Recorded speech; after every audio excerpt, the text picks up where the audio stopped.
Chapter 401. My sister didn't say in the letter that she would come with me, so she only prepared Lucien's clothes. Lucien looked at Ding and stood up and said softly, "Thank you, Aunt." Ding's eyes were full of happiness.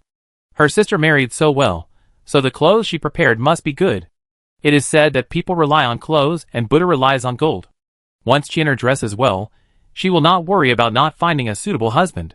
Then she will be able to enjoy the care of servants like her sister, and have clothes and food provided. "Thank you, sister." Ding walked forward with a touched look and held Mrs. Chen's hand. "We are an orphan and a widow, and we have spent all our money on the journey. Thanks to you, sister, for helping us." Mrs. Chen is not a fool. How could she not hear the hidden meaning in her words? She pulled Ding's hand away. "Don't worry, I will pay for the clothes for you, sister, don't worry." Ding wiped her tears with this intention. "If it weren't for you, sister, I don't know what to do. Sister and Chiener, go and have a rest." Watching the two leave, Madame Chen rubbed her temples. She knew her sister was short-sighted, and she probably came to the capital with Lucien because she was worried that she would not pay attention to Lucien's affairs. In fact, even if her sister didn't come with her, she would try her best to find a good marriage for Lucien, but the premise is that the two of them behave themselves. "Qianqian, you should also go back to your room and have a rest." Qianqian nodded and left with the maid. "Madam, didn't you say that Lucien would come by herself?" Lord Chen and Madame Chen returned to their room, washed up, and sat on the couch and asked. "That's what the letter said. I don't know why they came together again." Madame Chen also looked helpless. "I have no objection to her coming, but Madame can't let Qianqian be wrong because of the two of them. Lucien and her mother don't look like simple people. Look at what she said at the dinner table. She was clearly instigating. Qianqian is simple-minded and easily impulsive. If Lucien has a crooked mind to plot against her daughter will definitely be the one who suffers. How does the master know that the two of them have ulterior motives?" Mrs. Chen looked at Lord Chen with a smile. "Could it be that the master has been staring at the two of them? What nonsense are you talking about?" Mrs. Chen stood up and let Mrs. Chen lie on the bed, and then he lay down. "I have been in the court for so many years. If I can't judge people correctly, how can I work for the emperor?" In fact, he had a prejudice against the two of them because of something that happened many years ago.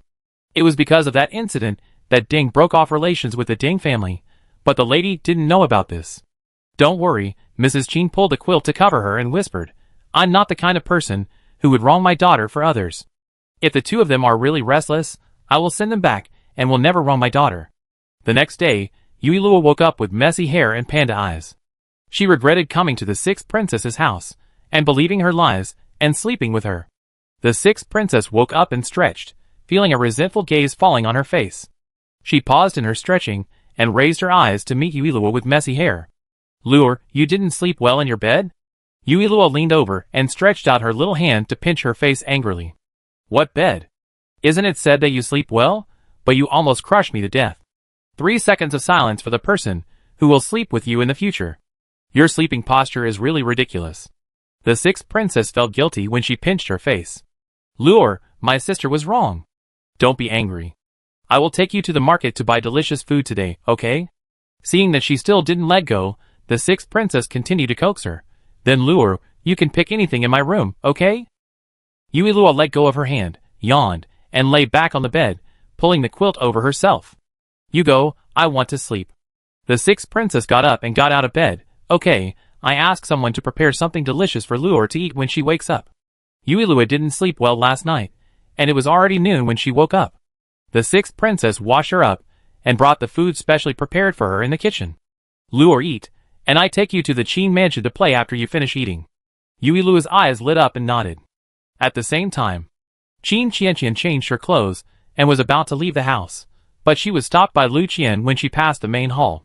"Cousin, where are you going?" Yesterday, she heard Qianqian say that she came back from Sister Shui. Today, she made a special inquiry and learned that Sister Shui was actually a princess, her aunt was Consort De, and her cousin was a prince.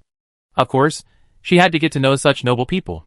The most important person in the county was a county magistrate. Now that she has arrived in the capital, the powerful people everywhere have broadened her horizons and changed her mind. If she could marry the prince, would she not have to go back to the county? Although this idea is a bit unrealistic, it may not be impossible through Qianqian's relationship. Qianqian stopped and said, "Just take a walk." Mrs. Ding's eyes turned and suggested, Why not take your cousin out with you? Let her get familiar with the capital.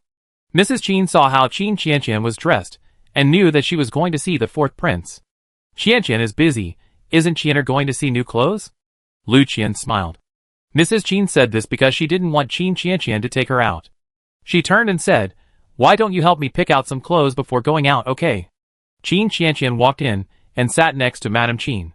Soon, a nanny and two maids came in, with the finished clothes. "Qian'er, pick them out, and keep the ones you like."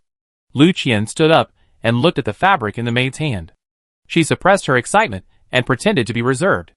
She touched the more fancy dress and turned to Qin Qianqian and said, "Cousin Qianqian, what do you think of this one?" Qin Qianqian glanced at the clothes she pointed at, then looked at her and shook her head, saying, "This one doesn't suit you. Lu Qian has yellow skin, and if she wears this dark purple flowery dress, she will look particularly tacky. What about this one?" Lu Qian pointed to another equally flowery pink dress and asked. "It's not suitable, cousin, you can pick the two plain ones." The two clothes she liked were rejected by Qin Qianqian. Lu Qian believed that Qin Qianqian was worried that she would steal her limelight by wearing these two clothes, so she said they were not suitable. She had worn enough plain clothes, and now that she finally had the chance to choose, she naturally had to pick some brightly colored ones to suit her. What was the point of those plain ones? "I like these two sets more." Lu Qian looked at Madame Qin and, "Can I keep these two sets?" Qin Qianqian rolled her eyes when she saw her like this. She wanted her to help her choose, and she didn't like them after she chose them. She was really crazy and wasted her time. In fact, Madame Qin also felt that these two sets were not suitable for Lu Qian, but she insisted so much that she let her do it. If you like it, keep it. Chapter 402. Qin Qianqian was in a hurry, and didn't bother to talk to her anymore. She said something to Madame Qin, and left the house with her maid. As soon as they left the house, they saw the sixth princess, and Yuilua getting off the carriage. Qin Qianqian was surprised. "Sixth princess, little princess, why are you here?" The sixth princess raised her eyebrows.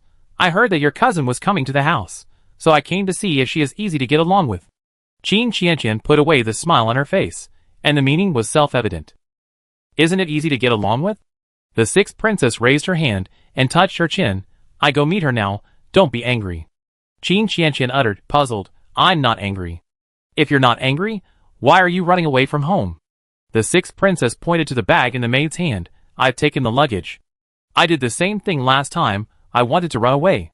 Without waiting for Qin Qianqian to explain, the sixth princess dragged her into the mansion.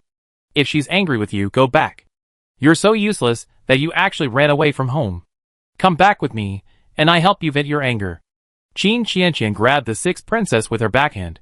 "Sixth princess, I'm going to look for the fourth prince, and this is something for him."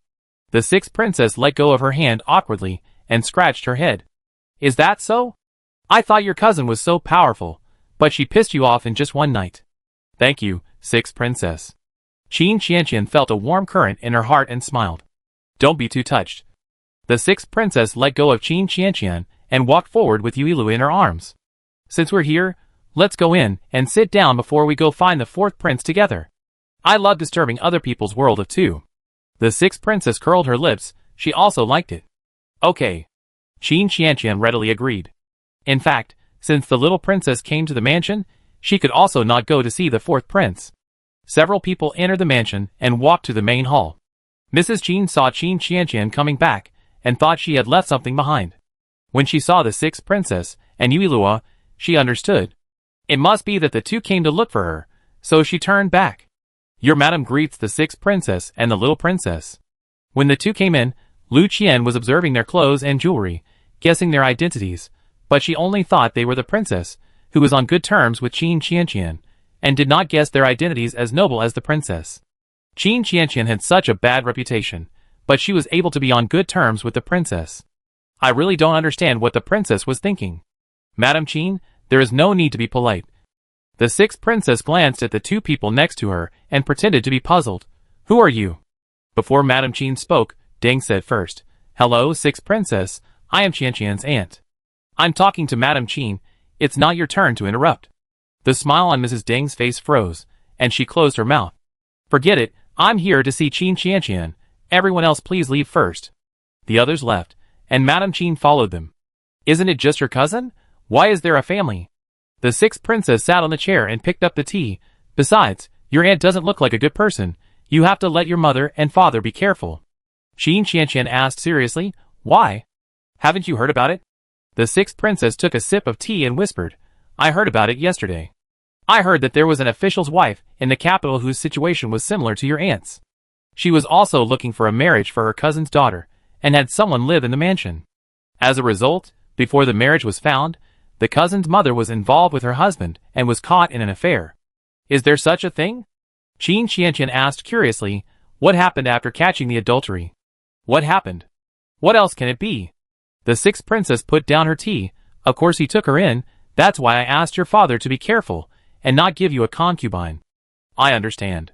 But my father treats my mother very well. He will definitely not do such a thing. My mother is my father's wife, and she has seen their relationship. It's hard to say. You can force someone to have sex with you by taking some medicine. The sixth princess has read a lot of novels, yes. Someone tried to force someone to have sex with my father last time. Besides, this Lu Qian is the ancient version of running away with the baby.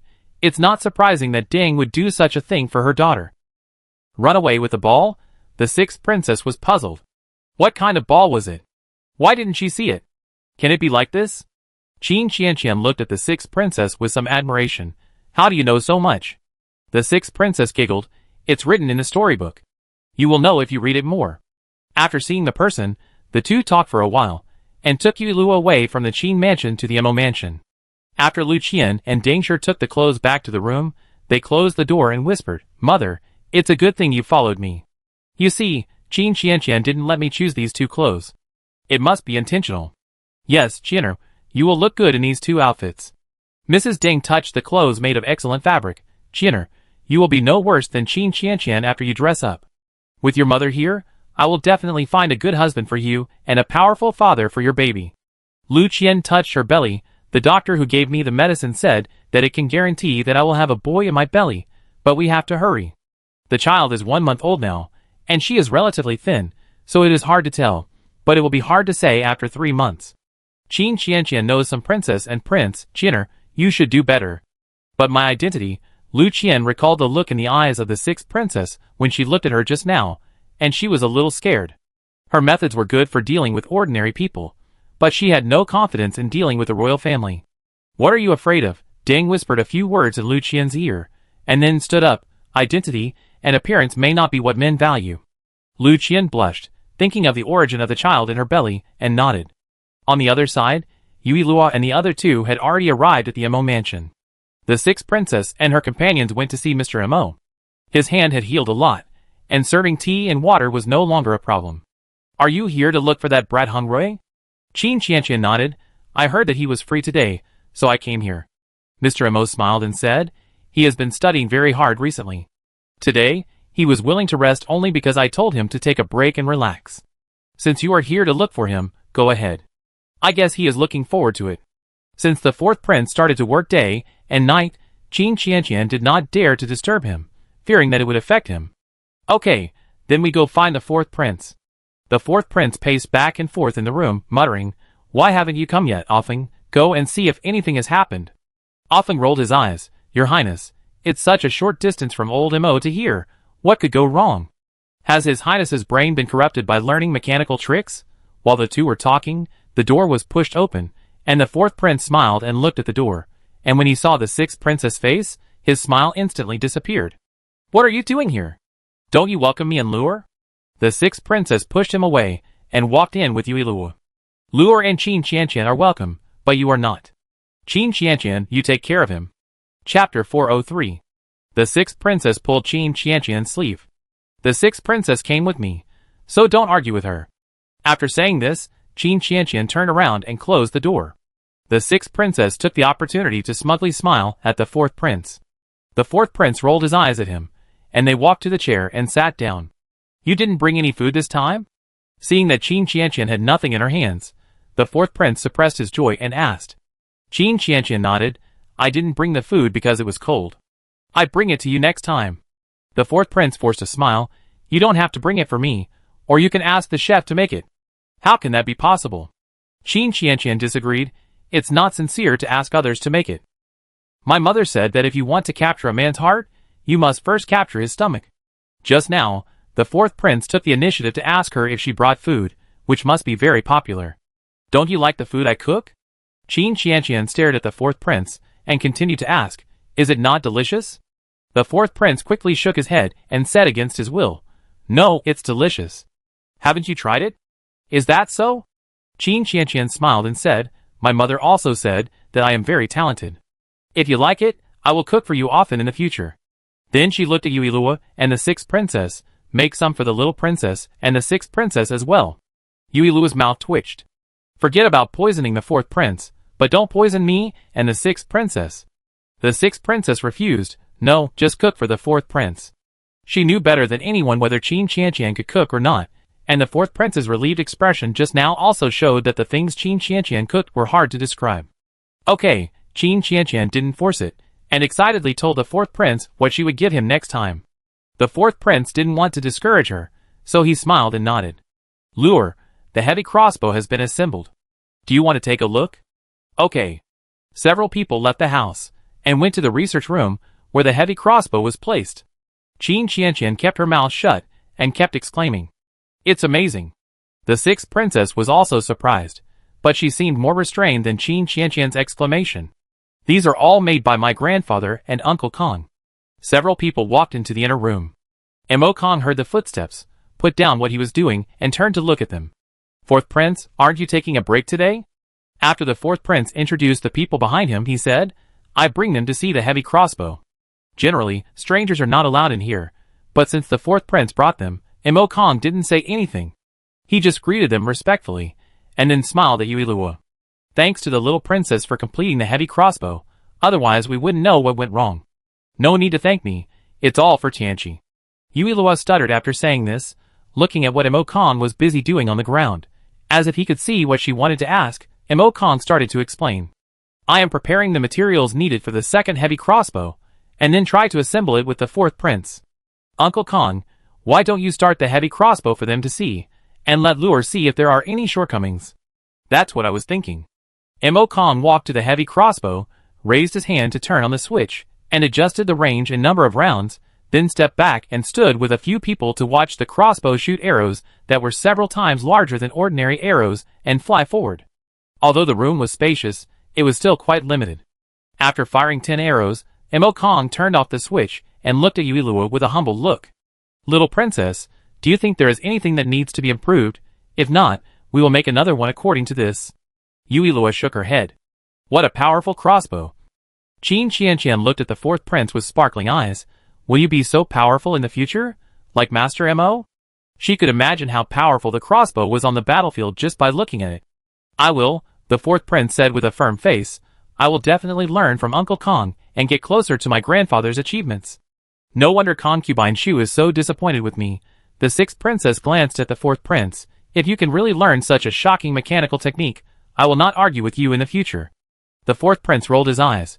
Whether you argue with me or not will not affect my efforts. In fact, before the problem with Mo's hand appeared, he had another idea, but later he found that there was a problem with his hand, so he didn't mention it again. Mo Kong sighed. If that thing can really be made, it can greatly improve the soldier's combat capabilities. Yuilua was interested and asked curiously, what is it? The fourth prince didn't know about this either, and looked at Mo Kong curiously. It's a puppet that can be used for soldiers to train, but this is Mo Lao's idea. He didn't draw the shape in drawings, so it became what it is now. He only had a general idea after listening to Mo Lao's words.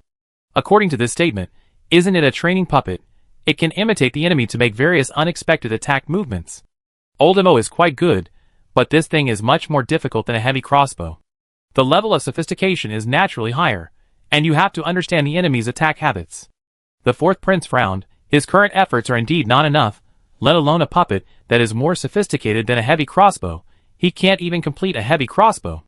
He still needs to work harder to make his grandfather's idea come true, and provide more help to the soldiers of Tianqi. Qin Qianqian and the others left after lunch, and the fourth prince went to Old Mo's room after they left. Did they leave? The fourth prince sat next to Old Mo and nodded. They left. They probably left after lunch, because they didn't want to disturb me. There's no rush. Old Mo poured him a cup of tea. Qianqian finally came here. It's good for you to accompany her to relax. Grandfather, I just heard from Uncle Kong. I want to help you make the puppet. The fourth prince took the tea and said seriously, my current efforts are far from enough. I now understand how precious the time I wasted before is, and how unsatisfactory I was when I did nothing before. You know it now. Mo Lao stretched out his hand, looked at his trembling hand, and whispered, I thought I could make it, but time waits for no one, and my hands are not up to the task. Putting his hand away, Mo Lao looked up at the fourth prince, who was staring at him. You can't get fat in one bite. You don't have to be too impatient. Take your time. Is the puppet really that powerful? The fourth prince asked curiously. If it can really imitate the enemy's unexpected attack movements, it is indeed better than real people sparring. Unexpected attack movements? The fourth prince was stunned. Isn't that the case? Chapter 404. That's what Luor said. How did you come up with this? Mo Lao was excited. He was thinking of training the soldiers, but he didn't expect that he could imitate the enemy's surprise attack. After all, he was not familiar with the enemy's attack methods. The fourth prince did not hide it. What Luor said, if it is true, it can indeed improve the soldier's combat capabilities. Yes. Mo Lao took a sip of tea, but it must be difficult to do it. But since the little princess has this idea, can she make it? Yui Lua knew about this puppet, but it was impossible for her to make it. After all, she had never learned mechanical arts, and she couldn't learn it without a teacher. Yui Lua was thinking about this all the way, and decided to go back to ask concubine Shu for some books on this. Suddenly, the carriage bumped and stopped. The sixth princess steadied herself, told Yui Lua to sit still, and not go out, and then she lifted the curtain and walked out. Sixth princess, I deserve to die. I accidentally hit someone. The driver's voice was trembling, and he looked at the man lying on the ground with a face full of fear. Why are you panicking? Instead of blaming yourself here, why not go down and see where the person is injured? After saying this, the sixth princess jumped off the carriage, walked to the front of the carriage, and helped the man in red up. Are you okay? Where are you injured? The man in red cursed in his heart. Damn it, he must have not checked the almanac before going out. He originally wanted to go out to stroll around the market in the capital, but he didn't expect that he would be hit by a carriage just after he got rid of Yin Fan's people and turned around, which hurt him to death. He rubbed his legs and stood up. When he looked up, he met the girl's clear eyes. The two were close to each other, and he could see the hairs on the girl's snow-white skin. Worried that he might offend others, the man in red quickly retracted his gaze. I'm fine, don't worry, young lady. Sixth princess, let me help him. The driver took the man in red. The sixth princess adjusted her sleeves and then looked at him. The man was dressed in red, with his black hair casually tied up with a red hairband. His facial features were delicate, but his skin was not white enough. This time, Hongi heard the driver's name clearly and was surprised. It turned out to be a royal princess. No wonder her clothes were simple but extraordinary. There are indeed many beauties in the palace, big and small. All of them are beautiful. Are you really okay? The sixth princess retracted her gaze. If there is anything, I will have someone take you to the clinic. Hongi. Ouch. Said, looking at the sixth princess, it seems that my legs hurt a little. Can you take me to the clinic? The sixth princess frowned. I want to send someone back. Let my people take you to the clinic. This person said that he was fine before, but after hearing the driver's address to her, he said that he was in trouble. It can be seen that he has a complicated mind. Luor is also in her carriage. This person's identity is unknown. Who knows if he will hurt them? It's better not to agree blindly. Retracting her thoughts, she took out her purse and put it in his hand and told the driver, send him to the clinic next door. Hongi raised her eyebrows. He is not good looking enough. She didn't send him personally. It is probably because she smeared too much. If she didn't smear, the sixth princess would definitely send him to the clinic personally. The driver sent the man to the clinic. The man in red held the purse in his hand and said with a smile, you can go. The driver came out quickly, got on the carriage and drove it towards the palace. Young master, don't you want to see a doctor? The people in the clinic chased him outside and looked at the man in red, who was limping just now. Young master, don't worry, it's not expensive to see a doctor here. The man in red looked at the carriage going away, shook the purse in his hand, and said with a curved lip, no need. After going down the steps, he turned around and met the man in white who looked teasing. TSK, you want to use the beauty trap, but you are so mean, you must be despised. Hongi said as she walked, this sixth princess is quite good-tempered. I thought that the princesses of the royal family were all arrogant and unreasonable, but it seems that's not always the case. The sixth princess was listening to the driver scolding Hongi. Sixth princess, I think that man is deliberately blackmailing you, and he took the silver and let me go. It doesn't matter whether he is blackmailing or not. After all, we hit someone. Do we have to argue in the street and let the people think that I, as a princess, am bullying others? Not bad, the sixth princess has grown up. The carriage stopped at the palace gate, and the sixth princess sent Yuilua back to the imperial study and left the palace. I thought Luor was going to live outside the palace forever. The emperor put down the pen in his hand, walked up and pinched Yuilua's little face. Why, the palace is not as interesting as your third brother and sixth sister?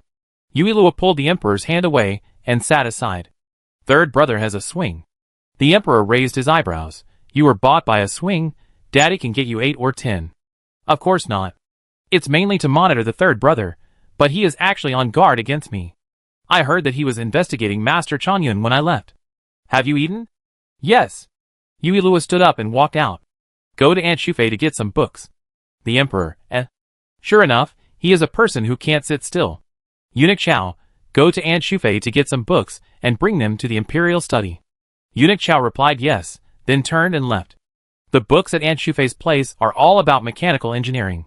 Daddy asked Eunuch Chao to get them, so I don't have to take them.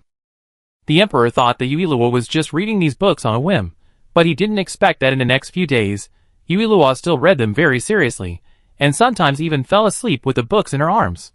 Today, the two of them sat in front of a long table, each busy with their own things. Yuilua stretched. Finally, she finished reading. Fortunately, Aunt Shufei had marked them so that it was easier to understand. At first, Shufei didn't know that Yuilua was reading these books, but when she learned from concubine Xian, she was so happy that she couldn't stop smiling. Seeing that Yuilua liked it, concubine Xian didn't stop her. After staying in the palace for half a month, Yuilua slipped out of the palace again and went to the Qingyuan Marquis mansion as the new year was approaching. Qin Qianqian and the others were chatting in the room, and they were surprised to see Yuilua coming in. Luo, you finally left the palace. The sixth princess kissed her on the face heavily. I thought you were locked up by your father. Yuilua raised her hand to wipe her face. No, I'm reading a book. If other children said this, the sixth princess would think that the other party was lying. But since it was Yuilua who said this, she believed that he was really reading a book. Sitting on the small chair brought by the maid, Yuilua looked at the few people. What are you talking about? My cousin Qin Qianqian, the sixth princess replied. It's almost the end of the year, and my cousin's mother wants to hold a flower viewing banquet before the end of the year. So impatient to get married? The sixth princess looked confused. I thought she was making trouble. No, she's still quite well behaved, but I don't understand why she's so anxious. Why else? Of course, she's worried that she'll show her pregnancy if she delays any longer, and how can she find a savior if she can't hide the baby in her belly? Chapter 405. Child? The sixth princess was extremely shocked. It turned out that the ball Luor was talking about was a child. She thought it was a valuable ball, and that's why she ran away with it. Suppressing her shock, the sixth princess said softly, She has lived in the capital for so long, I'm afraid she has been dazzled by the wealth of the capital. She may not be satisfied with the family your mother found for her. It has to be said that the sixth princess is telling the truth. Qin Qianqian looked helpless. You are right. My mother showed her some portraits of young masters in the capital, and she always said they were not suitable.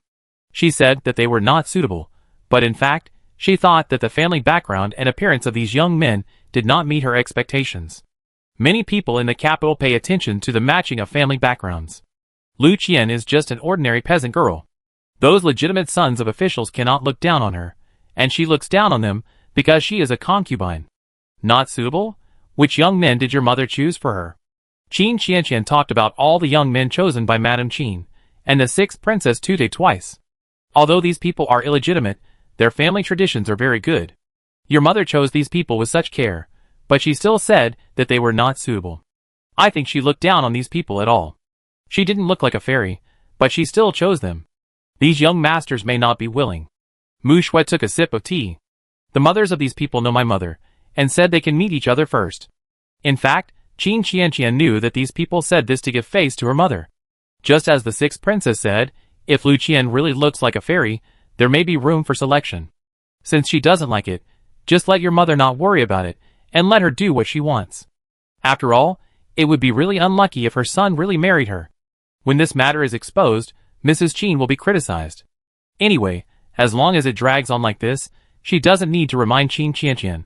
The baby in Lu Qian's belly will have nowhere to hide. Yes, leave her alone, and wait for her to be anxious with the baby in her belly. She is still thinking about using the baby in her belly to climb up the social ladder, and she will definitely not get rid of the baby. I will tell my mother when I go back. Qin Qianqian suddenly remembered the matter of Su Xiaoxiao and Mu Chun, looked at Mu Shui, and asked with a gossipy face. Sister Shui, is brother Mu's cousin gone? Mu Shui shook her head. After that incident, they said they would send her away, but my second aunt didn't want to. Su is really good. She really wants to keep this niece in the mansion for the new year. What does your second aunt think? Qin Qianqian expressed her incomprehension. Brother Mu and sister Xiaoxiao have no feelings for each other. Why does she do this? After chatting with a few people, with the miserable comparison of Mu Qin, Qin Qianqian felt that the things in her mansion were nothing at all. After all, her father and mother were still clear. After leaving the Qingyuan Marquis mansion, the sixth princess stopped Qin Qianqian. You must tell your mother not to pick a husband for Lu Qian anymore. No one knows what will happen next. Don't let it be thankless. Seeing the sixth princess' serious face, Qin Qianqian smiled and said, Don't worry. It's rare that the noble sixth princess is so worried about me. I will definitely tell my mother. The sixth princess snorted, Who is worried about you? I just think your reputation is bad enough, and your cousin is not a worry-free person. When you really marry the family your mother introduced, your reputation will become even worse. Okay, you are not worried about me. Looking at the sixth princess's carriage going away, Qin Qianqian curled her lips and muttered, He is really as hard-mouthed and soft-hearted as the fourth prince. Qin Qianqian retracted her gaze and walked forward, but heard the maid beside her exclaim, Little princess, why are you still here? Following the maid's gaze, Yui Luo walked out from the carriage of the two. Going to your house. Going to my house? Qin Qianqian walked to Yui Luo with a happy face, and told the maid to go to the sixth princess's mansion to tell the sixth princess that the little princess was here, and happily carried Yui Luo into the carriage. The carriage stopped at the Qin mansion, and Qin Qianqian got off the carriage and carried Yui Luo into the mansion. The two walked to the corridor and found a person standing in front of them. This person was Lu Qian. She seemed to be waiting for Qin Qianqian here. Seeing Qin Qianqian holding Yui Luo, she was surprised at first, then smiled and stepped forward to salute. Qin Qianqian walked to her yard and said, Cousin, do you want to see me for something? Lu Qian got up and followed her, curiously asking, Why did the little princess come back with her cousin? Such a young child should not be followed by a group of palace maids and eunuchs. Why is she running around like a wild child? Isn't it said that the emperor dotes on this little princess? He is so relieved.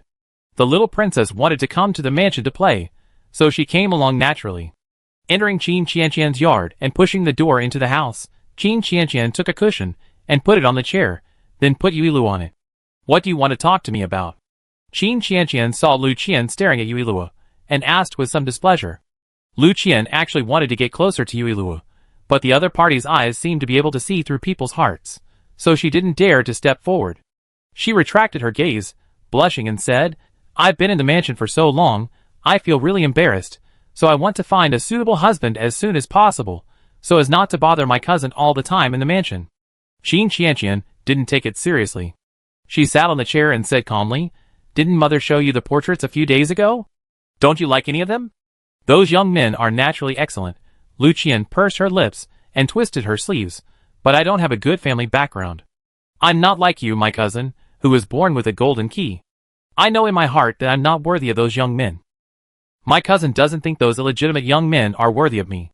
I really don't know what kind of person you want to choose. Lu Qian lowered her eyes and bit her lip, thinking that Madame Qin didn't really care about her. There are so many powerful people in the capital, but she chose an illegitimate son for her. Could it be that in the eyes of the other party, she could only match those illegitimate sons? If all she wants is an illegitimate husband, why would she travel thousands of miles to the capital? It would be better to stay in the county. I just want someone I like. Lu Qian choked up. My father died when I was just born, and my mother raised me with great difficulty. I don't want her to worry about me, so I want to choose carefully. Wipe away the non-existent tears. Lu Qian smiled sadly. I envy my cousin. My cousin has been living a life of luxury since she was a child. I'm afraid she doesn't know the difference between grains. Unlike me, I have to help my mother with farm work when I was a few years old, and I have never even seen my grandparents. Over the years, she has been thinking, if her mother had not been driven out by the Ding family, would she be born a rich lady like Qin Qianqian? Yui Luo ate the cakes brought by the maid and watched Lu Qian's performance quietly. She didn't even have tears, but she kept wiping them. If she couldn't cry, she shouldn't cry, but she was forcing it. Who should you blame for your mother being driven out? It's her own fault. Chapter 406. Qin Qianqian quietly watched Lu Qian cry, and waited until she had finished her pity before she said, "Cousin, you sound like I've seen my grandparents." Lu Qian raised her head, and wanted to say something, when she heard Qin Qianqian's voice continue. "You should go to your mother to cry about your failure to see your grandparents, not me. As for you saying that I was born with a golden key in my mouth, it was earned by my father and mother's hard work, not because of my grandfather's family." She heard from her mother that her grandfather was just a teacher with no power and influence, and that her father's success today was earned by her hard work. After all, my grandfather didn't think highly of my father at the beginning, but my mother always supported my father, and sold embroidery to earn money for my father to take the exam. Later, my father passed the exam, and came to marry my mother. When my grandfather saw that my father passed the exam, he naturally stopped blocking him. "I don't mean anything else," Lu Qian explained quickly. "I just hope that my cousin can help me mention the banquet to my aunt." She heard that the young ladies and gentlemen in the capital like to hold various banquets when they are bored. If Qin Qianqian really agreed to her, she would definitely be able to meet those noble princes at that time. It's almost the new year now. Everyone is busy preparing for the new year. Who would hold a banquet at this time? Qin Qianqian was speechless. "Cousin, please wait patiently. Sister Yan will hold a flower viewing banquet after the new year, and there will be many young men and women attending." Sister Yan? Lu Qian looked puzzled. This was the first time she had heard of this person. Could this person be more noble than Qin Qianqian? If not as noble as Qin Qianqian, she might not be able to meet those princes. Why doesn't cousin hold a flower viewing banquet? I'm holding a flower viewing banquet?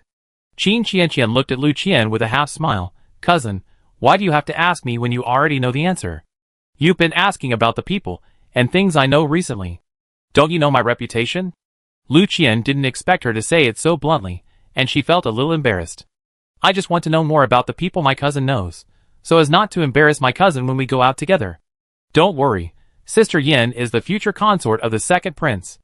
The emperor has already granted her marriage, so she has more face than me. She is really ambitious, but has a thin life. She has no idea of herself. Seeing her like this, she is not trying to tease the brothers.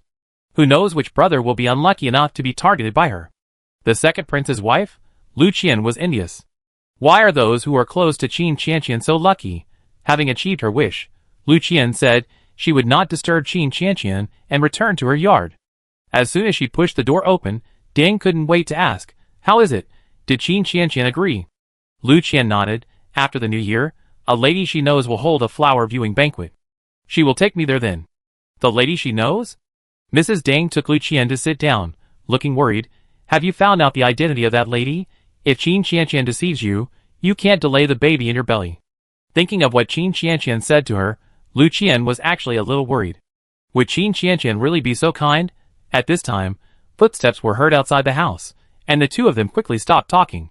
"Miss Cousin, I'm here to bring you tea. Come in." The maid pushed the door open and came in, taking the tea, and was about to leave. "Wait, let me ask you something." Lu Qian stopped the maid and asked gently, "Do you know who Sister Yin is that cousin is talking about?" The maid smiled and replied, "Cousin is talking about Miss Du Xuan, right? She is the granddaughter of the Dali Temple minister, and the second prince's concubine granted by the emperor." "Is that so? I was worried about embarrassing my cousin, so I asked around first." "It's okay, it's not a secret. Everyone in the capital knows about it, otherwise she wouldn't dare to speak carelessly." "Then cousin hasn't got a date yet?" During this time, she had been asking about other people and ignored Qin Qianqian. The master and the lady are not in a hurry for the young lady's marriage, because the young lady and the fourth prince have been childhood sweethearts, so... The maid didn't say anything more and bowed and left. Lu Qian's hands clenched into fists. The maid meant that Qin Qianqian would be the fourth prince's consort in the future. With a reputation for being tough and rude, would the royal family allow such a person to marry into the royal family? Qin Qianqian just belittled her so much, thinking that she was the future prince's consort and looked down on her like that. Then what if she shattered her beautiful dream? Qin Qianqian is really lucky. Mrs. Ding blamed herself. If mother had not been driven out by your grandfather, my Qianer would have married the prince.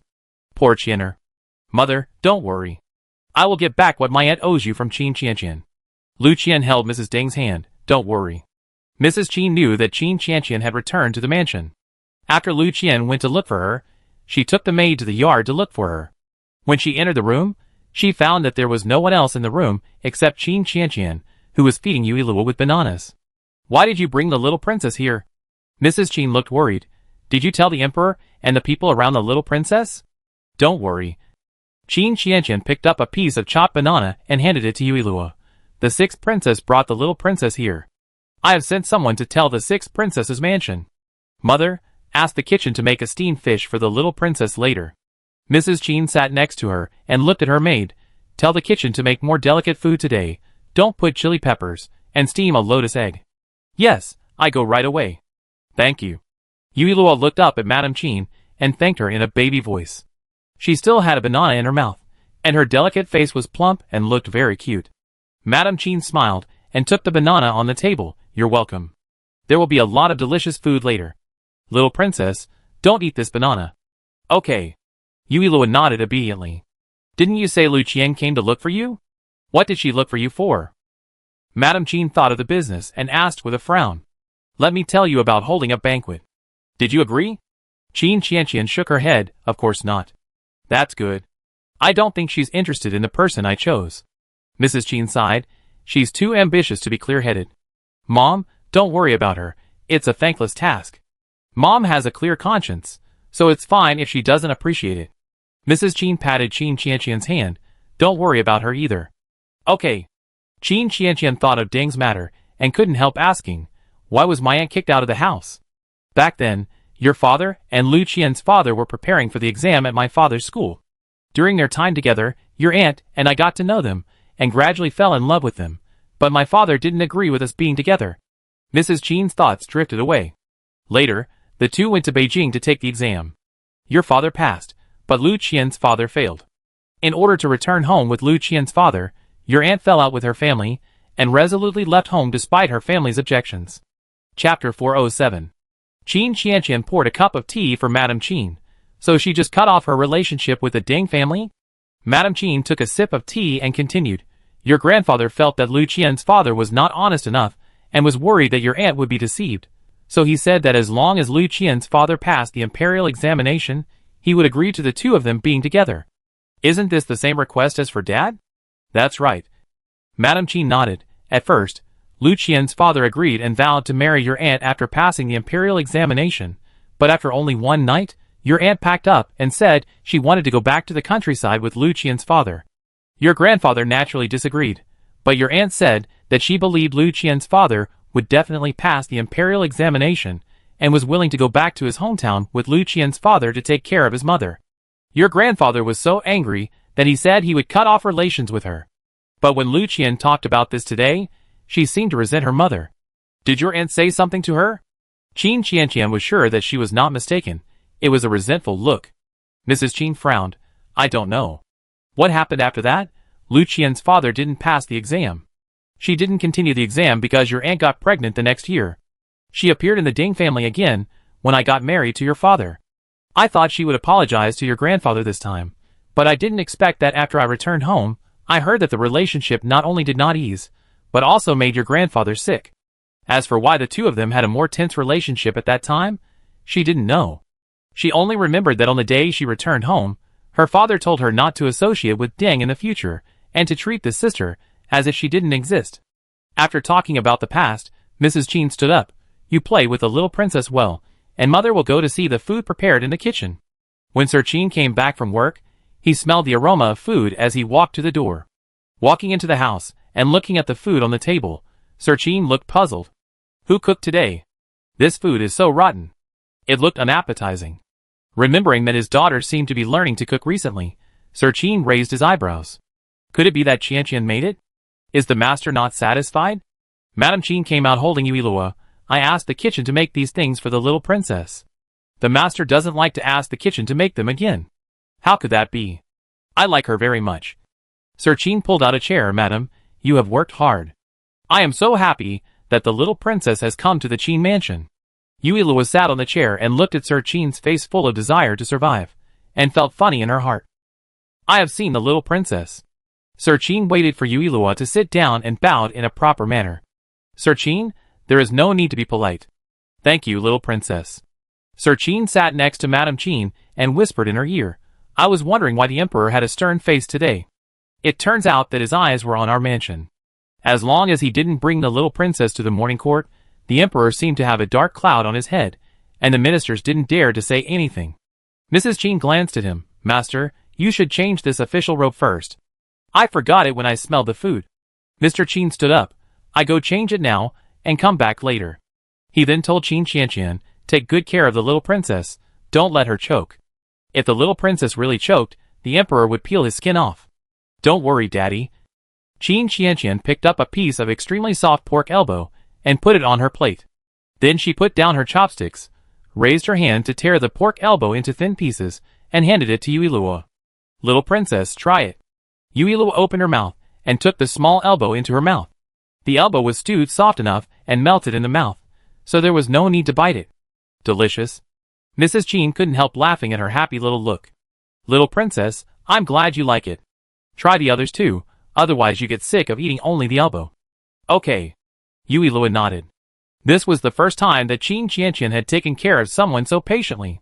Seeing that she liked it, she asked the maid to pick up a piece of fish and pick out the fish bones to feed her. Is the fish delicious? Very good.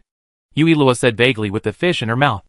After swallowing the fish, she looked at Qin Qianqian seriously. Sister, you can call me Luor. Qin Qianqian widened her eyes, and looked at Madame Qin excitedly. Mother, did you hear that?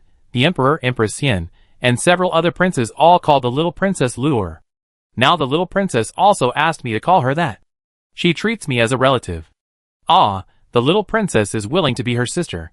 She has such a lovely sister now, and she must show off to the sixth princess someday. Madame Qin had a headache. Be calm, don't be afraid of scaring the little princess. Qin Qianqian calmed down and laughed. Sister, you and the fourth brother will be my family in the future. Yuilua added, and Qin Qianqian's face immediately turned red. Lord Qin changed his clothes, and came back to sit down, picking dishes for Madame Qin.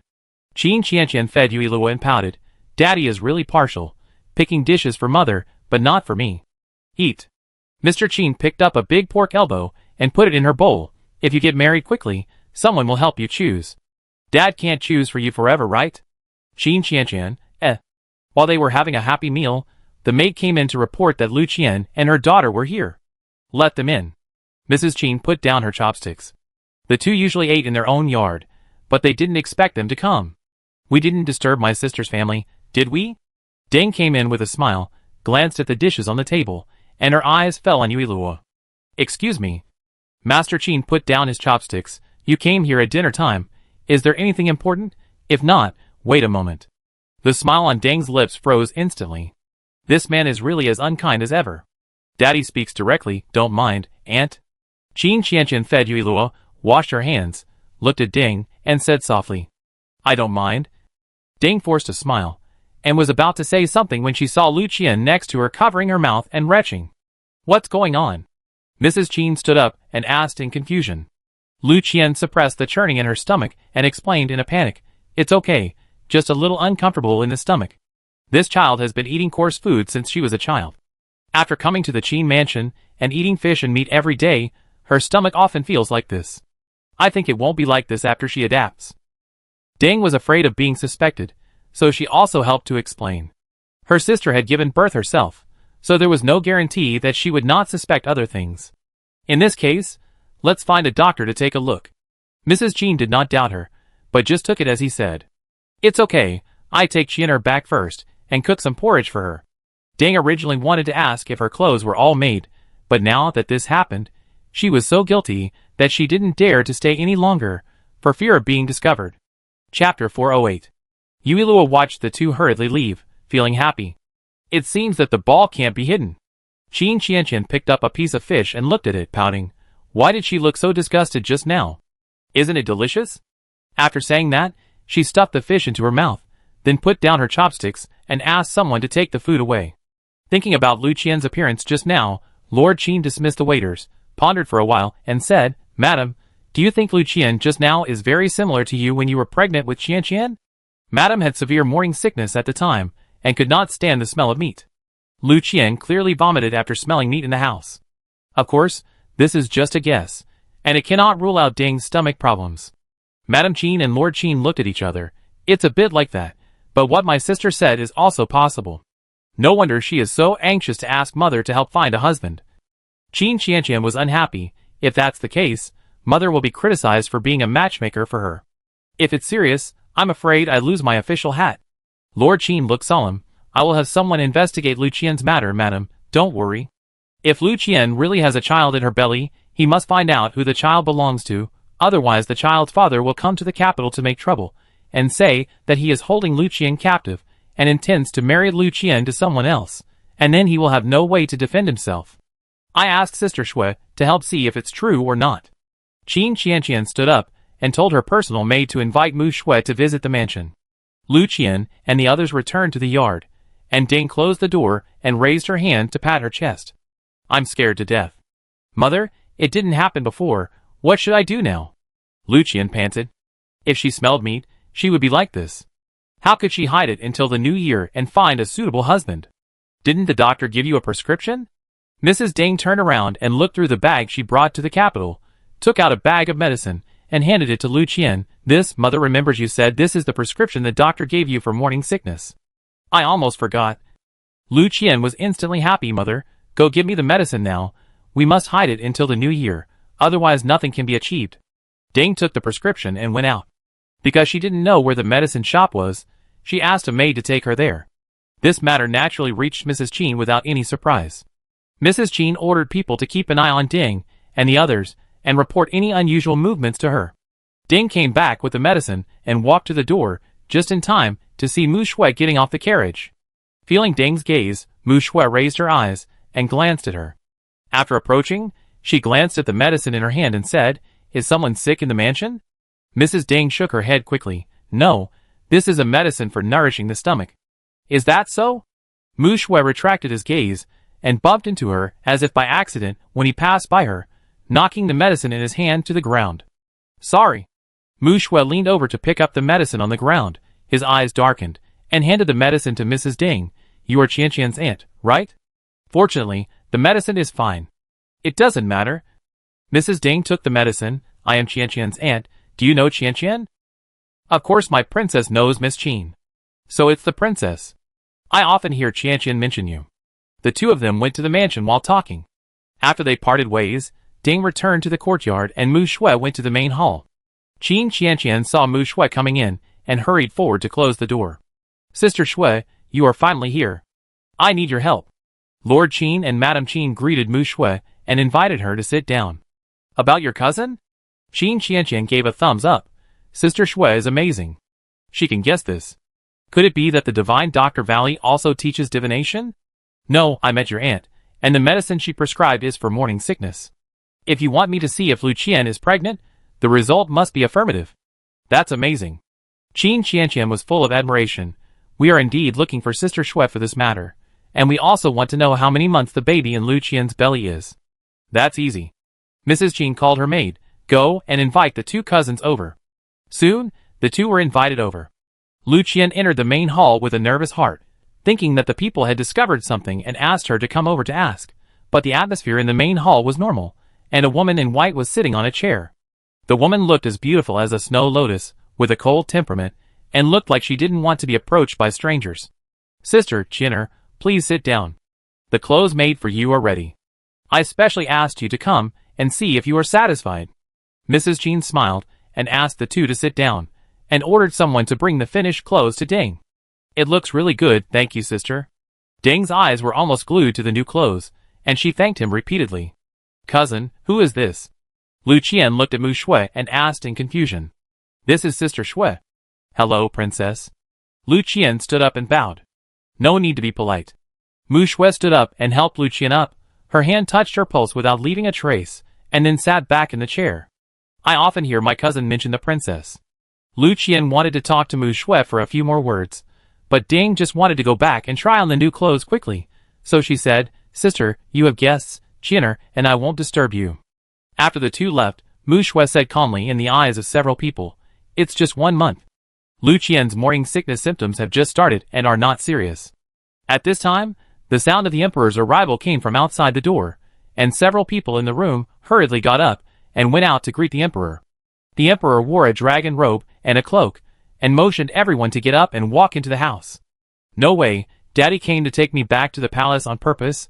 I have been reading books for half a month, and he can't wait to take me back after coming out to relax for a while.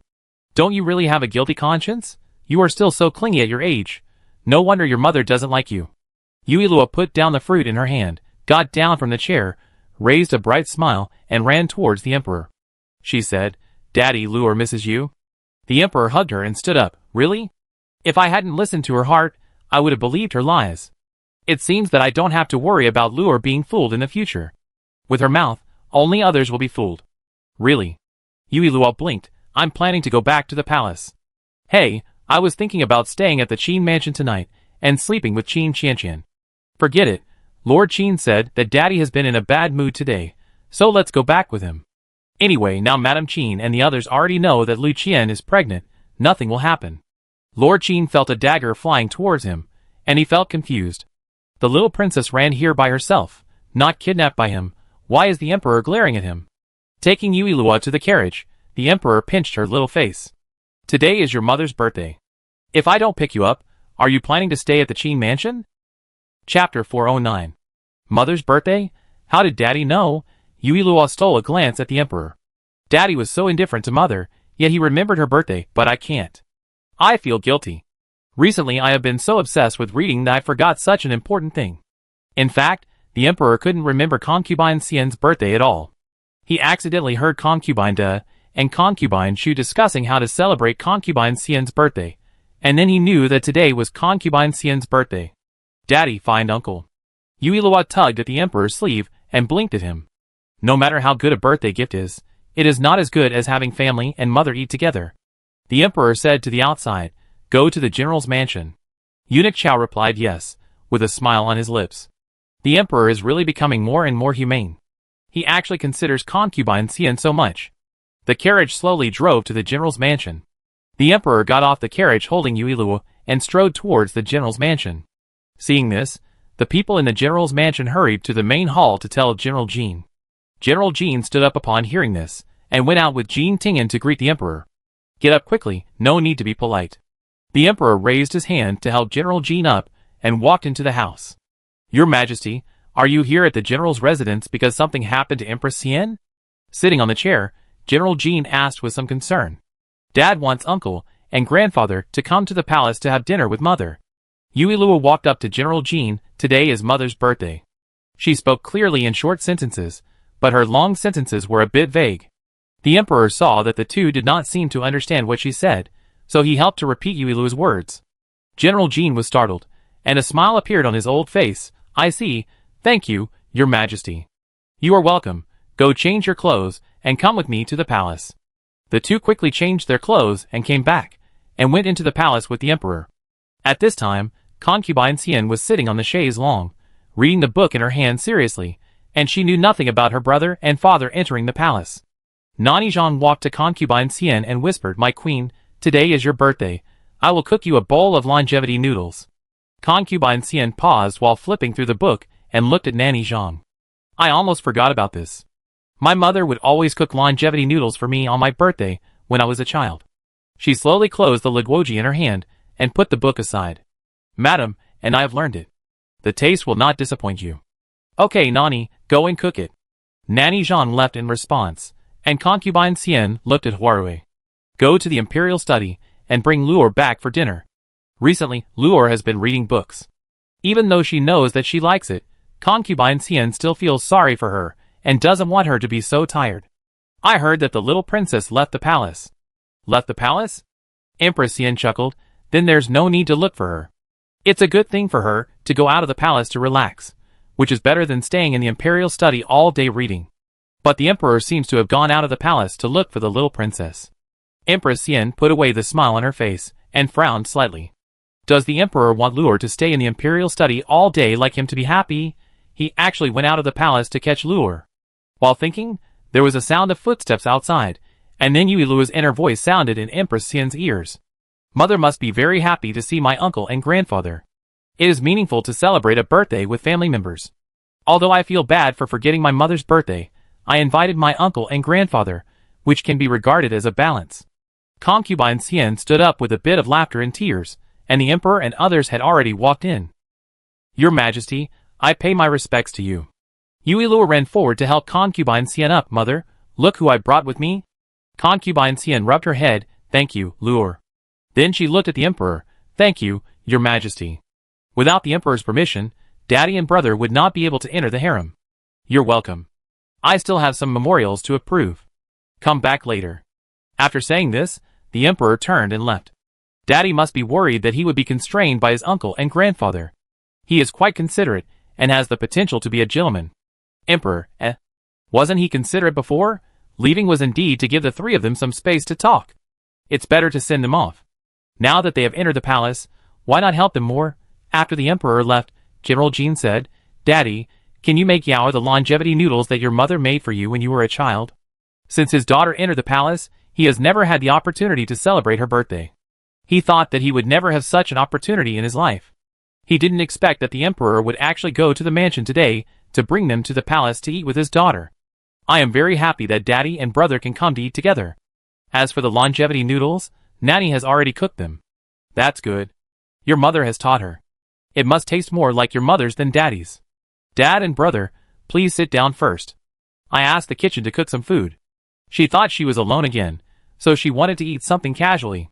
After giving the order to the kitchen, Concubine Xian poured hot tea for the two of them and asked Jean Tingen. I heard that my brother is training new soldiers recently. Please protect yourself, and don't get hurt by swords. Don't worry, sister. Jean Tingen smiled. Those little brats can't hurt me. As long as sister and Luo are fine in the palace, my father, and I can do anything with peace of mind. I'm doing well in the palace, as you've seen. Luo can talk a lot now, so you don't have to worry about me. General Jean glanced at Yui Luo on the side. Luo is so cute, she calls me grandpa now. People say that daughters are like little cotton-padded jackets.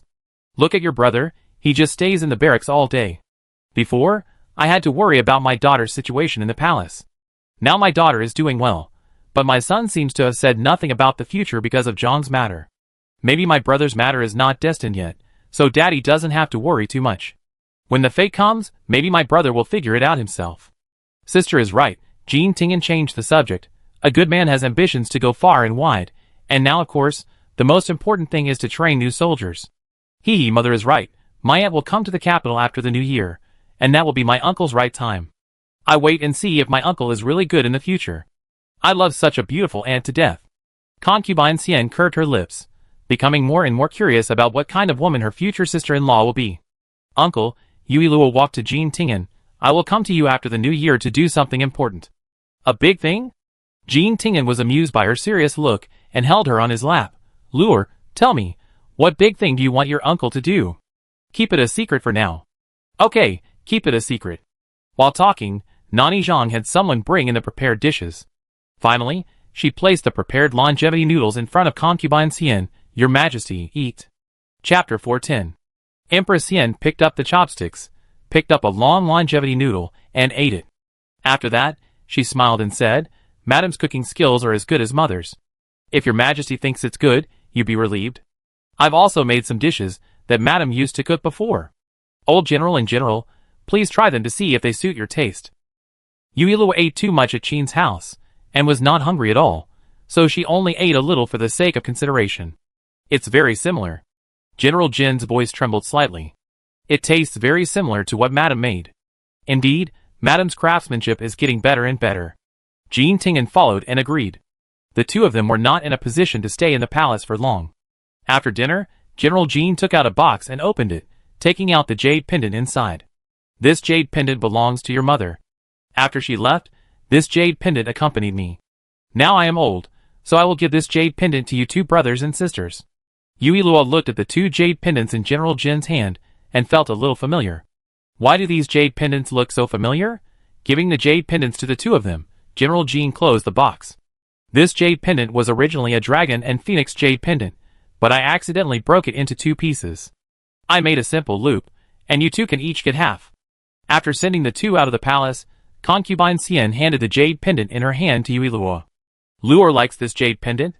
Yui Luo took the jade pendant, took a look at it, and handed it to Concubine Xian. Is it because I'm too stupid to read books recently? I have a photographic memory, so why can't I remember where I saw a similar jade pendant? After learning that the two had left, concubine Shu and the others came to concubine Xian and gave her the birthday gifts they had prepared.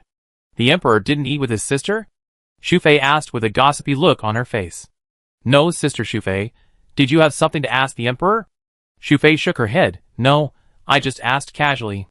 Defei and Rupin looked at each other and communicated with their eyes. Rupin spread her hands, as if she didn't know why this happened. She saw the little movements of concubine Xian and the others. Are you hiding something from me? Oh, Shufei couldn't hide it anymore. We deliberately let the prince know that today is your birthday, Sister Xian, to see how the emperor reacts. Concubine Xian, Rupin smiled and said, although the emperor did not have dinner with my sister, he actually showed his care by letting the two generals enter the palace. No wonder you came so late. Concubine Xian picked up the tea and gently skimmed off the foam on it. There is really nothing between the emperor and me. We know that my sister is not interested in the emperor. Concubine curved her lips. We do this to find out what the emperor's attitude is towards my sister. It must be very interesting to see that the emperor likes my sister and my sister doesn't like the emperor. Why do the ants think the same as I do?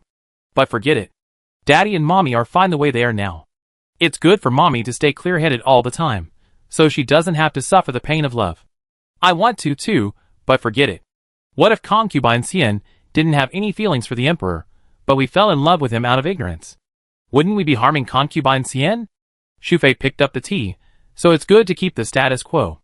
I'm actually very curious. The three looked at concubine Ro and said in unison, what are you curious about? I'm curious about how concubine Xian can control her heart. If someone treats me so well, I probably won't be able to stay calm. Yuilua pricked up her ears, waiting for concubine Xian's answer. Concubine Xian put down her tea, because I only regard the emperor as a good boss. As a minister, she should just do her job well. In this way, the emperor will reward and punish her, and she won't have any other extra thoughts. Instead of longing for the love of an emperor, it is better to spend your mind on other things that interest you. I see. Rupin sighed. When will I be so clear-headed like this? The emperor, who was talking with several people, originally wanted to come over to have dinner together, but didn't want to be stopped by Lord Du. Why are you so anxious? The emperor looked at Lord Du. Is there any progress in Shen Yu's case? That's exactly what I want to say. Lord Du bowed and told him what Du Shuyan had told him. Since Feng Yu is dead, it's better to just close the case. Yes, I will take my leave. Your Majesty, do you still want to go to concubine Xian's place? Eunuch Chao asked quietly. The emperor looked at the sky outside and said, no. The father and son of the Jin family are rule-abiding people. They must have finished their meal and left the palace. If he went there now, he would have to arrange everything again. Maybe he would run into concubine Da and her people. So he decided not to go. After concubine Xian's birthday, Yuilua stayed in the palace and waited for the new year. This year, the weather was sunny for several days after the new year. Yuilua received many red envelopes and New Year gifts, just like last year. Several princes and princesses also went to the palace to celebrate the new year and stayed until the Lantern Festival. Last year's Lantern Festival, Yuilua could not walk and did not feel like participating. This year, she heard that it would be more lively than last year, so after dinner, she clamored to go out of the palace to see the lanterns. The emperor glanced at the few people who were also restless. Okay, take Luor out for a walk. There are many people outside. Protect Luor well. Daddy, don't worry. Second brother and his friends have a date, and may not have time to protect me, but the crown prince brother does. Prince, After leaving the palace, we took a carriage to the bustling market. After getting off the carriage, Yuilua was dazzled by the various lanterns. So beautiful. The prince held Yuilua's hand. Brother, go buy some for Luor. Seeing that Lin Chi was really going to buy lanterns, Yuilua shook her head quickly. No need. There are too many that I like, and I can't ask the prince to buy them all. The lanterns look pretty when they are hung like this. There are lanterns hanging on both sides and above the street, making the street as bright as day, very beautiful. Okay, if Luor wants to buy something, ask me to buy it for her. The prince looked at the crowd and worried that Yuilua would be squeezed, so he said softly, how about I hold Luor? Yuilua stretched out her hand, and the prince picked her up and sat her on his shoulders. Will it be better to see the lanterns this way? Yes. Yuilua pointed to the distance. My brother, it's the sisters. The fourth prince, who was looking around, hurriedly replied, Sisters? Which sisters? The second prince walked to the right of the prince, waving a fan. Sisters, Miss Jean must be here too. Isn't it because I've been looking for someone all this time? You too? The fourth prince quickened his pace. If you have the guts, don't see Miss Du later. What's wrong with him seeing his fiancée? The sixth princess touched the lantern next to her and blurted out. The fourth prince is so weak, he can never win in an argument. The fourth prince, The third prince was seriously picking lanterns, and didn't say anything. When they met Mu Shui and the others, the third prince already had an auspicious cloud lantern in his hand.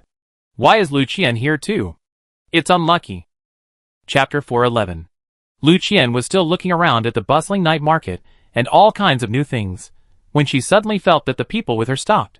She retracted her gaze and stopped looking forward. Her eyes almost fell to the ground when she saw this. The men standing in front of her, the man in the white brocade robe was as gentle as jade, with a smile on his lips and a noble temperament. Sitting on his shoulder was the little princess she had seen. On his right stood a man in a pink brocade robe, who was handsome, holding a folding fan in his hand and fanning intentionally or unintentionally, looking in their direction. Next to this man was a man in a black brocade robe. He looked younger than the two in front. Lu Qian guessed that this man was the fourth prince. Meet His Royal Highness the Crown Prince and the princes and princesses. Because there were many people coming and going in the market, Mu Shui and the others just greeted each other simply. No need to be polite. The Crown Prince smiled and looked at the people around him. Since we have met, you can go shopping. Lu or I am here. And me, and the fifth sister. The sixth princess looked at the people with a smile. You can go shopping by yourselves. We won't disturb you. Second brother, protect sister Xuyan. Third brother, protect sister Shui. Fourth brother, protect Qin Qianqian. All of you go. The fourth prince walked to Qin Qianqian's side. Do you need to tell me this? The sixth princess curled her lips and tooted. Then Luor follow the crown prince brother, and the second prince will buy Luor a piece of fun stuff when he sees it. Okay. Yui Lua nodded obediently. Go. The second prince put away his fan, walked to Du Shuyan's side, and took her hand. Ian, let's go. The third prince has left too. The third prince stepped forward and pinched Yui Lua's little hand. Follow the prince and don't run around, okay? Yui Lua nodded obediently. I know, you guys go. Lu Qian stared at the purple-clothed man approaching Mu Shui, her eyes fixed on him. Compared to the handsomeness of the previous few people, this man was even less attractive, with seductive and prominent facial features, and a luxurious purple dress. A simple smile was fatally attractive, making people unable to look away. Princess, this is for you. The third prince walked up to Mu Shui and handed her the auspicious cloud lantern. Thank you, your highness. Mu Shui raised her hand to take the auspicious cloud lantern, lowered her eyes to look at it, and smiled. It looks good. It's worth it that the third prince has been picking and choosing all the way to make the heroine smile. As long as the princess likes it. The third prince curved his lips and stretched out his hand to Mu Shui under the reflection of the lantern. Mu Shui was stunned. There are too many people around. If I don't hold the prince's hand, I'm worried that we will get separated. Has the third prince secretly learned some secrets to pick up girls recently? He finally knows how to strike, which is relieved. No, it could be that he thought it through after being beaten by his father. Third prince, Mu Shui slowly reached out her hand and held the slender hand of the third prince. Lu Qian felt incredible watching the two of them leave. She thought this princess was a cold beauty, but she didn't expect she could smile. She had already found out during this period that the fourth prince was the least smart among the princes. She had just met a few people, and compared to them, the fourth prince did seem to be easier to approach. Lu Qian withdrew her thoughts and raised her hand to grab Qin Qianqian's sleeve with a frightened look on her face. Cousin, what should I do if you leave? The sixth princess rolled her eyes. Are you the elder sister, or is Qin Qianqian the elder sister? Do you want to go shopping with the fourth prince? No. Lu Qian pursed her lips. This is my first time in the capital, and I'm a little scared. Aren't there people following you? Why did you come out if you were afraid of people? Wouldn't it be better if you just stayed in the Qin mansion? I didn't expect the sixth prince to be so good at talking. She's really my mouthpiece. I want to go with my cousin, so that we can go back to the mansion together later. Lu Qian took back her hand and looked at Qin Qianqian pleadingly. Cousin, please let me follow you, okay? I promise not to disturb you. You want to follow them to take this opportunity to understand the fourth prince. The fourth prince is so pitiful. Lu Qian just thinks you are stupid and easy to get. He is stupid and easy to get? The fourth prince had a black line on his face. What the hell is Luor talking about? He is not easy to get. No, you are a living person following us, and it will disturb us. Luo is so young and has good eyesight, but you are not as old as you. The fourth prince took Qin Qianqian's hand and said, either you go back to the Qin mansion now, or let the people in the Qin mansion follow you around. It's your choice. Lu Qian certainly couldn't go back to the mansion. She had been stuck in the Qin mansion for so long. How could she possibly go back after finally getting out?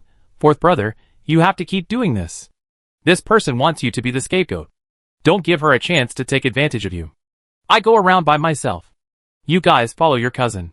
Qin Qianqian left after giving the order, talking and laughing with the fourth prince. After the people separated, only the fifth and sixth princesses followed the prince.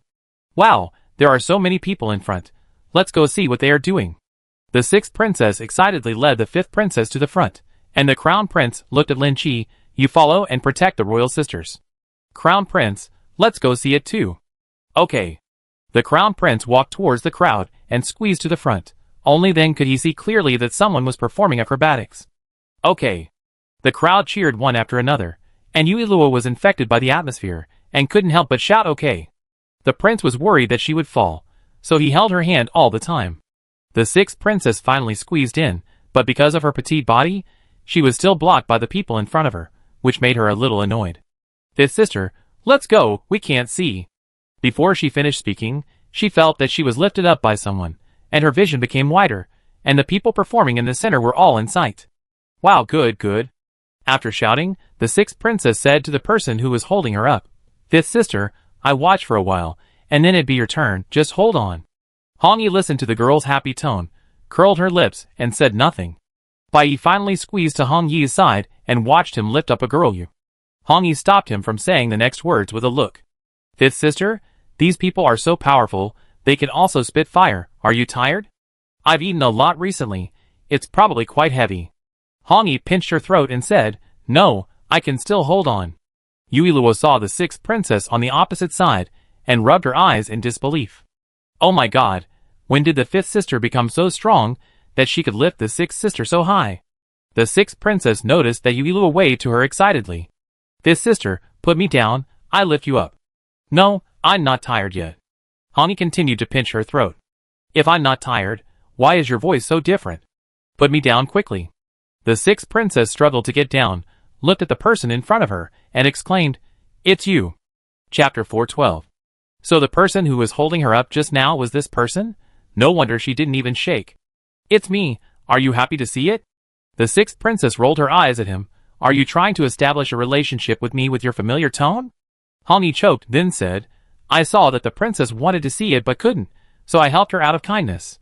Thank you for your kindness. The sixth princess took out a silver ingot and stuffed it into his hand. Take it, thank you. Hong Yi returned the silver to her. No need. Have you seen my sister? The sixth princess stopped trying to persuade him and put away the silver. You mean the woman with you? The red-clothed woman pointed behind her. She hasn't squeezed in yet. Do you need me to bring her in? No need. The sixth princess squeezed out, and the fifth princess took her hand with concern. Are you okay? I'm fine, fifth sister. Do you want to go and take a look? It's very interesting. No need. I forgot that fifth sister doesn't like crowds. Let's go find the crown prince and find a quiet place to rest.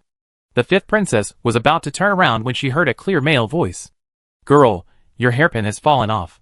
The fifth princess raised her hand and touched the top of her head and found that the hairpin was indeed gone. She turned her head to look at the person who was talking, and before she spoke, she heard the sixth princess burst out laughing. Are you two brothers? How come you are both exactly the same color? The man in white glared at the man in red without leaving a trace. The man asked him to come out with him, saying that he was afraid of being discovered, so he had to smear himself in order to avoid being discovered. I didn't expect to meet her by chance. The hairpin of the lady. Bai Yi handed the hairpin to the fifth princess, and his eyes fell on the fifth princess, and he forgot to let go. Sir? The fifth princess pulled the hairpin and found it didn't move at all, so she asked in confusion. Oh! Bai Yi quickly let go of her hand. The lady, don't you know me? The fifth princess casually put the hairpin on her head. I don't know. Seeing her serious expression, Bai Yi concealed the disappointment in his eyes. I made a mistake. You two are worthy of being friends. You are both so good at making connections. The sixth princess took the fifth princess's hand. Fifth sister, let's go and look for our brother the crown prince. Just now I heard that the two girls wanted to find a place to rest. There is a tea house not far ahead. Not only can you drink tea, but you can also listen to music. Your excuse for making connections is really bad. The red-clothed girl raised her hand and patted the white-clothed girl on the shoulder. Okay, stop looking, let's go back. If we meet the crown prince later, there will be a risk of exposing our identities. The white-clothed girl retracted her gaze and said nothing. Seeing that he looked absent-minded, the red-clothed girl comforted him. It's just that you failed to establish a relationship. Don't be discouraged. The prince and his companions found a tea house and sat in a private room. The sixth princess remembered that the man just now seemed serious and couldn't help but said, "Fifth sister, do you really not know that person just now? It seems that he really knows you, and he doesn't seem to be lying." "No. Fifth sister is awesome," praised sixth sister. The fifth princess was confused. When did she praise sixth sister? Without waiting for the sixth princess to explain, the prince stood up and said, "Let's go back. It's getting late." Luor kept yawning just now, so she must be sleepy. Back in the palace, the prince sent Yuilua back to Zuehua Palace before returning to the East Palace. "Where's mother?" Yuilua didn't see concubine Xian, so she asked Huarui, who was standing beside her. Huarui raised her hand and pointed to the roof. "Madame Defei, and the others are on the roof with you." Yuilua walked out of the bedroom and found that there was indeed a tall ladder standing next to it. At this time, a voice came from the roof. "I said this rooftop is in a good location. You can see the busiest market and the lanterns without leaving the palace." Defei sat on the rooftop, her hands on the tiles, looking into the distance. It looks so good from a distance. Wouldn't it look even better if you look at it up close? It looks really good up close. Xian Fei curved her lips. "Before I entered the palace, I would go out every lantern festival. It was very lively. I haven't been out for these years. I don't know if it's still the same as it was back then." Yuilua pursed her lips and called out Qingrong. After whispering a few words in Qingrong's ear and stuffing some silver into her pocket, she turned and went back to the palace. Qingrong came back very quickly, and when she appeared in front of Yuilua, she had 4 rabbit lanterns in her hands. "Little princess, here you go." "Thank you, sister." Qingrong hid in the dark again, and Yuilua hid the lanterns, and then saw concubine Xian and others walking in from the door. She quickly stood up and walked towards concubine Xian with her short legs. "Mother." Concubine Xian took her hand and said softly, "When did Luor come back?" "I've been back for a while." "Did Luor have fun?" Yuilua nodded. "Yes, Luor brought you something." Empress Xian chuckled, with a curious look on her face. "What did Luor bring us?" Leading Empress Xian to the couch, Yuilua looked up at Empress Xian. "Mother, lift it up and take a look." Empress Xian stepped forward and lifted the quilt, and the rabbit lantern hidden in the quilt caught the eyes of several people. Yuilua stepped forward and picked up one, walked to concubine Shu, the lantern for Aunt. Then she gave one to concubine De and concubine Ro, and finally gave the remaining one to concubine Xian. "This is for mother." They smiled at each other, their eyes a little sour. Such a little person is so considerate, knowing that they can't go out of the palace to see the lanterns, and specially brought lanterns back for them. Even her own son may not be so considerate. "Thank you, Luor." Concubine Xian raised her hand and rubbed Yuilua's head. "As long as mother and aunts like it." "And likes it very much." Concubine Shu looked at the lantern in her hand. "My daughter is so considerate." "That brat Hung Rui can't do that." Concubine De echoed. "Who says it's not true? I haven't seen lanterns for many years. Now this lantern is really more exquisite. This is the best gift I have ever received." "Thank you, little princess." Concubine Ro's eyes were red, and she was about to cry. Don't cry, don't cry." Yuilua comforted softly. At the same time, the lights in Yan's mansion were bright. Yin Fan sat at the top with a frown. "Dad, send those 2 to the palace tomorrow. If they stay in the mansion, my son will be completely driven crazy by them. You think I don't want to, but the Emperor didn't mention it. The 2 of them are too noisy, and they will only calm down when they need the antidote. After getting the antidote, they will start making trouble in the mansion again. Dad, you can take the initiative to mention it. Yin Zhihai has 2 big dark circles under his eyes. My son hasn't slept well for a long time. What to mention?" The red-clothed and white-clothed girls, who changed into women's clothes, walked in from the door. "Of course, I sent you to the palace." Yin Zhihai looked at Hong Yi, who came in, and glared at him. "Dad has a good temper and tolerates you, but the palace won't tolerate you being so unruly." "Oh!" Hong Yi walked to the chair and sat down. "Is your father tolerating me? He has no chance to find fault, because I learned etiquette well." "You?" Yin Zhihai was angry. Chapter 413. What do you mean by you? Am I wrong? Hong Yi poured herself a cup of tea, took a sip and glanced at Yin Zhenghai, whose face was flushed. I'm just telling you the truth. Why are you angry? That's enough. Yin Fan looked at Hong Yi with a sullen face. Tomorrow I will go to the palace to see the emperor, and send you to the palace. If you don't want to, or if you are restless in the palace, your friend will be tortured by poison. Seeing that Yin Fan wanted to say something else, Hong Yi put the teacup upside down on the table with an impatient look on her face. You have to be obedient and strive for favor when you enter the palace. You have told me hundreds of times. I am not as old as you are yet. My brain is quite good. You don't have to mention it every day. Although Yin Fan was dissatisfied with him in his heart, he still endured it and did not get angry. After tomorrow, he would be able to have peace by sending these two people to the palace. They are not fools. They would not dare to make such troubles when they enter the palace. Since it has been decided, I will go to rest. The red-clothed man stood up and walked away with the white-clothed man. On the other side, Lucienne was really bored walking alone. She wanted to meet Qin Qianqian and the fourth prince by chance, but she didn't know where the two of them went. She walked so much that her legs were sore, but she still couldn't see the shadow of the two. There was no other way, so Lucienne had to go back to Qin's house first. Ding, who was waiting for her to come back in the house, was dozing off. When she heard the footsteps outside, she hurriedly got up and opened the door. How is it? Ding asked someone to come in, closed the door, and asked in a low voice, Did you see the fourth prince? Qin Qianqian had left the house on such an important day, so she didn't believe that the fourth prince would not come to look for Qin Qianqian. I met him, and I saw several princes, but my cousin didn't let me follow, so I didn't talk to him. You're not allowed to follow. Ding's voice rose a few notches in anger, and she lowered her voice after Lucienne looked at her. Why is Qin Qianqian like this? She took you out, but didn't let you follow her, and left you aside. Is this reasonable? No, I have to go talk to your aunt. Mother! Lucienne held her back. Don't go. You've lived here for so long, can't you see it? She saw how much the people in the Qin mansion doted on Qin Qianqian. If she told others, they would think she was tactless, and would not get any good results. It's okay. There's no chance this time. Isn't there a flower viewing banquet? Mrs. Ding sat back on the chair. Do you think the fourth prince is easy to deal with? Are you sure? Lucienne sat opposite Mrs. Ding. I was very sure before, but now I'm not so sure. It's okay. When the fourth prince has more contact with you, he will naturally see that you are better than Qin Qianqian. The news that Lucienne returned home early soon reached the ears of Mrs. Qin and the others. Mrs. Qin listened to the maid's report and smiled at Mr. Qin. It seems that Lucienne was defeated, otherwise she wouldn't have come back so early. Although the fourth prince is not deep-minded, he is not a fool. Master Qin poured a cup of tea for Madame Qin. Our Qianqian and the fourth prince have been childhood sweethearts. It has been so long since they got together.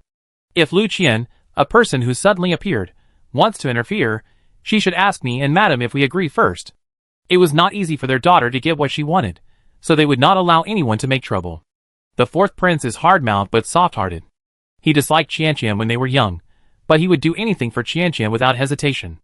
Otherwise, I would not let my daughter do whatever she wants. As the two were talking, the maid came in with a smile. Master and Madam, the fourth prince has brought the young lady back. Master Qin and Madame Qin looked at each other, stood up and walked out.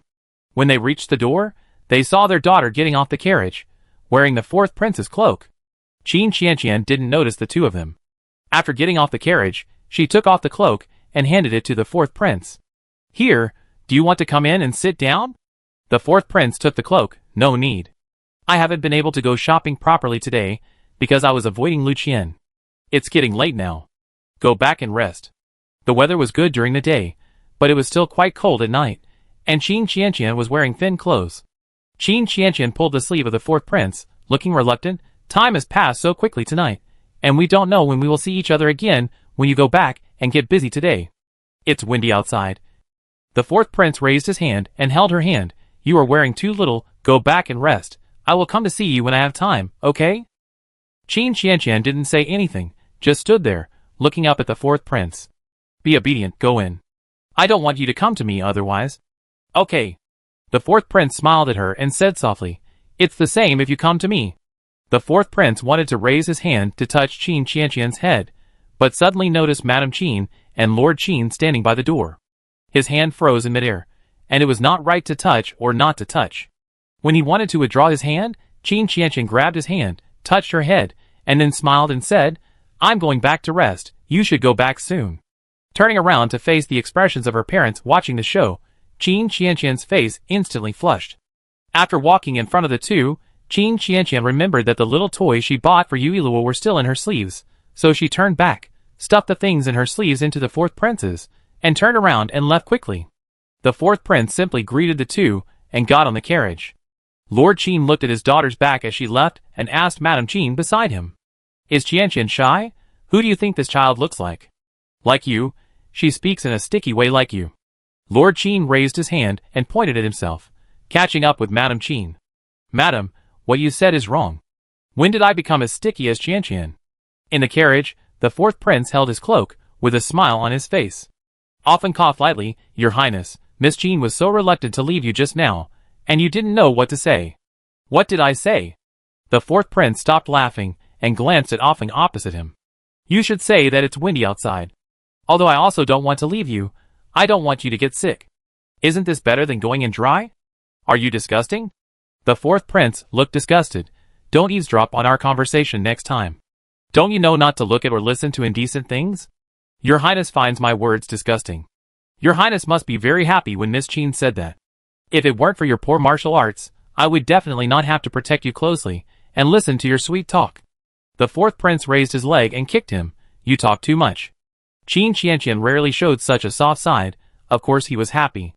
The next day, Yin Fan had not yet entered the palace to see the emperor, but the emperor's imperial edict arrived at the mansion. After reading the imperial edict, Eunuch Chao handed it to Yin Fan. "Please stand up, Prince Liang. You must send Miss Yin to the palace today." "Okay, Eunuch Chao, please come in person." "No, I have to go back to report to the emperor." After seeing Eunuch Chao off, Yin Fan turned back to the main hall and planned to send someone to call Hongyi. But when he entered the door, he found that the two people in Hongyi had come to the main hall without knowing when. Chapter 414. Red-clothed woman crossed her arms and looked at Yin Fan who came in. "Come to inform me to go to the palace? I've already prepared here. You prepare the carriage, and we go to the palace now." Anyway, he was tired of staying in the Yin mansion, so he might as well go to the palace to meet the sixth princess, the big cutie, and the little princess, the little cutie. "Go to the palace and behave yourself."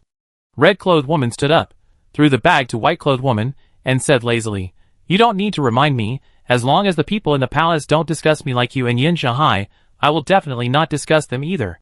Yin Fan's forehead twitched. "You are going to compete for favor. You know what it means to compete for favor? What if I compete for favor and the emperor doesn't favor me?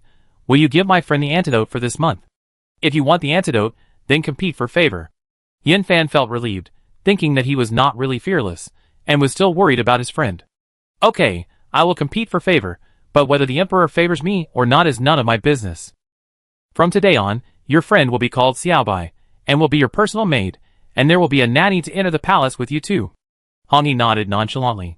Yin Fan just wanted to find someone to monitor the two of them, but it was a bit ridiculous for an ordinary maid to want to monitor the two of them. After sending Hongyi to the carriage, Yin Fan let out a long breath, feeling more relieved than ever before. "Finally, I sent this person away." Yin Zhihai happily returned to his yard, and found that the yard he had carefully designed was completely empty. All the valuables were gone. He seriously suspected that if Hongyi was strong enough, she would probably move this yard away as well. "Ah!" Yin Shanghai was so angry that he yelled to the sky, and the servants outside rushed in fear. "Sir, what's wrong with you?" Looking at the empty room, the servant regretted why he ran in. "You actually took away all my valuables, damn it." "Sir, there is a letter on the table." Yin Shanghai picked up the letter on the table. "You must be mad when you see this letter. Don't be too angry. These things of yours are useless on the table, so out of kindness, I changed them all into silver for you, and gave them to those who need silver. Don't thank me too much." There was also a little man drawn at the signature, with a provocative expression, which made Yin Zhihai so angry that he wanted to smash Hongyi's head. Hongyi was in a very happy mood in the carriage, humming a tuneless little song. "Do you think I can see the sixth princess when I enter the palace?" Bai said calmly. "The sixth princess is in the princess's mansion, not in the imperial palace." "Okay, I will enter the palace anyway." Hongyi lifted the curtain and looked out the window. "You looked like you were dying when you came back last night. Did you fall in love with the fifth princess at first sight?" "I found a pair of hairpins, and only gave one to the person, and kept it for myself." TSK. Last night, he saw Bai Yi holding a hairpin in a daze. The hairpin was exactly the same as the one lost by the fifth princess last night, but the strange thing was that the fifth princess took the hairpin without saying anything. I thought I was the same as you, taking the sixth princess's purse and putting it on my body. Bai Yi rolled her eyes at him. I advise you not to tease the sixth princess anymore. Why? Hong Yi widened her eyes. Do you like the sixth princess? I heard that last year a #1 scholar tried to seduce the sixth princess and took the opportunity to defile her body. In the end, the emperor beheaded him. So if you like the sixth princess, it's best not to attract her attention in a way that she hates. You know a lot. The carriage slowly drove to the palace gate. The two got off the carriage and were greeted by the palace servants waiting at the side door to Zuehua Palace. The emperor said that Miss Yin should go to Zuehua Palace first, and concubine Shu will arrange a bedroom for you. The emperor won't see me? Hong Yi changed her voice and asked softly. The emperor is busy with government affairs, and Miss Yin is not in a hurry to see the emperor. The maid led the people to Zuehua Palace and told Huarui at the door the purpose of their visit. Huarui glanced at Hong Yi and turned to report. Your Majesty, Miss Yin is here. Let someone in quickly. Woohoo, Hong Yi, you are really a rotten boy. You actually came to the palace dressed as a woman. Empress Yin was shocked. Men dressed as women, the two of them were brought in. Empress Yin looked at him and was even more surprised. The person in front of her was a real beauty. If it weren't for lures in her voice, she might not know that this person was a man in disguise. Your servant Yen Minor greets the three ladies. The lady in red bowed properly, not looking sideways, with her eyebrows lowered, which made Yuilua smack her lips. She has learned etiquette so well. Look at her small figure and soft voice. I wonder if Daddy can control himself. You are really pretty. No wonder the emperor couldn't wait to let you enter the palace after the Lantern Festival. Concubine Shu smiled at Hong Yi and said, Raise your head. Hong Yi raised his head obediently, and Concubine Shu looked into his narrow and upturned eyes and raised her eyebrows. Your eyes are really beautiful, get up. Thank you, Madame Shu Fei. I have arranged a place for you to stay. The emperor's imperial edict for the title will come down tomorrow, Concubine Shu said, and told Tao Yi, send Miss Yin to her residence to rest. This Miss Yin seems to be more beautiful than before. Concubine De looked at the place where Hong Yi disappeared. I remember that she was not so exquisite before. Hong Yi is indeed more exquisite than his sister, and Yin Fan is really relieved.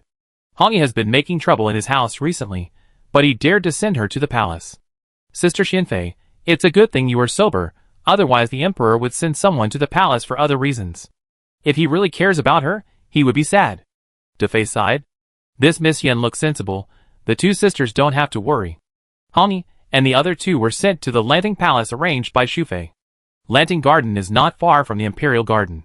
After entering the gate, there is a big locust tree in the middle of the courtyard. The gate of the courtyard is very clean, and it can be seen that it has been specially cleaned. There are several people standing at the gate of the courtyard. When they see Hong Yi coming in, they bow and salute. We have arrived at the residence. These are the people who take care of Miss Yin.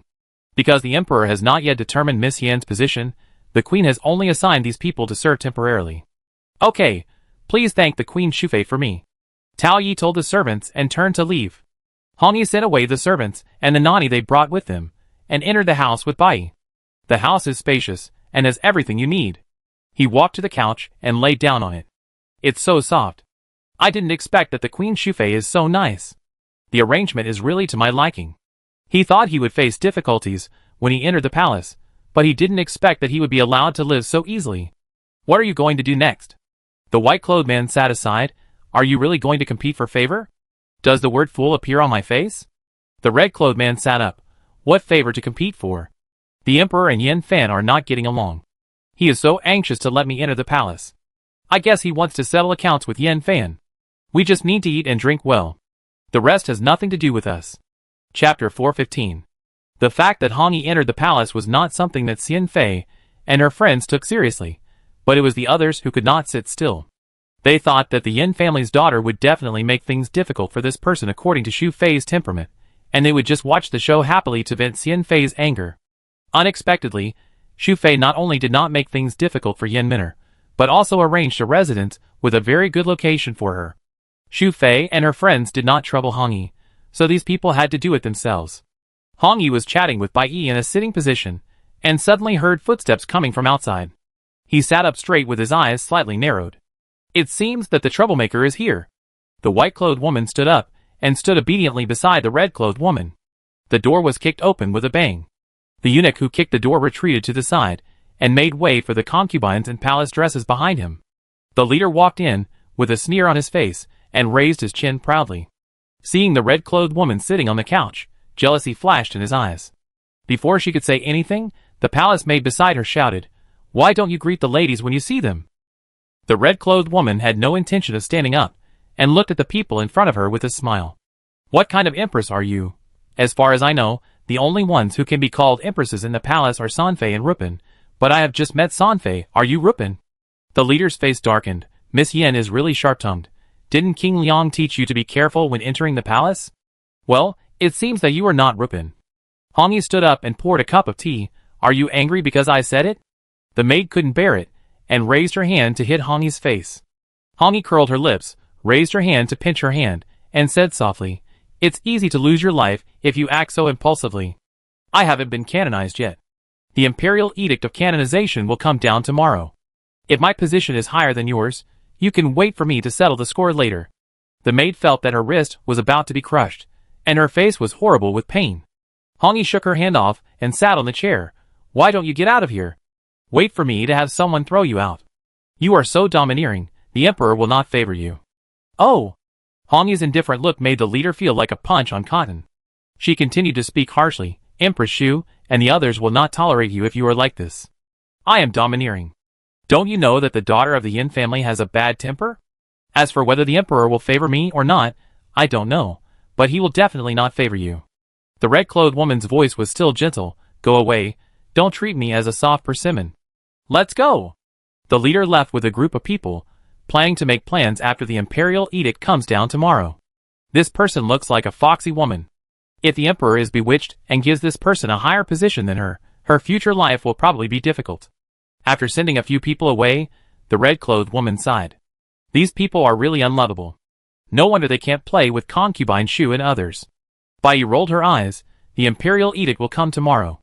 If you don't have a high position, these people will probably come after you. They can kick the iron wall if they want to. Hongyi said, staring at Bai Yi with a smile, "I think concubine Xian and the others are more interesting, and I can play with the little princess, who is so cute." The more Hongyi thought about it, the more feasible it seemed to her, and she couldn't help but applaud herself. "It's decided. I'm going to play with concubine Xian and the others, and kill Yin Fan, the bastard, and avenge my mother who I've never met." Bai Yi held his forehead.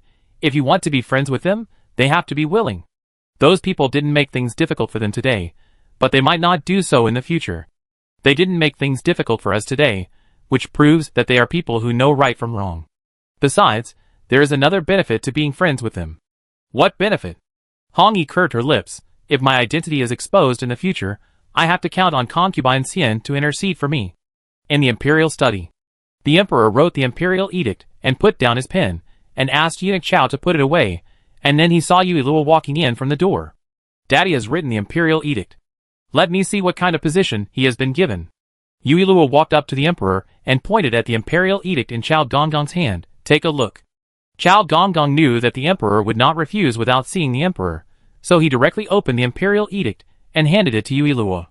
After reading the position that the emperor gave to Hongyi in the imperial edict, Yui Luo smiled secretly in her heart.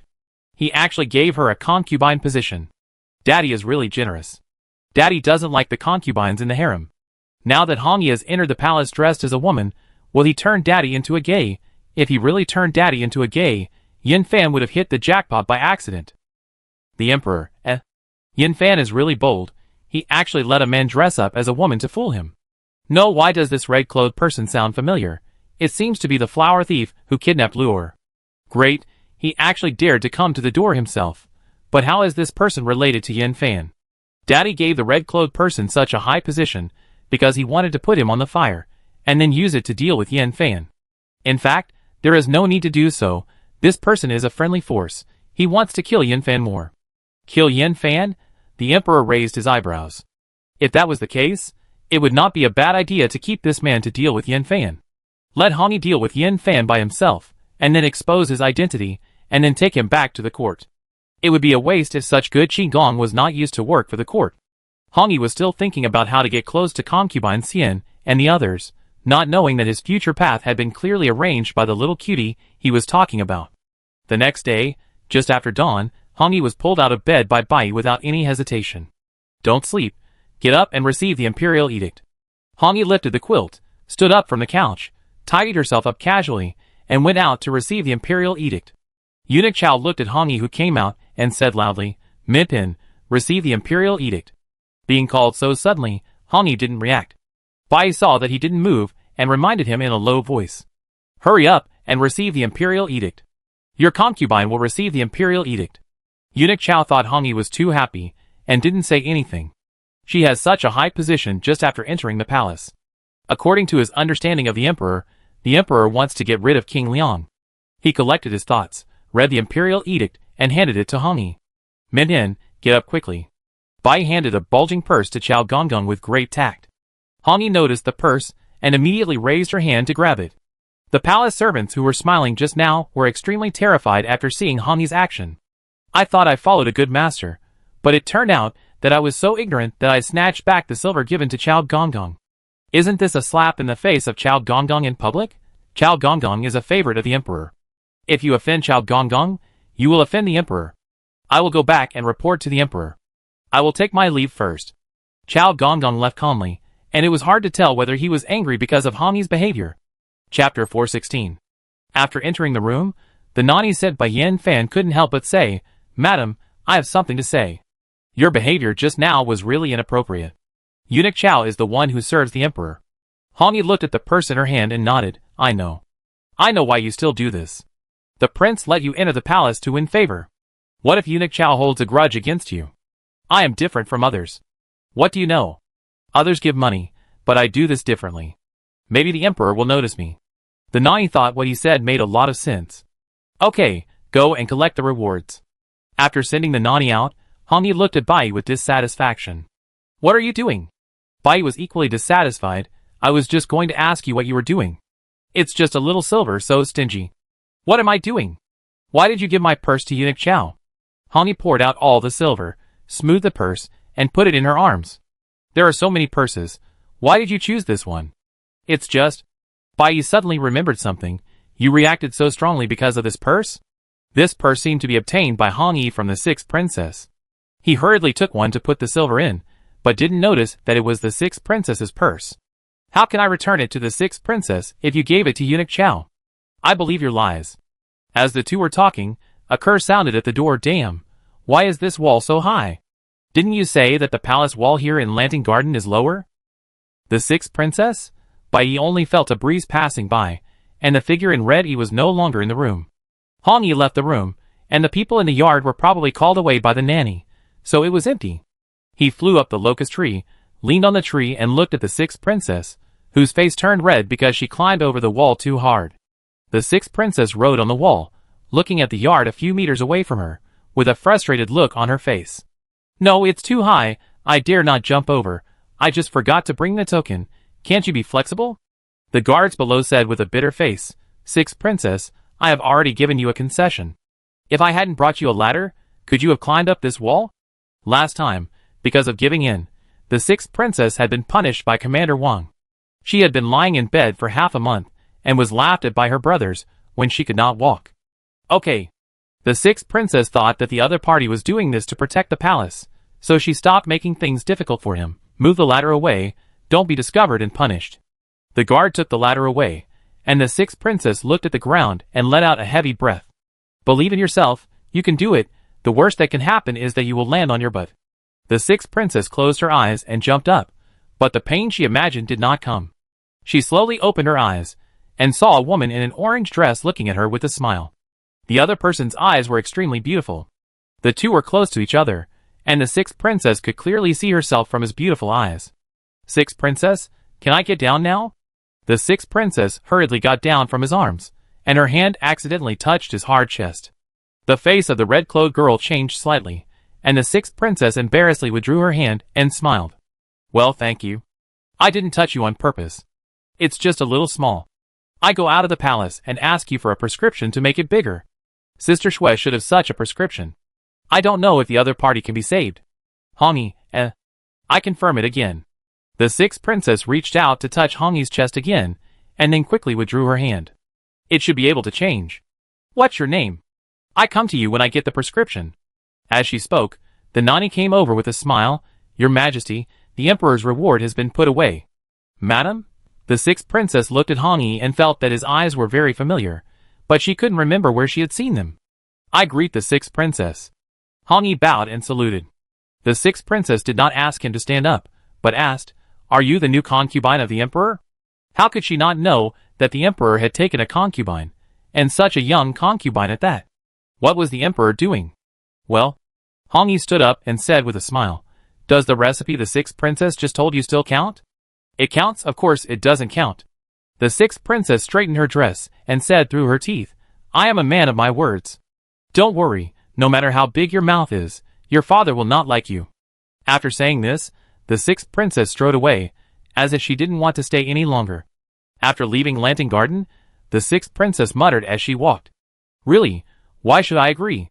What if your father really likes this person, and lets her snatch the favor of Empress Xian? Will Luo be unhappy? Yui Luo looked at the sixth princess coming out of Lantern Garden and felt strange. Why did the sixth princess come out from the red-clothed girl? Was she here to cause trouble? Lure. The sixth princess was pulled back to her senses by Yui Luo's voice. She looked at Yui Luo, who was only a few steps away from her, and walked up to her and took her hand. Where are you going? Yui Luo pointed in the direction of Lantern Garden. To see the newcomer. Nothing good to see. Just a pretty face, but a bad figure. Did the princess see him? The sixth princess nodded. Yes, don't worry, Lure. That person has a bad figure. Although her position is not bad, my father will not like her. Didn't the red-clothed girl stuff 2 buns in front of her chest? It's so unprofessional. It's probably because she's flat that the sixth princess said she has a bad figure. It's strange that a man dressed as a woman can have a good figure. The sixth princess was surprised. No wonder he was so strong. If that's the case, her father must know it, so she doesn't have to worry about it. Thinking of this, all the depression in her heart disappeared. The sixth princess picked up Yui Luo and said with a smile, Can I take Luo out of the palace to play? Sister Shuyan is going to hold a flower viewing banquet tomorrow. She came to the palace just to tell Luo about this. Okay, let's leave the palace now. Because of the last lesson, Yui Luo did not sleep with the sixth princess at night. After sleeping until dawn, the two of them packed up, had breakfast and went directly to the Du mansion. Du Shuyan personally sent the invitation, and these people really gave face. When the two of them arrived, there were already many people gathered in the pavilion, both men and women. The flower viewing banquet was held in a pavilion.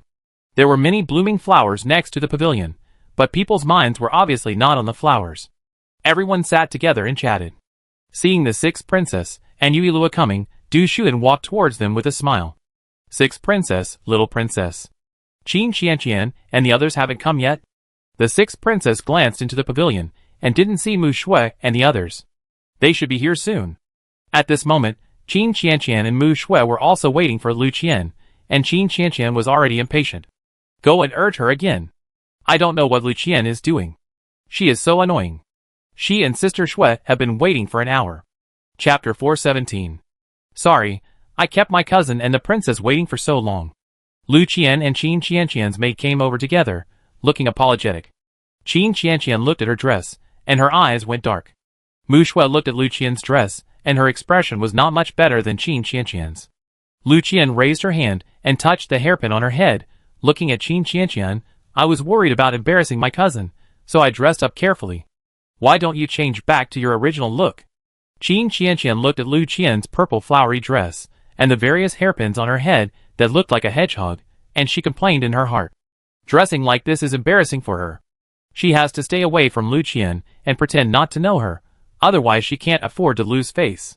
I think I'm fine like this. Mu Shui stood up. As long as Miss Lu is satisfied, let's go to the Du mansion as soon as possible. Qin Qianqian was just saying it casually, and she stood up when she saw this.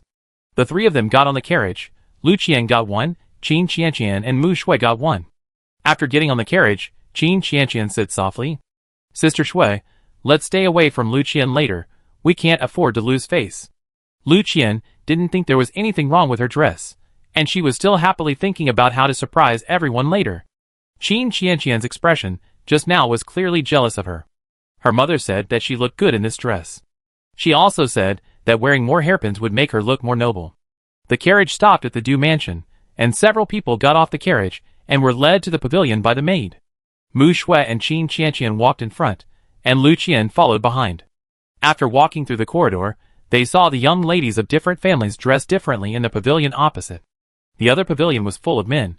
Both sides were chatting with each other. Noticing the arrival of several people, someone called out, "The princess and Qin Qianqian are here."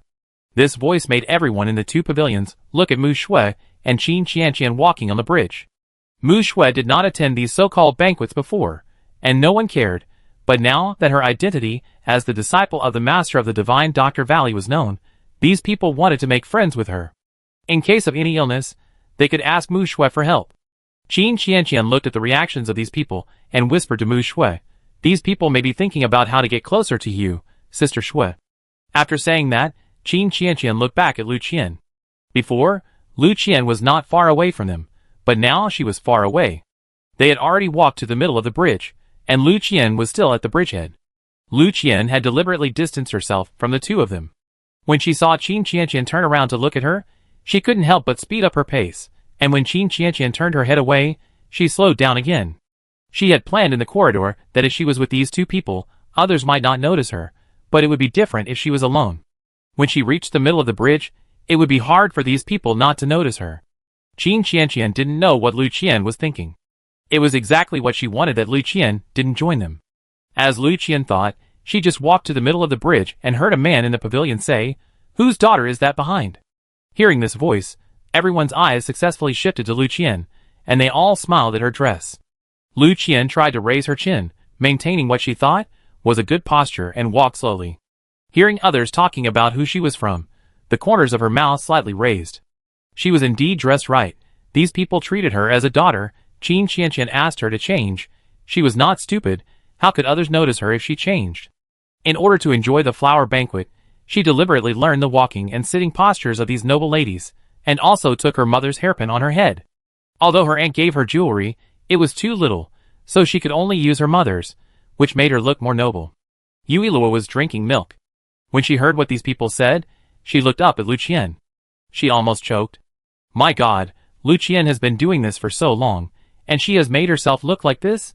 She put so many hairpins on her head. Are you afraid that others don't know that she has so many hairpins? She raised her head so high. Doesn't her neck feel sore? This purple flowery dress doesn't suit me. No, after seeing her purple dress, I have to look at my third brother's purple dress to clean my eyes. The sixth princess and the fifth princess sat side by side. They tried to hold back their laughter when they heard Yuilua's thoughts. No wonder Qin Qianqian and Mu Shui didn't go with her. Maybe she felt ashamed. Qin Qianqian and Mu Shui walked into the pavilion, and a woman in a pink dress said in a soft voice, "Qin Qianqian, look at the person behind you. She is even more different than you." "Princess, do you know which lady this is?" "Penru, I just taught your lecherous cousin a lesson. Why do you keep biting me?" Qin Qianqian glared at the pink-dressed woman. It was this person who said everywhere that she liked to whip people randomly, which gave her a reputation of being arrogant and domineering. At first, she wanted to explain, but then she thought, forget it, why should she explain to someone who doesn't understand her? Listen everyone, Qin Qianqian blamed my cousin for what she did. My cousin is already married. Everyone knows that she beat someone up in the street and sent him to the clinic. Now she blames my cousin. Panru put away the smile on her face and said aggrievedly, "That's right, who let her have a father who is the Minister of Justice? What's the big deal about us being wronged?" Her cousin loved her very much. From childhood to adulthood, he always kept everything close to her. That time, her cousin was beaten by Qin Qianqian and was covered with wounds. He lay in bed for a long time before his wounds healed. Anyway, in her mind, her cousin would never flirt with a woman. "Miss Pan." Du Shuyan stood up with a smile. "Qianqian was invited by me, so she is my guest. You threw dirty water on my guest in front of me. Don't you take me, the host, seriously?" Panru hurriedly explained. Miss Du misunderstood. "I was joking with Qin Qianqian. She didn't want to be kicked out because of Qin Qianqian. If she was kicked out in front of so many people today, how would she survive in the future? We are not close enough to joke around. Today is Sister Yan's flower viewing banquet. I don't want to cause trouble. If you keep talking, I let you taste the power of my whip." Lu Qian got off the bridge and came to the pavilion. She found that the people who were looking at her were all paying attention to Qin Qianqian. She gritted her teeth secretly, then walked into the pavilion, coughed lightly and said, "Cousin, I was just joking with you, why are you angry?" This cousin successfully turned everyone's attention back to her. Lu Qian was very satisfied. So this is Qin Qianqian's cousin? Everyone looked at Lu Qian meaningfully, no wonder she is so different. "Hello, ladies. I am Qianqian's cousin Lu Qian." Lu Qian acted like an elder sister. Qianqian has been spoiled by her aunt and her family, so she is inevitably a bit arrogant. Don't bother with her cousin. Chapter 418. Living under someone else's roof and playing tricks on others, she is indeed a white lotus. Qin Qianqian sneered, thinking that Lu Qian was really stupid. Couldn't she see how contemptuous others looked at her? "Qin Qianqian, your cousin is really beautiful in this dress." Pan Ru looked at Lu Qian with a smile. "Is Miss Lu's dress the new trend in Beijing this year?" "No, I just wore it casually." Others listened to Lu Qian's words and laughed with their hands covering their lips. "Qin Qianqian, your cousin is really interesting." Pan Ru smiled softly. "It's so interesting that I can't tell good from bad." Lu Qian actually wanted someone to take over. No wonder she chose the fourth brother. If she doesn't choose a fool, she won't succeed. "You guys." Lu Qian looked at the people who laughed at her. Her eyes suddenly turned red, filled with tears. "Qin Qianqian, your cousin was bullied. Why don't you help?" Song Tao saw the movement here from the pavilion over there. He would not miss this opportunity to watch the fun and see the beauty of other noble ladies in the capital, so he came here with other young masters. Seeing that the young masters in the pavilion over there were all coming over here, Lu Qian couldn't hold back her tears any longer. "It's your cousin who is making things difficult for her. If young Master Song wants to do something righteous, he can do it himself, and there's no need to involve me, the victim." Song Tao wanted to annoy Qin Qianqian, and when he saw Qin Qianqian saying this, he disagreed and said, "Qin Qianqian, you dare to hit me? How can you be bullied by others? Your cousin is really pitiful, having a cousin like you." "Young master, don't say that. My cousin didn't mean to not help me." Lu Qian pursed her lips, seemingly speaking for Qin Qianqian, but actually wanted to intensify the conflict between Qin Qianqian and Song Tao. These people must be making things difficult for her, because of Qin Qianqian. If Qin Qianqian hadn't made so many enemies, how could these people laugh at her dressing style for no reason?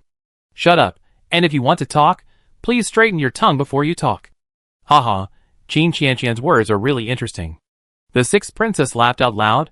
"I remember that Miss Lu didn't speak like this when I went to Qin's house. Is she speaking like this now, because her throat is uncomfortable, or because she has too much phlegm?" Lu Qian's face turned red, and she lowered her head in silence. "Today, I invited you all to come to the mansion to enjoy the flowers." Du Shuyan looked at Lu Qian and Song Tao. "Whoever causes trouble will be thrown out of the Du mansion." Song Tao touched his nose, and returned to the pavilion where the man was with the other young masters. The fourth prince learned that Qin Qianqian had come to the Du mansion, so he put down his work and called the second and third princes to come to the Du mansion together. After entering the mansion, the second prince turned his head to look at the worried expression of the fourth prince and clicked his tongue twice. "Fourth brother, you came here in such a hurry. Are you worried that Miss Qin will be bullied?"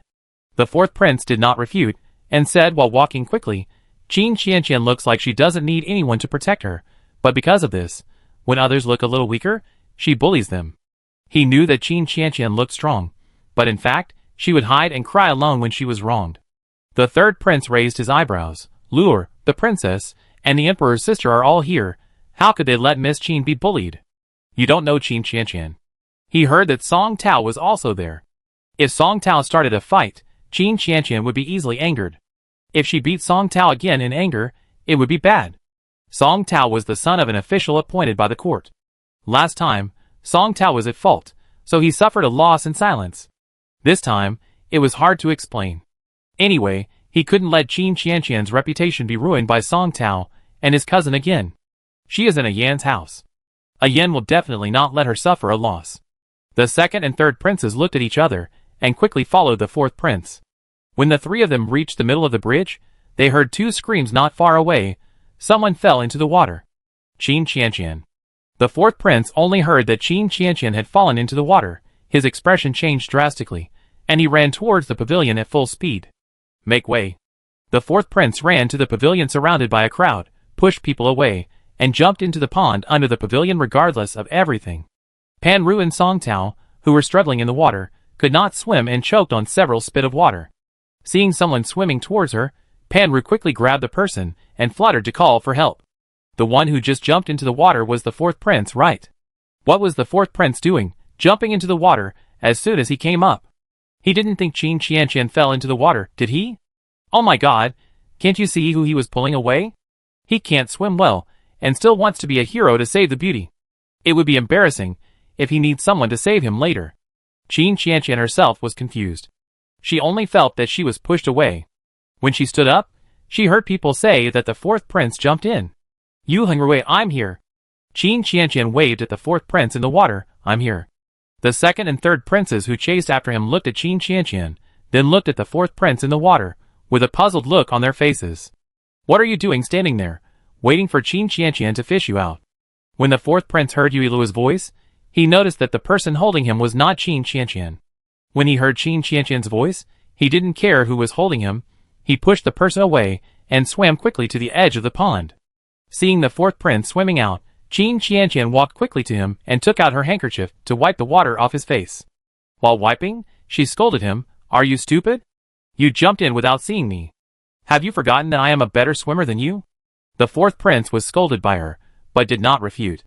He just smiled foolishly and wrung the water off his clothes.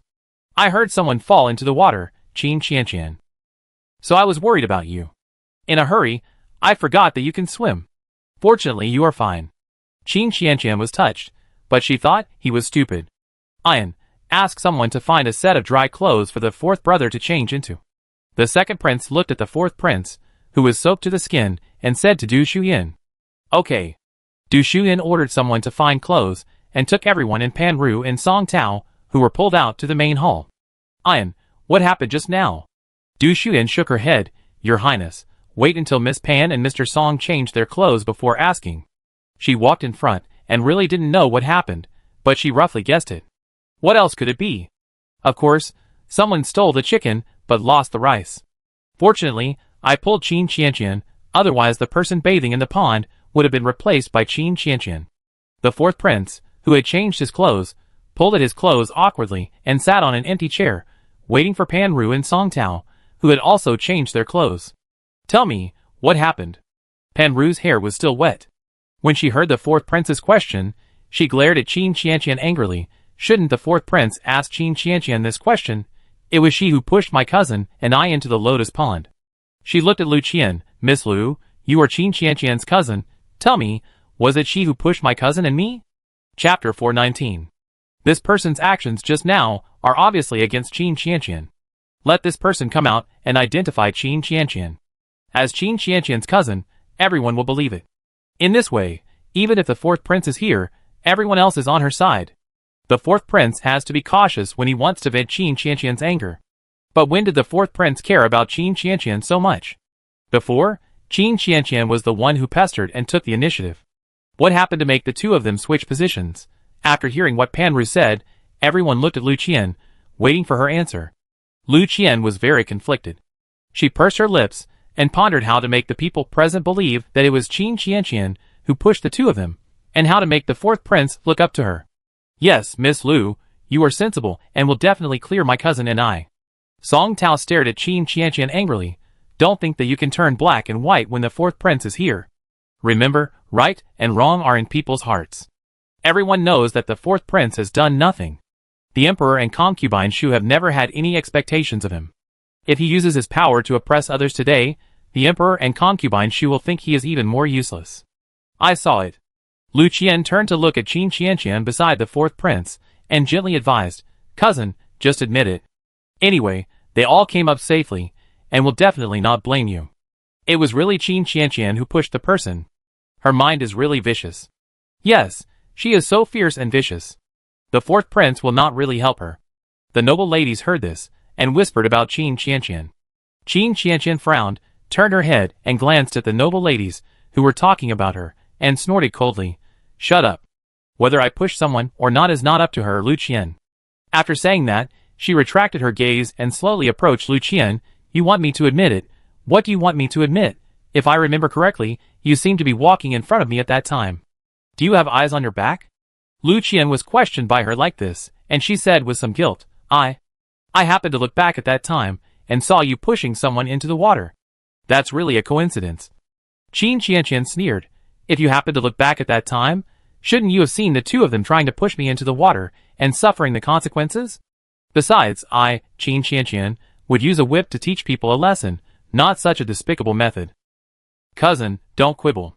My aunt and the others love you so much, they will definitely not blame you. And if you quibble like this, it would be bad if the fourth prince believed it and blamed the innocent people. Lu Qian saw that others seemed to start thinking about Qin Qianqian's words, and added fuel to the fire. If I really wanted to push someone into trouble, I should push you, an ungrateful person. Qin Qianqian grabbed Lu Qian's collar, but she was talking to everyone. The reason why we have this flower viewing banquet today is all because of my ungrateful cousin. She stayed at my house and asked my mother to help her find a marriage, so I asked Sister Yin to hold this banquet. No wonder these gentlemen are here too. It turns out to be because of this. It seems that Qin Qianqian is quite miserable. She helped her cousin like this, but she still turned her elbow outward. Seeing that everyone was pointing their spearheads at her, Lu Qian's face turned pale. Qin Qianqian actually said this in front of so many people, not giving her any face. Those words she said could only make Qin Qianqian bear some accusations. Anyway, Qin Qianqian had such a bad reputation, so why would she care about these few words? But she didn't expect Qin Qianqian to treat her like this. What's the difference between stripping her naked and throwing her in front of everyone? These people looked down on her, and now, because of Qin Qianqian's words, she will be looked down upon even more. I didn't. Lu Qian hurriedly explained. I didn't help others to accuse my cousin. You really believe what Qin Qianqian said? Pan Ru said angrily. It was Qin Qianqian who pushed the two of us. Today, several princes and princesses are here, so please make the decision for me and my cousin. Just as the fourth prince was about to speak, a childish voice rang out. Really? Qin Qianqian's words are unreliable. What about me? Although the words were childish, they made Pan Ru feel invisible pressure for no reason. Is the fourth prince's mouth glued? Such a good opportunity to protect his wife, but he didn't know how to take it. Really, I have to do it. The fourth prince, Isn't he silent because he saw Qin Qianqian doing it with ease? Pan Ru put away the anger on her face, and spoke in a very good tone. The little princess words are trustworthy. She is not a fool. Of course she knows who can be bullied and who cannot be bullied. The man in front of her is the emperor's apple of the eye. If she offends him, she will definitely be punished by her father when she returns. That's good. Yuilu stood up and walked to Qin Qianqian. I thought Miss Pan would say that my words were innocent. Yuilu's words are now very clear, and people can clearly hear what she said. I dare not. Don't look so aggrieved. Yuilu stared at her. Should I tell you what you did, or should you tell me yourself? I tell you. Pan Ru was really aggrieved now. When she finished talking about this, she would be completely embarrassed today. With so many young ladies and gentlemen watching, she would be the one to be pointed out when she goes out in the future. It was me. Pan Ru wiped her tears. I wanted to teach Qin Qianqian a lesson, so I planned to push her into the water, but she dodged and I couldn't keep my balance and fell in. She didn't intend to kill anyone. Qin Qianqian can swim, and she will be soaked in cold water at most, which will not kill her. What about you? The fourth prince glanced at Song Tao. Fourth prince, I know I was wrong. Song Tao knelt on the ground, touching his forehead to the ground. I have a grudge against Qin Qianqian, so I want to take revenge. In front of so many people, he didn't dare to really kill Qin Qianqian. Revenge? What qualifications do you have to take revenge? Was it wrong for Qin Qianqian to beat you up that year? The fourth prince stood up and walked in front of him. Which hand did you use? He spoke so fast that Song Tao didn't react for a moment, and was stunned for a moment. What do you mean by this, fourth prince? I asked you which hand you used to push Qin Qianqian. Oh, you know how to protect your wife. Not bad, not bad. I thought your butt was nailed to the chair. Fourth prince, Song Tao had an ominous premonition in his heart, and lowered his head and said, Fourth prince, I was really wrong. Since you don't say it, then don't take both. Don't want it? Song Tao widened his eyes, and looked at the fourth prince's cold face. Knowing that he was not lying, he quickly stretched out his right hand. This one. It would be good if he could save one, but if he lost both, he would be useless. When he returned to the palace, he would go to his father to complain. Upon hearing this, the fourth prince squatted down and grabbed Song Tao's wrist. There was a sound of click, and Song Tao screamed in pain. Pan Ru, who was standing next to him, trembled, fearing that she would be like her cousin. While he was thinking, the fourth prince had stood up and walked back to sit down. Chapter 420. Panru heaved a sigh of relief when she saw this, thinking that her hand was saved. She hadn't promised to marry yet. If her hand was broken, how could she find a good husband in the future? As she collected her thoughts, she felt a gaze falling on her. Miss Pan, are you wrong? Panru hurriedly said, Fourth Prince, I was wrong. Please spare me, and my cousin for the sake of Qin Qianqian not being injured. Forgive you? The fourth prince sneered. Miss Pan wasn't like this just now. Your cousin wanted to tease Qin Qianqian, and was punished by Qin Qianqian. You have ruined Qin Qianqian's reputation for many years because of this. Do you think I can easily forgive you? Panru cried and looked at Qin Qianqian. Qin Qianqian, I didn't really hurt you. Please ask the fourth prince to forgive me. I will never go against you again. Didn't really hurt me? You think killing me is the only way to hurt me, right? Qin Qianqian sneered. If your cousin is a gentleman, I will not teach him a lesson. You are protecting him like this, and you have no promises. Do you have something shameful with him? It's fine if you don't help me, but you insult my innocence like this. Panru's face was filled with shame and anger. Why should I help you? Qin Qianqian pointed at her face. Does it say on my face that I am easy to bully? Besides, I didn't really hurt you. You couldn't stand my words. I have been living like this for all these years. Qin Qianqian said this lightly, but the fourth prince felt extremely bitter in his heart. He was so stupid that he didn't care just because Qin Qianqian said she didn't care. Panru, which hand of yours do you think I should cripple? Fourth prince, please don't cripple my hand. Panru's face turned pale, and she kept begging. Okay, I can spare your hand. How have you ruined Qin Qianqian's reputation over the years? Today, you will clear her name in front of everyone. She doesn't care, but I do. Panru recounted what she had done over the years, and she didn't dare to look at the way the people present looked at her. The flower viewing banquet ended because of this incident, and the others left as if they had been pardoned. Lucian, who was still there, spoke with trepidation. Cousin, it was Miss Pan who warned me to say that. Lucian's eyes were filled with tears, and she acted as if she was sincere and sincere. Cousin, you know I just came to the capital, and I am afraid of offending some noble. Qin Qianqian sneered in her heart. Lucian thought she was a fool. She would naturally not do anything to her. Mother said that the matter that Dad sent to investigate had been settled, and Lucian's lover would arrive in the capital soon, and someone would take Lucian away by then. With what happened today, that person had to come to the mansion as soon as possible. Thank you all today. Qin Qianqian said as she looked at the fourth prince, smiling with her eyes curved. Thank you, fourth prince, for worrying about me. The fourth prince also looked at her. Are you so polite to me? Pretend to be polite. Qin Qianqian put away her smile and turned to look at Lucian. You go back home first. Lucian was stunned for a moment, then showed joy. Thank you, cousin, I go back home first. After Lucian left, the fourth prince frowned and said, just let her go like this? Don't worry, fourth prince, the wicked will be punished by their own wickedness.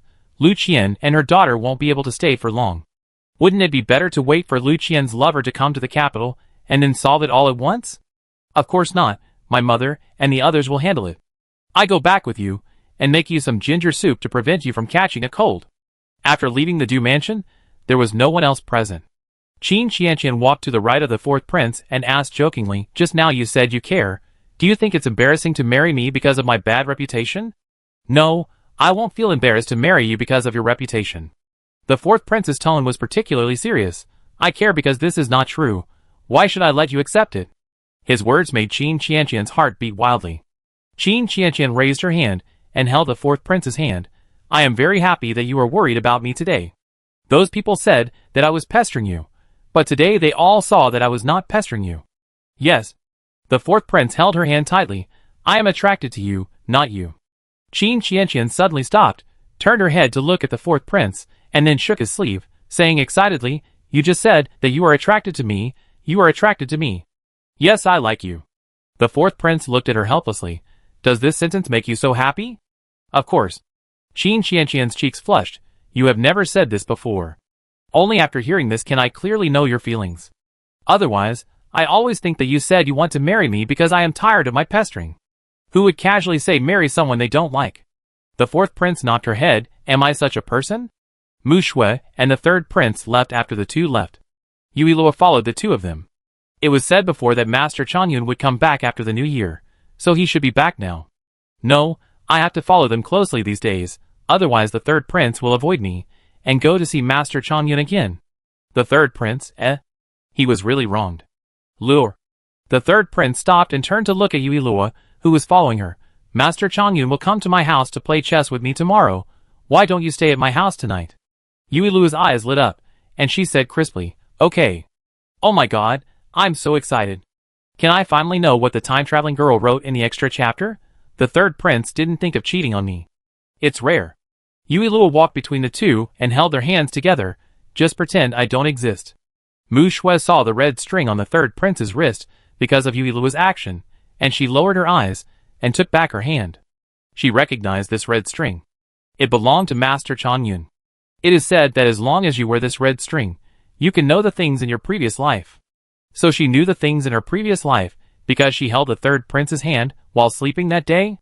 I heard that the princess is looking for Master Changyun. The third prince took Yuilua's hand, slowly withdrew his empty other hand, and walked side by side with Mu Shui. Yeah. Mu Shui nodded. There are some things I can't figure out. I wonder if I can help the princess. Mu Shui thought to herself that you can certainly help, but you may not say it, so you better go to Master Changyun to say hello in person. She guessed that the third prince must have paid something to make Master Changyun agree to let her start over again, and he didn't want her to know about this, so even in her dreams, she couldn't spy on the deal between the two. Your Highness can't help you. Walking to the carriage, Mu Shui got on the carriage with the help of the maid. I go back first, Your Highness. Take the little princess back to eat something, don't let her starve. The third prince watched Mu Shui get on the carriage, his expression complicated, and he murmured softly. Aksu, should I be selfish this time? Chapter 421. Lu Qian returned to Qin's house and saw her mother, tears falling like beads from a broken string. What's wrong? Didn't you go to the flower viewing banquet? What happened? Mrs. Ding comforted her and asked with a frown. Lu Qian told her everything that happened in Du's house and sniffed. Mother, Qin Qianqian must have done this because she was afraid that I would marry well, so she deliberately embarrassed me. Don't cry. Mrs. Ding wiped her tears. Now that this has happened, either you or don't have the child. Lu Qian looked at Ding in disbelief. Mother, what are you talking about? I must have this child. With this child, she at least has a way out. Without the child, she can only go back to continue farming. If you want to keep it, Mother won't persuade you, but after something like this, your aunt probably won't let us stay in the mansion. She and her sister were not very close to begin with, and her sister loved her daughter so much. Knowing that Qin Qianqian was wronged, it would be strange if she could keep them. No.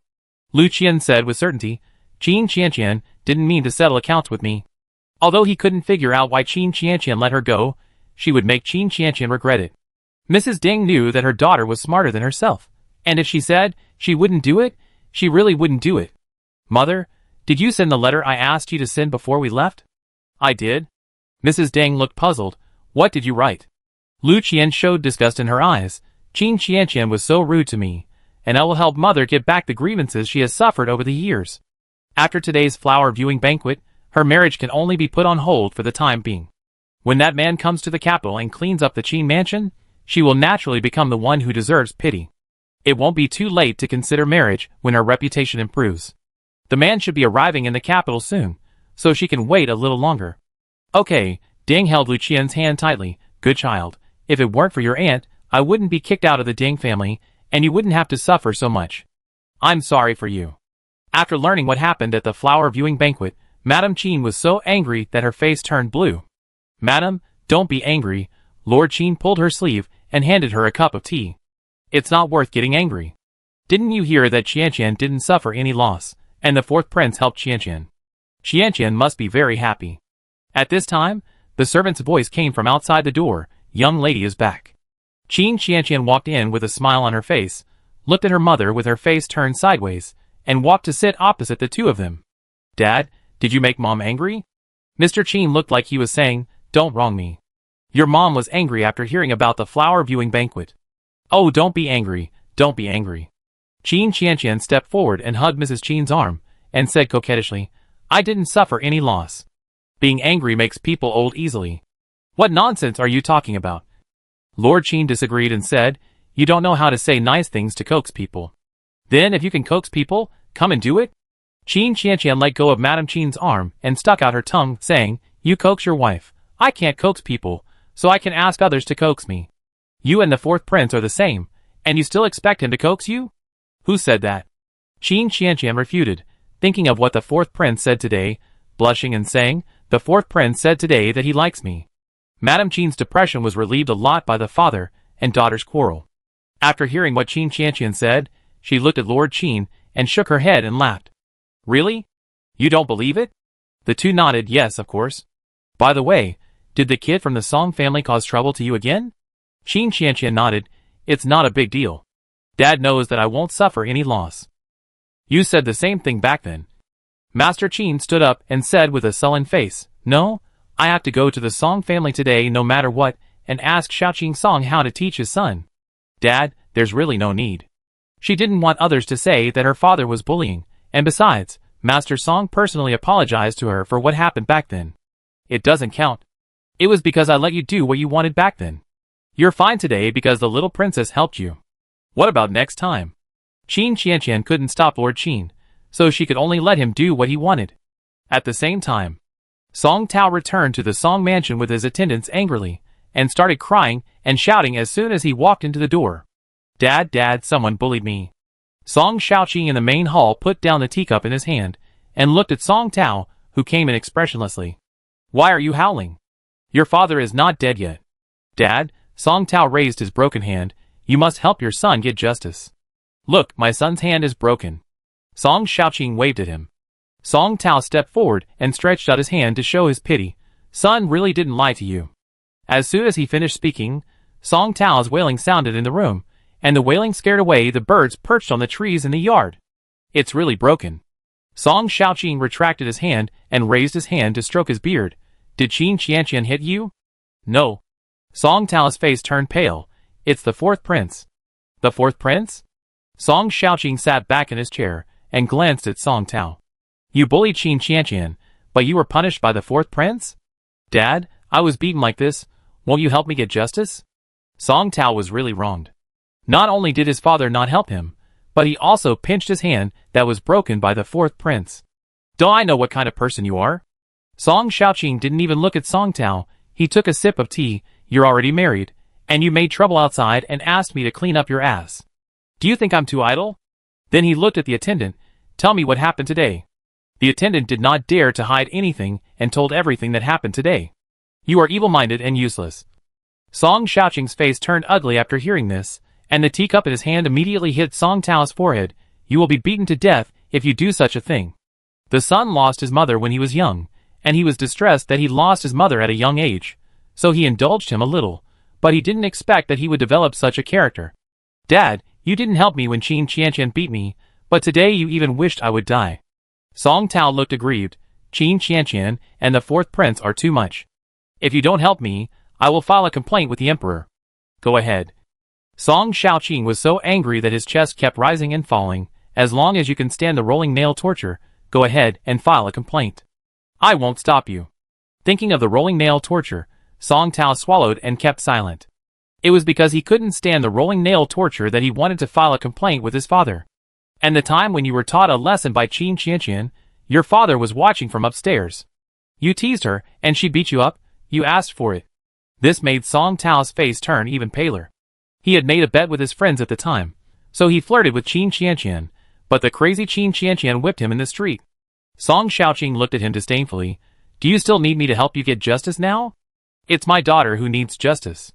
Lord Qin walked in from outside and said expressionlessly, "Don't blame me for coming here without permission, Song Xiaoqing." Chapter 422. Song Xiaoqing smiled slightly and said, "Master Qin, please take a seat." Master Qin walked to the chair and sat down, looking at Song Tao standing in front of him. "I came here today because of my daughter's matter. I already know the whole story." Song Xiaoqing looked ashamed. "I didn't teach my son well, and Miss Qin was frightened.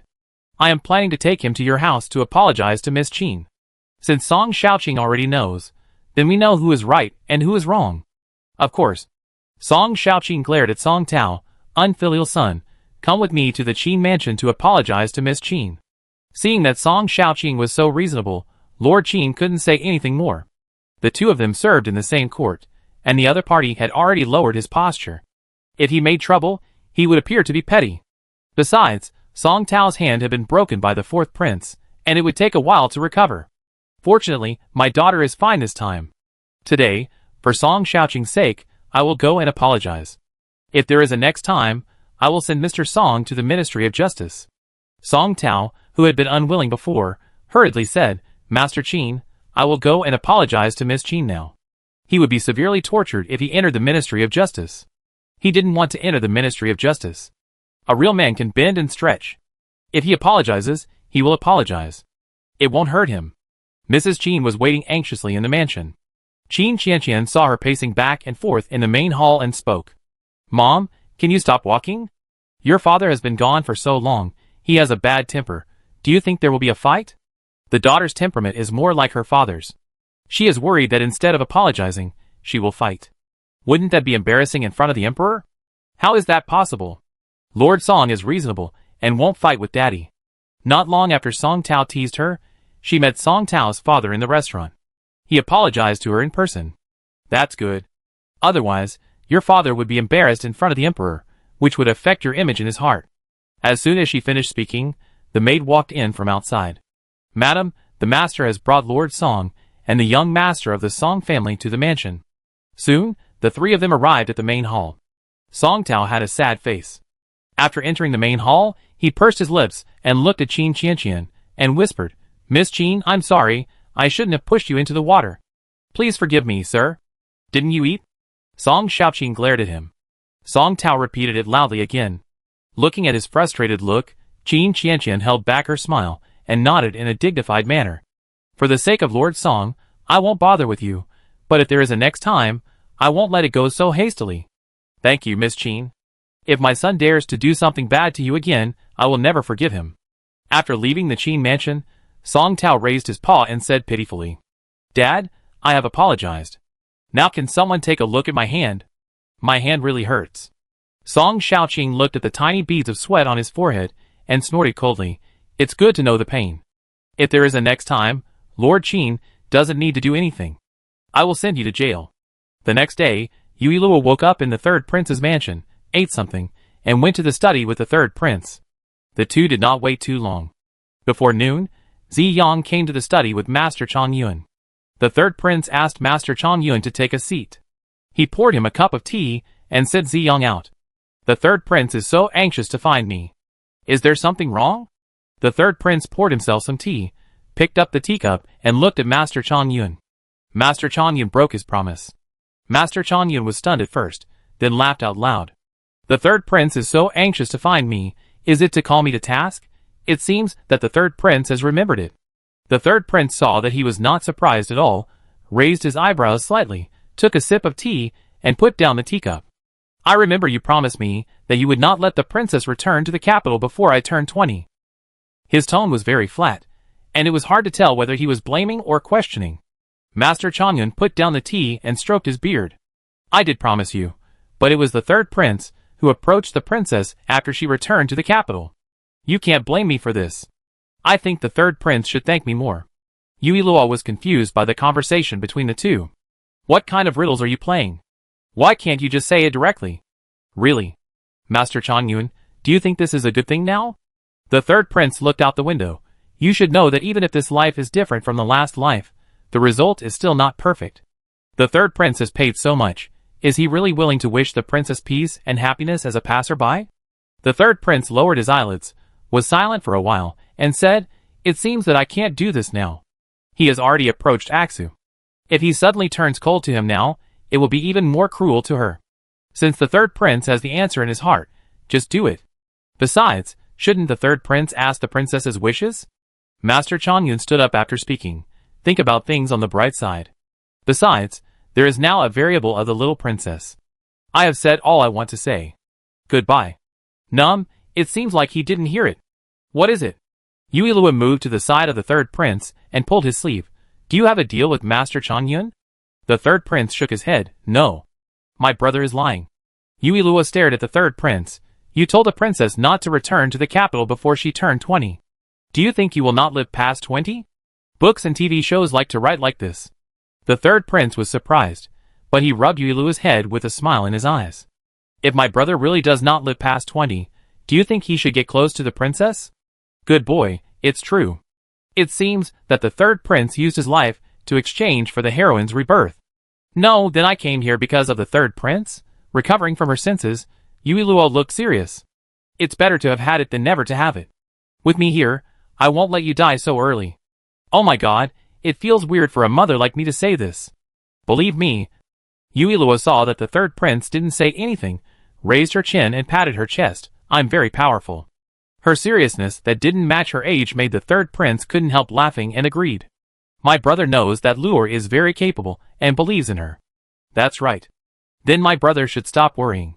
If you really give up on the princess, she will be unhappy if she is with someone else. Okay, listen to Luor. The third prince nodded. What do you mean by listen to me? He was obviously jealous when he heard me say that the heroine would be with someone else.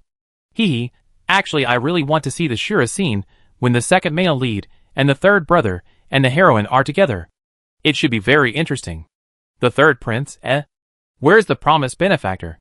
Chapter 423.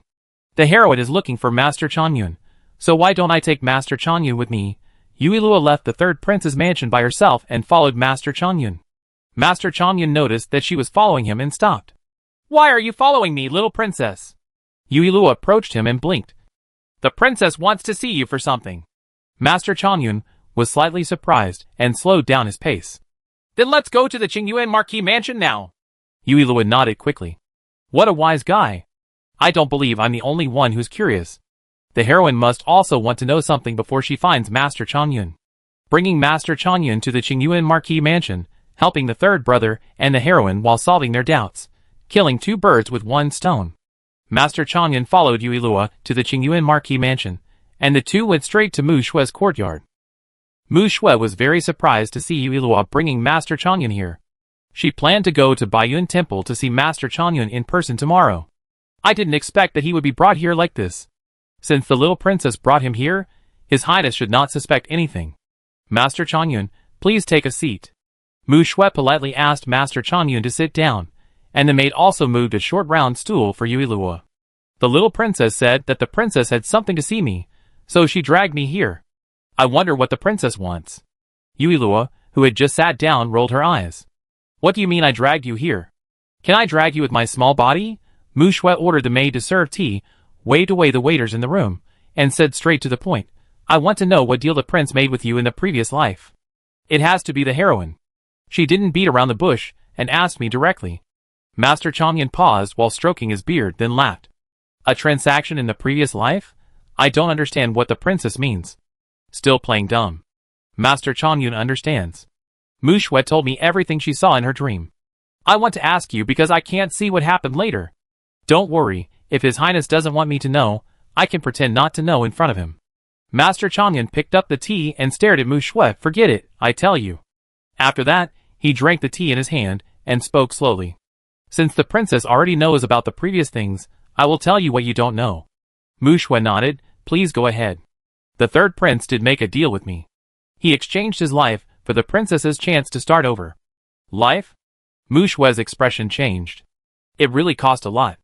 That's right, because in order to change the princess's fate in the last life, the third prince had to do this when he was not sure if there were any variables. Otherwise, even if he came back to life again, the result would be the same, and it would be meaningless. How much time does your highness have? Mu Shue pursed her lips, her hand on the teacup trembling a little. The third prince can only live to the age of 20. Master Chanyun sighed. It was precisely because he was worried that you would repeat the fate of your previous life that he asked his subordinates to send me a letter. The letter asked me to ask Qian Zhong to bring you back to the divine Dr. Valley. That's right. I was wondering why the heroine's plot didn't match. It turned out to be because of the third prince. Mu Shue remembered what her master said, and asked hoarsely, Then your highness asked you to tell senior brother about the Qianshan Snow Lotus in the Li Kingdom? Master Chanyun nodded.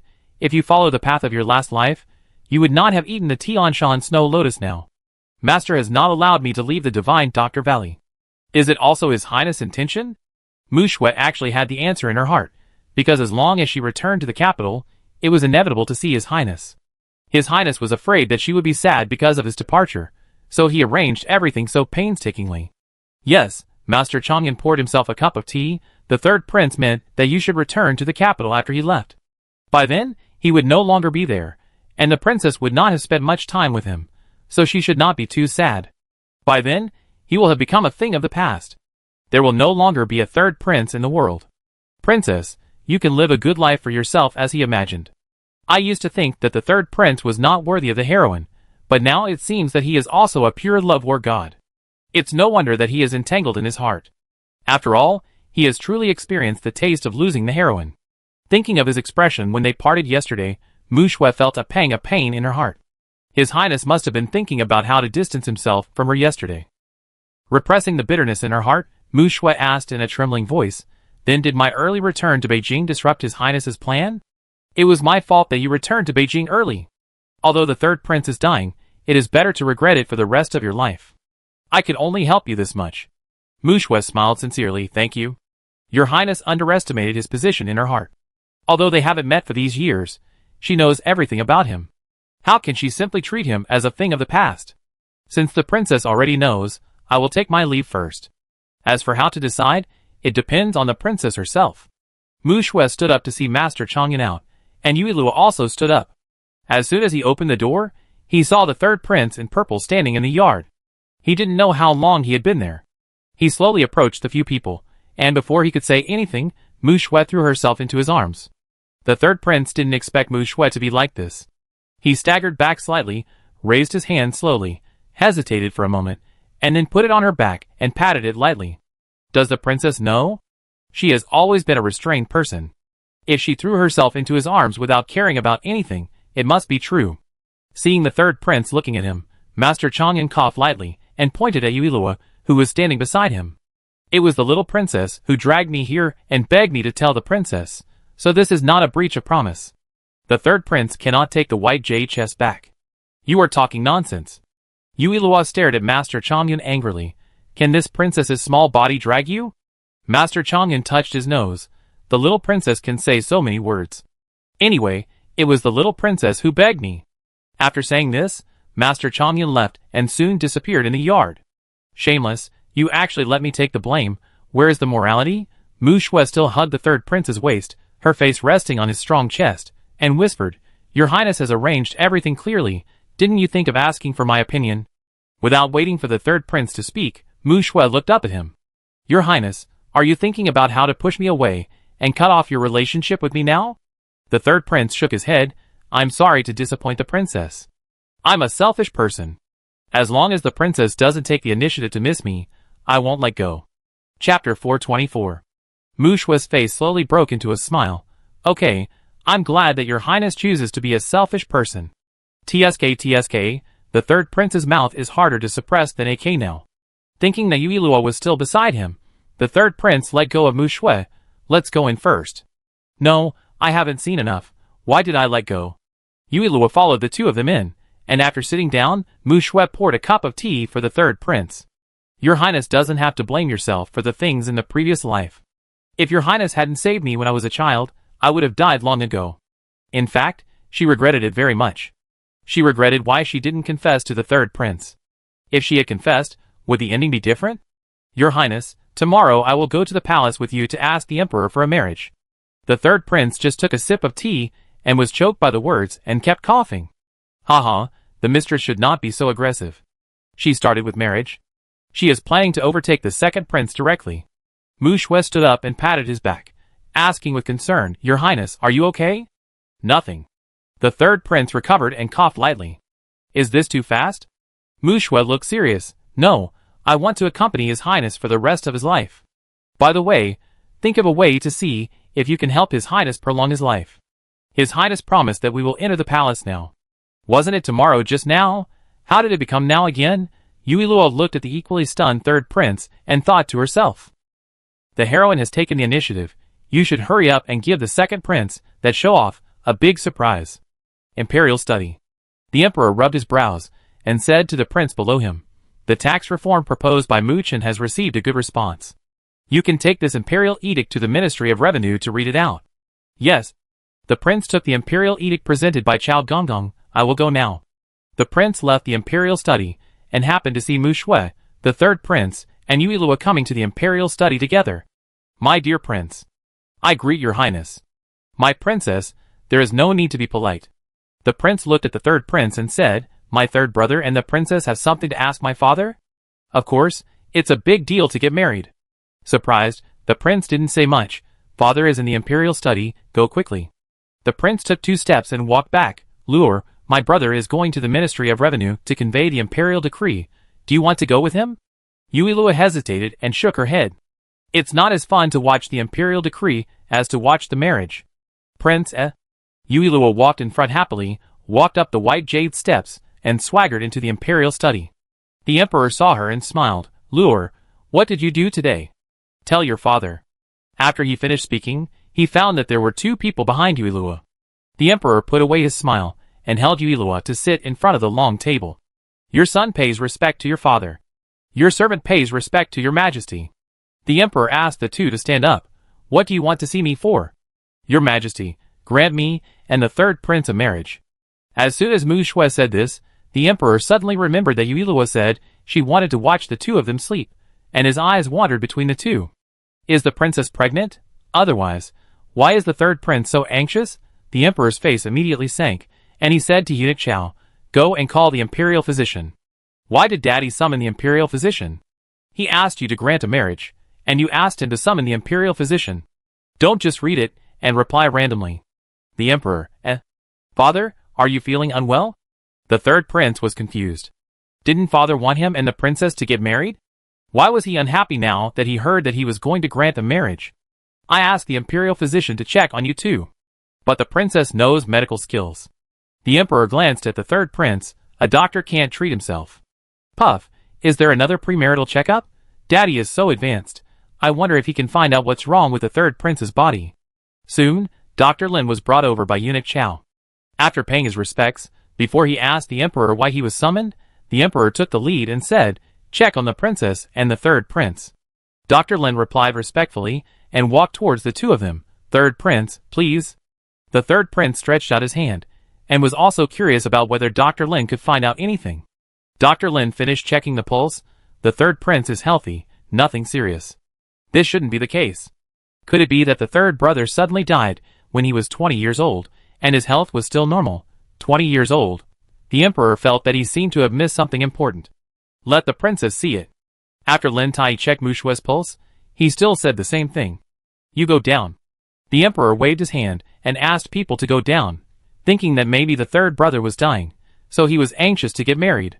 But if that was the case, why didn't Luor make up stories about the 3rd brother, and even acted very happy? According to normal times, Luor would have to make up stories about the 3rd brother cheating on her and marrying a scumbag. Why are you so eager to ask me to grant you a marriage? The emperor came back to his senses and looked at Mu Shui. Father! The 3rd prince told what happened and whispered, please help me. Does the princess still have no regrets after knowing this? The emperor frowned slightly. Does the Marquis of Qingyuan know? What is father worried about? I will not let the 3rd brother die as long as I am here. Father, if you don't know, I will tell my family. Mu Shui said earnestly, please help me. Hurry up and help these 2 little bitter melons. In the last life, because of the time-traveling girl and the heroine's silence, this life can't continue with the bad ending. The CP I protect must have a happy ending. I will grant you 2 a marriage, but the marriage cannot be rushed. In half a month, the envoys of the 2 countries will send the princesses to Beijing, so let's delay it for now. Although Luor can save the 3rd brother, he is still a little worried. After all, this is a big deal, not a joke.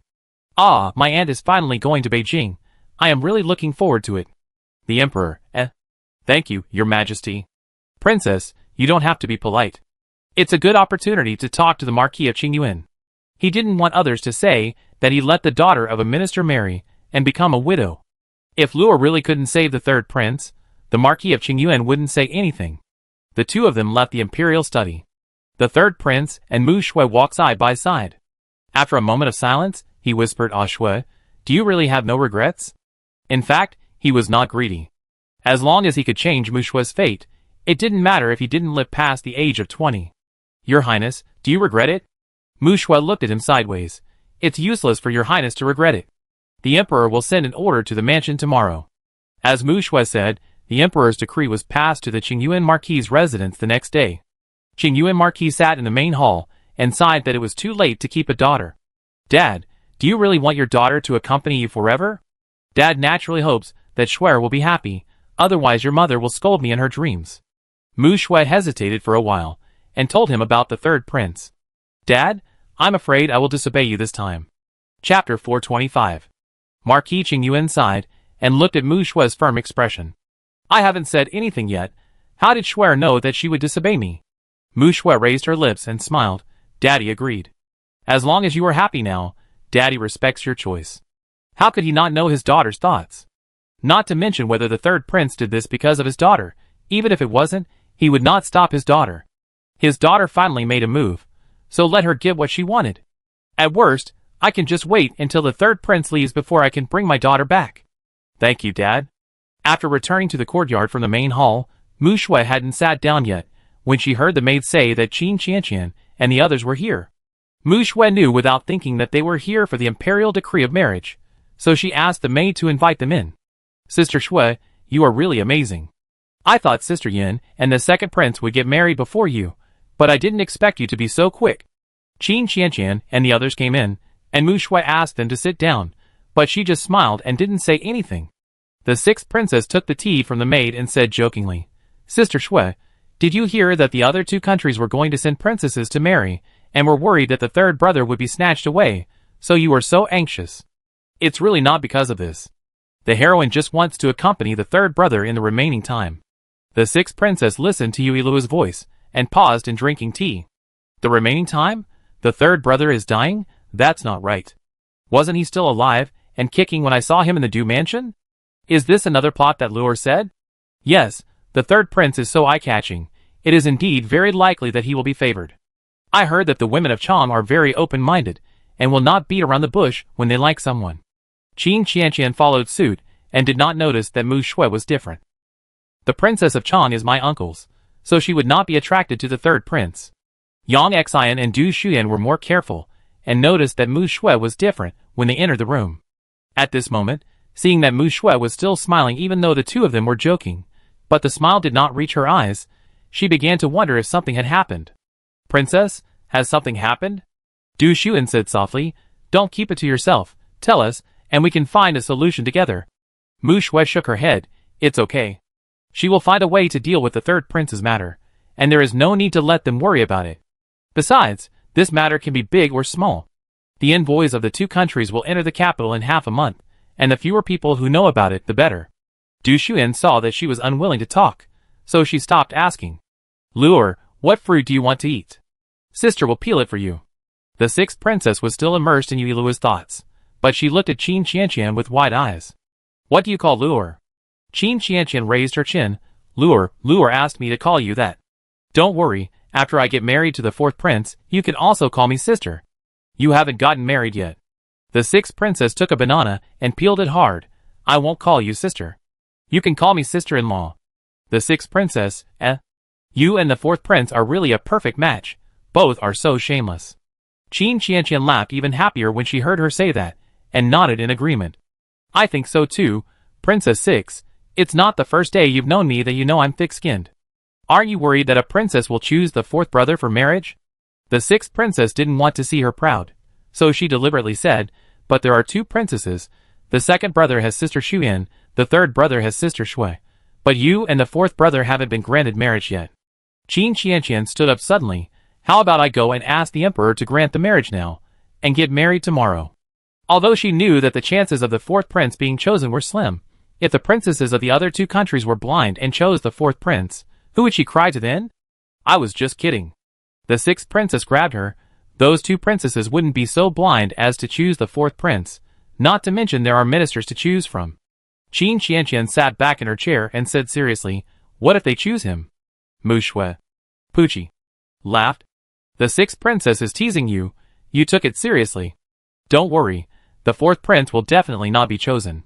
Princesses from two countries coming to marry may not be simple, and they will naturally understand the value of each prince first.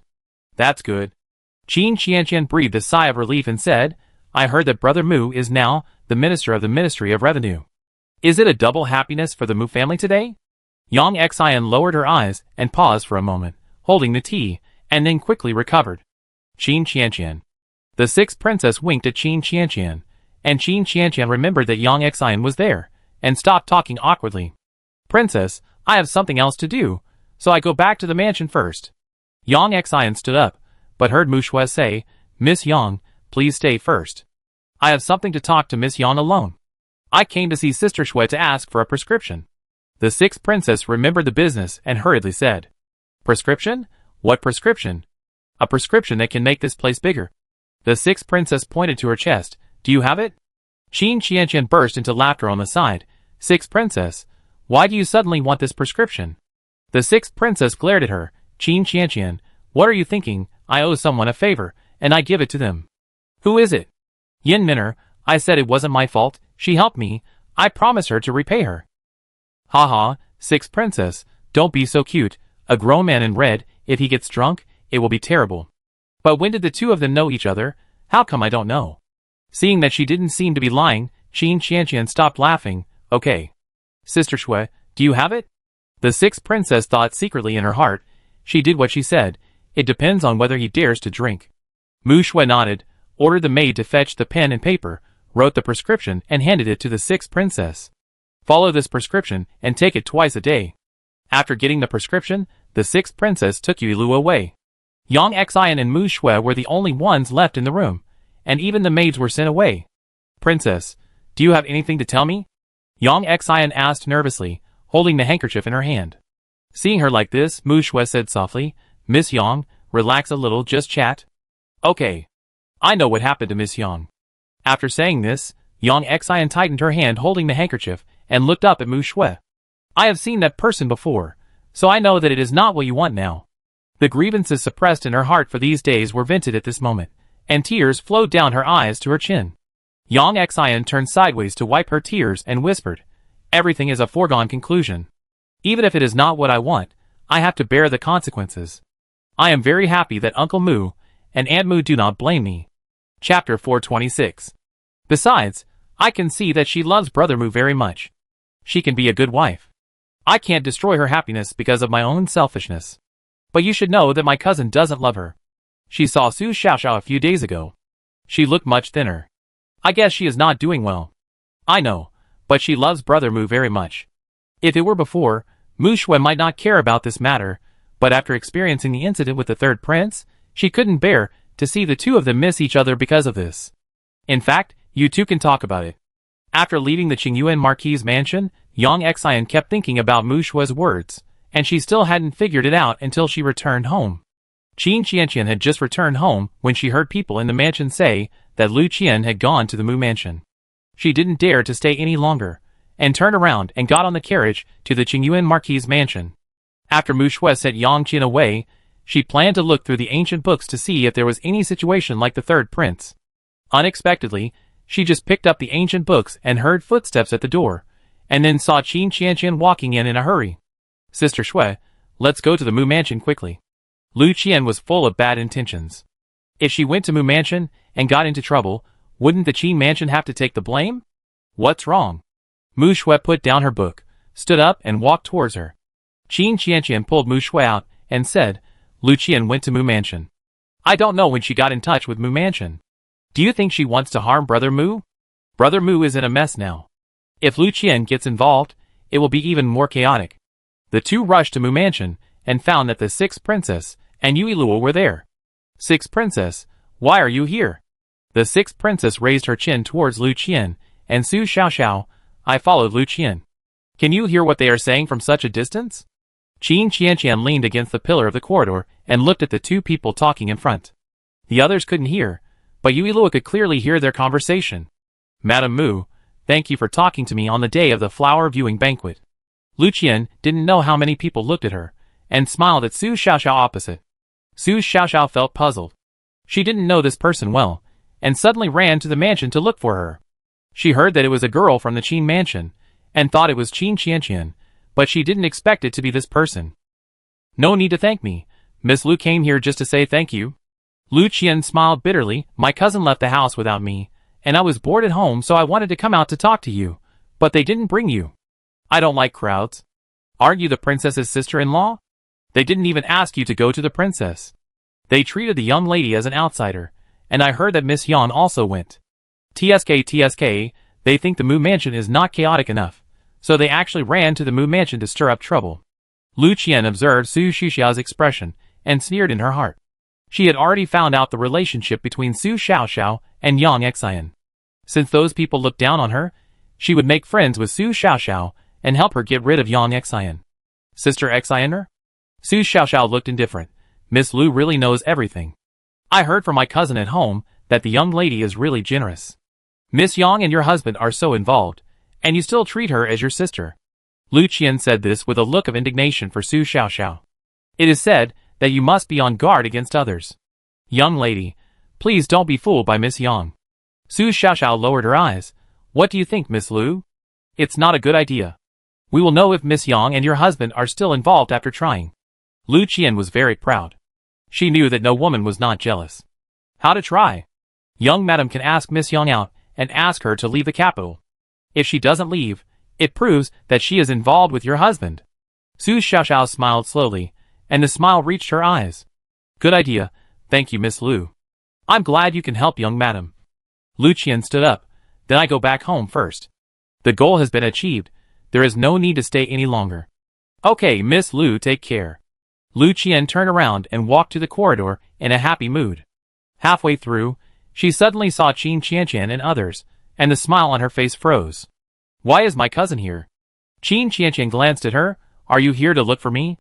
Qin Qianqian, are you so considerate that you have already thought of an excuse for her? Yes, I wanted to look for my cousin, but I didn't expect not to meet her. Now that we have met, it's just right to go back home together. What will Su Xiaoxiao do this time? As long as it's not about Mu Qian, Su Xiaoxiao should be able to see Lu Qian's provocation. The few people did not stay for long. They came and left quickly, which made Madame Mu feel confused. Su Xiaoxiao did not know how many people had come. She returned to the yard with her maid, sat down and began to think about Lu Qian's words. Madam, you can't listen to Miss Lu's words. She even threw dirty water on her own cousin. How can she be a good person? Miss Qin and the princess had been to the mansion. She knew that Miss Qin was not a bad person. It was that Lu Qian who ate and wore other people's clothes and had so many tricks. Did you figure it out? Su Xiaoxiao came back to her senses and chuckled. What she said makes sense. I think we can give it a try. Madam. The maid knelt on the ground and advised. You and the young master are not very close. If you really drive Miss Yang out of the capital, the young master will definitely be angry, and then others will say you are vicious. Miss Yang's parents are in the capital. Driving her out of the capital is obviously bullying. Not to mention Miss Yang, she would not agree to it. Get up. Su Xiaoxiao helped the maid up. Don't worry, I know what's going on. The maid wanted to say something else, but Su Xiaoxiao looked at the sky outside and said, Go to Yang's house and tell Sister Xianer to go to Eavesdropping restaurant to have dinner with me. Go quickly. Yes. The master didn't listen to her advice, so the maid had no choice but to do it. Su Xiaoxiao got on the carriage, went to Eavesdropping restaurant, asked for a private room, and went in to wait for Yang Xian. Hey, why is Su Xiaoxiao here too? Did she start to act so quickly? She is really a giant in action. It's great, I can eat melons while eating. The sixth princess raised her eyebrows slightly, and asked the shopkeeper to change to a private room next to Su Xiaoxiao. Taking Yuilua into the private room, the sixth princess handed the milk in her hand to Yuilua. Luor, drink some milk first, the dishes will be ready soon. Yuilua took the milk and gulped it, but her ears were always paying attention to the movements next door. Su Xiaoxiao waited in the private room for a while, and the maid came in with Yang Xian and Yang Xian's maid. Sister Xianer is here, sit down quickly. Yang Xian sat down with a smile, thinking about what Su Xiaoxiao wanted to talk to her about. I want to talk to Sister Xianer for a while, you go out first. The two went out. Su Xiaoxiao ordered some food and asked Yang Xian what she wanted to eat. I'm fine, sister-in-law. What do you want to talk to me about? Chapter 427. Let's eat something first. Su Xiaoxiao handed Yang Xian a cup of tea and waited for the waiter to serve the dishes. Because she was thinking about something, the delicious dishes tasted like chewing wax. Yang Xian simply ate some, and when she saw that Su Xiaoxiao hadn't finished eating yet, she picked up some more dishes and ate slowly while waiting for her. She didn't put down her chopsticks until Su Xiaoxiao put down her chopsticks. Is the dish not to Sister Xianer's taste, or has Sister Xianer already eaten? Su Xiaoxiao wiped her mouth and looked at her with a smile. The food is delicious. I did eat it at your house. Xianer, you can tell me if you have eaten it. Sometimes you have to say something so that others can understand it. Yang Xian was stunned by her words with a deep meaning.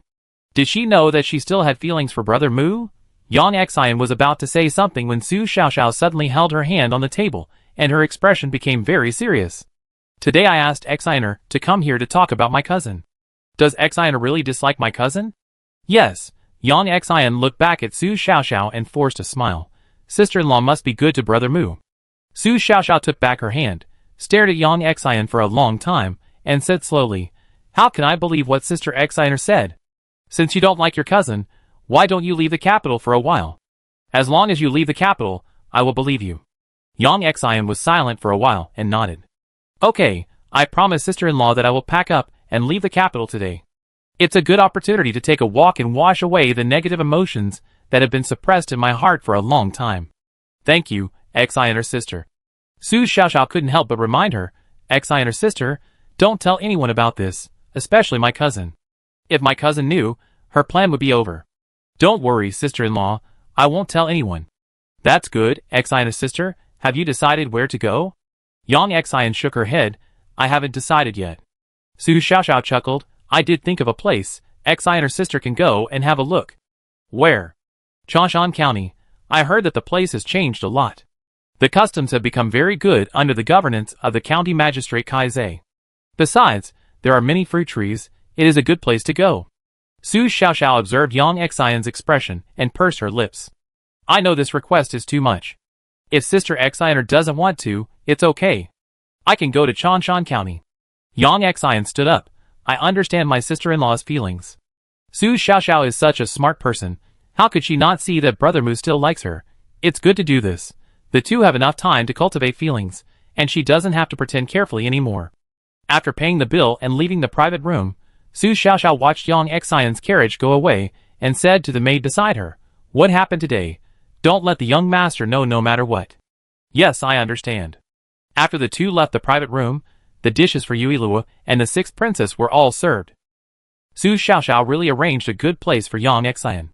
Changshan has many fruit trees, and when they are ripe, they can't be eaten. Yang Xian has been to the modern world, so he should know how to make canned fruit. It's good to go there to help Li Qian. When Yang Xian arrives in Changshan, let Dad open business exchanges with the two countries. In this way, if the two countries want to do business with Tianqi, they must learn Tianqi language. This will take the opportunity to popularize Tianqi's language. As smart as I am, when Tianqi's language is popularized, the other two countries dare to make a move, and I will directly accept them. The sixth princess picked fish bones for Yuilua, listened to her impassioned voice, and shook her head helplessly. Luor should just be the queen. She cares so much about state affairs, it would be a pity if she didn't become the queen. Luor, eat fish. I take you back to the palace after you finish eating. Yuilua nodded, and came back to her senses to eat seriously. Sixth princess, don't tell anyone about what happened just now. The sixth princess realized that she was talking about Yang Xian and Su Xiaoxiao, and nodded. "Okay, I won't tell you." She only heard part of the conversation between the two, not the whole story. But Luor said that Yang Xian's going to Changshan County would benefit Yu Tianqi, so she naturally wouldn't say it. Su Xiaoxiao was willing to be a villain to help the two, which was really a good intention. Assist? No wonder the attitude changed so quickly. It seems that the Mu family's matter will finally have a result. After feeding Yuilua, the sixth princess asked the maid to pay the bill, and then took Yuilua out of the restaurant. "Hey, isn't that the little princess and the sixth princess?" Qian, who was beside Li Yunhe, looked at the two people coming out of the restaurant and said in surprise, "Master Qi, wait for me here." Li Yunhe said this, and walked straight towards the sixth princess and Yuilua. "I have met the sixth princess and the little princess. Lord Li is so free, how come you have time to hang around outside?" The sixth princess raised her eyebrows, and looked at Li Yunhe, glimpsing what he was holding in his hand, and asked curiously, "What are you holding in your hand?" Li Yunhe opened the thing in his hand, and handed it to Yuilua. "I came out to take care of the Little Princess Academy." "Your Highness, do you like the name?" The vigorous and powerful words of Ilu Academy came into Yuilua's eyes, and she retracted her gaze. "It's good. Thank you for your hard work, Lord Li." Li Yunhe rolled up the unfolded words and smiled. "It's not hard. It's my duty to serve Her Royal Highness the Princess." The sixth princess's eyes stayed on Li Yunhe for a few seconds, wondering about Li Yunhe's attitude towards Yuilua. Li Yunhe was respectful to her, but he had an inexplicable feeling towards Luor. And to her, she was the sixth princess, and to Luor, she was Her Royal Highness the Princess. "Sir Li." Qian waited for a while, but Li Yunhe didn't come over, so he couldn't help but come over and urge him, "Let's finish framing the words and hang them up first." He was waiting to finish this so that he could go home and practice calligraphy with his son. After Qian said this, he felt Li Yunhe's eyes sweeping towards him, and he seemed a little unhappy. "I will take Luor back to the palace now. Since Lord Li still has things to do, go and do them quickly." Li Yunhe did not mean to leave after hearing this. Yui Luo saw him staring at her and looked puzzled. "Why don't you leave? Do you want to be praised before you leave? What's wrong with this? He is not a child. I believe Lord Li can do it well. Go and get busy." Li Yunhe's smile deepened. "Yes, I take my leave. I really like being praised, but it's so easy to please. Just a few compliments will make me happy." Li Yunhe didn't know what Yui Luo was thinking, and smiled and turned around and left with Qian. "Lord Li, are you so happy to help the little princess?" Qian and Li Yunhe walked side by side, and couldn't help asking. Just now, Li Yunhe smiled like a flower, and last time too, it was really inexplicable. Chapter 428. Li Yunhe suppressed the smile on his lips, and glanced at Qian. "Your Highness is so good at praising people. Why is Lord Qi not happy about doing things for your Highness?" "Praise people?" Qian's mouth twitched. Li Yunhe has a master as famous as Master Min. Hasn't he been praised before? If he heard correctly, the little princess should have just said that she believed he could do this well. Can this be called praise? Does Lord Qi think that your Highness is not good at praising people? Li Yunhe didn't hear his answer and asked. Yes. Qian was speechless and didn't want to argue with him, so he changed the subject. "Let's hurry up and do the important things. Don't let the little princess down." Li Yunhe saw his perfunctory attitude and thought Qian didn't understand. In his previous life, he never got her affirmation until his master's soul was destroyed. Now, although it was just a simple sentence, it could easily move his heartstrings. On the other side, the sixth princess sent Yui Luo back to the palace. Knowing that she liked to watch fun, she didn't take her to concubine Xian, but took her to the Lantern Garden in red. At this time, Hongyi moved a chair and sat under the locust tree to bask in the sun. Bai stood beside him and said faintly, "Sixth princess has lied to you. It's been 3 days, and she hasn't come yet." Hongyi raised his hand to block the sun. "It doesn't matter." "Really, it doesn't matter?" Bai teased. "Some people have been looking forward to it these days." While the two were talking, the sixth princess walked in with Yui Luo, looked at Hongyi lying on the chaise longue without any image, and coughed lightly. Hongyi heard the sound, took his hand away, and found that the sixth princess had walked in front of him, and threw a piece of paper on his chest. "I keep my word. I've got the prescription for you. Go to the Imperial Hospital to get the medicine twice a day." Hongyi stood up suddenly, picked up the prescription thrown by the sixth princess, opened it and looked at it, and said softly, "The sixth princess really got it for me. This self-proclaimed expert is really skilled. I don't know how the heroine's prescription is. I am looking forward to Hongyi really getting bigger. That's right, don't let me down." "Okay." Hongyi put away the prescription. "The sixth princess remembers me. I am flattered, and will definitely take the medicine well." Then he handed the prescription to Bai. "Xiao Bai, go to the Imperial Hospital and get the medicine according to this prescription. Anyway, he is a grown man. How can he really get drunk? Haha, Xiao Bai, it really sounds like a dog's name. Don't you know to give it a better name?" The sixth princess listened to Hongyi's instructions, curved her lips, and was very satisfied. This person is really obedient. By the way, will the sixth princess come to the palace often? Hongyi raised her eyes, and looked at the sixth princess standing in the backlight, squinting her eyes, and asked. "Yes, I have to help you see if it works. If not, I will change the prescription. She has to inspect the results. How can she not come?" "Okay, when the sixth princess comes, please bring me some candied fruit. I am afraid of bitterness." Yui Luo glanced at Hongyi. What's wrong with Hongyi? He actually wants to flirt with the sixth princess. There are some in the palace. If you are afraid of bitterness, ask your people to get the candied fruit. Remember to take the medicine. Leaving this sentence, the sixth princess took Yui Luo away. Hongyi watched the sixth princess's graceful departure and muttered, "How ruthless." Bai came in from the door, and threw the medicine to him. "Do you really want to drink it?" "Drink, why not?"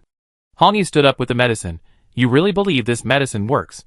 When Yui Luo was sent back to concubine Xian's Zuihua Palace by the sixth princess, concubine Xian and others were chatting. Seeing her come in, they asked her if she had eaten. "I ate at the restaurant." Yui Luo got into concubine Xian's arms and rubbed her. Concubine Xian smiled and rubbed her head. "Just eat it. At this time, Huarui walked in from outside. Your Majesty, concubine Min is here. Hangi and Bai stepped in from the door and saluted respectfully. The concubines looked at each other and asked Hangi to stand up. Nipping came to see me, and the others for something? Hangi stood up, holding her handkerchief. Her eyes reddened, and she started to sob. Good guy, she cried as soon as she said she would. So hard, Bai next to her must have been dumbfounded. Bai just felt that it was too much to watch, and tried hard to hold back her laughter. What is Minpin doing, sister? Was she bullied by the palace people? The concubine asked him to sit down and said softly, just tell me if you have anything to say. Although she said this, she knew in her heart that this person was not a soft persimmon. Those concubines who had troubled her had not gotten away with it. It was really inexplicable that she was crying like this now. Sister Shufei is so kind. Hangi took the handkerchief away a little and whispered, I didn't want to enter the palace, but my father insisted on his own way, and I couldn't disobey him, so I had to enter the palace. I know that my sisters are on guard against me, but I really want to make friends with them. Defei chuckled, what are you talking about? We are all sisters, not enemies, so how can we talk about whether to make friends or not? Really? Hangi looked surprised. Since Sister Defei said so, I will come to you often in the future. Please don't find me annoying. Empress Hien and others, This person really knows how to take advantage of others. By the way, Hangi took out the jewelry she brought with her. These are gifts for the little princess. I hope the little princess likes them. After giving the gifts, Hangi took Bai away from Zuihua Palace. Sister Xianfei, what do you think of Yan Min'er? Shufei frowned and picked up the gold jewelry he put on the table. She knows how to please her, and used so many gold jewelry to lure this little girl. Let's observe first. She wouldn't want to get close to concubine Xian and the little princess, and then rely on you to win favor, right? Rupin thought this was the only possibility. She won't be interested in the emperor. Concubine Xian said firmly, don't worry. She is indeed not interested in daddy, but in the sixth princess. In the following days, Hangi did come to concubine Xian's palace every day, and he drank the medicine given to him by the sixth princess obediently. He came for 4 or 5 days in a row, and there was nothing unusual about him even when he met the emperor, so concubine Shu and the others gradually put their minds at ease. Shufei and the others were relieved, but Yan Fan was almost furious when he received the news from the nanny. After pacing in the room for a long time, he finally went to the palace to see the emperor. What does King Liang want to see me for? Yan Fan bowed and said, my daughter is a troublesome person. I want to tell her something. I wonder if I can send her a letter. In fact, he wanted to see the troublesome thing in person, but he knew that the emperor would not agree, so he had to settle for the second best. Yui Luan next to him rolled his eyes. TSK, didn't you send it off happily when daddy didn't agree? Why are you pretending to be obedient now? Since King Liang has something to tell, I allow you to go and tell concubine Min in person. Chapter 429. Yan Fan was surprised and happy, but he said respectfully, I thank the emperor. The emperor really did not play by the rules. He thought he had no chance to teach the rebellious son a lesson, but he did not expect the emperor to give him a chance to tell him in person. At this moment, Hangi was completely unaware of this. That nanny sent a letter to your stepfather. I guess she will come to the palace to find you and give you a lecture. Bai sat next to Hangi, holding a cup of tea and said lightly, do you think he can enter the harem? Hangi didn't care, stretched lazily, and then smiled with a smug smile. That old thing must be furious knowing that I'm so close to concubine Xian and the others. But she can't do anything to me. It's so refreshing. Concubine Xian and the others may not really believe you. Bai poured cold water on him expressionlessly. If they were really that easy to fool, do you think you could live so well in the palace? Hangi picked up the tea and smiled at Bai, raising her eyebrows. As long as I want to please people, there is nothing I can't please. Really? The sixth princess didn't see you trying to please her either. 5 or 6 days have passed, and no one has come to see you. The red-clothed girl's smile froze immediately, but soon returned to normal. Xiaobai, it's no fun for you to chat like this. The sixth princess doesn't know that I'm a handsome man. If she knew, do you think she would still be so cold to me? The white-clothed girl thought seriously for a while and nodded, yes, if you were a man, I guess she wouldn't even get close to you. It is said that once bitten by a snake, you will be afraid of the rope for 10 years. The sixth princess and the fifth princess probably have this mentality now. It's boring to chat with you. Red Clothes curled his lips, and suddenly heard footsteps approaching. He glanced at White Clothes. You're right. It's probably the old man who came to greet me personally. After the words fell, the voice of the nanny sounded outside. This servant greets the prince. Yen Fan didn't even look at her, and directly passed her, and opened the door of Red Clothes' room. The door was suddenly pushed open, and Yen Fan, with a face as dark as ink, slowly walked towards Red Clothes and White Clothes. His eyes seemed to want to eat the two people in front of him alive. Oh, Prince Liang is a bit angry. Do you want me to call a doctor to take a look at you and prescribe some medicine to reduce your heat? Shut up. Yen Fan slammed the table heavily and glared at Hong Yi, who was grinning. Considering that the nanny was still outside, he lowered his voice slightly. I asked you to compete for favor, but you didn't go to the emperor, but ran to concubine Xian every day. Can she favor you? You don't understand this. Hong Yi put her hands lazily on the table and looked up at Yen Fan. No wonder you can't beat the emperor. If I go to the emperor to compete for favor, it's like going to die. Don't use your stupid ideas to teach me. Yen Fan's face darkened when he heard this, and his suppressed anger rose again. Looking at your attitude, you don't want the antidote to save your friend, right? Hong Yi waved her hand quickly. You still need the antidote. Although my words are harsh, they are not unreasonable.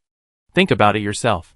If I become close to concubine Xian and others, it will be easy to capture the emperor.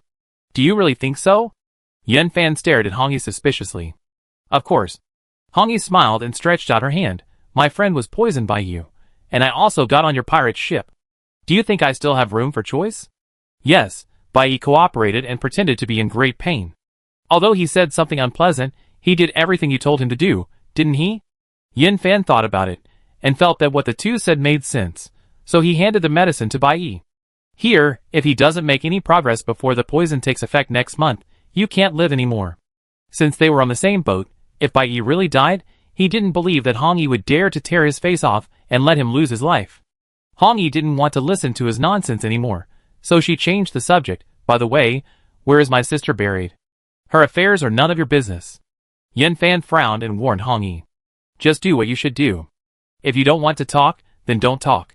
You are really angry. Hong Yi played with the teacup on the table. Take that nanny back and change her for me. Change her? You think the palace is your home?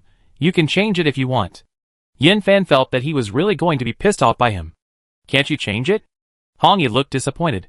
I was thinking of changing to a younger one. The girl locked in the woodshed is good. Yen Fan's expression changed slightly, and he sat on the chair with his sleeves swung. Everyone who enters the palace will be recorded. If you want to change, go and compete for favor. The emperor has you in his heart, so you can change however you want. Hong Yi took in his changes. Okay, I also think the girl is very pretty. It's a pity to lock her up in the woodshed. You are a concubine now. Pay attention to your behavior. Yen Fan stood up. Wait for your good news. Your friend's life is in your hands. You take care of yourself. Listening to Yen Fan's footsteps going away, the white-clothed man looked at the red-clothed man with a slanted look. Is there anything wrong with the person in the firewood room?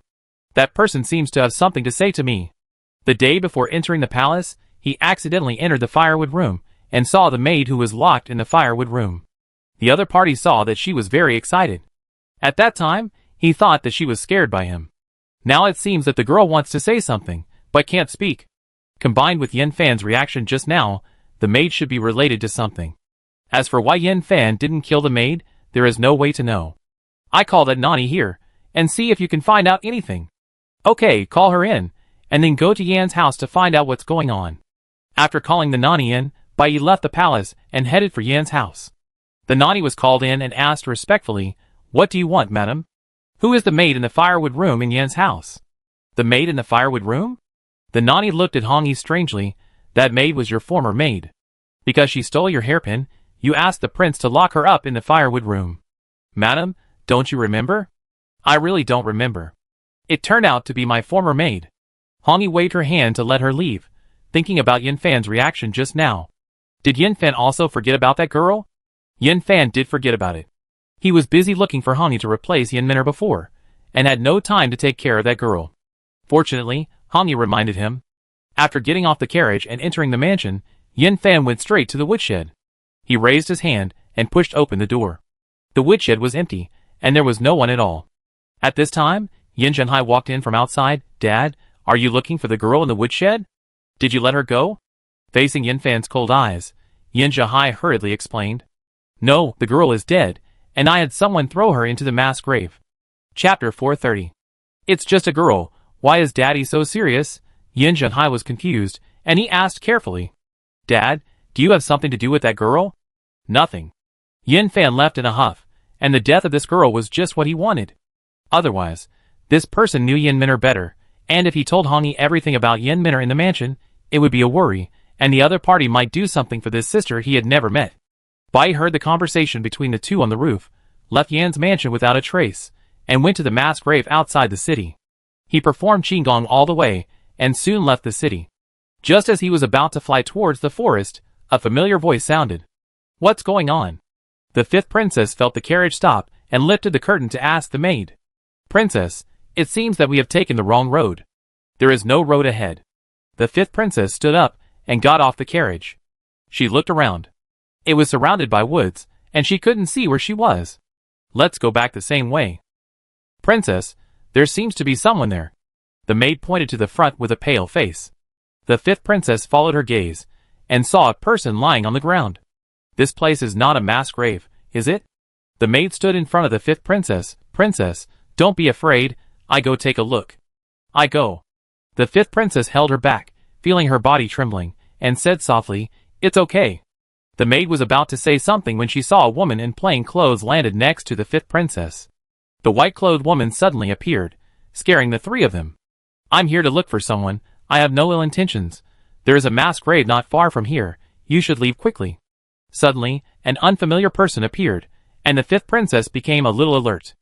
Okay, there is a person lying in front. Is this the person you are looking for? Thank you, young lady. Bai thanked him gently, but because he had something else to do, he did not say much to the fifth princess, and turned to walk towards the person lying on the ground.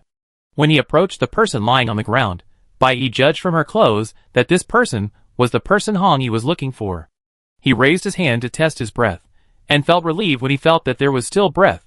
Bai thought to himself that it was indeed the case. This person just fainted from hunger. Wake up! Bai called a few more times, and the person on the ground slowly opened his eyes. Don't talk, listen to me. You are Yen Minor's maid, right? I am her brother's friend. Young lady's brother? The maid was very excited when she heard the word brother. Where is he? I want to see him.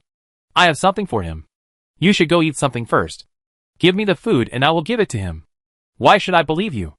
The maid looked at Bai defensively. You covered your face with a veil, and I didn't see the young lady's brother. How do I know that you are not Yen Jinghai's man? Bai described the appearance of Hongi to the maid. Since you know your young lady has a brother, he should be someone she trusts very much. It is impossible for him not to know what her brother looks like. Of course I have seen him. The maid took out a letter from her bosom and handed it to Bai. Give this to the young lady's brother, he will understand after reading it. Okay. Bai put the letter in her bosom and helped the maid up. I will take you to eat something first, and then find a carriage to send you back to your hometown. If Yin Fan knew that you were still alive in the capital, he would not keep you. It's okay, I can walk by myself. Bai didn't force her, he let go of her hand and walked beside her. Miss, your hairpin fell off. The fifth princess nodded to Bai, who was walking over, and handed him the hairpin. Bai was originally surprised why the fifth princess didn't leave, but he understood the reason after hearing her words. He stepped forward to take the hairpin, but didn't expect the hairpin to be tightly held by the fifth princess. Miss, I also have a hairpin like this. The fifth princess stared at the hairpin she was holding. The wind lifted the corner of her skirt. The two stood facing each other. Bai noticed the flash of sadness on her face, and whispered, If the girl likes it, I give it to her. No need. The fifth princess let go of her hand. Although the hairpin is the same, the meaning is different. Bai stared at her face, feeling a little sour in his heart. I guess this hairpin was given to you by a very important person.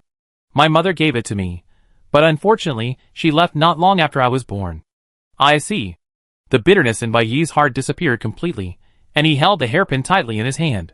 In fact, this hairpin is also very important to me. The fifth princess suddenly laughed. Just now the girl said she wanted to give it to me, but it was just a casual remark. If I really wanted it, wouldn't it be stealing someone's love? Her smile dazzled Bai's eyes, just like before. Bai was stunned for a moment, then came to his senses, and said seriously, I really want to give it to the girl. The girl must look very beautiful wearing it. Is she not well? The princess's maid interrupted the conversation between the two, and Bai remembered the person he had picked up. The girl, help her to my carriage, she can't walk like this.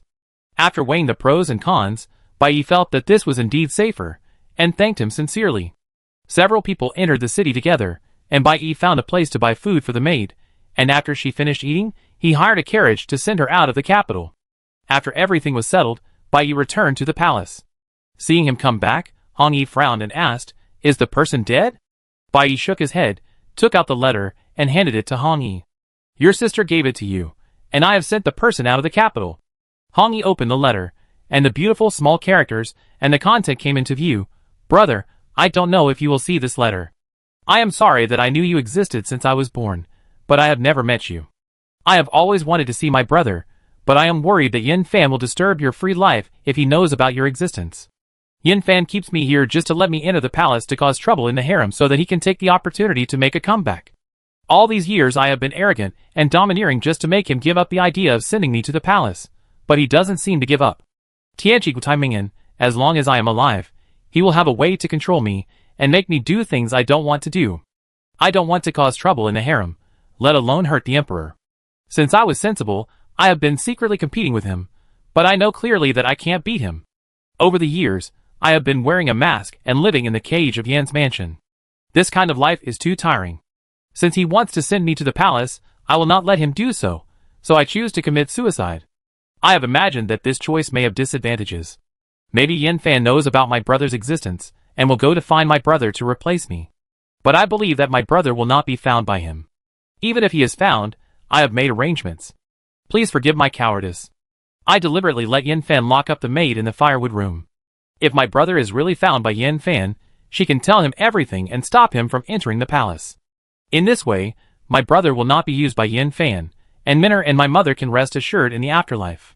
Hong Yi stroked the letter paper, and her red eyes stared at the 3 words left by Minner in the lower right corner of the letter, which was blurred by the writer's tears. Chapter 431. Sensing that he was not in the right mood, Bai Yi raised her hand and put it on his shoulder. "I thought you really didn't care about your sister, but now it seems that you still care. If you want to cry, just cry." Hong Yi pulled his hand away, crumpled the letter in his hand, and sneered after calming down. "Cry? Why should I cry? The ones who should cry are that old man and his family."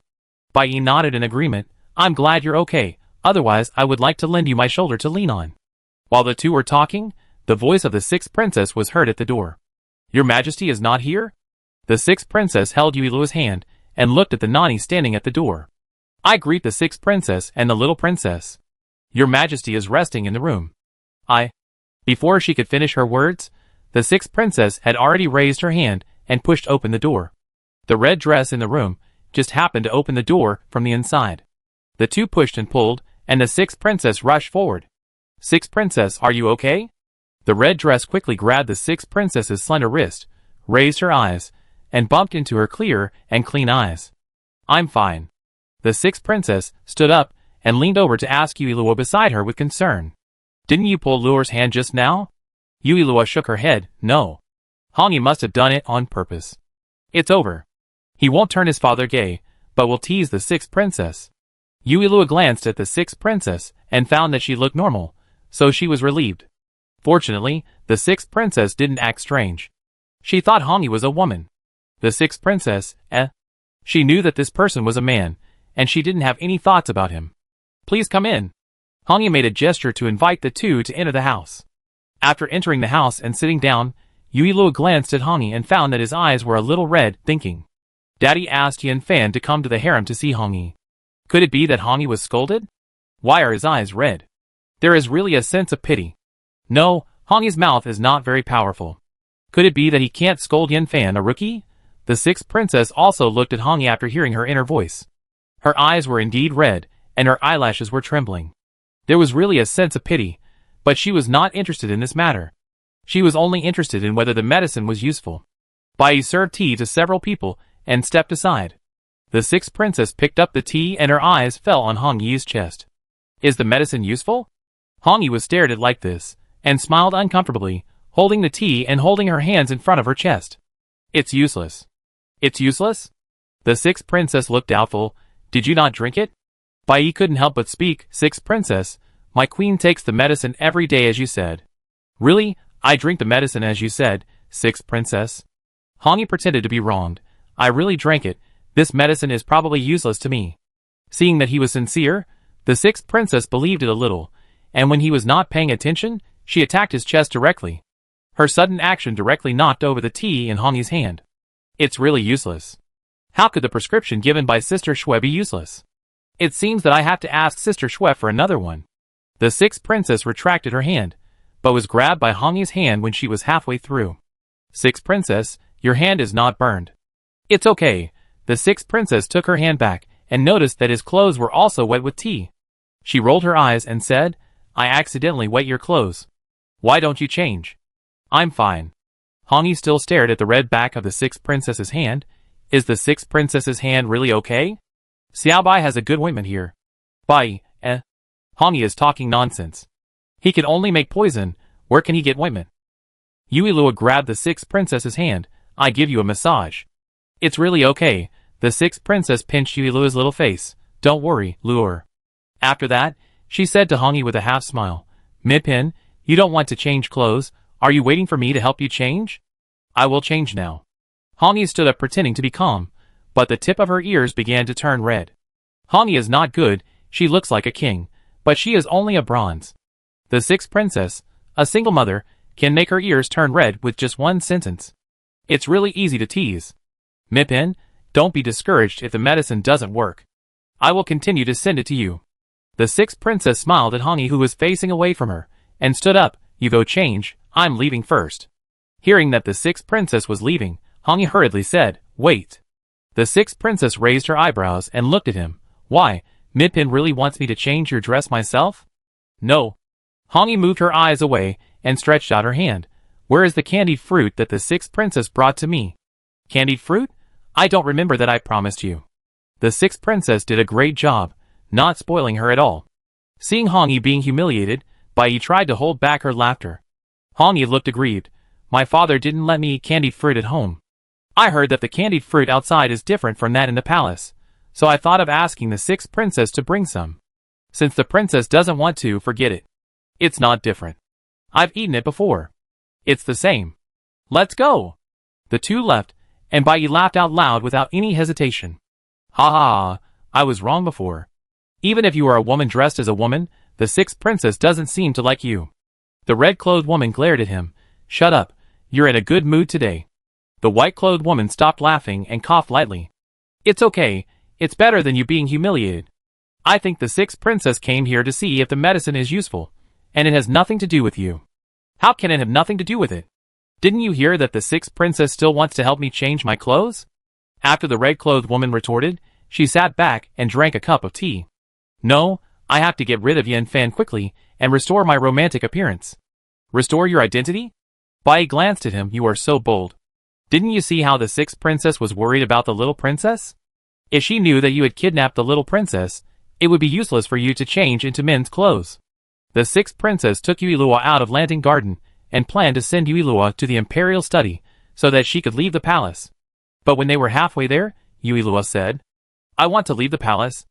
Lu Qian's lover had already arrived in the capital yesterday. How could I be absent from such a show?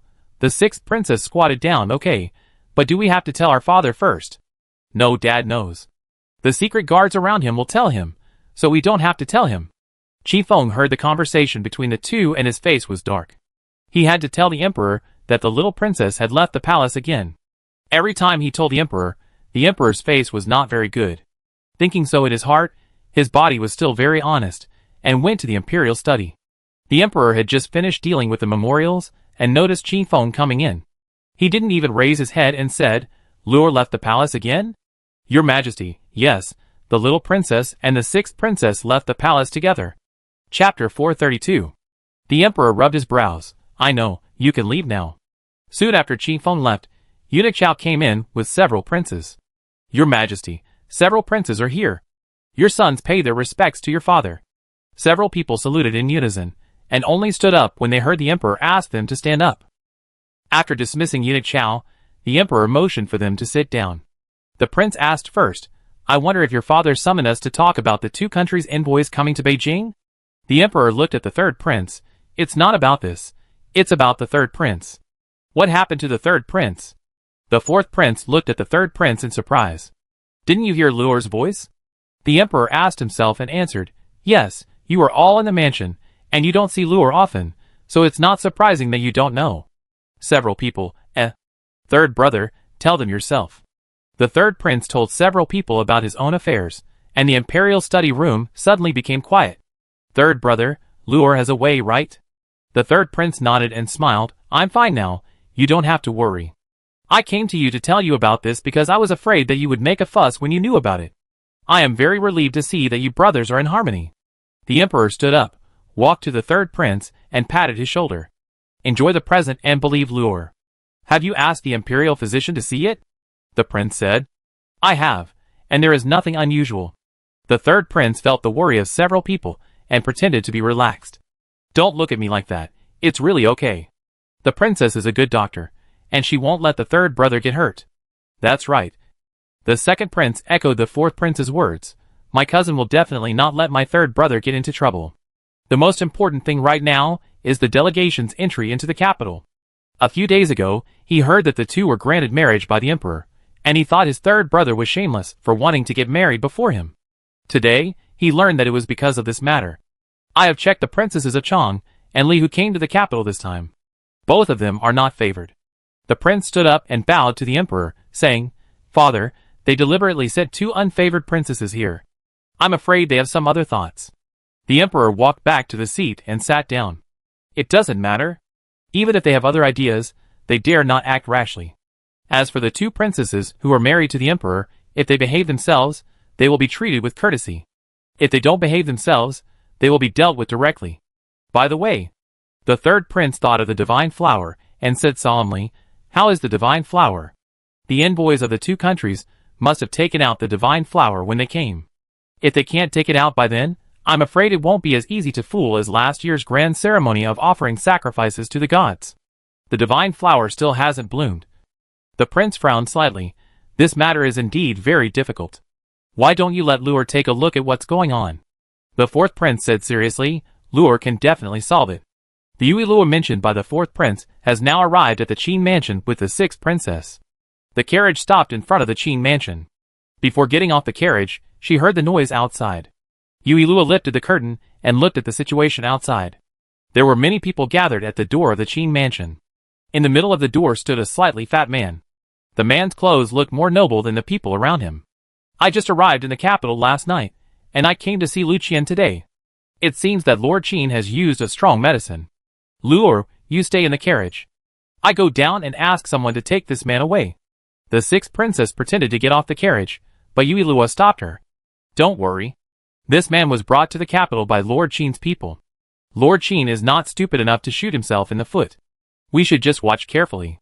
The sixth princess let go of her worries, but I can't hear anything here, so I'd better go down and take a look. Okay. I forgot to consider that the sixth princess's hearing is not as sharp as mine. The two got off the carriage and walked to the crowd of people gathered at the gate of the Qin mansion. The sixth princess asked an aunt next to her. Aunt, what's going on? The aunt looked at the sixth princess and saw that she was dressed luxuriously. She put on a smile and said, Miss, you asked the right question. I have been surrounding this person since he appeared at the gate of the Qin mansion. She lowered her voice and said, This person seems to be someone that the Qin family cousin knows. He said he came to look for the Qin family cousin. Then what? Ah? The aunt was stunned. Nothing. The sixth princess, He just said this. The aunt stopped laughing. I think this person is not a good person. Just watch. He is definitely here to cause trouble. No wonder you are all gathered here. I don't think so. Maybe? I have seen a lot of excitement. Just watch. In the main hall of the Qin mansion, several people sat and drank tea. A servant stumbled in and panted, Master, madam, it's not good. What's wrong? Qin Qianqian stood up. What happened? The servant pointed outside. There's a man outside. He said he was looking for Miss Cousin. Lu Qian was delighted when she heard that. Lu Ji finally came, and he came faster than she thought. Lu Qian, what's going on? Qin Qianqian turned her head to look at Lu Qian. I don't know either. Lu Qian looked innocent. I don't know the man at all. I just sent him away. But the man said he was Lu Ji, the son of the magistrate of Xingling County, and he came to look for Miss Lu Qian. The servant was embarrassed. That person said that if the cousin doesn't go out, he won't leave. There are already many people gathered outside. If he stays at the door, it may have a bad influence. Lu Qian sneered in her heart. She hoped that it would have a bad influence. Lu Ji liked her very much. He would definitely chase her after seeing the letter she left. Now everything is going according to her wishes. Today will be the day for her to turn things around. Qin'er, since the person is looking for you, you can go out and take a look. Madam Qin put down the tea. Don't worry, if this person comes with bad intentions, we will deal with him and won't let you suffer any injustice.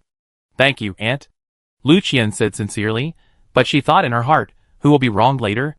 Qin Qianqian saw that her father didn't say anything, knowing that he must have made arrangements, so she felt relieved. Then I go out and see what's going on. Lu Qian stood up, followed by Ding. The two walked outside, and when they reached the door, they heard the discussion outside. Mr. Qin and Mrs. Qin in the room looked at each other and stood up. Madam, let's go and see together. Master, Madam, Miss. The servant guarding the door saluted the people who came out and raised his hand to open the door. As soon as the door opened, Lu Ji, who was standing at the door, saw Lu Qian at a glance, and the suppressed anger in his eyes almost burst out. Lu'er, are you really okay? The man looked so angry that he was shaking. To Lu Qian. To Lu Qian, the sixth princess was curious about what Lu Qian had done to make this man so angry. Chapter 433. Lu Qian herself did not think that Lu Ji was angry and rushed to her. She just thought that he had seen the people from the Qin mansion and the letter she left, so he had a grudge against the Qin mansion. Retracting the extra thoughts, Lu Qian pretended to be surprised. Lu Ji, why are you here? Didn't my cousin know him? Qin Qianqian glanced at Lu Ji. How come you not only recognize him now, but also know his name? We are from the same county. I just didn't expect him to come to me. Why did you come to see my cousin? Qin Qianqian did not respond to Lu Qian's question, but asked Lu Ji instead. Lu Ji was still immersed in Qin Qianqian's words that Lu Qian did not know him. When he came to his senses and was about to question Lu Qian took the lead and said, Lu Ji, I am doing well in the Qin mansion. My aunt and cousin treat me very well. You don't have to worry about me. Yes, Qin Qianqian took over Lu Qian's words. My cousin is doing well in the mansion. When she came to the capital, she asked my mother to help her find a good marriage. How can my cousin find a good family if you come to the Qin mansion to make trouble like this? Every word from Qin Qianqian was like a knife stabbing Lu Ji's heart, making his chest heave with anger. Lu Qian felt proud when she saw this. Qin Qianqian, this idiot, actually helped her. Didn't she know that saying this would anger Lu Ji even more? Lu Ji was extremely possessive. Now that he knew that the Qin family was looking for a husband for her, the Qin family would not be able to appease today. Lu Qian, do you really want the Qin family to help you find a husband? Lu Ji finally had the opportunity to speak, staring at Lu Qian. Lu Qian felt a little guilty when he stared at her. She lowered her eyes and whispered, my aunt and the others are doing this for my own good. Don't make a scene here. It will embarrass the Qin family. Seeing Lu Qian being so humble, the people around her imagined a big drama in their minds. Could this man be Lu Qian's lover? Judging from Lu Qian's appearance, could it be that the Qin family broke up the couple and planned to find another marriage for her? Yes, I think so too. No wonder this man came to the capital. The people around were whispering about their speculations. Lu Qian listened to these discussions and raised the corners of her mouth slightly. Mrs. Qin frowned slightly and looked at the people who were talking, feeling a little worried. Lord Qin noticed her expression and whispered, Madam, don't worry. If it hadn't been arranged properly, he wouldn't have let Lu Ji appear at the door of the Qin mansion. Did you bring shame to the Qin mansion? Lu Ji didn't have time to care about the discussions of these people, and angrily accused Lu Qian. It's you who brought shame to the Qin mansion, not me. If you hadn't been pregnant with my child and wanted to abort the child to get close to the powerful people in the capital, would I have come all the way to the capital? What? Madam Qin widened her eyes and looked at Lu Qian in disbelief. Qianer, are you really pregnant? But you are pregnant. Why do you still want me to find you a husband? Qin Qianqian responded very quickly, Cousin, why did you hide it from us? Are you trying to make the Qin family do something unjust? Lu Qian was so shocked by Lu Ji's words that she was speechless and stood there in a daze. She did not say in her letter to Lu Ji that she was pregnant, but only said that her aunt in the capital wanted to find her a good marriage. Although she was unwilling, she could not disobey her aunt, so she had no choice but to come to the capital. She checked the letter several times and found that there were no mistakes. Although her handwriting was not good, she could still read. Why did Lu Ji know that she was pregnant? Ding was also frightened by Lu Ji's words and turned pale. She was at a loss, and tried to pull Lu Qian, who was stunned. Qianer, explain quickly. Lu Qian came back to her senses, and the people's comments had changed direction. This girl looks harmless, but I didn't expect her to be so evil. She said that the Qin family treated her well, but she was calculating the Qin family behind her back. What a vicious mind. The aunt standing with the sixth princess Yuilua cursed with spit flying. Shameless, pregnant without a matchmaker or engagement. The sixth princess glanced at her. Didn't you just curse the Qin family? You changed so quickly. The aunt felt a little guilty. How could I know she was so mean? I thought the Qin family was abusing their power. I'm not pregnant, Lucian argued with red eyes. I don't know why you think I'm pregnant, but I'm really not pregnant. Yes, how could Qian'er be pregnant? Deng agreed. You can find a doctor to see if you are pregnant or not. The sixth princess walked out of the crowd with Yuilua and looked at Lu Qian. Miss Lu, since you said that the Qin family treats you very well, you should not have the heart to see the Qin family being smeared because of you. And as far as I know, it was you who asked Madame Qin to find a good marriage for you. Qin Qianqian was delighted to see the sixth princess and Yuilua, but now was not the time to gossip. She just smiled at them. I have seen. Prince Qin and Madame Qin had not finished their words when the sixth princess interrupted them directly. No need to be polite. Find a doctor to come and see Miss Lu, otherwise it would be too unfair for the Qin family to bear the blame for no reason. An old man among the people came out. Lord Qin, I know some medical skills, just to help Miss Lu. No need. Lu Qian was a little excited. Why should I see a doctor if I'm not pregnant?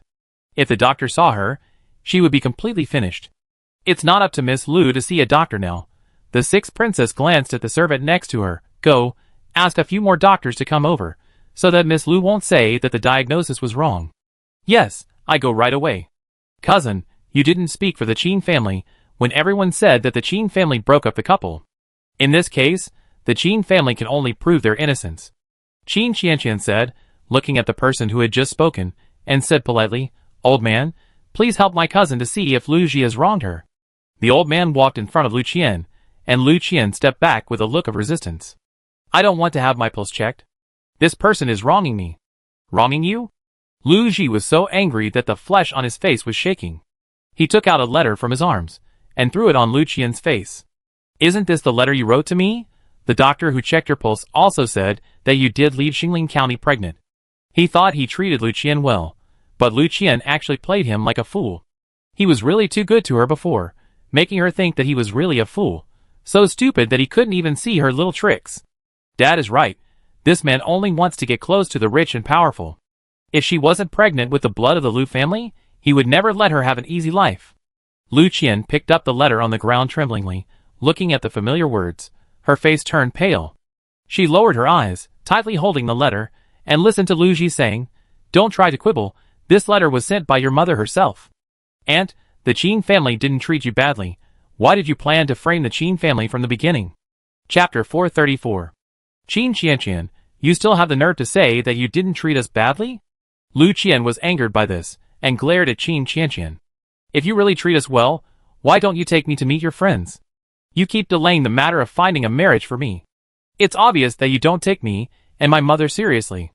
I plotted against the Qin family, so what? You deserve it. If it weren't for what your mother said in front of my grandfather, why would my mother be kicked out of the house? You said you were kicked out of the house because of me? Mrs. Qin looked at Ding, who was pretending to be ignorant. Sister, when did I tell my father about you? Mother, tell me, since she treated you like this, what's wrong with me planning to come back? Qian'er. Ding was so guilty that she wanted to escape from here. She knew how she was kicked out of the Ding family. Mother, please speak. Lu Qian urged Ding. You said that if it weren't for her, we wouldn't have suffered so much. Your mother doesn't want to talk about it, so I tell you. Mr. Qin said in a deep voice. What happened back then has nothing to do with Madam. I didn't want to talk about it, but since you have framed my Madam, I don't have to care about your mother's face. Mrs. Ding closed her eyes, and didn't dare to look at Lu Qian. What your mother told you was not the truth. The fact is that your mother tried to seduce me when Madam and I returned home. I told your grandfather about it in a rage, and she no longer had any relationship with the Ding family. He didn't even tell Madam about this because he was worried that Madam would feel upset, so he was unhappy when he heard that the two were coming to the Qin mansion. You lied? Lu Qian staggered and looked at Ding, crying. Mother doesn't lie, right? Mother, he was lying, right? Qian'er. Stop talking. Lu Qian raised her voice to interrupt her. She knew that with her mother's temper, if she was really wronged, she would definitely refute like a shrew, but her mother didn't. This is the answer. Since she was sensible, She has fantasized about marrying a powerful husband one day, and then helping her mother to avenge Mrs. Qin, so she tried hard to please Lu Ji, just to use Lu Ji to deal with the Qin family. She knew how difficult it was for her mother, but now she was told that her mother had been lying to her, deceiving her to take revenge on Madame Qin. You don't have to check my pulse, Lu Qian wiped her tears and said dejectedly, I am indeed pregnant. Okay, everyone go away. At this point, people had seen enough and left. Qin Qianqian, I really envy you. Lu Qian closed her eyes. You have the fourth prince, who is willing to do anything for you, and you have parents and friends who love you. As for her, her mother would only stand aside when she got into trouble, and couldn't even say a word for her. Since you are pregnant with my child, come back with me now. Lu Ji didn't want to listen to her nonsense, and urged her impatiently. Lu Qian turned to her own yard to pack up the things she'd brought when she came, put all the things that the Qin mansion gave her in the house, and left with Ding. The two wore the clothes they wore when they came, just like the day they entered Beijing. Their departure did not change the Qin mansion at all, and Qin Qianqian invited the sixth princess and Yui Lua into the main hall. Thank you. What's there to thank for? The sixth princess said indifferently. Even if we didn't come, I'm sure Lord Qin would have arranged everything properly. Luor and I are here to have fun. That's right, Yui Lua agreed while drinking the warmed milk. By the way, the sixth princess looked at Qin Qianqian teasingly. Do you know what the fourth prince did for you?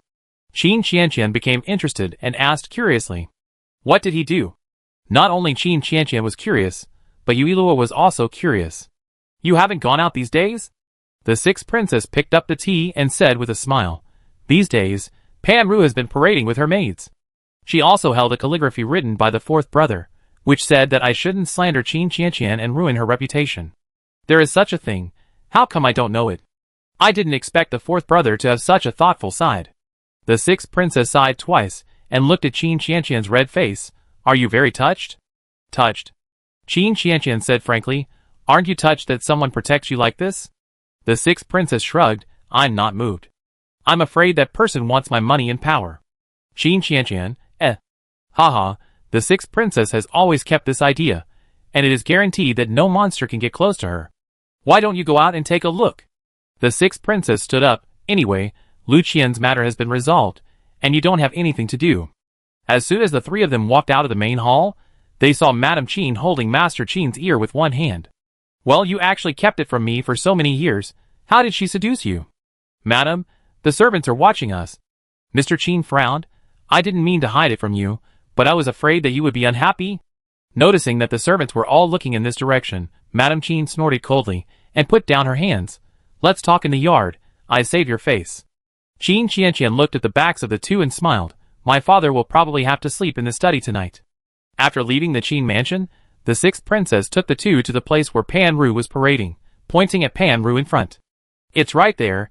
There are quite a lot of people. As they approached, Pan Ru noticed that her emotions were not fluctuating at all, as if she hadn't seen them. She was so calm. Didn't she come up to settle the score with you? I don't know. Qin Qianqian couldn't understand why Pan Ru would not stop talking to her without making some sarcastic remarks whenever she saw her, but she was so calm today. She must have learned her lesson after hearing that her cousin had come to apologize, and enjoying the rumors for a few days. Pan Ru did learn to be a good boy because she knew that Song Tao had come to apologize, and was severely scolded by her father. She has also felt the power of rumors these days. She did go too far before. Miss, just swim this last lap. The maid whispered. Qin Qianqian and the sixth princess are here. Pan Ru held up the letter and said expressionlessly, I saw it. Do you want it, miss? What do you want? Pan Ru glared at the maid. Isn't it embarrassing enough? Daddy said that if I find trouble with Qin Qianqian again, he will break my legs. So what's the matter? The maid was shocked. Didn't her young lady always want revenge? Now that she had lost face, she actually said forget it. What else? Pan Ru frowned. When will the revenge end? Now I understand Qin Qianqian's feelings. Rumors can kill people without being seen. After swimming the last lap, Pan Ru threw the things in her hand to the maid and turned to walk towards Qin Qianqian and the others. Young lady, don't be impulsive. When will the revenge end? The maid chased after her, worried that Pan Ru would go to find fault with Qin Qianqian, and she would be embarrassed together with him.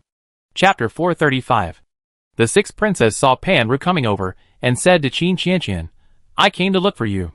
I thought Pan Ru would scold Qin Qianqian as usual, But she walked up to the three of them, bowed respectfully to the sixth princess and Yui Luo, and looked at Qin Qianqian seriously. I was really too much before. I thought it was just some rumors, and it wouldn't kill you, but now I understand that sometimes rumors can kill people without being seen. Don't worry, I am apologizing to you seriously, not because of the fourth prince. Now I am hated just like you were back then, so I am making amends for you. After Pan Ru finished speaking, she was worried that Qin Qianqian would take this opportunity to ridicule her, so she turned around and disappeared in front of the others without giving Qin Qianqian a chance to speak. Hey miss, please wait for me. The maid responded and quickly caught up with the embarrassed Pan Ru. The sixth princess chuckled. She has figured it out. She often picked on you before, and even if she didn't get any good, she still persisted in picking on you. You will have less fun in the future.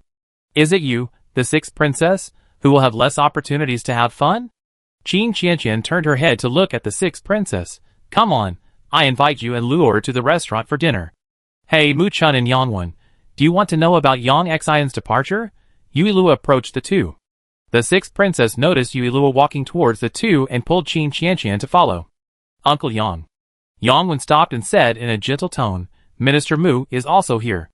I didn't expect to meet him here.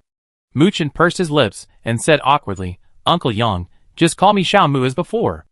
Okay, Yangwen laughed, raised his hand, and patted Mu Chen's shoulder. Little Mu has done what he said when he was a child. Uncle is happy for you.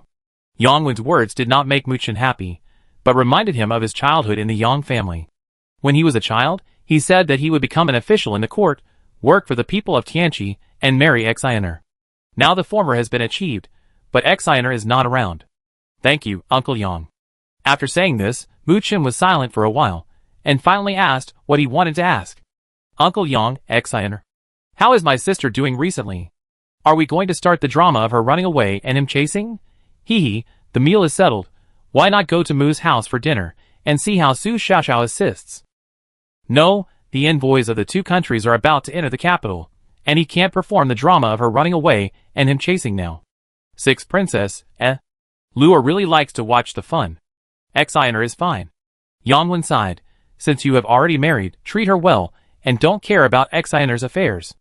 Xianer went to Changshan County a few days ago, saying that she wanted to go out and see the world. Until Yangwen's back completely disappeared, Mu Chen was still frozen in place, with the only thing in his mind that Yang Xian was no longer in the capital. Xianer left, and he should be happy for her, because she really had no feelings for him. But what about me? I probably won't be able to get out of this in my lifetime. What did the two of them say? Why does Brother Mu look like he has lost his soul? Qin Qianqian looked regretful. We should have gotten closer just now. I guess he knows that Yang Xian left the capital. The sixth princess was just guessing, and said it casually. Left the capital? When did he leave? Qin Qianqian suddenly remembered that day when Lu Qian went to Mu Mansion, and her eyes widened. Is it because of Lu Qian? It's over. They were originally a pair of miserable mandarin ducks, and now they are a pair of desperate mandarin ducks. The sixth princess, What miserable and desperate? Don't worry, it's a good thing. After saying this, the sixth princess saw Yui Luo had walked in front of Mu Chen. Lord Mu. Mu Chen heard a childish voice, and looked around. Sorry to interrupt your EMO, but can't you just look down at me? Yui Luo looked up at him, who was looking around, speechless, raised his hand, and pulled Mu Chen's sleeve. I meet the little princess. Mu Chen finally noticed Yui Luo and bowed respectfully. I'm hungry. Mu Chen was stunned for a moment, pointed to the restaurant in front, and asked tentatively. Then I will take the little princess to the restaurant for dinner? Or send the little princess back to the palace? Yui Luo shook her head. I want to go to Mu Mansion to eat. Ah, okay, then I pay my respects to Her Royal Highness the Princess. Before Mu Chen finished speaking, he heard a deep voice, and then saw Li Yunhe wearing a moon-white brocade robe walking in front of him, and Yui Luo. Lordly, there is no need to be polite. He looked at Mu Chen. Let's go. Where is Her Royal Highness going? Li Yunhe looked at Yui Luo. It just so happens that I have nothing to do, so I will go with Her Royal Highness the Princess. Mu Chen said, the little princess is going to the Mu Mansion for dinner. Oh! Li Yunhe raised his eyebrows. That's perfect, I haven't eaten yet. Then he said to Mu Chen, Lord Mu, you don't mind adding an extra pair of chopsticks, do you?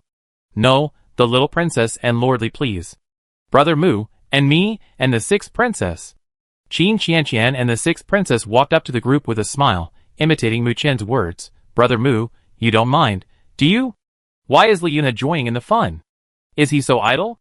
It's like he doesn't have any food at home. Because a few people suddenly appeared, Mu Qian didn't have the energy to think about anything else. When he brought a few people back to the mansion, Madame Mu blamed him for not informing him in advance when bringing guests to dinner. Especially knowing that Li Yunhe was a student of Mr. Min, and now he is the Minister of Personnel. Li Yunhe's eyes were shining. Mr. Li is younger than Chinner, but he has such talent. I wonder if Mr. Li has a family, and a woman he likes? Madam. Mu Zhenfeng tugged at his wife's sleeve, but Madame Mu seemed unaware and stared at Li Yunhe with a smile, waiting for his answer. Oh my god, is this an ancient version of blind date? Noticing Li Yunhe looking at her, Yui Luo blinked. Why are you looking at me when you are introduced to someone? Can I help you? Mom, go see if the food is ready. The little princess must be starving. I'm not hungry, don't talk nonsense. Okay, I go see. Mrs. Mu walked out, and Mu Qian said softly, my mother is just like this, lordly, please don't blame me. No, no. Li Yunhe nodded. Under Mrs. Mu's urging, the food was served quickly, and Yui Luo was fed by the sixth princess, Qin Qianqian and Li Yunhe, and she didn't need to do anything herself. Princess, eat slowly. Li Yunhe took out a handkerchief and wiped the oil off Yui Luo's mouth, his eyes full of smiles, as if everyone else was air. The sixth princess looked at Li Yunhe with resentment. Lordly, just eat by yourself, I will feed Luer. Really, it's fine if a few brothers snatch Luer, but why did Li Yunhe snatch Luer too? Okay. The three people in the Mu mansion exchanged glances and ate in silence. Chapter 436. I wonder why Lordly came to the mansion. Mu Zhenfeng didn't know that Li Yunhe only came because Yui Luo came to the Mu mansion, and thought he had something to discuss with Mu Qian. He just followed to eat. What could it be? Yui Luo complained in her heart. He dressed up more energetically after leaving the court than before the court. No wonder Madame Mu wanted to help him tie the knot. Look at the little peach blossom embroidered on the hem of his clothes. Wow, and the fragrance on his body. He is really a delicate big boy. The sixth princess suppressed her smile and glanced at Li Yunhe. Nothing, I met Brother Mu, and we came to eat together. Brother Mu, are you two familiar with each other? Yui Luo rolled her eyes silently. Brother Mu, where is Sister Xiao Xiao? Qin Qianqian asked curiously, not seeing Su Xiao Xiao since she entered the house. Is it because of Yang Xian's matter that she is worried about not being able to face Brother Mu? The sixth princess said this is a good thing, but she doesn't know why it is good. Xiao Xiao is resting in the yard. Mrs. Mu continued, if you want to see Xiao Xiao, I will ask someone to take you to her yard. Okay. The three of them went to Su Xiao's yard under the guidance of the maid. Su Xiao was very surprised to see the three of them. Meet the sixth princess and the little princess. No need to be polite. The sixth princess helped Su Xiao up. Did I disturb you? No. Su Xiao stood up and asked them to sit down. Sister Xiao, I'm sorry. Brother Mu already knows what Lu Qian asked you to do, I'm afraid. Before she finished her words, she heard Su Xiao say, it's okay, it's better for my cousin to know. Now that Sister Xianer has left Beijing for a few days, and the envoys of the two countries are about to enter Beijing, my cousin has no time to chase Sister Xianer. The two of them can take this opportunity to calm down. Ah, Qin Qianqian looked puzzled. If Brother Mu knew it was you, he would definitely blame you. It doesn't matter. Su Xiao picked up the tea. In fact, I should thank Lu Qian. Qin Qianqian was confused. Su Xiao just smiled and didn't explain. The few of them sat for a while, then got up and left. As soon as the few of them left, Su Xiao said to the personal maid beside her, go and invite the young master over, and tell him that I have something to tell him. If he refuses to come, just say it's Sister Xianer's business. Madam, aren't you asking for trouble? Madam knew that the young master cared about Miss Yang, but now she even asked the young master to come over to add fuel to the fire. I really don't know what the young lady was thinking. Go if I ask you to. The maid went to the front yard and found Mu Qian in the main hall. Master, the young lady asked me to invite you over. I still have things to deal with. Just tell me what you want to say. Mu Qian put down the tea in his hand and politely refused. Madam said it was about Miss Yang. Hearing the three words Miss Yang, Mu Qian stood up and strode towards Su Xiao's yard. Su Xiao heard the knock on the door, stood up and opened the door, looked at the tall and graceful person at the door, and said softly, I knew that as long as I mentioned Sister Xianer, my cousin would definitely come. Mu Qian walked in, sat on the round stool in front of the wooden table, and said bluntly, Xianer left the capital because of you. Mu Qian said this not to ask Su Xiao, but in a positive tone. Yes. Su Xiaoxiao sat opposite Mu Chen. I did it. Why did you do this? Mu Chen suppressed his anger. Xianer's parents are in the capital. She has been spoiled since she was a child. How will she live outside the capital? Is my cousin very angry now? Su Xiaoxiao poured him a cup of tea. If you are so angry, why don't you tell your aunt that you still like Xianer's sister? Why do you let your aunt keep me in the house? Do you think I don't want to? Mu Chen stared at Su Xiaoxiao. I want to, but Xianer has no feelings for me. If Xianer had any feelings for him, he would have kept her by his side even if he had to force her to stay, but he couldn't. Xianer only treated him as a brother. What could he do if he forced her to stay? Wouldn't he be unhappy to see her? So you let your aunt keep me in the mansion because Xiner had no feelings for you. Now I'm telling you that Xiner has feelings for you, but she chose not to say it because of me. Are you serious? Mu Chen's eyes lit up, and when he remembered what he asked Yang Xian in the Yang family yard last year, his eyes dimmed again, and he whispered, No, Xianer said it herself, she has no feelings for me. If she has no feelings for you, but only a brother-sister relationship, then why would she leave the capital? Yang Xian looked gentle, but if she really had no feelings for her cousin, she would have stayed in the capital firmly, instead of leaving without any argument. Don't you understand it now? Sister Xianer is lying to you. Mu Chen looked at Su Xiaoxiao suspiciously. Why are you telling me this? Su Xiaoxiao smiled bitterly. Her voice was very low. Because it's better for me to be sad alone than for 3 people to be sad. I know very well how it feels to like someone, but not get a response. My cousin has been suffering these days, and so has Sister Xianer. I'm sorry.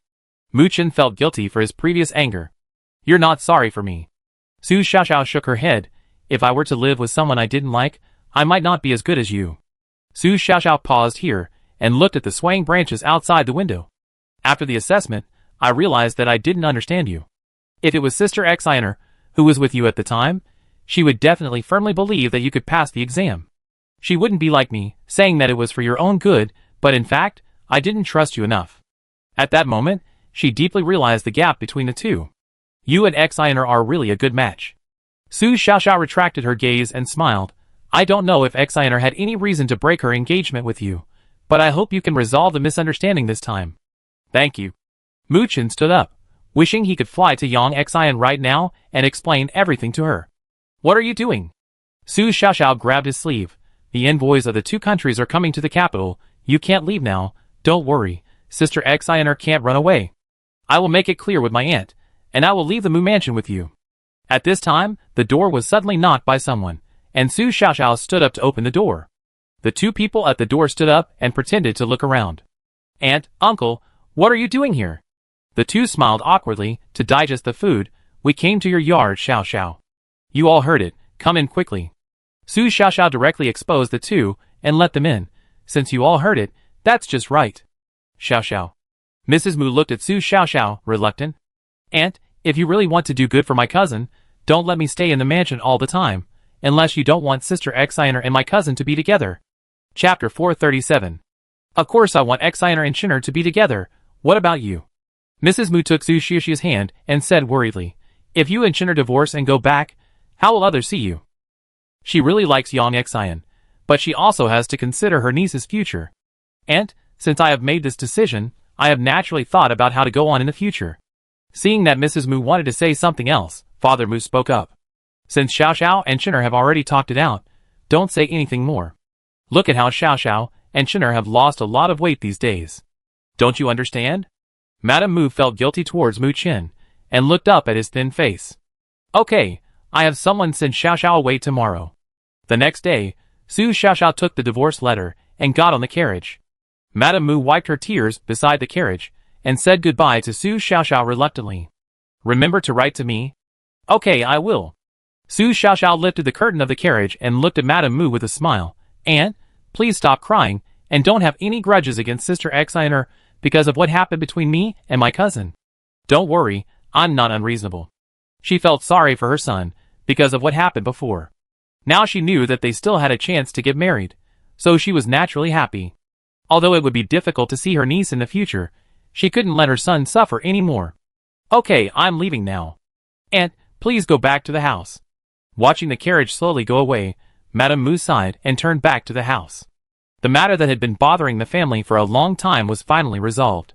and Mu Qian was no longer as lifeless as before. Although Madame Mu was not used to Su Xiuxia's departure, she gradually got used to it when she saw Mu Qian return to his previous high-spirited state. With Su Xiuxia's departure, the time came for the envoys of the two countries to enter the capital. The people on the street stood on both sides, stretching their necks to look at the slowly moving vehicles, trying to peek at what the princesses of the other two countries looked like. Yui Lua and Mu Shui were sitting in a restaurant. With the windows open, they could just see two teams of people on the street who were dressed very differently from those in the capital. My aunt finally entered the capital, and my uncle finally didn't have to be a widower anymore. The curtains were really strong. I have to wait until tomorrow to see their faces. There's no one to be seen. The sixth princess stood by the window with tea in her hand. How come there's a white tiger? Yui Lua stretched her neck and leaned on the window with both hands to see the so-called white tiger. Ah, what white tiger? A new mount has appeared.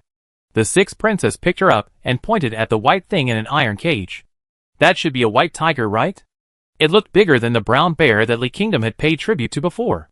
When I feel sleepy, someone will give me a pillow. I'm tired of riding the black and brown bear, so it's nice to change my mood. Sixth princess, No wonder Lure was so excited. It turned out that she was planning to take advantage of the white tiger. It is indeed a white tiger. Mu Shui took a look. It seems to be the team of Li country. It is really provocative. Until the two long teams disappeared, the few people left the private room. Yui Lua couldn't wait to meet the so-called aunt, and went to the embassy. The envoys of the two countries came to Beijing today, and the prince arranged for them to stay in the embassy outside the palace. When Yui Lua arrived, the people had been arranged, and she saw the prince and Lord Su walking out of the embassy. Crown Prince, brother. Yui Lua walked up to the Crown Prince and looked up at him. Have you arranged everything? The Crown Prince chuckled. Yes. What is Lure doing here? She was planning to visit her aunt, but she was still a step too late. I'm here to see my Crown Prince, brother. Yui Lua's eyes sparkled, and she spoke seriously. The Crown Prince leaned over and picked her up. I thought Lure was here to see the princesses of the other two countries, but it turns out she's here to see my brother. Lord Su was not surprised and followed the two of them. Then, my brother, have you seen the princesses of the two countries? Are they beautiful? Yui Lua looked at the prince with expectation. The aunt described in the book is a great exotic beauty. The two of them were covered with veils, so my brother didn't see them. I know tomorrow out of curiosity. Okay. Yui Lua nodded obediently, but she was thinking about the Princess of Li. What should I do if the Princess of Li chooses the third brother tomorrow? It's really annoying. No, I have to find a way to make the Princess of Li not choose the third brother. Her intentions are not pure, so she should stay away from the palace. The prince heard Yui Lua's voice, frowned, and thought in his heart. At this time, in the embassy, in the room where Princess Feng Hongyu of Li Kingdom lived, two burly women sat opposite her with serious expressions. Princess, I don't need to repeat what the princess told me. Tomorrow, no matter what, I must choose the third prince.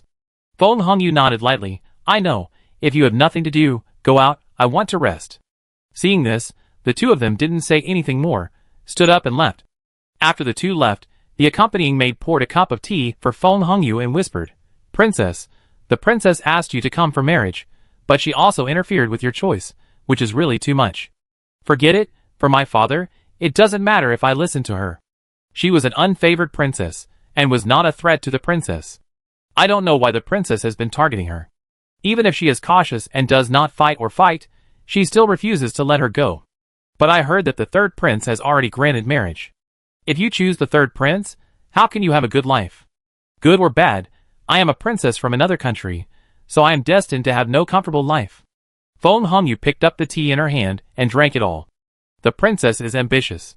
She wants me to choose the third prince just to win over the third prince through me. But as far as she knows, the princes of Tianqi have a very good relationship. The princess really thinks highly of her. The maid wanted to say something, but Feng Hongyu had already ordered her to leave. You go down. I want to be alone.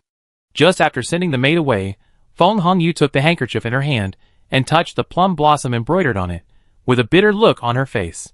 She was not favored, but it made her father's life difficult.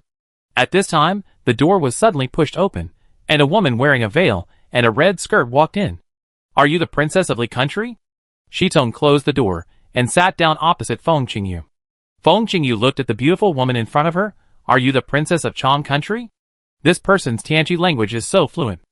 Her Tianqi language is fluent compared to others, but it still has a Li country accent. This person really has no accent at all. If she didn't look too different from Tianqi, she would think she was from Tianqi. Yes, I came here to tell you not to choose Jin Tingen. Why? Because he is the one I like. Shizong stood up. Accept her, you can choose anyone you want. Chapter 438. The next day, the envoys of the two countries went to the palace to meet the emperor. The emperor knew that concubine Xian must be curious about Princess Shizong, so he brought her and concubine Shu to attend. In the hall, the ministers lined up in 2 rows. Outside the hall, the envoys of the two countries waited to be summoned to the audience. When the prince passed Feng Hongyu outside the hall, he stopped and said softly, "Princess Hongyu, please excuse me for a moment." Feng Hongyu was stunned. Seeing that the prince was indeed talking to her, she glanced at the 2 people beside her. The 2 did not say anything, and then she followed the prince to the side. "Your Highness." She imitated the people of Tianqi and bowed. Princess Hongyu speaks fluent Tianqi. "What's the matter, Your Highness?" Feng Hongyu folded her hands in front of her, wondering why the prince called her over. Princess Hongyu is 18 years old. She is not favored in Li country. She is often bullied by the princess of Li country. Her father is not liked by the queen of Li country. She has a very difficult life in Li country. The prince looked at Feng Hongyu in front of him. This time, Princess Hongyu wants to choose the 3rd brother, right? 3rd brother has a favorite woman, and there is no one in my backyard. If Princess Hongyu really wants to escape from the life in Li country, she can choose me. I heard that the princes of Tianqi have a close relationship. Today I saw that it is true. Feng Hongyu smiled. What is the difference between choosing His Royal Highness the Crown Prince and the 3rd prince? If Princess Hongyu behaves well, I can give you enough respect, and will not treat you harshly in terms of food, clothing and daily expenses. Feng Hongyu pursed her lips and looked at the tall, gentle, and noble prince in front of her. She did not speak, but her heart was a little shaken. Yes, the 3rd prince already has someone he likes. If she really chooses the 3rd prince, her life will be the same as in Li country, or even more difficult. And not only is there no woman in the crown prince's backyard, but after the crown prince ascends the throne, she may have the opportunity to return to Li country to see her father. Princess Hongyu, please consider it. The crown prince turned and entered the hall, just in time to hear Yui Lua muttering why he hadn't come yet. Seeing the crown prince come in, Eunuch Chao raised his voice and sang to the outside, "Announce the envoys of Li country and Chang country to meet you." The 2 teams prepared outside walked in side by side, leaned over and put their hands on their chests, and saluted in the not-so-fluent Tianqi language. The Li and Chang envoys wish His Majesty the well. No need to be polite. Standing up, the envoys of the 2 countries presented their documents. The burly woman who led the Li envoys smiled and said, "This time, our country came to Beijing not only to send a princess to marry to show our sincerity in submitting to Tianqi, but also to send a giant white tiger for His Majesty to play with. It's for Daddy to play with," which is clearly a deliberate provocation. "Giant white tiger?" The 4th prince whispered to the crown prince next to him, "Crown brother, have you seen that white tiger?" The prince nodded. "It's bigger than the bear Luo rides. Luo should like it very much." "Oh!" The emperor narrowed his eyes, and said with interest, "Hurry up and bring this giant white tiger up. My little princess should like it very much. Daddy understands me. I really like it." Soon, several strong women carried the giant white tiger in the cage to the center of the hall. When the ministers saw the huge white tiger, they secretly took a breath of cold air. Ligua was deliberately provoking the emperor. Such a big tiger, still playing with it, almost risking one's life. "Your Majesty, I wonder how the brown bear said before is doing." The emperor raised his lips. "The brown bear has become my daughter's mount, riding it for fun all day long." The envoy of the Li kingdom was stunned. "I don't know which princess has such courage. I want to meet her." In their country, only the young queen could tame the brown bear, and now the queen can't tame it. The emperor of Tianqi was so shameless to say that Princess Tianqi could tame it and ride it for fun, which was simply an exaggeration. As far as she knew, Tianqi was different from their country. Not many women in Tianqi practiced martial arts. They probably only knew how to embroider and take care of the backyard every day. How could they dare to tame bears? It's this princess. Yui Lua came down from concubine Xian's arms and stood at the top, looking at the envoys who were talking below. "I'm tired of riding the bear, and you just happened to send a tiger over. It's really full of sincerity." The envoy of Ligua felt humiliated when he saw Yui Lua. "Our country has always respected Tianqi. If your Majesty is dissatisfied with this gift, you can just say it directly.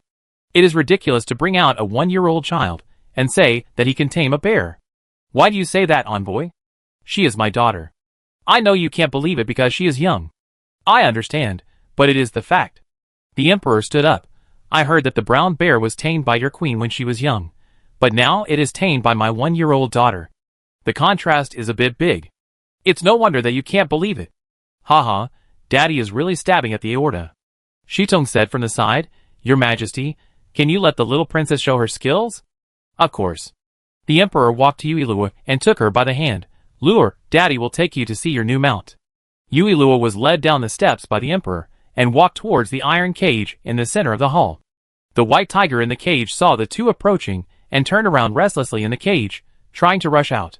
Your Majesty, I heard that General Jean of your country is brave and good at fighting.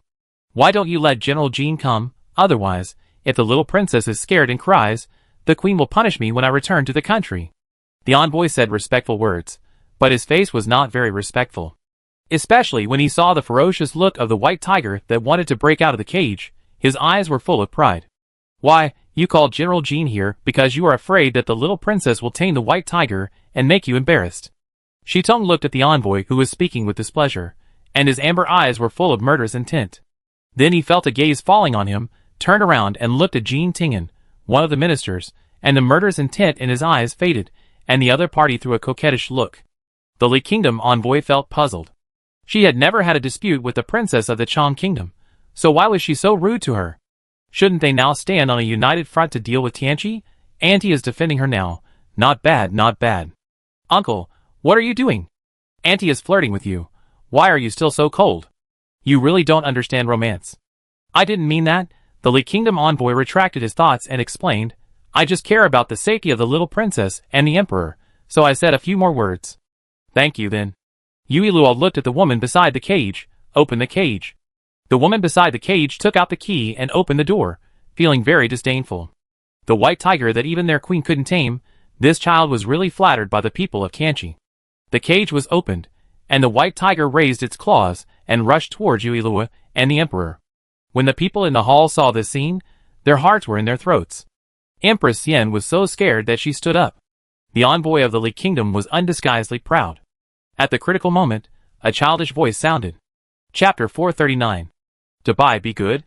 As soon as the words fell, the ferocious white tiger immediately retracted its claws obediently, and walked in front of Yuilua like an obedient cat. Seeing this, Empress Yen relaxed her heart and slowly sat back on the chair. Everyone in the hall looked at this scene in amazement, and their eyes almost fell to the ground. Is this still the tiger that wanted to tear people apart just now? Although it is huge, it is as docile as a cute cat at this moment, and it does not seem to be aggressive at all. The Li Kingdom envoy murmured, How is this possible? Their queen was so brave, but she couldn't make the white tiger obey her. The little princess of Tianqi just said a word, and the white tiger obediently put away its claws. What's impossible? Shitong glanced at her. The facts are in front of us. Do you want to say that the little princess is playing tricks? I like the gift from your Li Kingdom very much. Yuilua raised her hand and touched the white tiger's fur, smiling at the Li Kingdom envoy. Thank your queen for me when I return home. With just one simple sentence, the Li country envoy felt a sense of pressure from a superior. This feeling made her feel very absurd. A 1.5-year-old child had an invisible pressure? She must have felt it wrong. I will tell you when I get back. Instead of being embarrassed, the Li country envoy was defeated. He had no choice but to retreat to the side. The other Li country envoys all had a hint of anger in their eyes. Only Feng Hongyu, who was standing next to him, watched all this with cold eyes, as if she was an outsider who didn't care about it. Your Majesty, can we choose the bride now? Shitong had been waiting impatiently for a long time.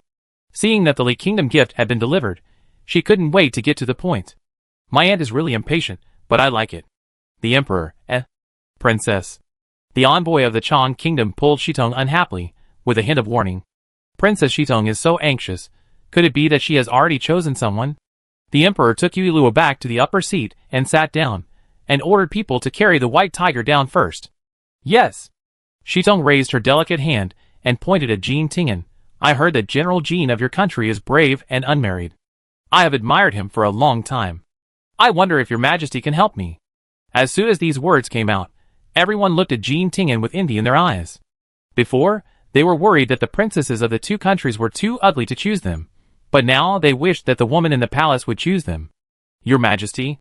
Jin Tingen walked to the center of the palace, bowed his hands, and waited for the emperor to speak. Shitong, who was next to him, stared at him with her beautiful eyes, slowly untied her cloak, and handed it to the envoy next to her. Without the cloak to cover her, her beautiful figure was exposed to everyone. Her hair was tied into a simple low bun, and a red necklace hung in front of her smooth forehead. Under the necklace were a pair of amber eyes with long and curled eyelashes. She looked charming and seductive just by looking up. She wore a red veil on her face, covering the lower half of her face, making people eager to tear off the veil on her face and see her true face. She wore a red gauze top, revealing her slender waist, and a golden waist chain hung around her waist, making it easier for people to focus on her waist. She was wearing a long red skirt that trailed the ground. The breeze from the palace door slightly lifted her skirt. General Jin, what do you think? Jin Tingen was originally paying attention to the minister's gazes on Shitong. When he heard the emperor asking him a question, he hurriedly bowed respectfully and moved his body to block Shitong's graceful figure. It's up to the emperor. My uncle is also a shy guy. He was cold to my aunt just now, but now he is not happy when he sees the ministers looking at my aunt, and he secretly blocks my aunt. Then Princess Shitong will go back to the general's mansion with General Jin today. Thank you, Your Majesty. Shitong smiled and leaned over to thank him. The veil slipped off her face because of this action, revealing the lower half of her face that made people curious. Jin Tingen raised his hand to catch the veil that slipped off, and quickly put it on Shitong. The whole action was done in one go, and people didn't have time to see Shitong's appearance before the veil was put on again. Shitong curved her lips, and when Jin Tingen put the veil on her, she leaned close to him and whispered, I thought General Jin had forgotten about it after sleeping with him, but now it seems that he still cares about me. Jin Tingen retreated to his original place with a dark face, speechless for a while. This Princess Shitong is really good at making up stories. He almost got discovered when he sneaked into the Chang Kingdom, so he hid in Princess Shitong's room. At that time, Princess Shitong was going to rest, so she stuffed him into the quilt. That's all, but Princess Shitong actually said it like this. What? Slept together? How could my uncle do such a thing as pulling up his pants and not recognizing people? It completely subverted my cognition. What a scumbag! Didn't he enter my aunt's room to avoid the search of the Chang guards in the book? Why did he do such a thing? It's fine if he did it, but he pulled up his pants and ran away. The faces of the people who heard the inner voice were all black. Concubine Xian's expression changed slightly, and she decided to have a good chat with her brother when she had time. Jin Tingen didn't know that his majestic image in the eyes of his niece had collapsed, so he took the cloak and handed it to Princess Shitong. It's cold, Princess Shitong should put it on. Shitong took the cloak and used this action to scratch Jin Tingen's burning palm, and lowered her voice and said, Is General Jin jealous? Jin Tingen quickly withdrew his hand, fearing that she would do something out of line, and turned back to his original position. The emperor asked the Chang envoy to take a seat and smiled at Feng Hongyu. Princess Hongyu, since Princess Shitong has already chosen someone, what about you? When my father signed the treaty, he promised Li Gua that as long as he was a man of marriageable age, whether he was a prince or a minister, they could choose him. Later, Qianhua also adopted this treaty. After weighing the pros and cons, Feng Hongyu said, I have admired His Royal Highness the Crown Prince for a long time. I beg your majesty to help me. After entering the Crown Prince's mansion, she might really be able to get rid of the Crown Princess and let her father live a stable life. Anyway, her current situation is not good, and a gamble may not be worse than the current one. Ah, why choose the Crown Prince? Yui Luo looked at the Crown Prince, and when she remembered that he was late, she suddenly had a guess in her heart. Could it be that the Crown Prince came late just to talk to Feng Hongyu about this matter? Princess Hongyu is really good at choosing. I have fulfilled Princess Shitong, so there is no reason not to fulfill you. From today on, you will be the concubine of my Crown Prince Tianqi. Fuck fulfilled, Daddy, you didn't drink. Why did you put the spy next to the Crown Prince? In fact, it's not only Yui Luo who is unhappy, but also the two envoys of the kingdom. They are the princess's people. The princess told them to let Feng Hongyu choose the third prince. Feng Hongyu agreed yesterday, but changed his mind today. How can they explain to the princess when they go back? Thank you, Your Majesty, for your fulfillment. Chapter 440. The marriage of the princesses of the two countries has been decided. After the emperor asked everyone to take their seats, music began to play in the palace. A bearded envoy from the Chang Kingdom stood up and asked in a loud voice, Your Majesty, Have the lychee trees said by our country been cultivated in your country? Shitong frowned when she heard this. Her brother was really stupid. He provoked Tianqi at this critical moment without knowing the military strength of his own country. You asked a good question. The emperor waved his hand and said, bring all the lychees. The palace servants waiting outside the palace came in with lychees and placed them on the long table in front of everyone. The emperor picked up a lychee and said, I heard that the production of lychee in Chang country is very small now, and it is getting worse year by year. It just so happens that Tianqi has a good production of lychee this year. I sent some to the capital for the envoys of the two countries to taste. The bearded envoy looked at the fresh lychee in front of him, peeled one and put it in his mouth, his face full of disbelief. Is this really a lychee cultivated by Tianqi? He knew very well what happened to the lychee tree sent to Tianqi last year. It couldn't survive at all. But the lychees in front of them clearly showed that they were indeed Tianqi's lychees, not only bigger than those in their country, but also sweeter. The ministers ate the lychees served, and they all praised them. Even the envoys from the Li kingdom couldn't help but wonder how they were grown. The bearded envoy asked curiously, I wonder how Tianqi cultivated these lychees? It's very simple. The emperor peeled a lychee for Yuilua. Just use the dead lychee tree sent by your Chang kingdom, plant it in the soil, and the fruit will come out. Our land is fertile, and the fruits grown are bigger than those of the Chang state. The Chang envoys should not be surprised. The fourth prince said loudly, and added one more sentence. If you, the Chang state, want saplings, we Tianqi can also give you some, but the lychee trees you sent us are all dead, and we don't think you can grow them even if we give them to you. The bearded envoy had a dark face, suppressing his anger. The second prince held up a peeled lychee and said with a smile, these lychees are not easy to eat. The envoys of the two countries should eat more, otherwise we don't know when we can eat them next time. The second brother actually learned to be a hermaphrodite. The envoys from the two countries, who originally thought they could make Tianqi lose face, failed again, and the delicious food and lychees at the banquet became tasteless.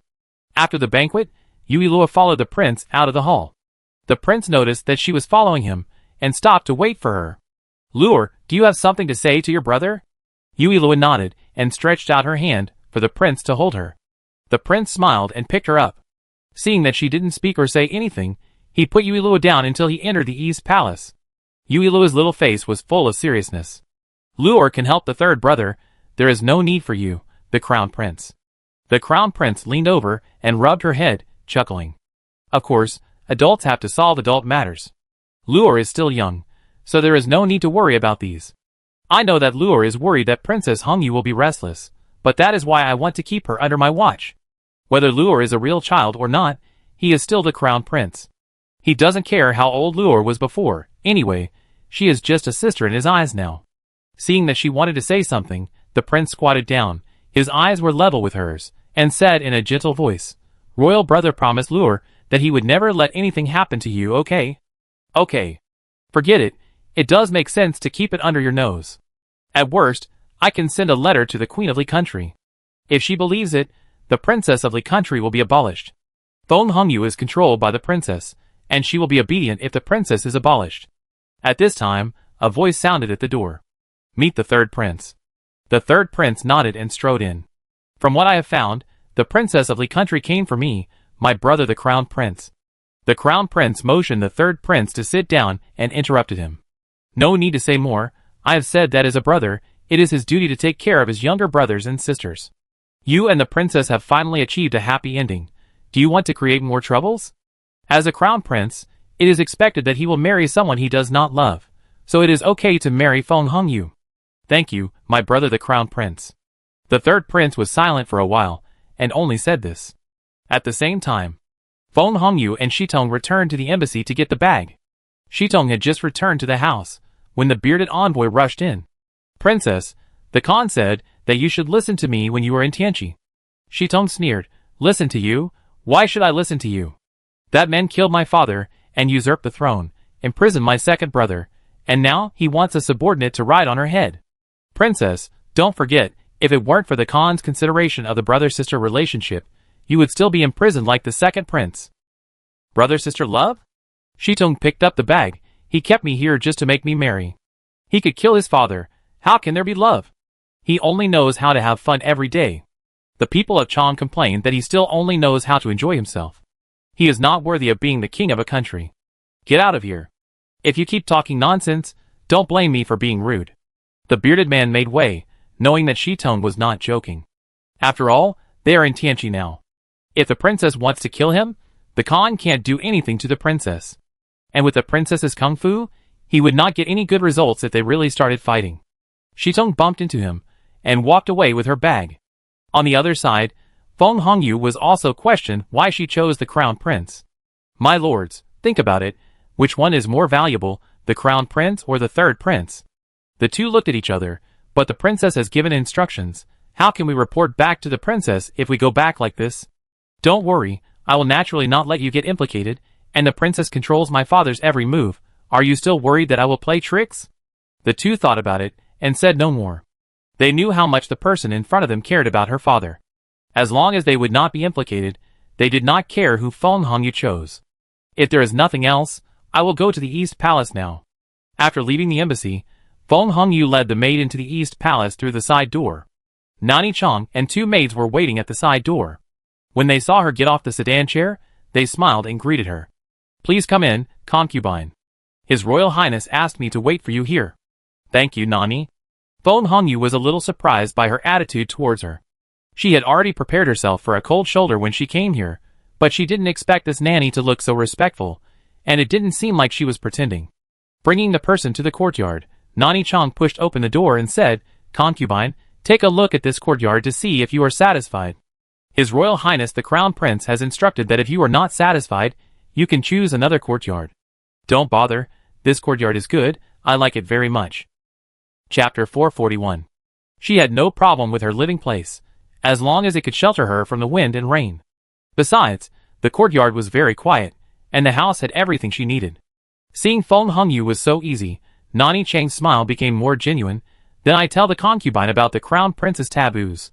The Crown Prince said that as long as the Princess of the Kingdom didn't act like a demon, they would give her the respect that a concubine deserved. Please speak, Nani. You are not allowed to approach the Crown Prince's study, and you are not allowed to disturb the Crown Prince for no reason. Most importantly, you are not allowed to disrespect the little princess. Thinking of Yulua whom she had met in the hall, Feng Hongyu nodded. Okay, I understand.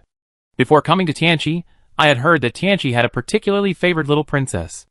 Now it seems that this little princess is not only loved by the emperor, but also doted on by the crown prince. Yes, it is unprecedented to be able to tame the giant white tiger at just over 1 year old. In this case, I will take my leave first, and leave these two girls to the concubine. Madame Chang left, and Feng Hongyu asked the two girls she brought to serve outside the house, and sat on the chair to signal her maid to close the door. The maid closed the door, and said with a smile, The prince is so kind to the princess, is he fond of her? Besides, this courtyard is more spacious than the one the princess lives in the country, and it has everything she needs. I'm not saying this casually. Now that you've moved into the East Palace, don't call me princess anymore. It's against the rules. What else should you say, and what shouldn't you say?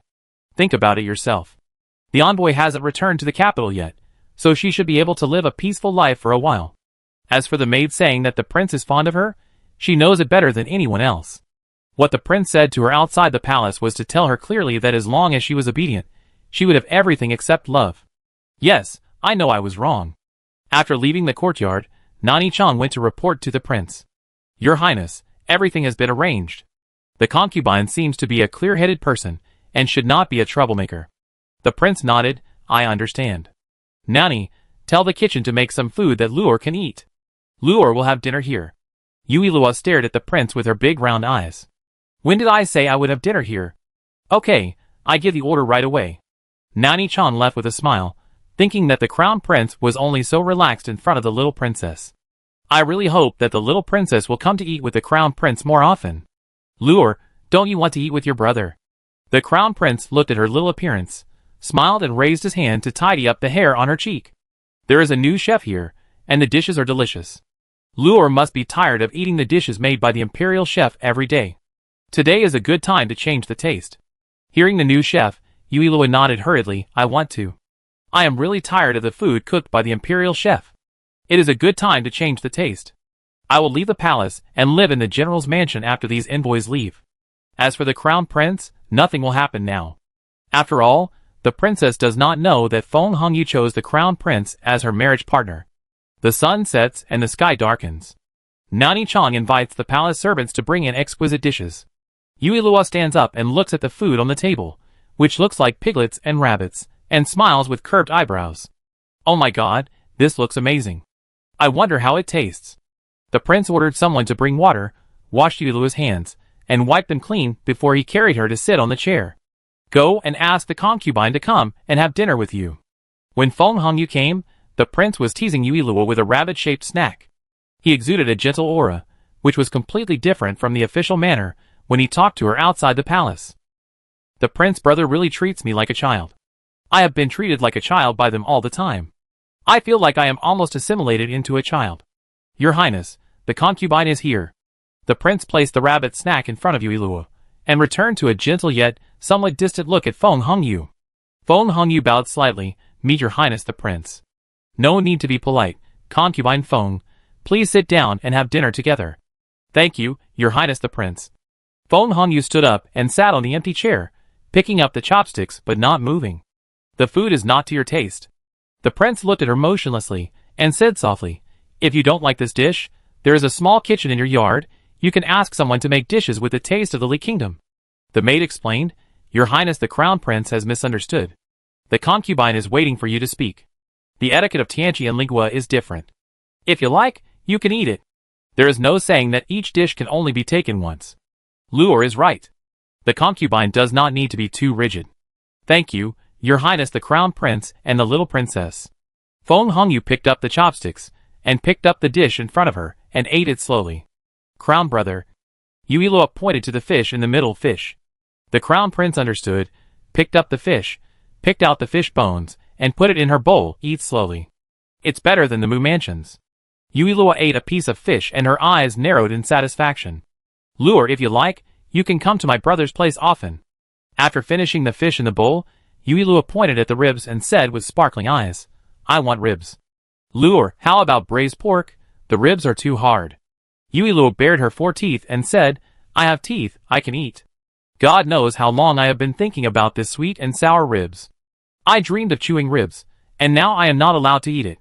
The prince wanted to say that she had too few teeth, but seeing her blinking her black eyes, and staring at him with a pitiful look, he couldn't bear to refuse, and raised his hand to pick up a piece of ribs for her.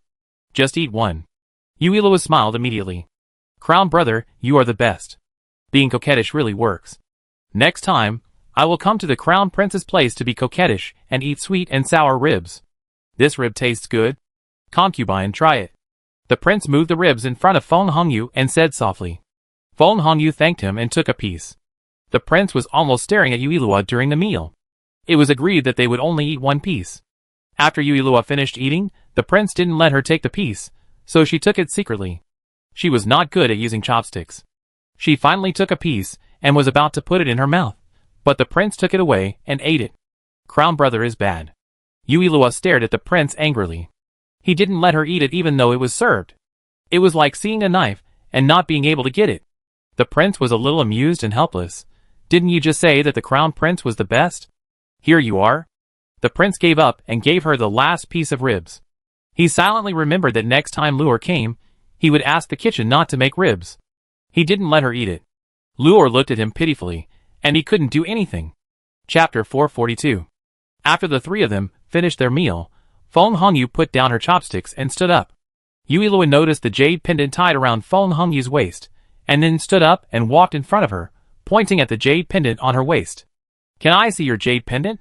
Feng Hongyu was stunned, thinking that she liked it, and smiled as she took off the jade pendant from her waist and handed it to her. Princess, please look, everyone in the royal family of Liguo will wear such a jade pendant. Yui Luo took the jade pendant, looked at the familiar pattern on it, and frowned slightly.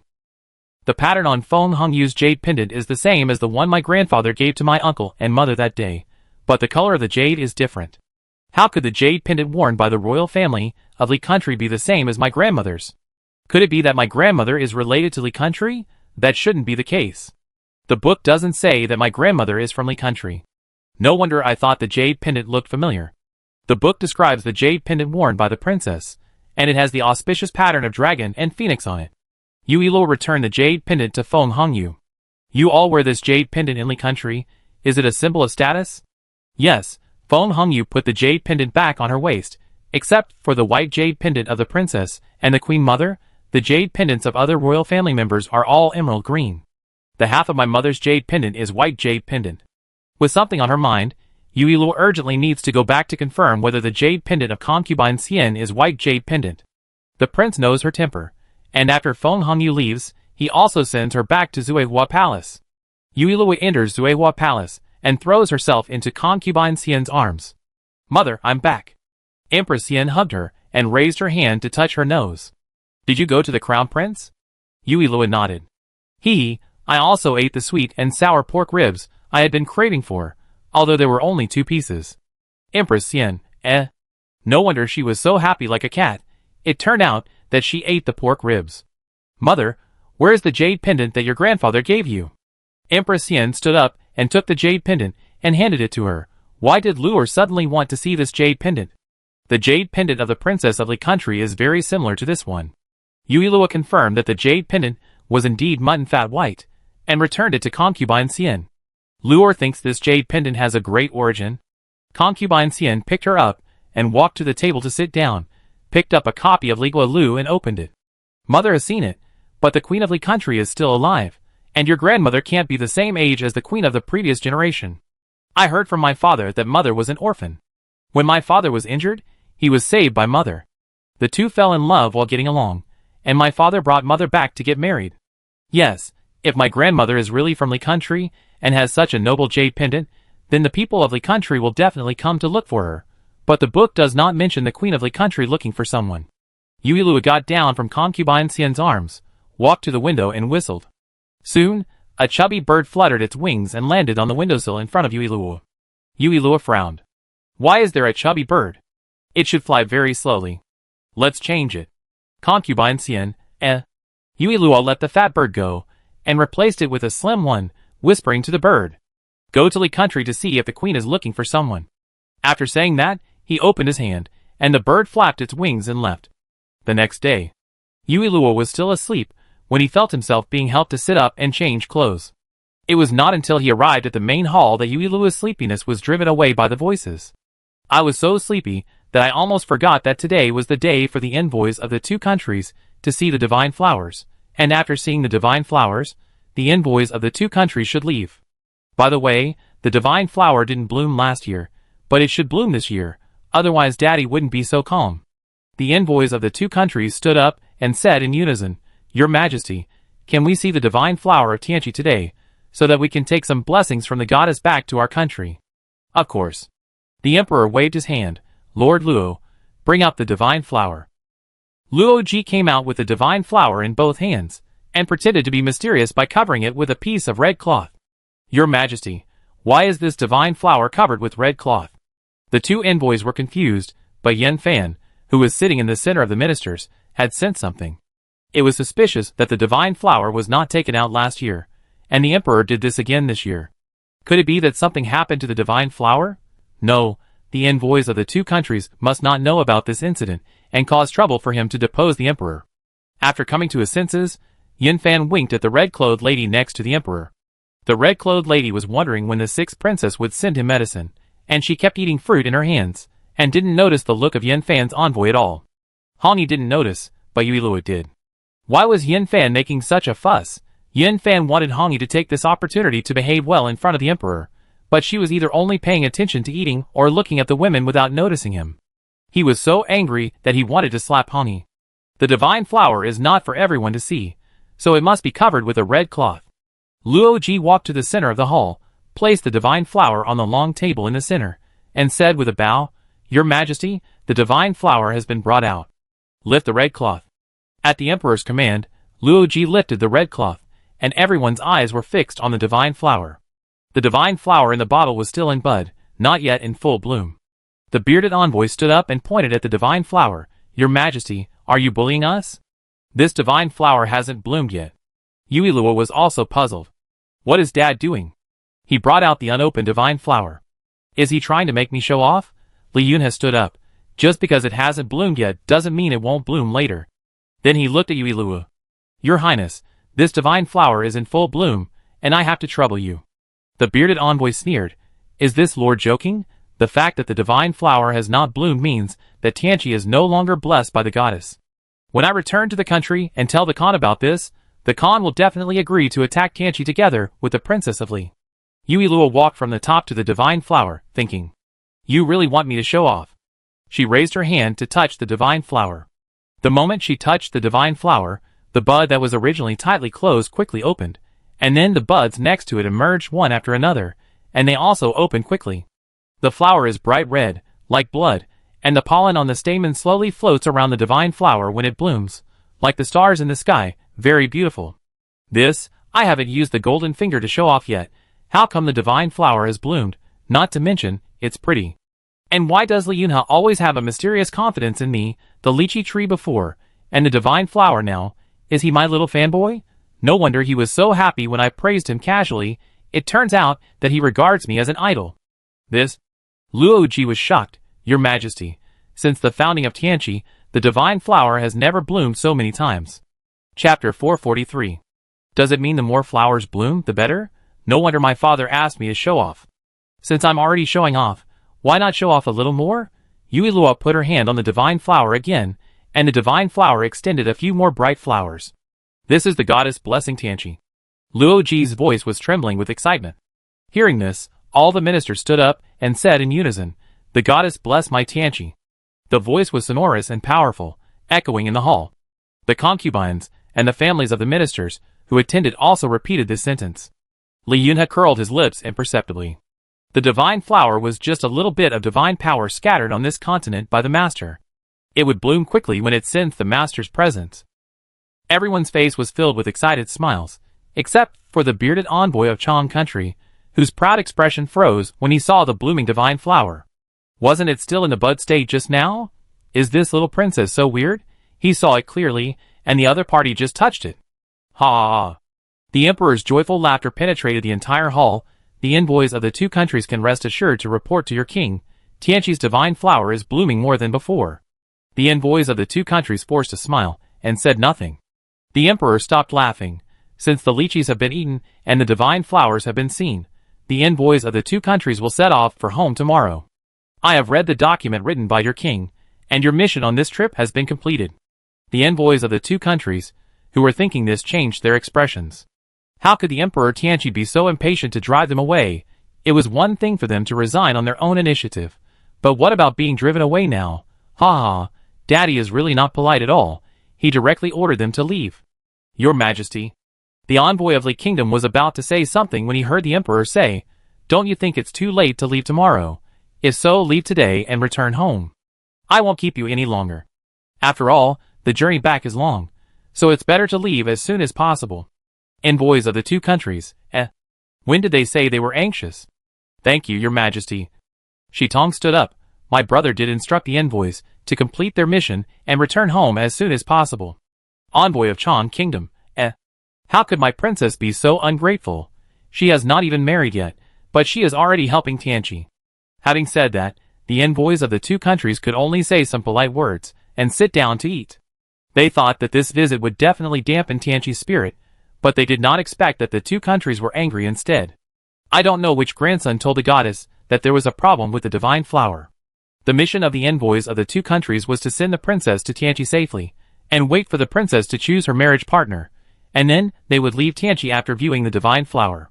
Now that the mission was indeed completed, there was no excuse to stay any longer, so after dinner they packed their bags and set off. They wanted to talk to Shitong and Feng Hongyu, but the people who followed Tianqi all the time didn't give them a chance to talk. Yui Luo had originally planned to let the envoy of Li take the letter to the Queen of Li, but she changed her mind because she was worried that the letter would not reach the Queen, but be taken away by the princess instead. With the departure of the envoys of the two countries, Yui Luo's life returned to normal. At this moment, she was going to the Qingyuan Marquis's mansion with the sixth princess to look for Mu Shui. Sister Shui, the medicine you gave me is useless. The sixth princess entered the room and stated her purpose directly. Are there any other prescriptions? Mu Shui glanced at her chest and nodded, yes, but aren't you fine now? The sixth princess reacted, her face flushed, and she stamped her feet. Oh, Sister Shui, why did you learn bad things from Qin Qianqian? I told you that it's not for me, but for others. That person is like a man, very flat. Is there any hope? It's a man, isn't it? This is probably the closest the sixth princess has ever been to the truth. Mu Shui stood up, walked to the dressing table, picked up a bottle of medicine, and handed it to the sixth princess. This medicine, 1 pill a day, works quickly, but has bad effects. The sixth princess only heard the words works quickly, and took the porcelain bottle with a smile. As long as it works, nothing else matters. Mu Shui motioned her and Yuilua to sit down, confirming her guess. It seems that the sixth princess really intends to use it to trick people. Let's just take it as it is. The sixth princess hesitated for a moment. Will this bad effect kill people? No, sixth princess, feel free to use it. If it really kills people, how could she let the sixth princess use it casually? That's good, thank you, Sister Shui. Yuilua listened to the two people talking while walking towards the small table next to her. Looking at the thing that looked like a signal torch on it, her eyes lit up. Isn't this something that the second male lead gave to the female lead? The female lead took it out to call on the second male lead to help her find a way to save the third brother. It seems that she put it here because she couldn't make up her mind. Yuilua picked up the signal tube, walked to the window and opened it. Let me help you make a decision. I love Shura Field and the like. When Mu Shui heard the sound, the signal had already been sent out. She stood up quickly, and Yuilua thought she would be angry, but she walked in front of Yuilua, took the signal tube from Yuilua's hand, and squatted down to check her hand. Fortunately, nothing happened.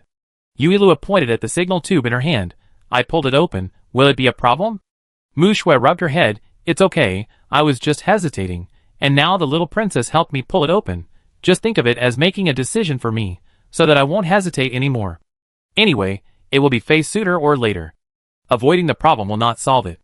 It is just right to let the senior brother come to attend her wedding banquet with the third prince. Then he will probably let her go.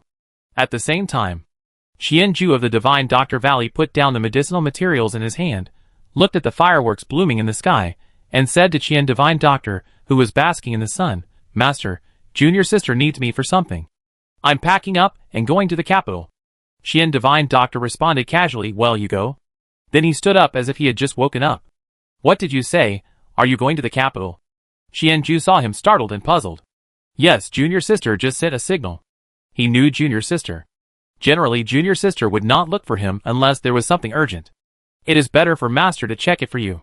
Thinking of the matter between the third prince and his apprentice, Dr. Qian was a little worried that it would be a blow to his eldest apprentice. His eldest apprentice had just returned from Li country not long ago after going to find Qianshan's snow lotus for Shuer.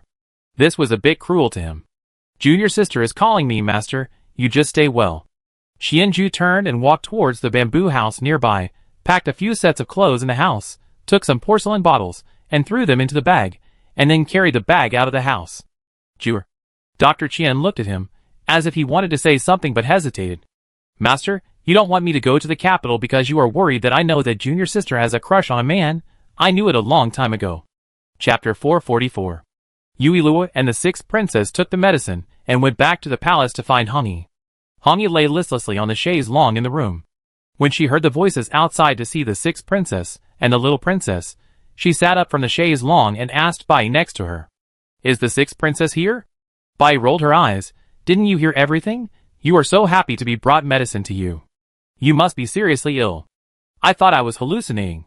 Hongyi didn't bother with him. She sat up straight, listened to the announcement outside, and said softly, Please invite the sixth princess and the little princess in. The door was pushed open, and Yuilua and the sixth princess walked in. Sixth princess finally remembered me. I thought you had forgotten. Why do I have the illusion of visiting a brothel? Hongyi's coquettish look is really well acted. How could it be? The sixth princess sat down in front of an empty chair, took out a porcelain bottle, and handed it to me. This, 1 pill a day. Is this really useful? Hongyi stood up and took the porcelain bottle, opened the stopper, and smelled the medicine inside, but couldn't smell what kind of medicinal materials were inside. Of course, I have also delivered the medicine. Remember to take it. I finally got this medicine. Okay, Hongyi nodded obediently. I will take it on time. Aren't you worried that I will give you poison? The sixth princess raised her eyebrows, and looked at him putting the medicine into his sleeve like a treasure, and asked casually, Will the sixth princess give me poison? Hongyi blinked. I believe the sixth princess. Even if it is poison, I will accept it. The sixth princess, TSK, you are immune to all poisons, so you are not afraid of poison. The sixth princess thought to herself, No wonder she eats whatever she is given, so that's how it is. Hong Yi didn't know that her deep love confession was directly shattered by Yui Luo's voice. After the two left, Bai began to laugh at Hong Yi without any hesitation. You know, your look just now made me almost vomit. Really? Then vomit. Hong Yi curved her lips. I said that there is no one I can't please, and now the sixth princess has personally brought me medicine. Bai took the porcelain bottle from his hand, opened the cork, smelled it, and threw the cork to him. This medicine has a complex composition. You better not take it. How can I do that? Hong Yi poured out a pill, and put it directly into her mouth. This is specially given to me by the sixth princess. It's her intention. Why don't you give it to you? Bai, Did you take the medicine and ruin your brain? Don't you think the sixth princess treats me differently? Hong Yi poured herself a cup of tea. She gave me her purse when we first met, and now she keeps my words in mind. I don't think so. Bai sat opposite him. I just know you are hysterical. I know you feel bad because no one cares about you so much. Don't worry, although no girl cares about you, I still care about you as a brother. Bai directly poured the tea on Hong Yi's face. Shut up. Hong Yi wiped the tea off his face. You are really angry. Don't be angry. Don't you still have me, your brother, who cares about you? Watching Bai rush out of the door, Hong Yi touched the small porcelain bottle and played with it. It's just different. Bai left the house, and his ears were finally quiet. He walked under the locust tree, took out the butterfly hairpin in his arms, looked at it for a while, and carefully put it back in his arms. His eyes fell on the scratches on his wrist, and he raised his hand to touch it. What's wrong with your scratches? Hong Yi poked his head out from behind, and said in a mean way, You obviously have scar removal medicine, but you insist on leaving this scar. Did that girl scratch it? Recalling the look Bai gave the fifth princess when he met her last time, Hong Yi continued. Is it the fifth princess? Seeing Bai lower her sleeves and her eyelashes fluttering, Hong Yi raised her hand and put it on his shoulder. Really? But I don't remember you having any contact with the fifth princess. As the two were talking, Eunuch Chao came from the door holding a whisk. Mipin, the emperor wants you to go to Zuehua Palace with me now. Hong Yi was relieved to hear that they were going to Zuehua Palace. Luckily, he was not alone with the emperor, otherwise he really didn't know how to get along with him. Okay, I change my clothes. After changing clothes, Hong Yi, Bai and Chao Gonggong went to Zuehua Palace together.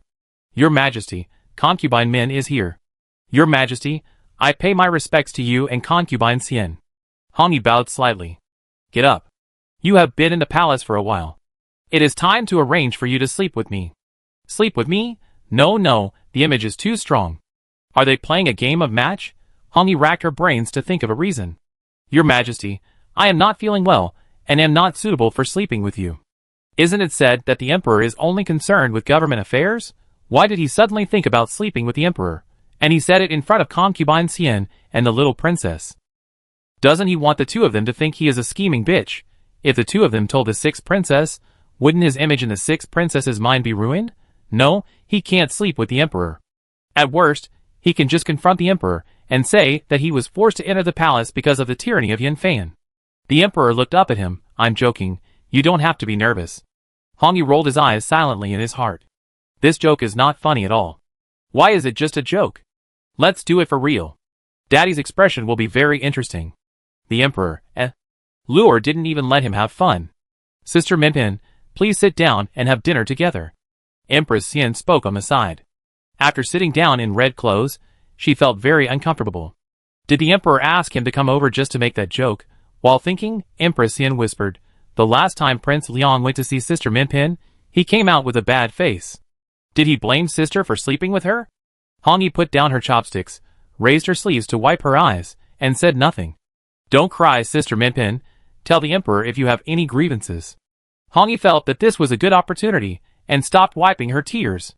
She was thinking whether to show her cards directly. After all, she was forced to do so by Yan Fan, and if she was found out, it would be deceiving the emperor.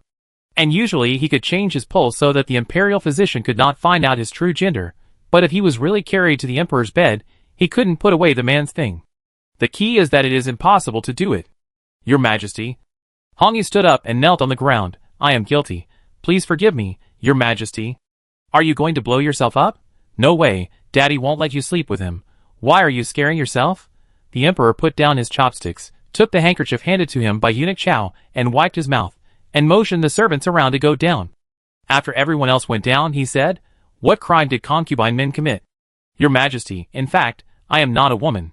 He resumed his original voice, and told the story of his relationship with Yin Fan, and how Yin Fan led him into the palace, waiting for the emperor's reaction. Chapter 445. "So you are innocent?" Red-clothed man nodded his head. "Your Majesty, I am indeed innocent." He thought about how to make himself look more miserable, so that the emperor would believe him more. He didn't expect that before he could organize his words, he heard the emperor say, "Why do I feel that your voice is very familiar?" "How could it not be familiar? The flower thief who appeared at the sacrifice ceremony ran away under your nose." The emperor, I have to say that Daddy has good ears, he can hear this. "Does it look familiar?" Hongi felt a little guilty. Could the emperor hear it now? "Like the gangster who kidnapped Luor last year." "Your Majesty has really good hearing, I admire you." Seeing that he couldn't hide it, Hongi finished her sincere compliment and raised her hand to point at Bai. In fact, Bai admires the fifth princess, and did such a stupid thing in order to see the fifth princess, but I swear, I really have no ill will towards the little princess. Bai, who was watching the show on the side, was suddenly dragged into the water, and wanted to kick Hongi, who was kneeling on the ground. The emperor turned his eyes, and swept towards Bai. "You admire the fifth princess?" Bai knelt on the ground and said seriously, "Your Majesty, I heard that the fifth princess is very beautiful, and I was curious, so I showed up at the ceremony of offering sacrifices to the gods." "Then why did you kidnap the little princess?"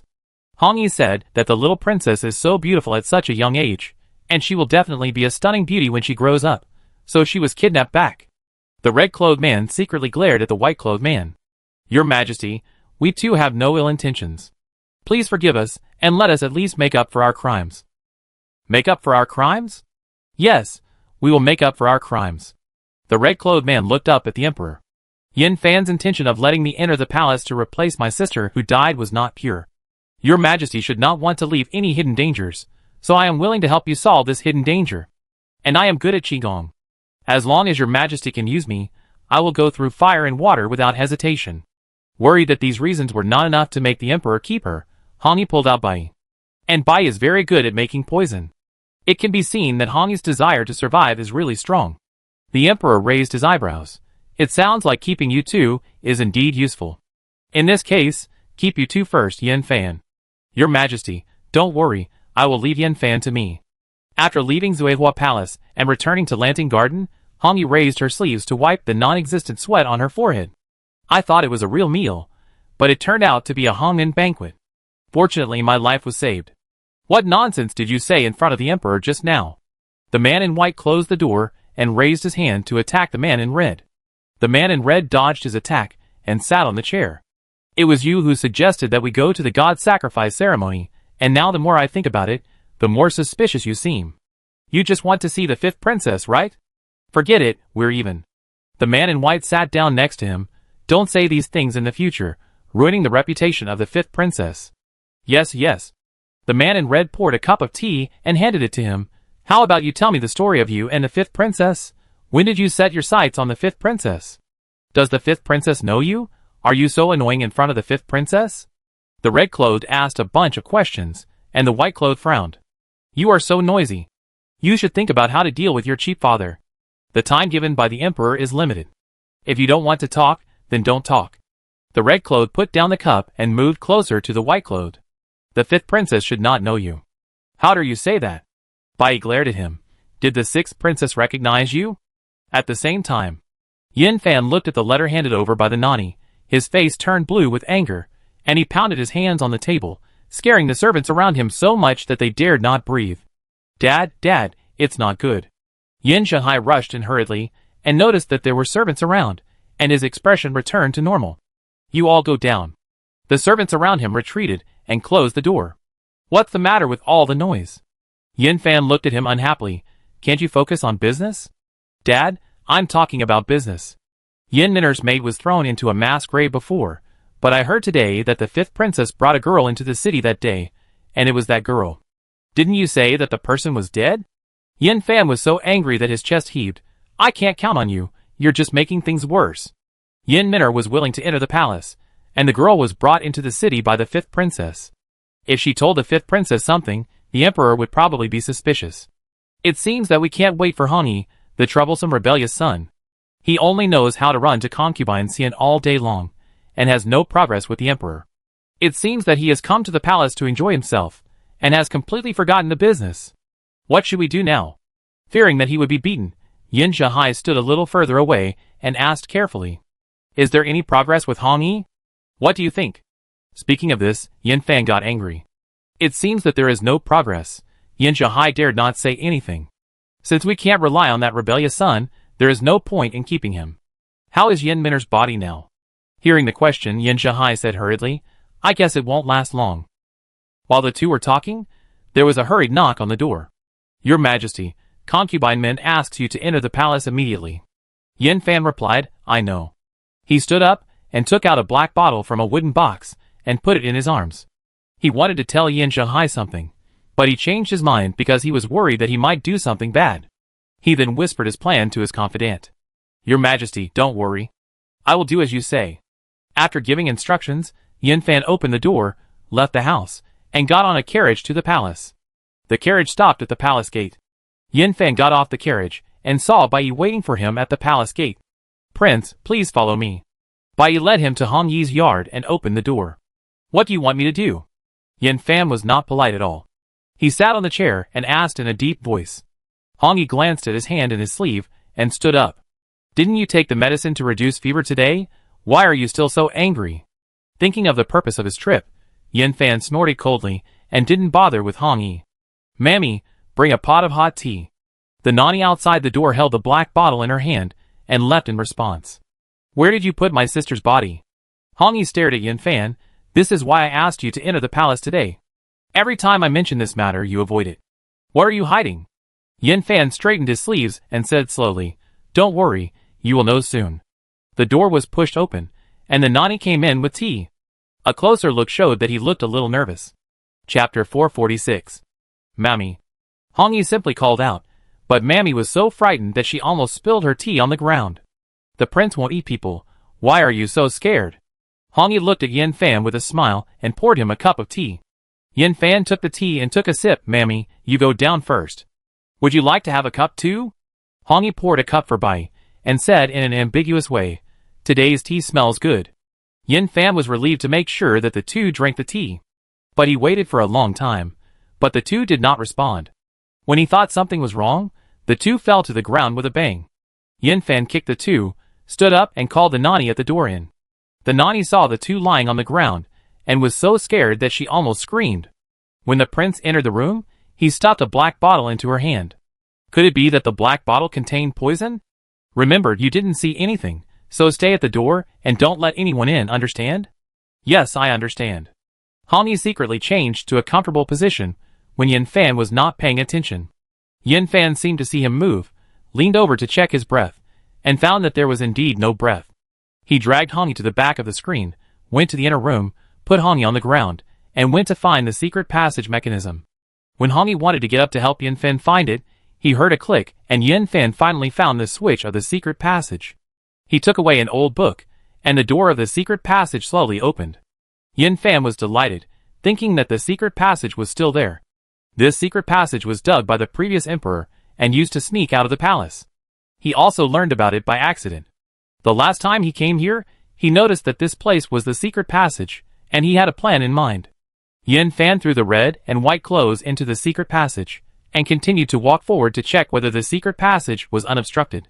If the other side was blocked, wouldn't he fail? After walking through the secret passage and finding that it was indeed not blocked, Yin Fan was completely relieved.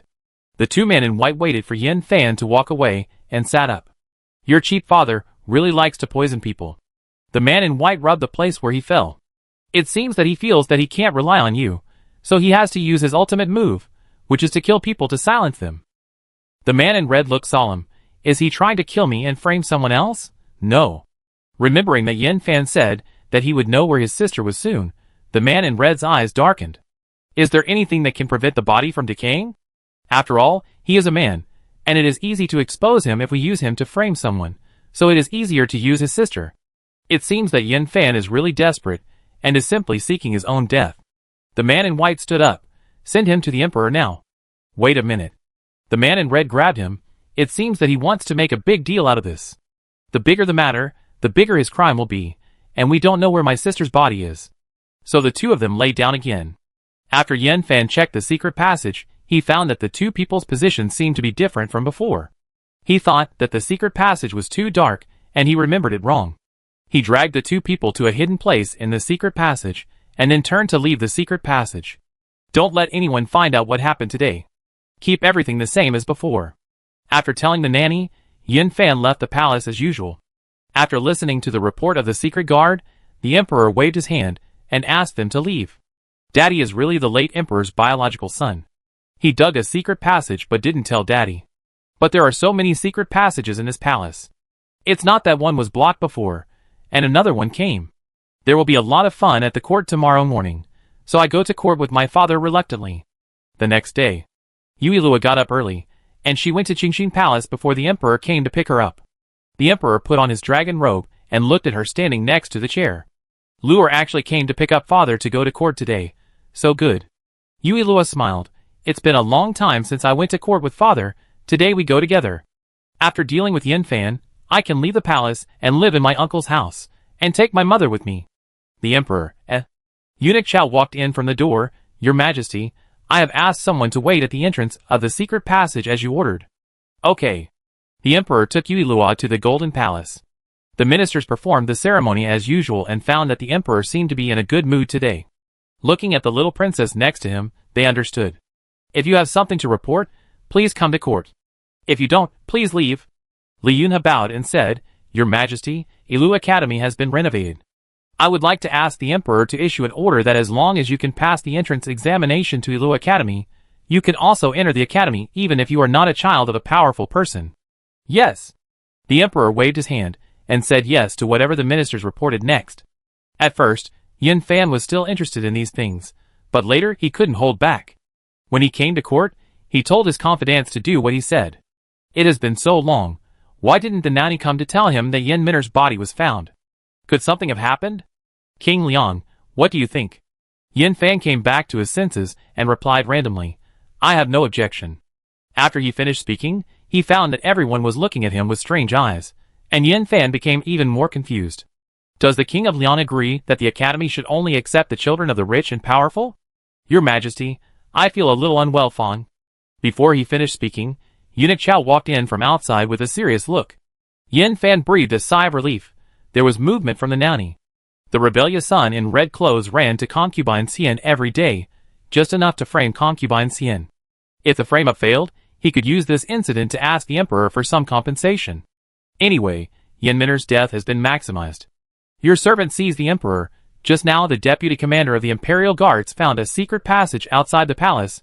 The secret passage leads to Lanting Garden, and when he found the secret passage, he also met the confidant of the King of Liang and Yen Zhihai.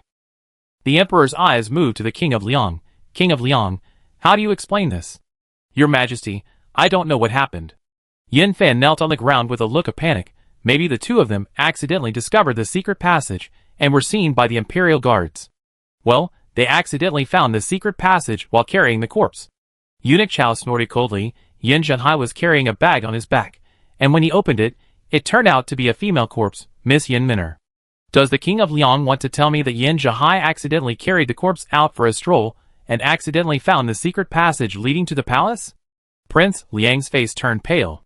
"Your Majesty, I really don't know what's going on. Isn't Concubine Min in the palace?" "I was going to ask you something." The emperor said sternly. "Bring the people in."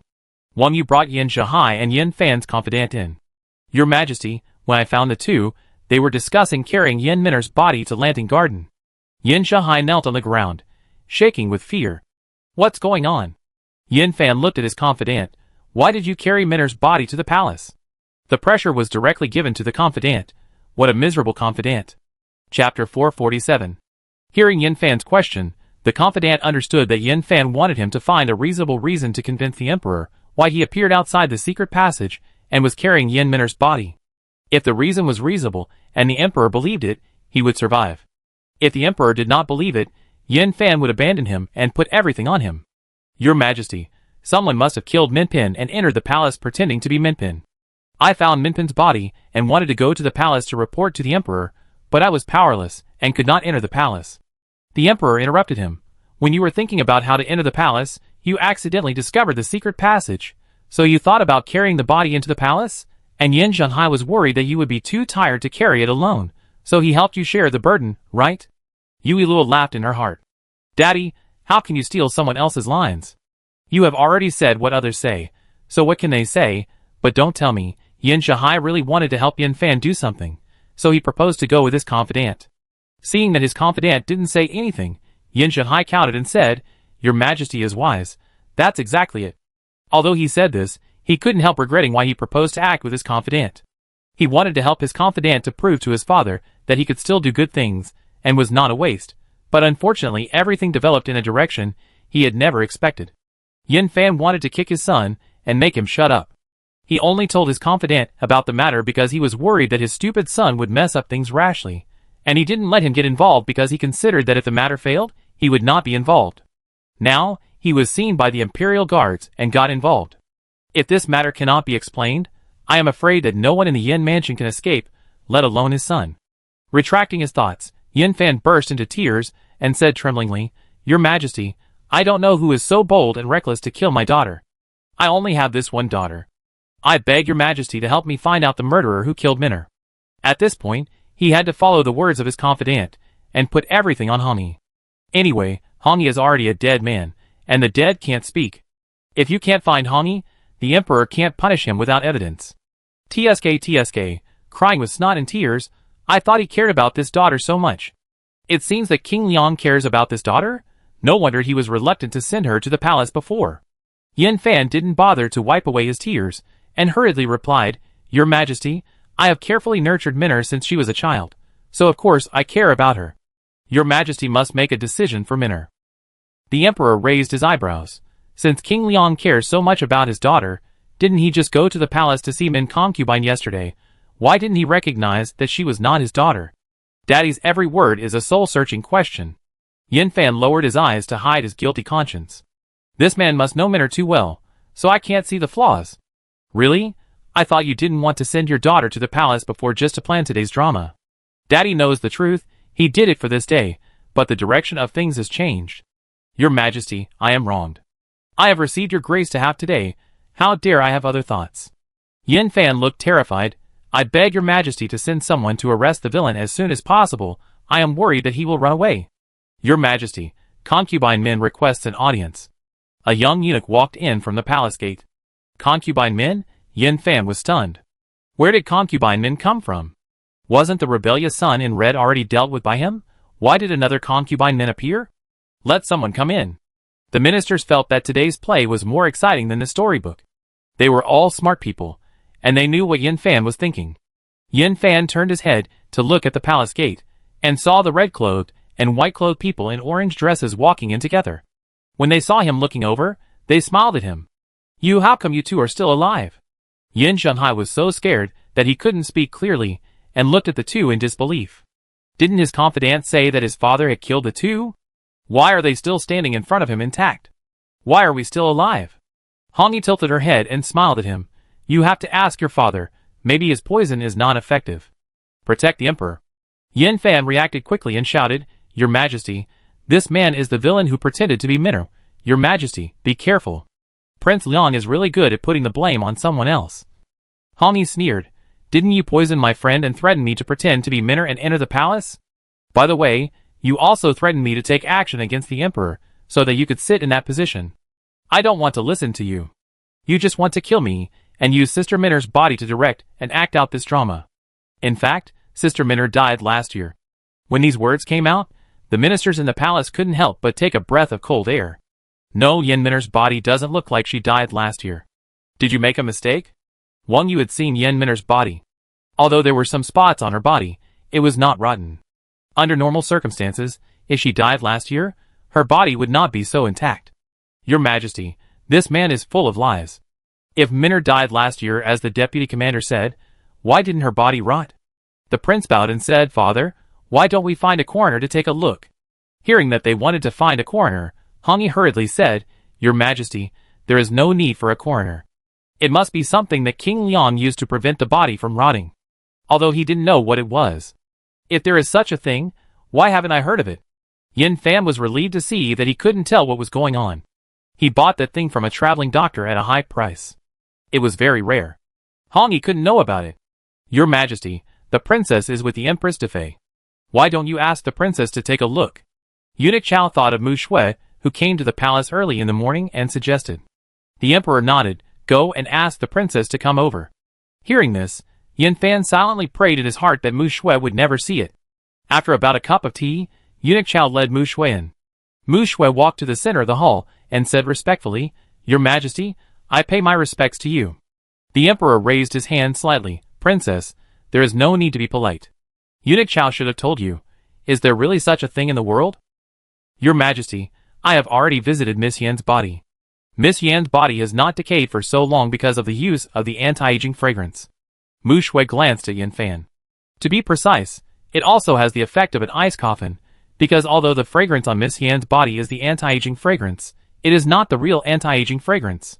The real anti-aging fragrance put into the mouth of the deceased can make the deceased look the same as before 5 years later. Yin Fan cried out, Your Majesty, I really don't know what the anti-aging fragrance is. How did the princess know about this fragrance? Bai Yi asked curiously. During the time in the palace, he knew that Mu Shui was from the Divine Doctor Valley. He didn't expect that she was really capable. He didn't even know what she used. Chapter 448. Because this incense was made by my senior brother, and it is still being improved. When she was in the valley, my senior brother was tinkering with this thing, so when she smelled the familiar smell, she knew that someone had used the failed product made by my senior brother. Your Majesty, everything I said is true. It was Yin Fan who asked me to dress up as a woman and bring my sister into the palace. I pretended to listen to him in order to investigate my sister's death. Yin Fan stared at Hong Yi. No wonder this rebellious son did nothing in the palace. Did he confess his identity to the emperor in advance, and his plan was exposed today? The emperor looked at Yin Fan. Yin Fan, what else do you have to say? Your Majesty, you can't believe his words. He hates me for letting him wander around for so many years, so he wants to take revenge on me. But I really haven't thought of being unfaithful to your Majesty. You'd better stop struggling. Hong Yi glanced at him. Under the feet of the emperor, do you think you can hide your actions from the emperor? Hong Yi's words successfully made Yin Fan wake up. Yes, under the feet of the emperor knew that he was well behaved, so how could he let him make trouble? No wonder they couldn't wait to send him to the palace. It turned out that they just wanted to get rid of this hidden danger as soon as possible. Dad, please save your son. Yin Zhanhai crawled to Yin Fan's side, pulled his sleeve and cried. Yin Fan brushed his hand away, looked up at the emperor sitting upright, and touched his forehead to the ground. Your Majesty, this was done by a guilty minister alone. My son didn't know about it. Please spare his life. There was no room for maneuver. There was no point in making too many excuses. He just hoped to save his son's life. Hong Yi stood aside, feeling very ironic. They were both Yin Fan's children, but Yin Zhanhai was so stupid, and Yin Fan, such a selfish man, actually wanted to protect him. And his sister, even after her death, was still being used by Yin Fan. Yin Fan was directly executed the next day. Yin Zhanhai was sentenced to exile, and everything in the Yin mansion was used for the national treasury. The prince stood in the middle of the imperial study and said to the emperor, who was handling the memorials, Father, everything is done. Hong Yi and Bai have finished beating. Okay, is Feng Hongyu still doing well in your house? Father, everything is fine in my son's house, don't worry. While the two were talking, Yuilua pushed the door open and walked in. Father, I want to go to the general's house to play. Can I bring mother with me? Yuilua pulled the emperor's dragon robe and said coquettishly, Father is so kind, he will definitely not reject Luo, right? The emperor brothers are quite fond of this. I am so embarrassed to act like a spoiled child. Father, please don't reject me. I have asked mother to pack her things. It will be embarrassing if she doesn't agree. The emperor put down the memorial in his hand and looked up at her. Is it bad if I don't let you go? Yuilua let go of her hand, raised her little face and asked seriously, Will Dad miss me if I'm not in the palace? The emperor nodded. Then mother is my grandfather's daughter, and my grandfather will miss her too. Dad is setting a trap? The emperor smiled and rubbed her head. Go. I know Dad is the best. Yuilua smiled instantly, walked to the prince, and looked up at him. Brother Crown Prince, Luor will miss you. The emperor, Okay, brother will miss Luor too. After leaving the imperial study, Yuilua happily went to Zuehua Palace. Fei Xian knew that the emperor must have agreed to her, but she still pretended not to know and asked, Luor, what do you think? Yui Lua raised her chin. Daddy agreed. Let's go now. Lure is great. Knowing that she liked to hear this, Fei Xian picked her up. Let's go. Being praised by my mother, I deserved my loss of face, and acted like a spoiled child. After leaving the palace, the two of them got on a carriage, and headed for the general's mansion. The carriage slowly drove to the gate of the general's mansion. The guards at the gate saw concubine Xian and Yui Lua coming down, and ran happily into the mansion.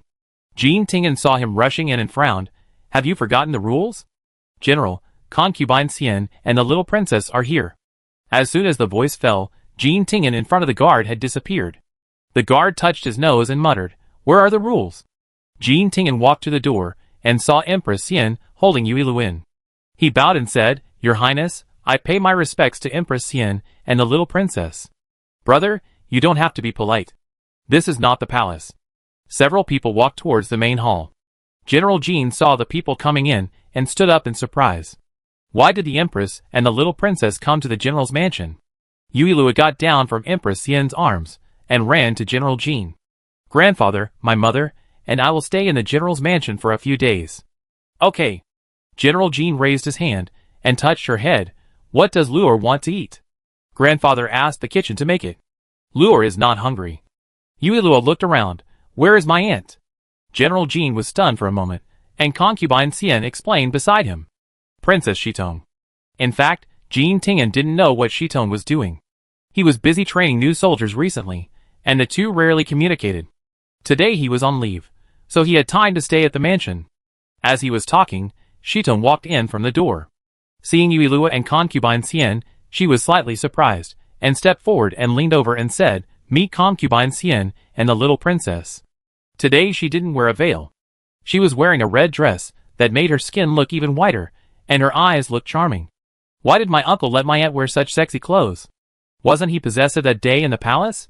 Concubine Xian stepped forward and helped Shitong up. Sister-in-law, you don't have to be polite. We are all family. Please sit down. Shitong sat down and glanced at Jean Tingen. General, why didn't you tell me that the queen and the little princess were coming to the mansion? I didn't prepare anything. As she said this, she took off the gold bracelet on her wrist. Little princess, I don't have anything to prepare. If you don't mind, take it. Thank you, aunt. Yui Lua took the gold bracelet and put it in her arms with a smile. Shitong was worried that she wouldn't like it, but seeing her like this, she also smiled. As long as the little princess likes it. After dinner, Shitong returned to the room and sat by the mirror, looking at herself in the mirror. Isn't it beautiful? You are indifferent. Since she moved into the general's mansion, she rarely saw Jean Tingen. Jean Tingen seemed to be very busy every day. The two could only see each other in the morning, but they could not talk. Thinking about the storybook she had read recently, Shitong stood up with a raised lip and went to Jean Tingen's room. Seeing that the door was half closed, Shitong pushed the door open, stuck her head out to make sure that no one was in the room, and walked in. She walked to the couch, took off her shoes, adjusted her posture and lay on it. Jean Tingen saw the scene when he came in. Shitong was lying on the couch with her head supported by one hand. Her red long skirt was lifted up to her thighs, revealing a pair of slender and well-proportioned legs. Jean Tingen reacted and quickly closed his eyes to avoid looking at the scene in front of him. What is Princess Shitong doing? Chapter 449. He tried to forget the scene he had just seen and closed his eyes tightly. Seeing this, Shitong slowly stood up from the couch, put on her shoes and walked to his side, whispering in his ear, Can't you see? I am seducing the general. The general is so cold, so you need my passion to warm you up. Because he closed his eyes, his senses became more acute. Jean Tingen only felt Shitong's warm breath spraying beside his ears, and the heat that had just disappeared surged up again. Princess Shitong, please respect yourself. Shitong burst out laughing, and the pleasant laughter echoed around Jean Tingen. General, what you said is a bit ridiculous. When you broke into my room in Chang State before, I was naked. You saw everything at that time. Don't talk about self-respect now. Jean Tingen frowned slightly. Princess Shitong, please don't say anything nonsense. Thank you for your help that day, but I really didn't see anything. Don't say such words that can easily be misunderstood. There are only two of us here. It's easy for people to misunderstand. Who misunderstood? Shitong raised her slender fingers and tapped Jean Tingen's chest, saying in a soft voice, General, please don't close your eyes. I'm not naked. Why do you have to? Jean Tingen opened his eyes, and raised his hand to grab Shitong's hand that was wandering around his chest. Please, Princess Shitong, go back to your room and rest. The general is really heartless. Shitong pretended to be sad. Her amber eyes were shining with water, and she looked up at Jean Tingen. I learned Tianqi language for the general, and the general's behavior really makes me sad. Jean Tingen looked away, not looking at Shitong's charming and innocent face, and let go of her hand. It is said that a life-saving grace should be repaid with one's body. I saved the general once, but the general is so cold to me. Is it possible that the general has some hidden illness? Yuilua eavesdropped at the door, and almost laughed out loud. It must be my aunt. My uncle's face turned black. Empress Yen followed Yuilua and heard this, and she almost laughed out loud.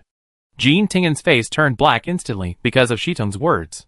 There will be military doctors in the army to check on you regularly, Princess Shitong. Please don't say anything. This is related to my second half of life. If the general has no hidden illness, why doesn't he consummate his marriage with his previous wife? Shitong's hand was free, so she reached out to Jean Tingen's shoulder again, looking at him with a smile. Is the general keeping his virginity for me? Jean Tingen took a step back. No. No! Shitong stepped forward. If not, then I have to check if the general has any hidden illness. Otherwise, if I choose you and you have a hidden illness, won't I be a widow? If Princess Shitong was worried about being a widow, she wouldn't have chosen me. Jean Tingen grabbed Princess Shitong's wrist and led her to the door. It's getting late. I have to get up early tomorrow. Princess Shitong should go to bed early. Shitong broke away from his big hand and rubbed her wrist. If I had chosen someone else, wouldn't the general be jealous? Jean Tingen's eyes fell on her red wrist, and his voice was stiff. Sorry. Then he noticed her slender waist. Don't wear this dress anymore. If you don't mind, I talked to concubine Xian, and you can wear hers first. Although the weather is warmer now, he always exposes his waist outside. If his sister sees him, she will definitely say that he is not considerate. Judging from the attitude of his sister and lure, he seems to like Princess Shitong very much. I know that the general still cares about me. I don't mind. Having achieved some results, Shitong waved at him and stopped while he was ahead. General, go to bed early. After saying that, he turned and left the room. When he went out, he saw a big and a small person standing at the door. They were concubine Xian and Yuilua. Damn, I was too engrossed in listening and got caught. I'm embarrassed. Your Highness, little princess? Shitong looked at the two of them and exclaimed in surprise. In her heart, she was wondering how long they had been here and how much they had heard. Concubine Xian reacted very quickly. I came to look for Lure. Why is my sister-in-law here? Before Shitong could speak, Jean Tingen had already walked out quickly. Her clothes have not been made yet, so she came to me to find Tianqi's clothes to wear. Brother only knows how to train soldiers, and my sister-in-law's clothes are really not warm enough to wear, and women are weak. It's not good for them to get cold. Empress Xian said as she took Shitong's hand. Sister-in-law, come with me to my room now, and choose my clothes to wear first. I have someone make you some clothes tomorrow. Watching the three people leave, Jean Tingen breathed a sigh of relief. Princess Shitong's temperament was really so enthusiastic that it was hard to resist. Returning to the room, closing the door, and lying on the couch, the remaining fragrance of Shitong kept drilling into his nose, and the scene he saw when he entered the door appeared in his mind from time to time. Jean Tingen sat up and opened the door. General, what do you need? The attendant asked hurriedly. Change the bed and bedding. The attendant looked puzzled. Didn't the general change it yesterday? Realizing that he had said too much, the attendant quickly added, I will change it right away. The three of concubine Xian returned to the room. Shitong looked at concubine Xian's room and couldn't help but blurt out, Isn't there too little stuff in your room? I remember that when the general went to fight the Chong Kingdom, my father gave him a lot of good things, which are just right for your room. Is the general reluctant to give them to his sister? Empress Xian opened the wardrobe. Sister-in-law, please pick some for yourself.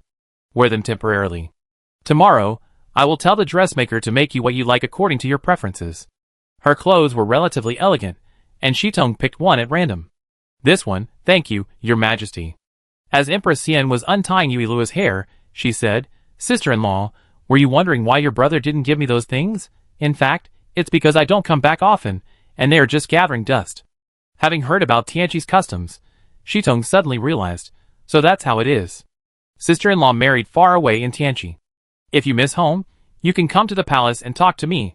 Brother is sometimes busy, and may not be able to take care of sister-in-law too much. I hope sister-in-law will understand. She knows this feeling too well. It is so hard to live without seeing family, and having no familiar friends. Okay, thank you, your majesty.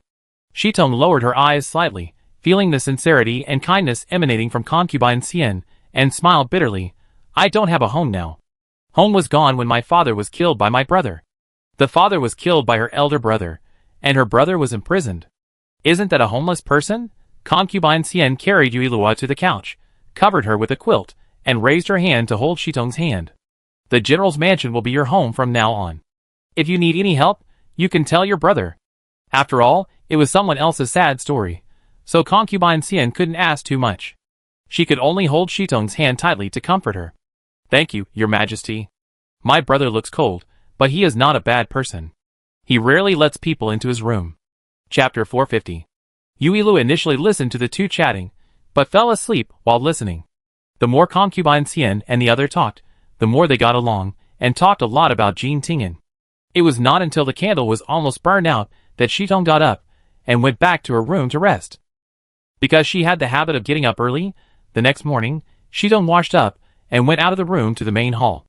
Jean Tingen was having breakfast, and when he saw her come in, he asked the waiter to add a pair of chopsticks. The two ate quietly, without talking to each other, until their chopsticks picked up the same piece of meat, and their eyes met in the air. For the general. Shitong put the meat into Jean Tingen's bowl, and continued to eat. Jean Tingen glanced at the meat in the bowl, then looked at Shitong, who was silent, wondering. Did he say something too harsh last night?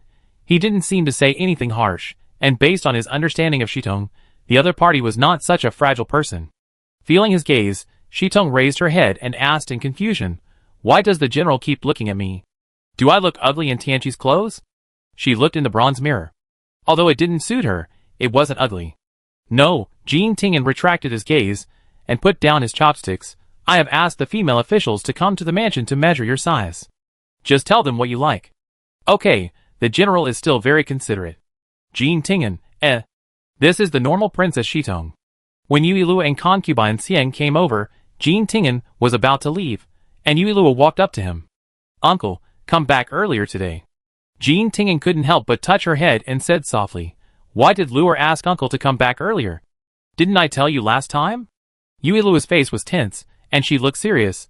I have something important to discuss with my uncle, so please remember to come back early.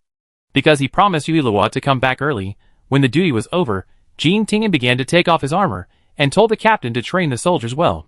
The captain took the order and joked with a smile, General, it's different when you have a beautiful woman at home. You don't need your brothers anymore. Everyone would joke with Jean Tingen at ordinary times, although Jean Tingen rarely paid attention to them. Put your mind on training the soldiers. Jean Tingen glanced at the captain and smiled, then looked at the new recruits below. Train well. General, don't worry, I will train them well, and let you spend more time with my sister-in-law. Jean Tingen pretended not to hear, turned around and rode back home after leaving the barracks. When passing by the market, he bought some food and brought it back. Yuilua locked herself in the room today, trying to draw training puppets, but her body was too small, and she couldn't manipulate the pen so smoothly, and the puppets she drew were too abstract. After trying a few times, she threw the pen aside, held her face with both hands inside. It's numb, the painting is so ugly, it's comparable to the dog-crawling handwriting of the fourth emperor. Concubine Xian walked to her side, with a curved lip, picked up a handkerchief to wipe the ink on her face.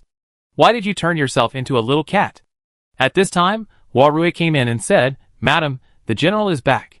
Quite punctual. Jean Tingen strode in, handed the food to Huarui, and saw the papers scattered on Yuilua's desk. Luer, are you going to learn to write? Drawing something. Empress Hien handed the handkerchief to Aunt Zhang. Jean Tingen picked up the paper on the table. What is Luer going to draw? Yuilua pointed at the overly abstract puppet on the paper. This is a training puppet. When Luer asks the fourth prince to make this training puppet, Uncle will know. Jean Tingen thought that the big thing she said was just a joke, but she didn't expect it to be serious. But Luer has been drawing for a long time, but still can't draw it well. Yuilua was a little frustrated. If the drawing is not accurate enough, it will definitely not work when it is made. How about letting the fourth prince try? Luer is already amazing at painting like this. When my uncle was Luer's age, he only knew how to eat and play. It seems that he was not comforted. Yuilua looked at Huarui. Sister Huarui, go to the Mo mansion to invite the fourth brother. Huarui left in response, and Jean Tingen sat on the chair next to him. Concubine Xian poured him a cup of tea and asked casually, "Brother, did you know sister-in-law in Chang before?" Jean Tingen simply recounted the intersection between the two. Why did sister suddenly ask about this? Concubine Xian took the tea, took a sip, and answered the question irrelevantly. "Brother, you don't hate sister-in-law, otherwise you wouldn't let her in." Jean Tingen nodded, not denying Princess Shitong is indeed not annoying. Since brother doesn't hate sister-in-law, why should he be so cold to her? I think sister-in-law doesn't seem as happy as she looks. When we talked about her family last night, she didn't seem to be in good condition. Thinking of the current situation in Chang State, Jean Tingen fell into deep thought. Of course, he knew about the internal affairs of Chang State. Princess Shitong must be worried about her brother's imprisonment. When he went to Chang, Princess Shitong was still a beloved princess. Now her doting father is gone and her beloved brother is imprisoned. She must be feeling bad. The emperor once mentioned the matter of Chang to me, but Chang has not violated the treaty at present, and Tianqi cannot send troops without reason. If Tianqi sent troops without reason, Li would not sit idly by, and the princess of Li was not a person who would keep quiet. I am afraid that when the queen of Li dies, the other party will not be able to bear it and unite with Chang to deal with Tianqi. Then wait for them to make a move, and then Tianqi will clean them up and unify them under Tianqi's control. Jean Tingen chuckled. Luo, the emperor and uncle have this idea, but Chang and Li are far away from Tianqi. Not only are there language concerns, but there are also different customs. It is not difficult to unify, but it is difficult to manage. If we take the risk of unifying, the emperor will be far away, and riots will occur if we don't manage properly. At that time, the world will be in chaos, and the people will have to live in dire straits. It was because of too many concerns that the emperor gave up this idea. Thinking about it carefully, it is indeed too risky. I thought too simply before. Since unification is not feasible, then don't let the princess ascend the throne, and change the master of Chang. Tianqi seems to be peaceful now, but if the other two countries collude with each other, Tianqi cannot say that it will win the war 100%. Yuilua held his chin. Just change the rulers of these two countries to be obedient. The emperor has also thought about this, but the second prince of Chang is now imprisoned, and no one can shake the position of the princess of Li. Who said no one can shake it? Yuilua smiled slyly. There are still many doubts about the jade pendants of my mother and uncle. It seems a good idea to go to Li country to find out the origin of the jade pendants, and help the queen of Li country. Why is the princess of Li country so favored by the queen of Li country? Empress Xian only knew a few things about this princess from Yuilua's thoughts. Chapter 451. According to Luo's inner voice, the princess of Li kingdom was not favored by the empress, because of her outstanding talents. Why? It's because her father is the empress's favorite. Isn't it because he loves the princess so much? To be precise, it's not her father. The princess's father and the empress were childhood sweethearts. They had been engaged since they were young. After they got married, their relationship was talked about by the world. Unfortunately, the good times didn't last long. The queen fell ill and passed away before the princess was born. What's the point of leaving because of illness? It's all a conspiracy. The queen of Li country is a fool herself, and she deserves to be kept in the dark. So that's how it is. As they were talking, Hua Rui led the fourth prince in. Luo, do you miss your fourth brother? After the fourth prince said this, he noticed that Jean Tingen and concubine Xian were also there. He straightened his face and greeted concubine Xian and the two of them, Empress Xian, General Jean. Fourth brother, how have you been learning mechanical arts recently? Yuilua got down from the chair, walked over and took him to sit down. The fourth prince was somewhat flattered, and allowed Yuilua to lead him to sit down. When he came to his senses, he said with a little pride, "My brother is really amazing now, and can independently assemble a heavy crossbow." Really? Yuilua stared at the fourth prince with sparkling eyes, and raised her little hand to applaud him. "My fourth brother is really amazing. Dad will be very happy if he knows." After being praised by Yuilua, the fourth prince lost himself even more, and continued, "And the simple crossbow can be assembled quickly. Why don't Luo and my brother go to the Emo mansion now, and my brother will assemble it for you to see?" As he said that, the fourth prince stood up directly, as if he was going to the Emo mansion right now. It seems that the fourth prince is not really a piece of mud, and he can still be helped up the wall. The fourth prince, Luo is really not sincere, praising him without blushing, but secretly saying that he is a piece of mud in her heart. "Fourth prince, please sit down first. I want you to come here to tell me something important." Yuilua held the fourth prince, and seeing him looking at her suspiciously, she blinked. "It's really something serious, don't worry. I don't want your gold and silver jewelry." These should be kept for you to marry a wife, otherwise you won't be able to get money for marrying a wife. How embarrassing. Fourth Prince, Luor plans to draw the blueprints for training puppets, and wants your help. Concubine Xian explained on the side. Yui Luo was impatient, and after Concubine Xian explained to the fourth prince, she pulled him to the small table next to her. The fourth prince picked up the pen, and drew according to Yui Luo's description. It is said that serious men are the most handsome, and the fourth prince is much more handsome when he is serious. Yui Luo held her face with both hands, and looked at the fourth prince. The fourth prince was absorbed in painting, holding the brush in his slender hands, stroking his sleeves with one hand, and focusing on the rice paper in front of him. After finishing the painting as Yui Luo asked, the fourth prince put down the brush, looked at it for a while, and seemed dissatisfied again, so he picked up the brush and made some changes. Luor, is that so? He had tried his best to do what Luor said, but he didn't know if it was what Luor wanted. Yui Luo took the rice paper and looked at the puppet drawn by the fourth prince, and her face wrinkled slightly. The fourth prince painted very well, but it always felt like something was missing. Jean Tingen stood up and walked over. The fourth prince painted very well. Yui Luo's wrinkled face relaxed. Yes, it was still missing Uncle, who had fought with soldiers from both countries, to describe the usual attack methods used by the two countries. Uncle, you have fought with people from other two countries. What attack methods are they good at using? So the three of them moved from the house to the spacious yard outside. Jean Tingen demonstrated the moves to the two in the yard. Yui Luo ate the snacks bought by Jean Tingen and watched the demonstration, and the fourth prince painted on the side. General Jean heard the noise and joined in to demonstrate. Grandfather is so amazing. Yui Luo put down the snacks in her hand and raised her hands to applaud happily. General Jean thought Jean Tingen had not demonstrated the whole thing, so he came up to demonstrate. After hearing his granddaughter's praise, he said to Jean Tingen next to him, "You take a rest first. I will demonstrate to Luor and the fourth prince." Jean Tingen, Dad is getting excited after being praised by Luor. We agreed to demonstrate only a few moves. My grandfather is indeed a general. His aura is completely different when he picks up a weapon. After the demonstration, General Jean threw the spear to Jean Tingen and walked towards Yui Luo. Why did Luor ask you to demonstrate the moves of the two countries? I heard that General Jean is training new soldiers recently.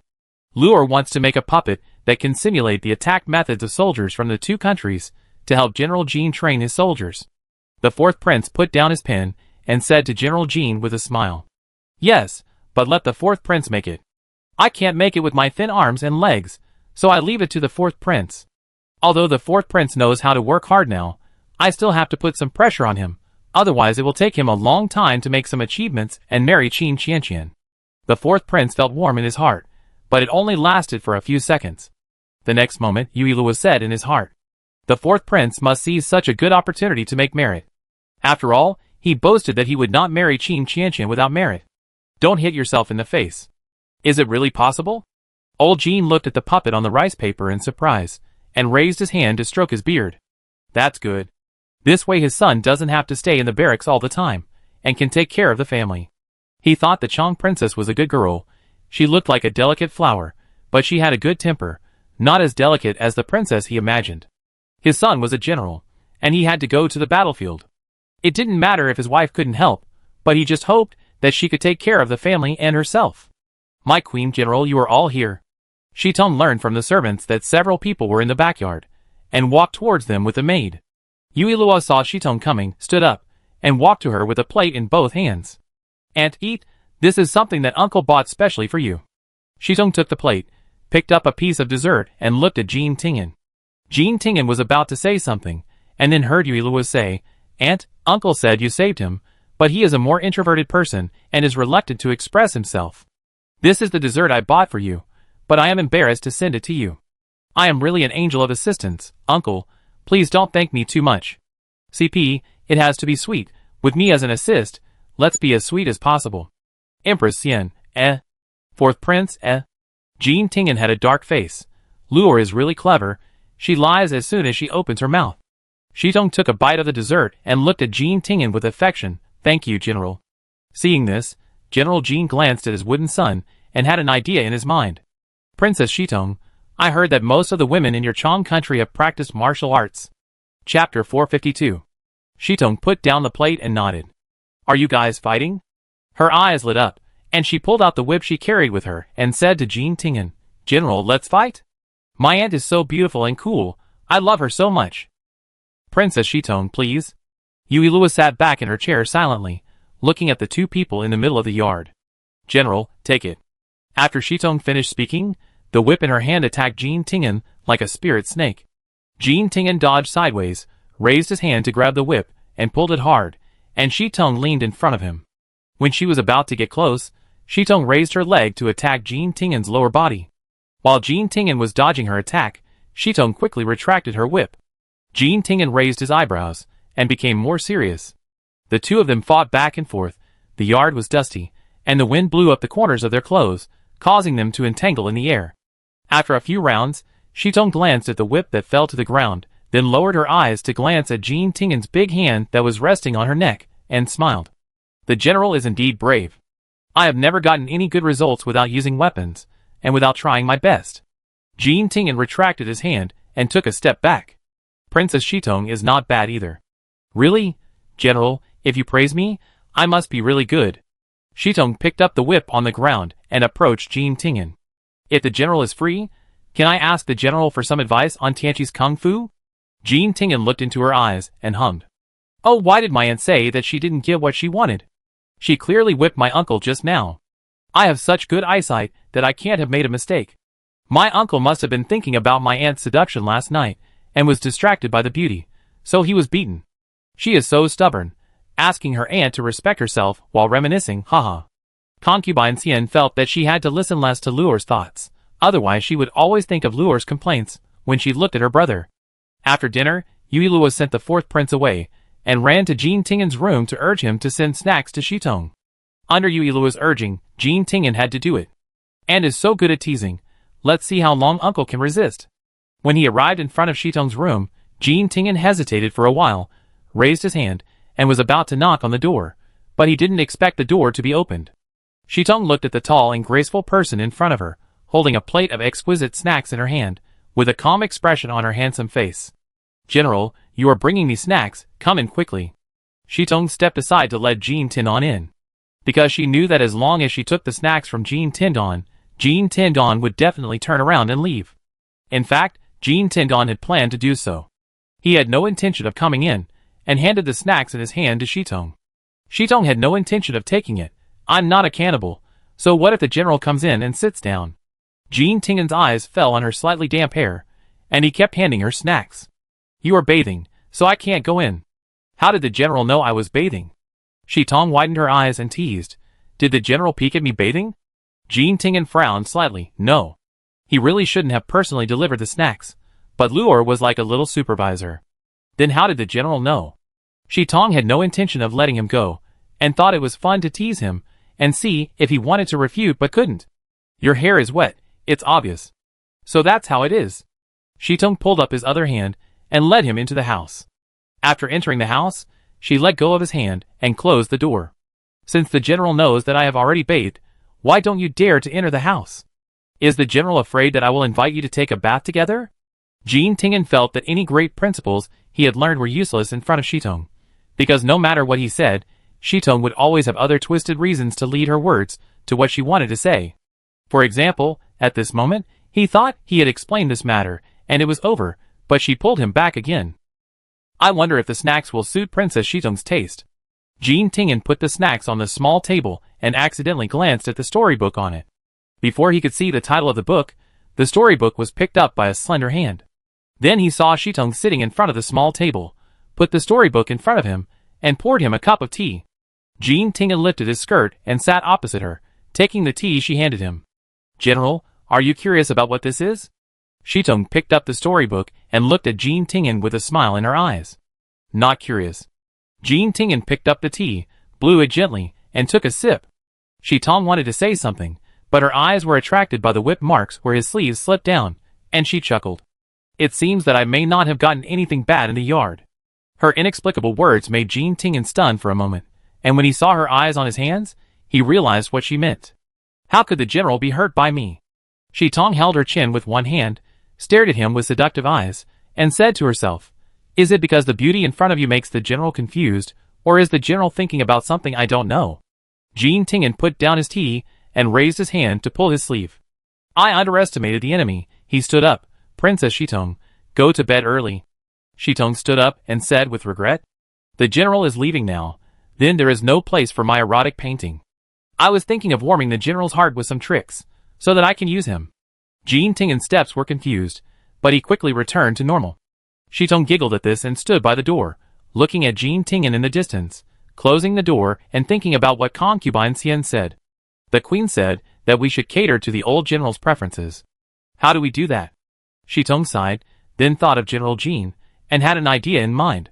The general cares a lot about his family, so why not start with General Jean? The next day, as soon as the sky turned pale, Shitong got up, washed and had breakfast, and then went to find General Jean.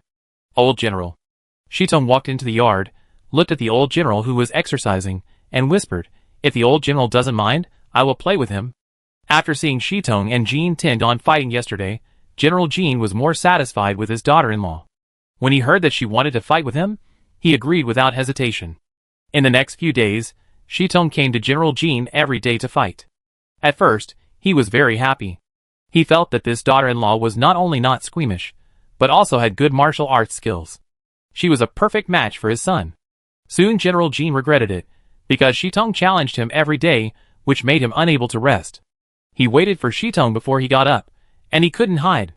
Finally, General Jean didn't want to continue, but he didn't want Princess Shitong to think that he refused to fight because he didn't like her as a daughter-in-law. So he went to Jean Tindon and concubine Xian. Jean Tindon poured a cup of tea for General Jean. Dad, I heard that you have been fighting with Princess Shitong these days? Chapter 453. I was just about to tell you about this. I don't know what's going on with Princess Shitong. She comes to challenge me every day, rain or shine. Your father's old bones can't stand it anymore. General Jean held the tea, looking troubled. You should think of a way to stop Princess Shitong from challenging me. No wonder my grandfather looked as limp as an eggplant hit by frost. It turned out that he was tortured too badly by my aunt. My aunt went to challenge my grandfather every day. Could it be that it was because my mother said that she had to please him, so she went to my grandfather? After all, my uncle cares about his family. It seems that there is nothing wrong with him. When concubine Xian heard this, she felt guilty for no reason.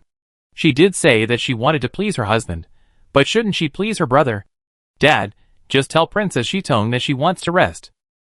Jean Tingen thought it was just a small matter, and didn't understand why his father was so entangled. General Jean glared at him and disagreed. You say it easily, but look at your attitude towards Princess Shitong.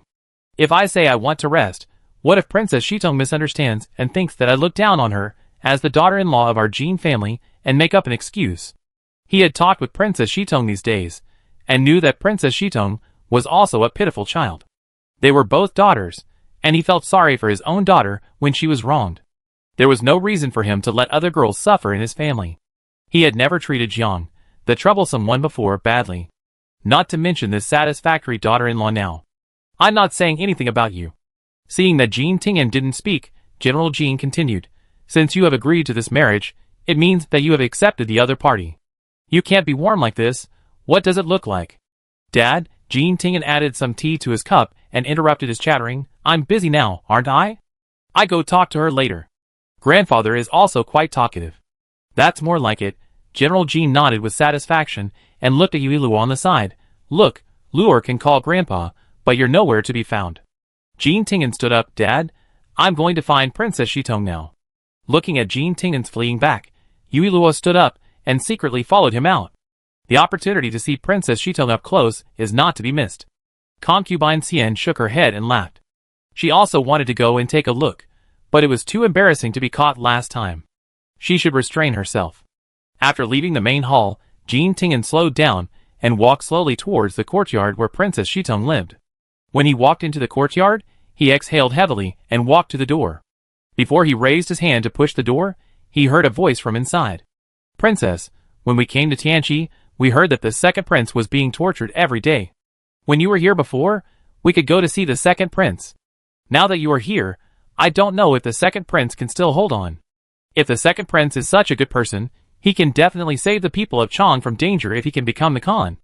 Thinking of her brother's wounded appearance, Shitong lowered her eyelids and said in a low voice, Now that I have come to Tianqi to marry, it is as difficult as ascending to heaven to go back. She looked up at the maid in front of her, with a little fragility in her eyes.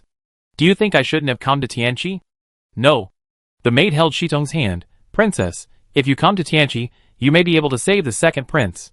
If you don't come, not only will the second prince be tortured, but the Khan will not let you go. Jean Tingen pursed his lips at the door. Although he didn't see Shitong's expression when she spoke, his mind couldn't help but think of Shitong's fragile appearance. In his cognition, Shitong has always been bright and beautiful, both in appearance and personality. But at this moment, he suddenly realized that she was just a girl. Was he really too ruthless to her? Why didn't his uncle go in? Did he feel distressed? Did he feel that he was too cold to his aunt? Jean Tingen glanced at the door and felt that it was not appropriate for him to go in at this moment. Just as she was about to leave, she heard Yui say crisply, Uncle, what are you doing at the door? Aren't you going in? Her voice was really loud, so Shitong in the room could hear it clearly. Shitong got up and opened the door, looking at Jean Tingen at the door, and said with red lips, Why don't you come in when the general comes? Aunt, Uncle wants to see you for something. Yui pushed Jean Tingen into the room. Seeing this, Shitong's maid retreated with a tactful look, and Yui silently praised her in her heart. The door was closed by the maid, and the two stood facing each other in the room. Jean Tingen touched his nose uncomfortably. Sorry, I just overheard it. Yui at the door saw the maid close the door, and suddenly had an idea in her mind. She pulled the maid and whispered, Find a lock and lock the door. The maid was stunned, then nodded. I go right away. Soon, the maid found a lock and locked the door with Yui in her arms.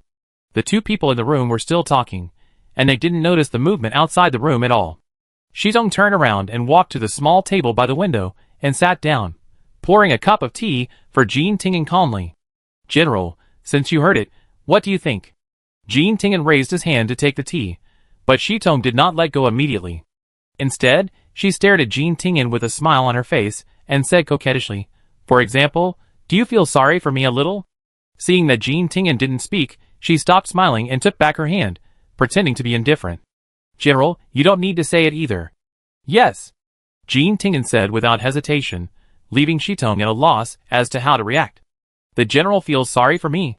Princess Shitong said she wanted to use me, but because of your brother's matter? Jean Tingen took a sip of tea and changed the subject. When the general mentioned this, did he intend to use me? Shitong smiled instantly, and this smile made her already beautiful face even more charming. She stopped laughing and sighed. If I had known that pretending to be weak would easily make the general feel sorry for me, I should have done it earlier, and maybe I could have won the general's heart faster. This matter is not something I can decide alone. It depends on the emperor's intention. Princess Shitong, do you understand what I mean? I understand. Shitong stared at him straight. I know this involves state affairs, General, don't worry. Although I want to save my brother, if the emperor does not agree to send troops, I will not let the general break the military rules for me without authorization. Although she is a woman, she went to the military camp many times when she was in Chang State, so she naturally knew that the military camp has its own rules. Even if Jean Tingen is valued by the emperor, he cannot ignore the military rules. Moreover, as a general, he should set an example, so that he can restrain the soldiers. He admired Jean Tingen's decisiveness in killing on the battlefield, and even more admired his compassion for the people, even the people of other countries. He did not deliberately kill them during the war. It was probably because of this that Dad agreed to sign a treaty with Tianqi and submit to Tianqi. Chapter 454. I remember that when they first met, he was wearing a black nightgown, and he looked as handsome as a scholar. She deceived the guards, who were searching outside, and let him go. Unexpectedly, the next day, she heard that the soldiers of Tianqi were coming to attack the Chang state. She stood on the city wall and looked at him wearing armor and riding on a horse. Only then did she know that he was the invincible general of Tianqi. He held a long spear in his hand, exuding a murderous aura. He looked majestic and awe-inspiring, completely different from the handsome man who broke into her bedroom that day. As long as I can send troops, I will definitely help you rescue your brother. Jean Tingen's voice brought Shitong back to her thoughts, and Shitong nodded. By the way, General, do you have anything else to ask me? Jean Tingen, who was about to get up and leave, remembered what his father had told him, and after a moment of silence, he said, Father wants to take a good rest recently. If you want to compete, you can find me when I'm free. Shitong was happy at first, and then said in a depressed tone, Does the old general dislike me? The women in Tianqi are all ladies from wealthy families, helping their husbands take care of the backyard and doing needlework, but she doesn't seem to meet any of these requirements. She can only wield swords and guns, and can't do needlework. Shitong felt annoyed. Why did she want to compete with the old general? Now the old general would not think she was a vulgar woman, would he? No. Seeing her depressed face, Jean Tingen explained, Father liked you very much and said you were good at kung fu. Really? Shitong's eyes were filled with smiles. That's good. I was worried that the old general would think I was too vulgar for wielding swords and guns. Seeing the smile in her eyes, Jean Tingen's lips slightly curved. Catching the smile on his lips, Shitong blurted out. The general smiled. It's rare. As soon as he said this, Jean Tingen's lips were pulled into a straight line again. I leave first. Jean Tingen stood up and walked towards the door. He raised his hand to pull the door, but found that it couldn't be opened. He paused, pulled hard again, but still couldn't be opened. What's wrong? The door was locked. Jean Tingen frowned slightly. It couldn't be his father, who deliberately let him, and Princess Shitong stay in the same room. Someone, open the door. Yui Lua stood outside and laughed until she was done, then she raised her voice. Uncle, wait a moment, I accidentally locked the door. I asked my mother and grandfather to find the key. Wait a moment. After saying that, she turned and left. Yui Lua ran to the main hall with her short legs, and when concubine Xian saw her smiling face, she thought, Lure won't tease her brother again. Look at this smug little face. It's almost certain. It's impossible to find the key, so just stay inside and let the relationship grow. If you close your door and then look for the key to open it, it's like taking off your pants to fart, which is a waste of time. Concubine Xian, where has Lure been? Why are you running so fast? General Jean got up and hugged her, tidying up her messy red silk ribbon. I accidentally locked my uncle and aunt in the room. Locked in the room? Did Lure do it herself? Yui Lua nodded, and was suddenly lifted up by General Jean. Ha ha ha, you are really a good baby of your grandfather. Well done, well done. As he said this, he ordered the people standing at the door. Notify them. No one is allowed to open the door for the general, understand? Yes, I will notify them right away. Empress Xian held her forehead. Dad, what if my brother breaks through the door directly? He dares. General Jean said this, but he was still a little uncertain in his heart. So he carried Yui Lua and walked out. Jean Tingen knew that this must be his father's idea, so he gave up resisting and turned back to sit. Not long after he sat down, he heard footsteps at the door. Then the voice of General Jean came from the door.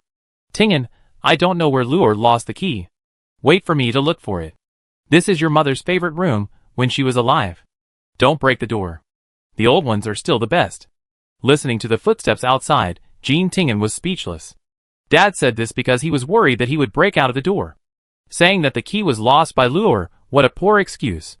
General, it seems that you can't leave today. Shitong smiled at Jean Tingen. Why don't you try the erotic painting tonight? Jean Tingen's face instantly turned red, and he looked away.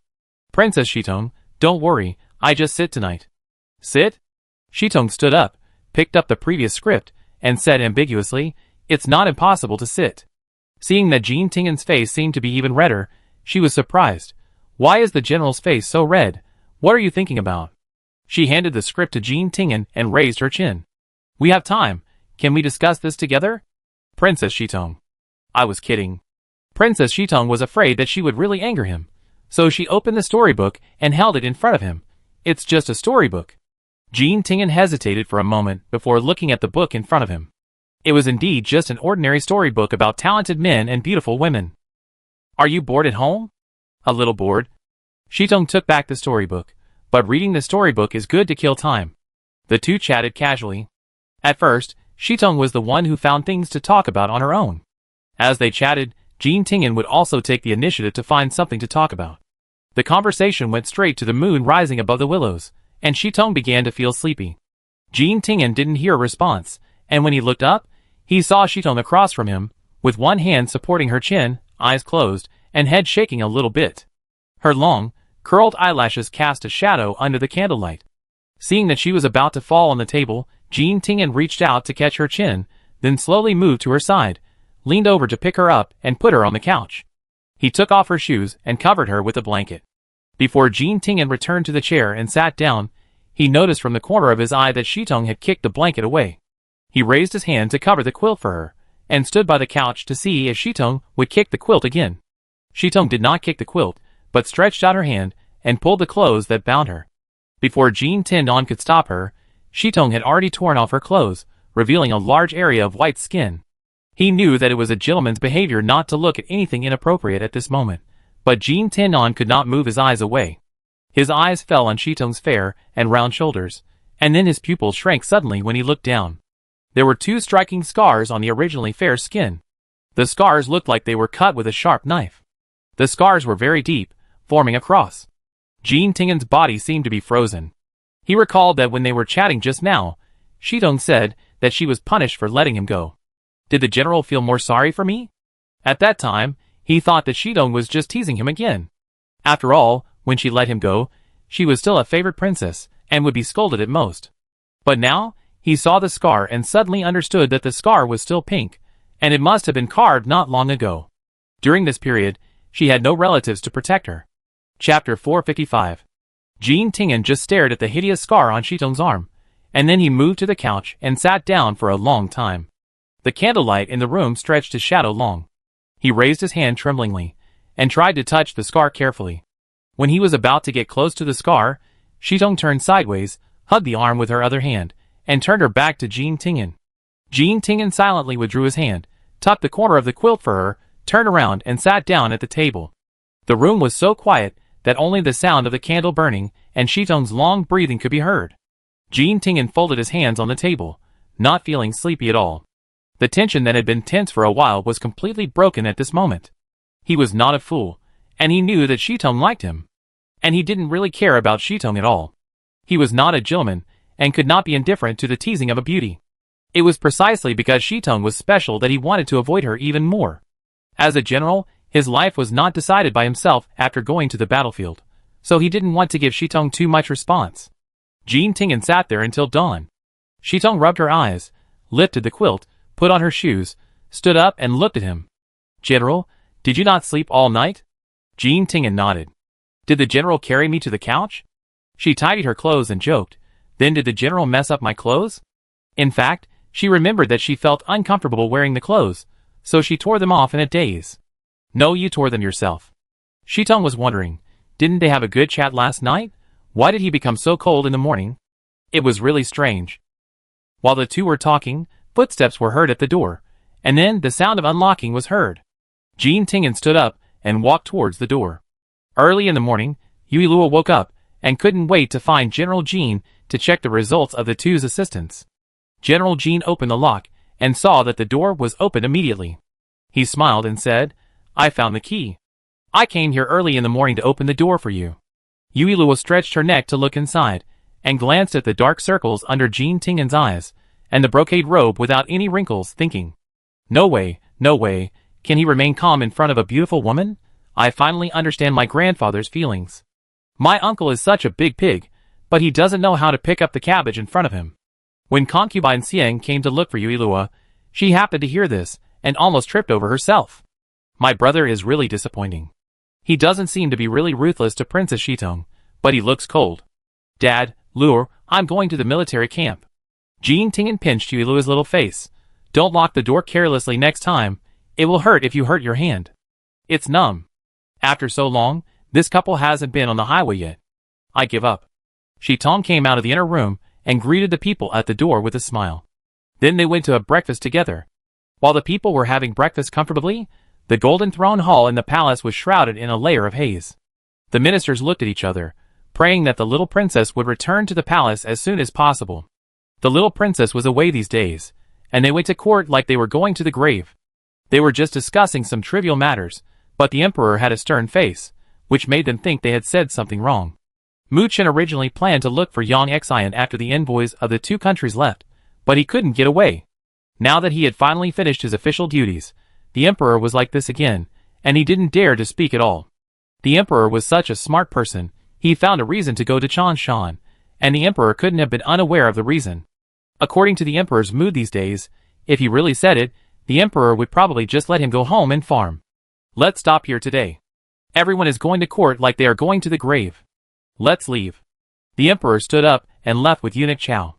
Your Majesty, the little princess will probably be back soon. Eunuch Chow followed behind the emperor and said carefully. The emperor stopped and turned to look at him expressionlessly. Tell me, how many days have you said this? Luo is really something. She didn't know how to go back to the palace after going to the general's mansion. I really don't know where her home is. When she left, she said she would stay for a few days, but she hasn't come back for almost 10 days. Eunuch Chow shut up silently and stopped talking. Returning to the imperial study, the emperor sat down in front of the long desk and looked up at Eunuch Chow. How are the two people in red and white recently? The two were assigned to the Ministry of Justice, and he wanted to see what they were capable of. If one of them was useless, there was no need to keep them. Your Majesty, Lord Qin said that the two performed very well and lived up to the opportunity the emperor gave them. The emperor was silent for a while and took the tea handed to him by Eunuch Chow. I remember that Xiaowu and Xiaolu did not have capable guards around them. Your Majesty, are you planning to have these two protect the 5th and 6th princesses? Eunuch Chow observed the emperor's expression. Your Highnesses have guards specially trained by the emperor, and the 5th and 6th princesses are indeed surrounded by ordinary guards. Leave the palace immediately, and tell them that I want to select guards for them. Luor likes to join in the fun so much that she won't go back to the palace unless she believes it. Eunuch Chow hesitated for a while, and whispered, Your Majesty, it may not be appropriate to let these two protect the princesses. Weren't they flower thieves before? The emperor is not worried that the two have other ideas about the princess? The emperor glanced at him sideways. Why, what else can they do to the two princesses? Xiaowu and Xiaolu have experienced what happened before, and if they are still easily deceived, they are really unworthy of being his daughters. I will do it right away. Eunuch Chow walked out of the imperial study and exhaled heavily. The emperor is not worried, so what is he worried about?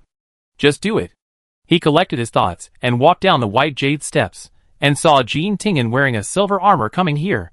He quickened his pace and walked in front of Jean Tingen. Your servant greets General Jean. Jean Tingen raised his hand. Eunuch Chow, there is no need to be polite. Is the emperor in the imperial study? Eunuch Chow turned his head and looked in the direction of the imperial study and whispered, Yes, it is, but the emperor is not in a good mood. General Jean, if it is not an urgent matter, please listen to my advice and come another day. Jean Tingen looked puzzled. Why is the emperor in a bad mood? Is it because someone asked him to take another concubine? Apart from this matter, I really can't think of anything that would make the emperor unhappy. General Jean, do you really not know? Eunuch Chow stared at him. The little princess went to the general's mansion, and she hasn't come back for almost 10 days, so if you go in, I don't know if the emperor will take it out on you.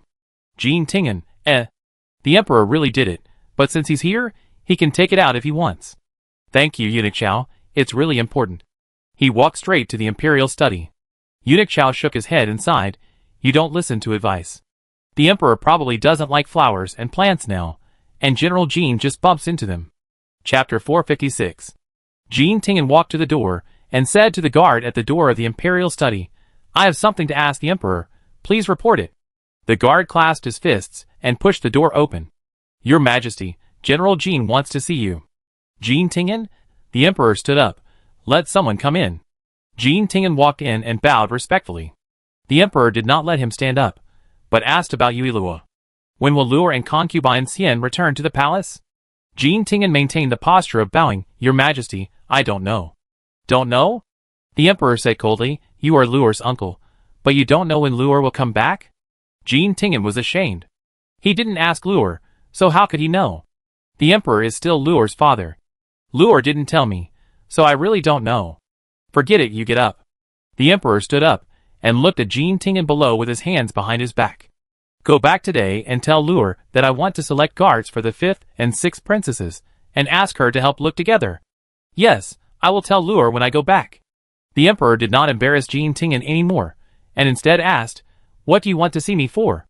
Since Jean Tingen came to the imperial study, he must have something important to tell her. If she really embarrasses Jean Tingen, Luor will definitely make up a story about him being a tyrant in her mind. Your Majesty, I came here for the Chong Kingdom. The emperor sat back in his chair, his face serious. Although the Chong Kingdom is restless, it has not taken any actions that go beyond the limit. I know you want to send troops, but don't forget that sending troops now will only speed up the cooperation between the two countries. Do you still want to send troops? Jean Tingen was silent for a while, and said seriously, I want to sneak in to see the situation and then make a decision. The emperor's face sank. Sneak in? Last time it was Princess Shitong. If something happens again this time, how can I explain to Luor and concubine Xian? This is indeed risky. Why not try what Luor said? What did Luo say? Hearing Yui Luo, the emperor became interested. If we can make the princess of Li country become useless, and replace Li country with a crown prince, who understands the overall situation, then the Chong country will not be able to make much trouble even if it wants to. The emperor raised his eyebrows. Luo wanted to replace the rulers of the two countries with more honest people. Did Luo already have an idea? How easy is it to make the princess become a useless person? What's more, Prince Duan is still in the princess's house. The princess is stupid, but Prince Duan is not stupid. Prince Duan wants to make a comeback with the princess's power, so how could he let the princess lose power? Okay, don't mention the Chong kingdom anymore. The emperor looked at Jin Tingen. I know you feel sorry for Princess Shitong's brother being imprisoned, so you want to send troops, but as far as I know, the Khan of the Chong kingdom is basically not glorious now, and he doesn't have the imperial seal in his hand. He imprisoned his brother to get the imperial seal. As long as the Khan of the Chong kingdom cannot get the imperial seal, he will not kill the second prince of the Chong kingdom. Jin Tingen did not deny that it was partly because of Princess Shitong. Your Majesty is right. I was too reckless. If there is nothing else, please leave. Jin Tingen walked to the door of the imperial study, and was stopped by the emperor again. Remember to tell Luo when you go back. Don't forget. Jin Tingen, I thought the emperor had something else to tell him. What the emperor didn't know was that Yui Luo had no interest in this matter when she knew about it. Uncle, did you go to see Daddy today? Yui Luo suddenly smelled something, and stared at Jin Tingen with blinking eyes. What could Uncle want to see Daddy about? Chong country? It seems that being in the same room last night was not useless, so he was thinking about saving his brother-in-law. Well, Uncle went to the emperor to discuss the affairs of Chong country. Jin Tingen did not hide it. His niece was not an ordinary child. She was sharp-minded, and there was no need to fool her. Are you planning to send troops to save your aunt's brother? Yui Luo's big eyes smiled into crescent shapes, and Jin Tingen could see a hint of teasing in her eyes. Don't worry, Uncle. Yui Luo patted Jin Tingen's hand and comforted him. Aunt's brother will be fine. He later ascended the throne, so he won't die, and the stupid Khan now won't kill the second prince because he didn't get the jade seal. This second prince is so miserable. He has to clean up the mess after ascending the throne, and wipe the ass for his useless brother. Xiao Luo is so thoughtful. Jin Tingen laughed and raised his hand to touch her head. What did you say to your uncle again to make him so happy? Concubine Xian and Shitong came in from outside and looked at Yui Luo. Yui Luo blinked. Uncle went to Dad to ask for troops, but was rejected. I comforted Uncle. Shitong looked at Jin Tingen, and the smile on her face disappeared instantly. General, you are so reckless. As a general, you are not only playing with the lives of the soldiers, but also playing with your own life. She didn't know whether Jin Tingen was doing this for her, but no matter whether it was or not, she would not be happy. Because this was not what she wanted to see. She said she wanted to use Jin Tingen, but she didn't really want to use him. She just hoped that he would help her while considering the overall situation. If she really wanted to use Jin Tingen to save her brother, she could threaten Jin Tingen with the previous life-saving grace. Sister-in-law is right. Concubine Xian really admired the woman in front of her from the bottom of her heart. Not everyone could say what Shitong said. Many people don't care about anything else when it comes to their children's love affairs. Jin Tingen didn't say anything, just pursed his lips. Yui Luo's eyes wandered between Jin Tingen and Shitong. Haha, why is my uncle like a kid who has done something wrong? You guys chat, I go out for a walk. Jin Tingen stood up and walked out past Shitong. After leaving the main hall, Jin Tingen remembered the scar on Shitong's hand, turned around and walked directly to Shitong's yard. General, are you looking for the princess? The maid was puzzled. Didn't the princess go to the front yard? How could they miss each other like this? No, I'm looking for you. The maid widened her eyes. Looking for me. Well, you don't have to be nervous. Jin Tingen said softly, ask about your princess. The two walked into the house, and Jin Tingen got straight to the point. What's the matter with the scar on your princess's arm? The maid hesitated and looked down at her sleeve. The scarred princess didn't seem to want to let the general know. Would it be bad if she told her? But the general's family treated the princess very well. Today, the old general even asked someone to find a chef who could cook Chong cuisine. Forget it. If the princess blames me, she will be punished. You don't know? Seeing that she didn't speak for a long time, Jin Tingen frowned. This maid was indeed the personal maid of Princess Shitong before. How could she not know? I know. The maid raised her eyes, her face full of anger. Chapter 457. The scar on the princess' arm was cut by the Khan last year. She said that the princess let the general go, which made the Chan kingdom so aggrieved. The princess is a sinner of the Chan kingdom, and this is what the princess deserves. Not only that, she also refused to give the princess medicine, and refused to let anyone see the princess' wound. The maid's eyes were full of tears, and her voice was choked with sobs. The princess was unconscious for 3 whole days, and almost lost her life. Fortunately, someone mentioned the marriage, and the Khan was willing to let people save the princess. If there was no marriage, I'm afraid the princess would not be alive until now. Jean Tingen lowered his eyelids slightly, but his hands and his sleeves slowly tightened. He couldn't imagine her dying appearance.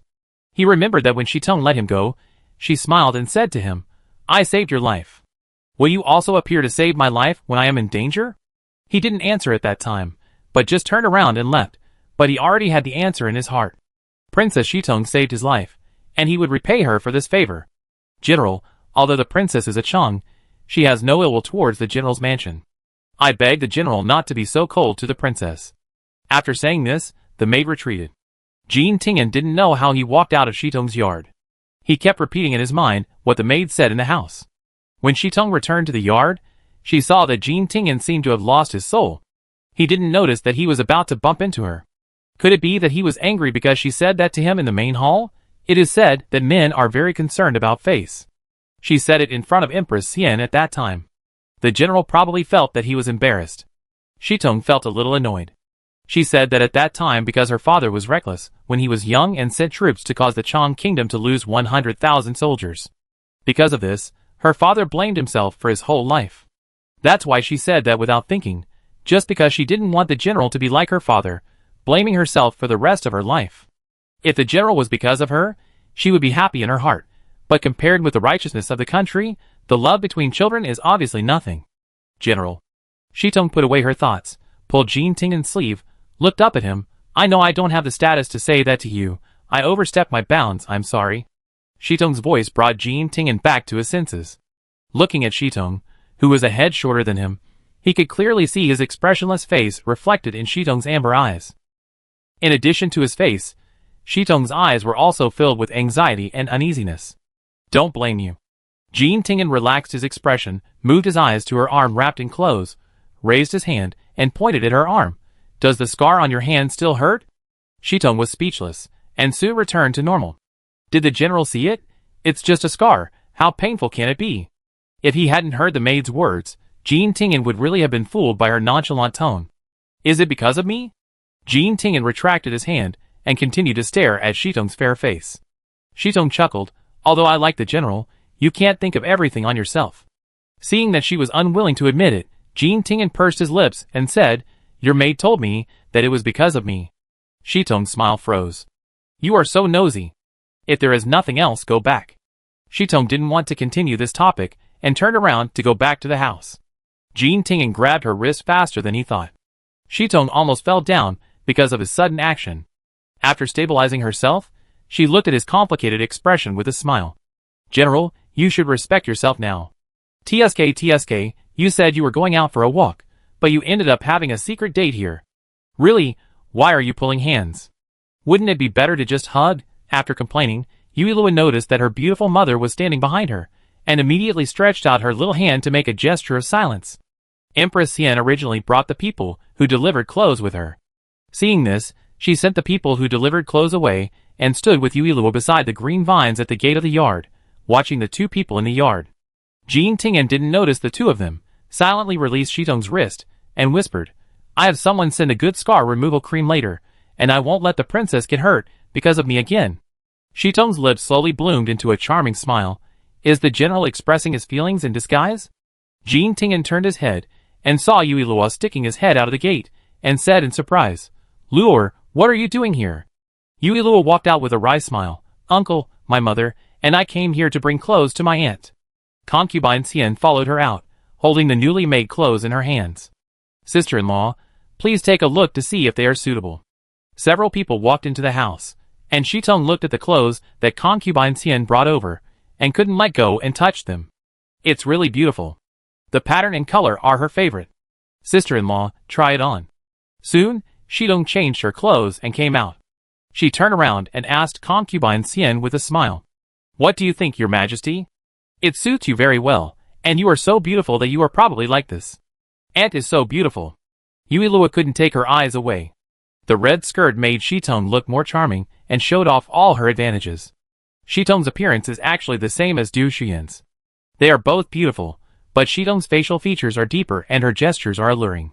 As expected, red is the most suitable color for Aunt. When she wears red, she is simply a beauty. It's amazing. When I grow up, I will also make a lot of red skirts. I want to be a beauty too. Empress Xian, It's as if her skirt is not red now. She originally wanted to make some pink clothes for Luor, but Luor didn't even look at those pink clothes, and only chose red ones to wear. Shitong couldn't help blushing when she was praised like this. She knew she was beautiful since she was a child, but it was the first time she was praised by a big beauty and a little beauty. Thank you, your majesty and Luor. The two left Shitong's yard. Shitong sat in front of the bronze mirror, looking at herself in the mirror, and couldn't help but think of the words she asked Jean Tingen in the yard, and a smile appeared on the corner of her mouth. It seems that the general's heart has shown signs of warming up. He avoided her like a snake when she approached him before, but today he took the initiative to hold her hand. Yuilua and concubine Xian returned to the house. Thinking of what Jean Tingen said today, that the emperor wanted to select guards for the two princesses, she asked concubine Xian, who was washing her face. Mother, do you want to go back to the palace? Dad must have deliberately asked my uncle to tell me to go back to the palace. I won't be fooled. When it comes to selecting guards, Dad will not joke about the safety of the two imperial sisters.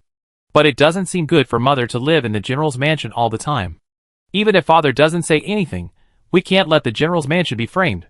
Forget it, let's go back. Concubine Xian handed the handkerchief to Huarui and untied Yuilua's hair. Does Luor want to go back? She naturally didn't want to go back, but it was indeed against the rules to live in the general's mansion all the time. Chapter 458.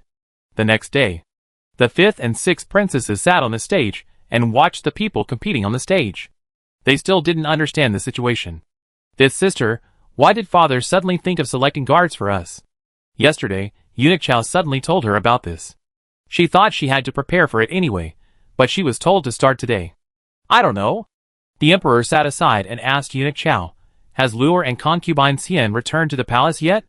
Eunuch Chao stood behind the emperor's left and hurriedly replied, when he heard the emperor's question, Your Majesty, the people at the palace gate have not brought any news yet. The emperor frowned. Didn't Jean Tingen tell Luor shouldn't miss such a chance to watch something exciting? The prince sat beside the emperor, watching the competition carefully. The people below were fighting fiercely, and the red-clothed and white-clothed stood aside and whispered to each other. I took the first place on the side of the sixth princess. Come on, take the one on the side of the fifth princess. The white-clothed looked at the fifth princess sitting up there, ignoring the red-clothed. No, you don't want to seize such a good opportunity? You don't need to tell me. Just take care of yourself first.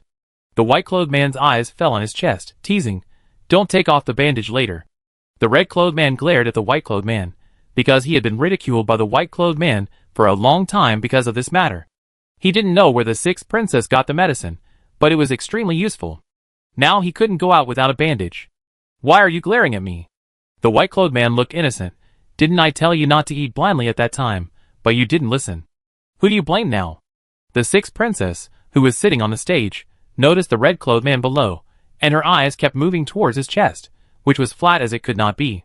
She felt disappointed. Didn't Sister Shui say it was useful? How could it not be useful? She had waited so long for this. Good, good.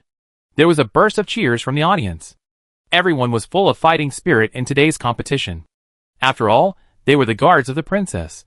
If they were selected, they would definitely rise to prominence in the future. Although it was not as good as being by the side of the little princess, being by the side of the two princesses could also beat many ordinary guards. The emperor frowned even more, as he listened to the cheers from below. At this time, a young eunuch hurriedly ran to the top of the stage, and Eunuch Chao was delighted when he saw this. Eunuch Chao, the little princess, and concubine Xian have returned to the palace, and the little princess is coming this way. Waving his hand to let the young eunuch retreat, Eunuch Chao walked to the emperor. Your Majesty, the little princess has returned to the palace. The emperor's brows relaxed, and he was proud. Sure enough, Luor came to watch the fun. When Yuilua came, another person on the stage was kicked off the stage by his opponent, but her attention was on the red-clothed and white-clothed people. The red-clothed and white-clothed people are here too. There's no point in fighting with the two of them. It's much easier to just pick the two of them. Thinking so in her heart, she walked towards the Emperor with a sweet smile on her face. Daddy, I'm back. The Emperor glanced at her sideways and said with a fake smile, You still remember to come back? Oh, you're still in a bad mood. You just stayed for a few days. Yuilua complained in her heart and moved to the side of the prince. Prince, I'm back. The prince pulled her over. Is the general's mansion fun? Yuilua nodded. It's fun. Is there anything going on at the crown prince's house? Nothing. The crown prince wiped the sweat off her forehead with a handkerchief, picked her up, and sat her on his lap. The Emperor, Luor couldn't tell that he was unhappy. What's wrong with running directly to the crown prince? Daddy's face is too bad, don't get close to him. Fortunately, the characters of the royal brothers are not like Daddy's, otherwise it would be difficult to find a wife. The Emperor, The crown prince is still a good-tempered one. The Emperor's face darkened after being stabbed again. Eunuch Chao took a step back silently. The Emperor was not happy that the little princess came. Could it be that the Emperor wanted to see concubine Xian? Luor. The sixth princess saw Yuilua and asked the fifth princess to get up and sit on the chair next to the prince.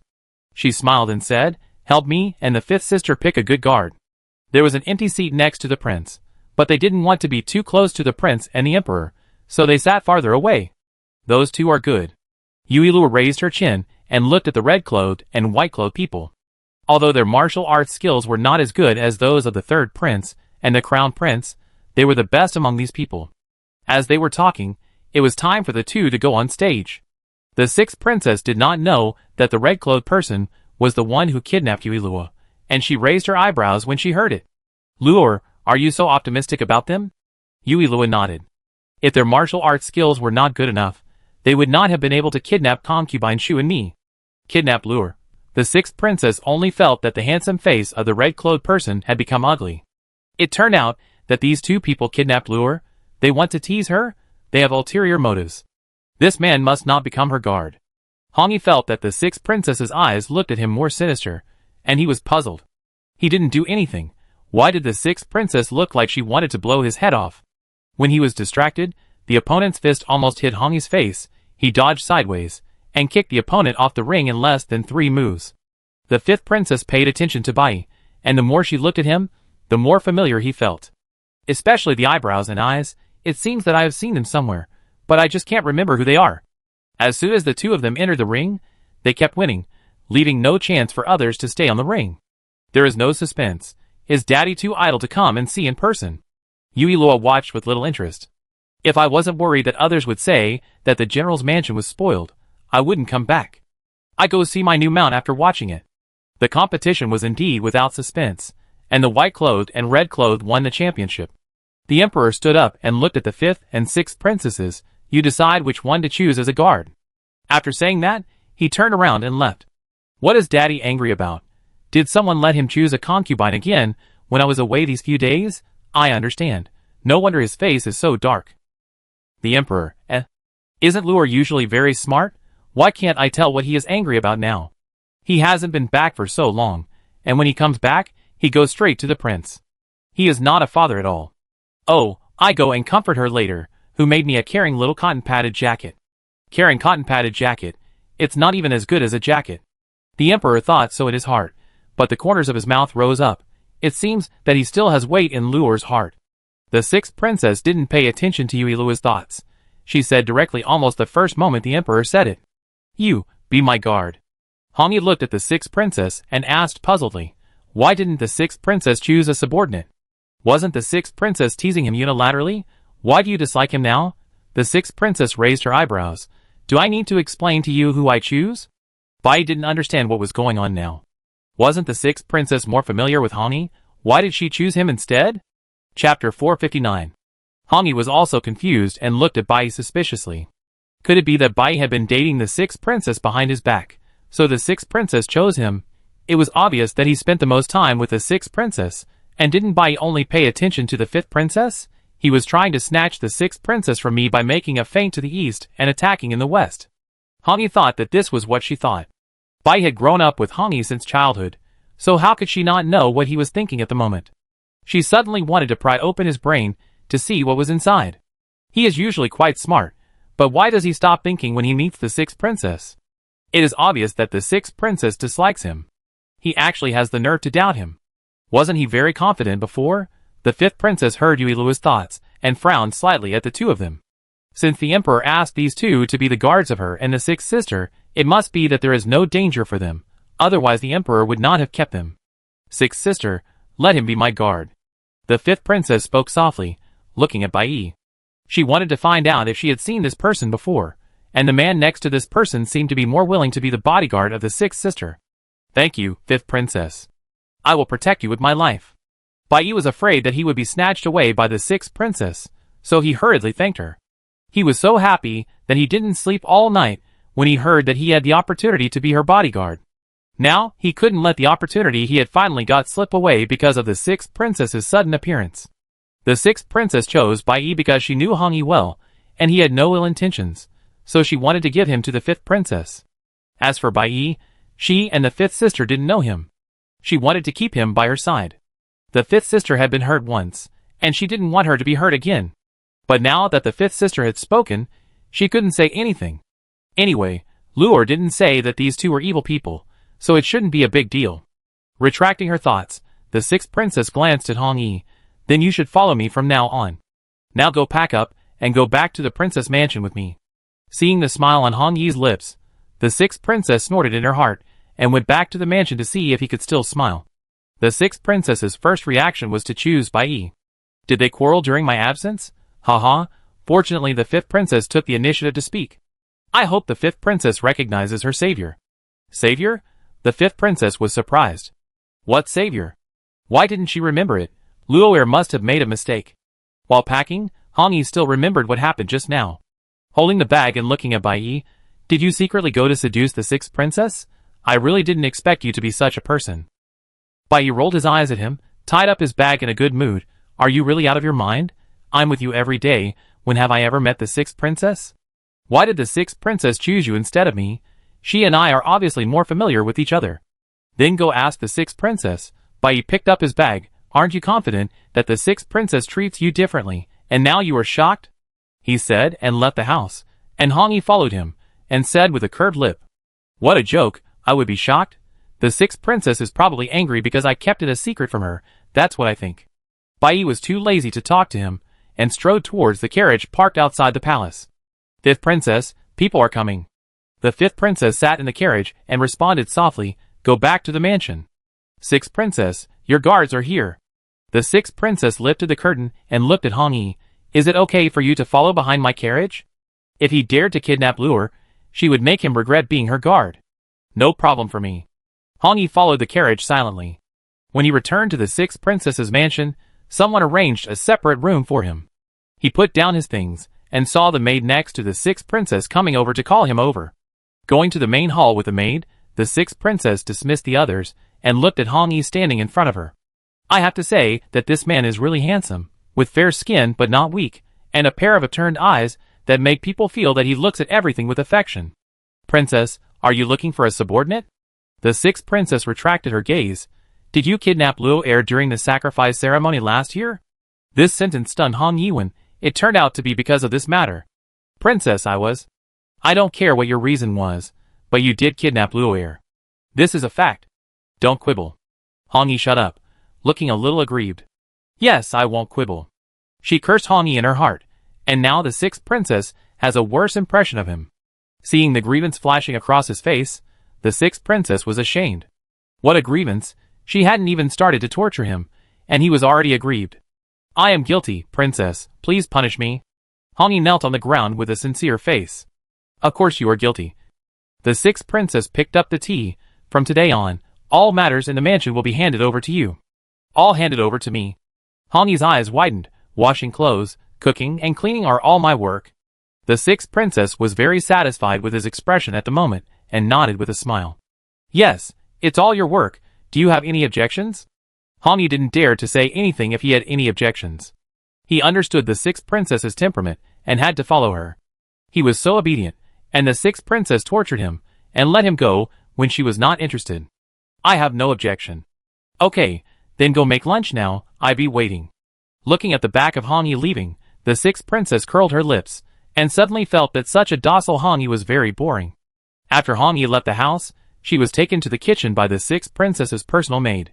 Looking at the various dishes in the kitchen, Hongi frowned tightly, and stood there, not knowing where to start. "Sir, what are you going to do?" The cook didn't know Hongi's identity, and looked at him standing in the kitchen, wondering. The maid who brought Hongi over hurriedly explained, "He is the princess's personal guard. The princess asked him to come and cook lunch. Please give him some advice. This is the dish the princess wants to eat today." Hongi took the menu blankly and looked at the dishes on it. Braised fish, braised spare ribs, braised chicken, egg drop soup. Why are they all braised?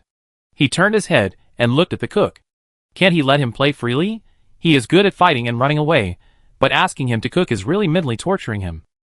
It's very simple. The cook was a man in his 50s. He didn't look like the cold and impersonal guard. He raised his hand and patted his shoulder. "Come, I teach you." Hongi followed the cook and walked to the side. The cook grabbed a fish and stuffed it into his hand. "Come, kill the fish first." Hongi took the fish and killed and processed it skillfully, which earned him a lot of praise from the cook. Chapter 460. "See, I told you it was easy. You are so skilled that you don't even need my guidance." After killing the fish, the two went to catch the chicken. After handling all of them, Hongi was a little proud. It seems not very difficult. But soon, he was slapped in the face by his own thoughts. After the uncle chef taught Hongi, he thought he was very talented, so he went out to relieve himself for a while. When he came back, the whole kitchen was filled with smoke, and Hongi's handsome face was stained black when he ran out. Someone shouted that there was a fire, and everyone rushed to the kitchen to put out the fire. When the sixth princess heard the noise and came over, the fire had been put out. She asked if anyone was injured and looked at Hongi. "I asked you to cook lunch, not to burn the kitchen." Hongi knew that he was in the wrong, and said in a very good manner, "I was wrong." Seeing that he looked like a punching bag, coupled with a dark face, the sixth princess rolled her eyes in her heart. It was impossible to ask him to cook lunch. "Okay, don't cook anymore, just wash clothes, and clean the house in the future." After lunch, the maid collected a pile of clothes for Hongi. "These are the princess' favorite clothes. You have to wash them by hand. Don't ruin them, understand?" Hongi nodded, thinking that he couldn't cook by himself, but he had done laundry before, so it was impossible for him to not be able to do it again. Before, when he was with Bai, Bai was the one who cooked, so he didn't know how to cook at all. Holding the dress made of luxurious fabric in his hand, Hongi fetched water, took out the dress, and began to wash it carefully. After rubbing it a few times, he heard crack. With a sound, the dress in her hand tore. Why did it tear? Hongi felt that he was done for this time. He was punished to wash clothes to punish his crime, and now he seemed to have added guilt to his crime. The maid just said that these were the sixth princess' favorites. Putting the clothes in the basin, Hongi sat down on the ground dejectedly. The sixth princess was eating fruit, leaning on the chaise longue with a comfortable face, and asked the maid, "How is Hongi?" "Don't worry, princess, they are washing clothes." The sixth princess was not at all reassured. When she heard Hongi washing her clothes, she stood up immediately. "Let's go and take a look. This person must not ruin her clothes." The two went to the laundry room and saw Hongi sitting on the ground with a pale yellow dress in her hand, looking hopeless. The sixth princess had a vague ominous premonition in her heart and quickened her pace to Hongi. Hongi heard the footsteps and hurriedly put the dress back into the basin and stood up. "Princess, why are you here?" The sixth princess glanced at him, picked up the dress in the basin, looked at the eye-catching hole on it, and asked almost with her back teeth bitten, "What happened?" "My hand was too strong, so it tore." Hongi felt more and more guilty as he spoke. He had no idea that the skirt was so fragile. "Why didn't you use your inner strength to wash it to pieces?" The sixth princess was so angry that her voice rose a little. This was her favorite skirt, and she had only worn it once. "My subordinate didn't use inner strength." Hongi realized that the sixth princess was really angry, and he didn't know what to say to make her not angry. "Tell me, did you do it on purpose?" The sixth princess stared at him with her big almond eyes, making him feel that the sixth princess would be angry and cry in the next moment. "I didn't mean it." Hongi was upset. He was usually very eloquent, but now facing the sixth princess, he couldn't say a word to make her happy. "Princess, don't be angry. I will find a way to make you recover." "Recover? Even the best embroiderer can't make it as good as before." The sixth princess didn't want to see him again, so she left in anger. At the same time, the fifth princess's mansion was completely different from here. Bai Yi felt that the fifth princess was particularly cold and distant to him, and everything about him was arranged by her personal maid. After getting off the carriage, he didn't even see the fifth princess. While thinking, the door was knocked. Bai Yi opened the door, and the fifth princess's maid stood outside the door. The princess wants you to go over and ask questions.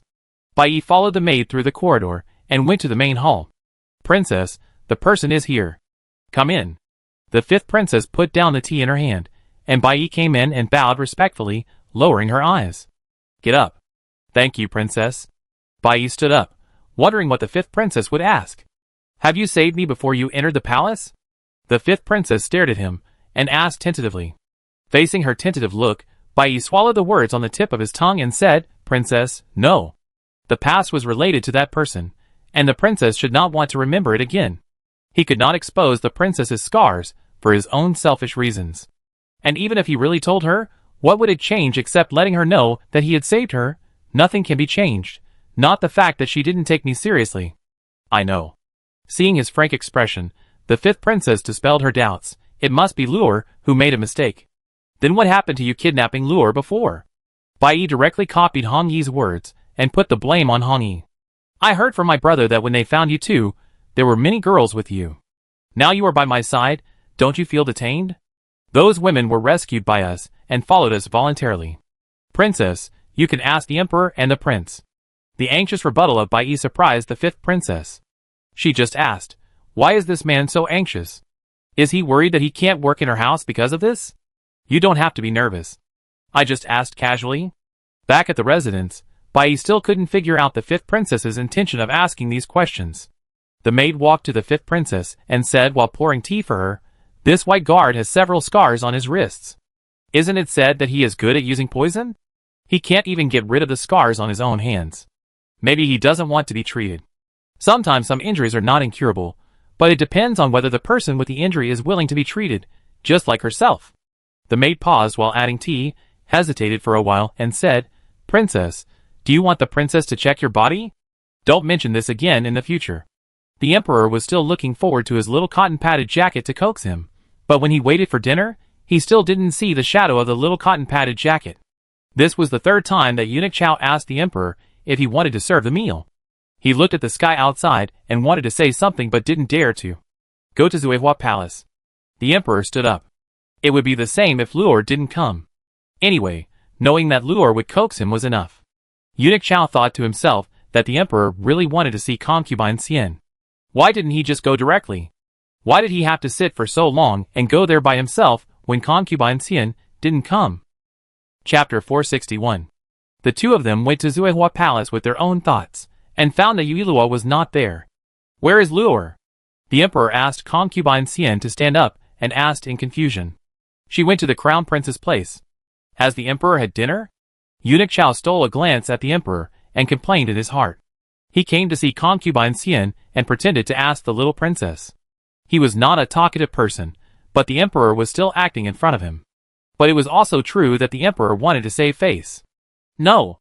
Concubine Xian hurriedly asked someone to bring the dinner over, and walked to the emperor's side to help him serve the dishes. Although the emperor was eating, concubine Xian could still sense the strong aura of displeasure coming from him. Could it be that the emperor was unhappy because he had stayed in the general's mansion for too long? Concubine Xian speculated on the reason for the emperor's displeasure.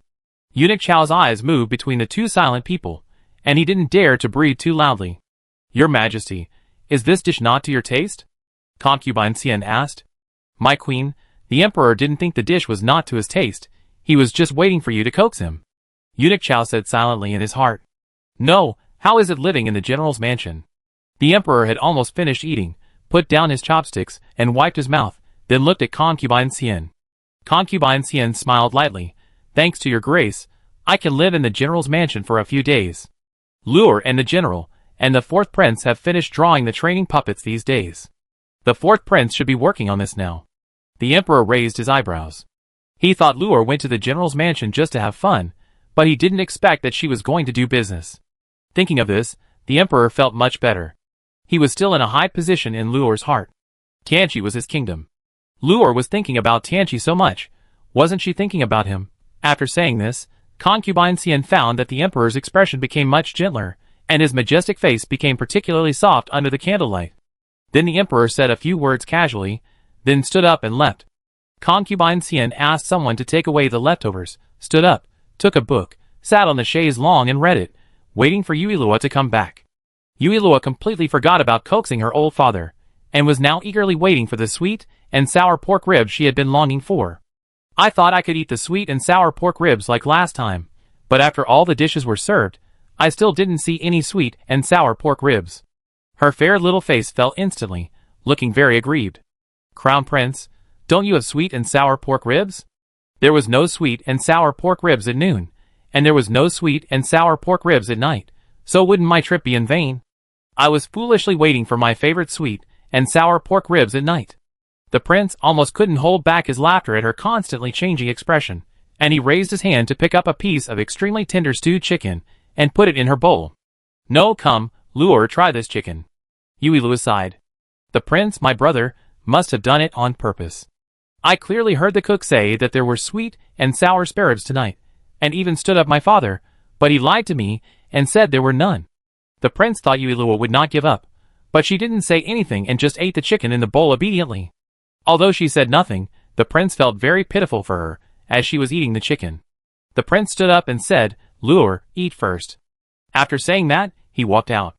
Yuilua rolled her eyes, got off the chair quickly, and secretly followed the prince. The prince went to the kitchen as soon as he left the house. The chef in the kitchen saw him coming in and bowed respectfully. Get up. Where are the sweet and sour pork ribs you made? Humph, as expected, sweet and sour pork ribs were made. Yuilua just followed to the door and heard this, and she became even angrier in an instant. He didn't let me eat it, and even left me alone to eat it in the kitchen. The prince is too much. Prince, Taking the sweet and sour pork ribs, the prince put them aside, washed his hands, stood in front of the table, and picked off the bones on the plate. The chef was stunned, and when he came to his senses, the prince had washed his hands again and left with the sweet and sour pork ribs. The prince walked to the door and chuckled. I followed my brother all the way. Can I come out now? Yuilua came out with a smile, showing her 4 little white teeth, and said sweetly, Crown Prince is the best. The Crown Prince took her by the hand, and the two returned to the house together. Although it was not real sweet and sour spare ribs, Yuilua ate it very happily. After eating, she rubbed her belly. It was perfect, and it was worth it for me to stand up my father. Yuilua looked at the sky outside, which was already dark, and paused in rubbing her belly. No, I have to go see my father quickly, in case he is angry, and takes it out on my mother. Crown Prince, I'm going back. Yuilua stood up and waved her hand. No need for anyone to send me back, I go back by myself. The prince nodded in agreement, but winked at Lin Chi, asking Lin Chi to follow. Just as Yuilua left, Nani-chan came in. But what's the matter with the concubine? The prince put away the smile on his lips, and asked Nani-chan. The concubine said she wanted to find some books to read, and asked me to ask His Royal Highness the Crown Prince if it's okay. Send it to her. He said that as long as Feng Hongyu was obedient enough, he didn't mind keeping an extra idle person in the East Palace. Feng Hongyu has been very quiet recently. Except for the day when she had dinner with him and Luor when she first came to the East Palace, she has never appeared in front of him again.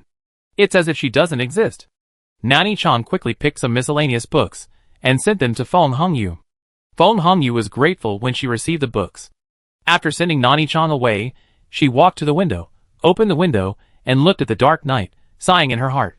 She has been living a very comfortable life since she moved into the East Palace. The prince really didn't treat her harshly. The people who served her also respected her very much. What she wanted would be delivered to her. This was something she didn't dare to think about when she was in Li Country. Although she was a princess in Li Country, she lived worse than some palace maids. Not to mention that she had everything she wanted. Even having enough food was a problem. Every day, she was pulled up early to wash clothes for the princess. Even though she had done a good job, she would still be criticized and scolded by the princess. At that time, she was thinking, they were all daughters of the Mother Queen. Why could the princess get all the love of the Mother Queen, while she could only secretly attend classes if she wanted to learn to read, and even had to practice writing on the ground with charcoal? She complained that the Mother Queen was unfair to her, until she knew that she came into this world because of her father's calculation of the Mother Queen. She dared not complain anymore. It was a great gift that the Mother Queen did not kill her and her father. Concubine, be careful not to catch a cold. The sound of the maid pushing the door interrupted Feng Hongyu's thoughts. She came to her senses, slowly retracted her sight, and closed the window, saying silently in her heart, "Such comfortable days may be over, because the envoy is about to return to Li country." Chapter 462. Yui Luo went straight to the imperial study after leaving the East Palace. As she expected, the emperor was still in the imperial study reviewing memorials. "Little princess." The guard at the door clasped his fists and saluted. Yui Luo nodded, gently opened the door and walked in. The emperor heard the noise and looked up at her. "Daddy, why aren't you resting so late?" Yui Luo smiled sweetly and walked in front of the emperor. The emperor pretended to be stern, expecting how Yui Luo would coax him. "Dad, why are you unhappy?" Yui Luo walked to the emperor with a guilty conscience. "No, why should I feel guilty? Dad didn't know that I was going to coax him, so I didn't stand him up. I'm not unhappy. You went to the general's mansion for something important." Yui Luo's eyes widened suddenly. How could Dad know? Did he really go to find Mother? He wouldn't really take his anger out on Mother. Dad shouldn't do such a rude thing. The emperor's expression eased a lot when he heard the latter sentence. "Yes." Yui Luo looked at the emperor and blinked. "Did someone ask you to choose a concubine, so you are unhappy?" "Emperor, didn't you make the minister speechless before? Why did you get beaten this time?" "Daddy, don't be angry." Yui Luo raised her two little hands and made a hard shape on her head, smiling and showing her 4 little white teeth. Her funny action made the emperor laugh out loud. "Okay, Daddy is not angry, and no one asked me to choose a concubine." The emperor pulled Yui Luo over, and the smile that was amused by her cute appearance just now was still hanging on his lips. "Why are you angry if no one asked you to choose a concubine? You are so old and your emotions are not stable at all. Your mother is probably still waiting for you. I will send you back." The emperor stood up and took Yui Luo out of the imperial study and walked towards Zueihua Palace. Eunuch Chao walked beside the two of them with a lantern. Looking at the figures of one big and one small being stretched on the palace road, he looked particularly warm and was sincerely happy for the emperor. The suffering of childhood is past, and the emperor has survived now. When sending Yui Luo to Zueihua Palace, the emperor did not even go in. He turned around and left after watching Yui Luo go in. Hearing that Yui Luo was back, concubine Xian put down the book in her hand, stood up and pulled her over. "Mother thought you were going to live in the palace of His Royal Highness the Crown Prince." Yui Luo kissed concubine Xian on the cheek. "No, Luor wants to sleep with Mother. Going to the Crown Prince's place was just for sweet and sour spare ribs." Concubine Xian rubbed her head, washed her, and carried her to sleep on the couch. Perhaps because she was too tired during the day, Yui Luo fell asleep on the bed. The next day, after breakfast, Yui Luo went to the Ministry of Rites to release the white tiger and rode out of the palace. The third prince saw Yui Luo riding the white tiger alone to the outside of the city at the market. He stood up and said to Ziyang beside him, "Stop eating, follow Luor." Ziyang was stunned and quickly followed the third prince down the restaurant. The two used Qigong to quickly catch up with Yui Luo. Yui Luo hugged the white tiger's neck, thinking happily that it would look good if she dyed the white tiger red later. What is the little princess going to do? How should I know? Just follow me. Qifeng and Qingrong noticed that the third prince was following them, so they moved away. The third prince followed Yui Luo all the way, and finally saw her stop in a lush forest outside the city. Yui Luo noticed that the third prince was following her, so she turned around and called out crisply, "Third brother." The third prince came out and asked in confusion, "Luor, what are you doing here?" Yui Luo pointed at the white tiger that was taller than her, changed his color. "What do you think of red, third brother? Red must be very suitable for my temperament. There should be leaves that can be dyed here." "Red?" The third prince glanced at the snow-white white tiger next to him, and his expression was a bit hard to describe. "Red tiger? What does Luor think? But it's fine as long as she likes it." The third prince smiled and said, "Red is good, it must be very suitable for Luor's temperament. Brother, help Luor." Ziyang. He suddenly felt a little sympathetic to this white tiger. "Red is good? How can His Highness lie with his eyes open? Doesn't white look better now? A snow-white ball, so beautiful." "Okay, third prince has good taste." Telling Ziyang to watch the white tiger, the two went to find the leaves that Yui Luo wanted. The third prince wanted to hug Yui Luo, but Yui Luo insisted on going alone, so he could only let her go. When the two walked into the woods, they heard the faint sound of water. Yui Luo pricked up her ears. "Third prince, there is a sound of water, let's get closer. That kind of tree grows by the water, looking forward to my red tiger." The third prince was a little surprised at Yuilua's hearing. He had internal strength, so his hearing was normal, but Luor could actually hear it. While they were distracted, they had walked out of the woods. In front of them was a gurgling river, with the sunlight shining on it. And around the river grew the leaves that Yuilua was looking for. Her eyes lit up. She let go of the third prince's hand and walked forward. "Third brother, I saw it." Yuilua picked a leaf, crushed it, and her fair little hand was instantly stained red. The third prince walked to her side. "Sit by the stone next to you and wait for your brother. How many you want your brother to help you pick?" Yuilua nodded and walked to a smooth and clean stone and sat down. "Hee, free labor is worth a try. The third brother looks really healthy. How about I try to repair his body later?" Yuilua thought, and suddenly noticed a green dress on a stone not far from her. "There is actually a torn dress. How about using it to dye bye-bye?" Yuilua's mind was on the clothes next to him, and he didn't notice the people bathing in the river. The third prince wanted to ask Yuilua how much more he wanted, but when he looked up, he noticed the naked person in the river. His expression froze, and he walked towards Yuilua quickly. Qianju, who had just finished bathing in the river, had just swam to the riverside when he saw a fair and delicate little girl picking up his clothes. "Whose little girl is this? She's been a lecher so young?" Yuilua heard the voice, and looked at Qianju, who was soaking in the river. His skin was fair, and his upper body exposed on the water had broad shoulders and narrow waist, and beautiful muscle lines. At this moment, he was bathing in the sun, with a teasing smile on his lips, and his seemingly gentle and handsome face had some evil charm that did not match his appearance. Damn, the handsome man of the second male lead came out of the bath. This guy really set up a persona in front of the heroine. It turns out that gentleness is only visible to the heroine. He actually said that I was a pervert. Qianju saw the little girl holding his clothes staring at him blankly, and the expression in her round eyes was hard to tell. Chapter 463. As soon as he raised his hand, the inner garment in Yuilua's hand flew to his hand, and the outer garment was covered on Yuilua's head. "Damn, I like to take a bath outside, but I am afraid of being seen." The third prince quickly flew to Yuilua's side, uncovered the outer garment covering her head, and threw the outer garment to Qianju, who had already put on the inner garment and walked out of the water.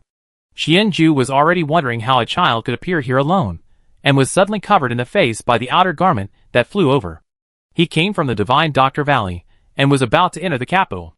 He happened to find a water source here, so he thought about taking a bath and changing into clean clothes before going to see his junior sister, but he didn't expect that there would be other people in this place. Moreover, he knew this man. He had seen him in the portrait that junior sister had collected. Qianju pulled off the clothes that covered him, put them on slowly, and walked to the third prince. "So the third prince has a habit of peeping at men bathing, junior sister, do you know?"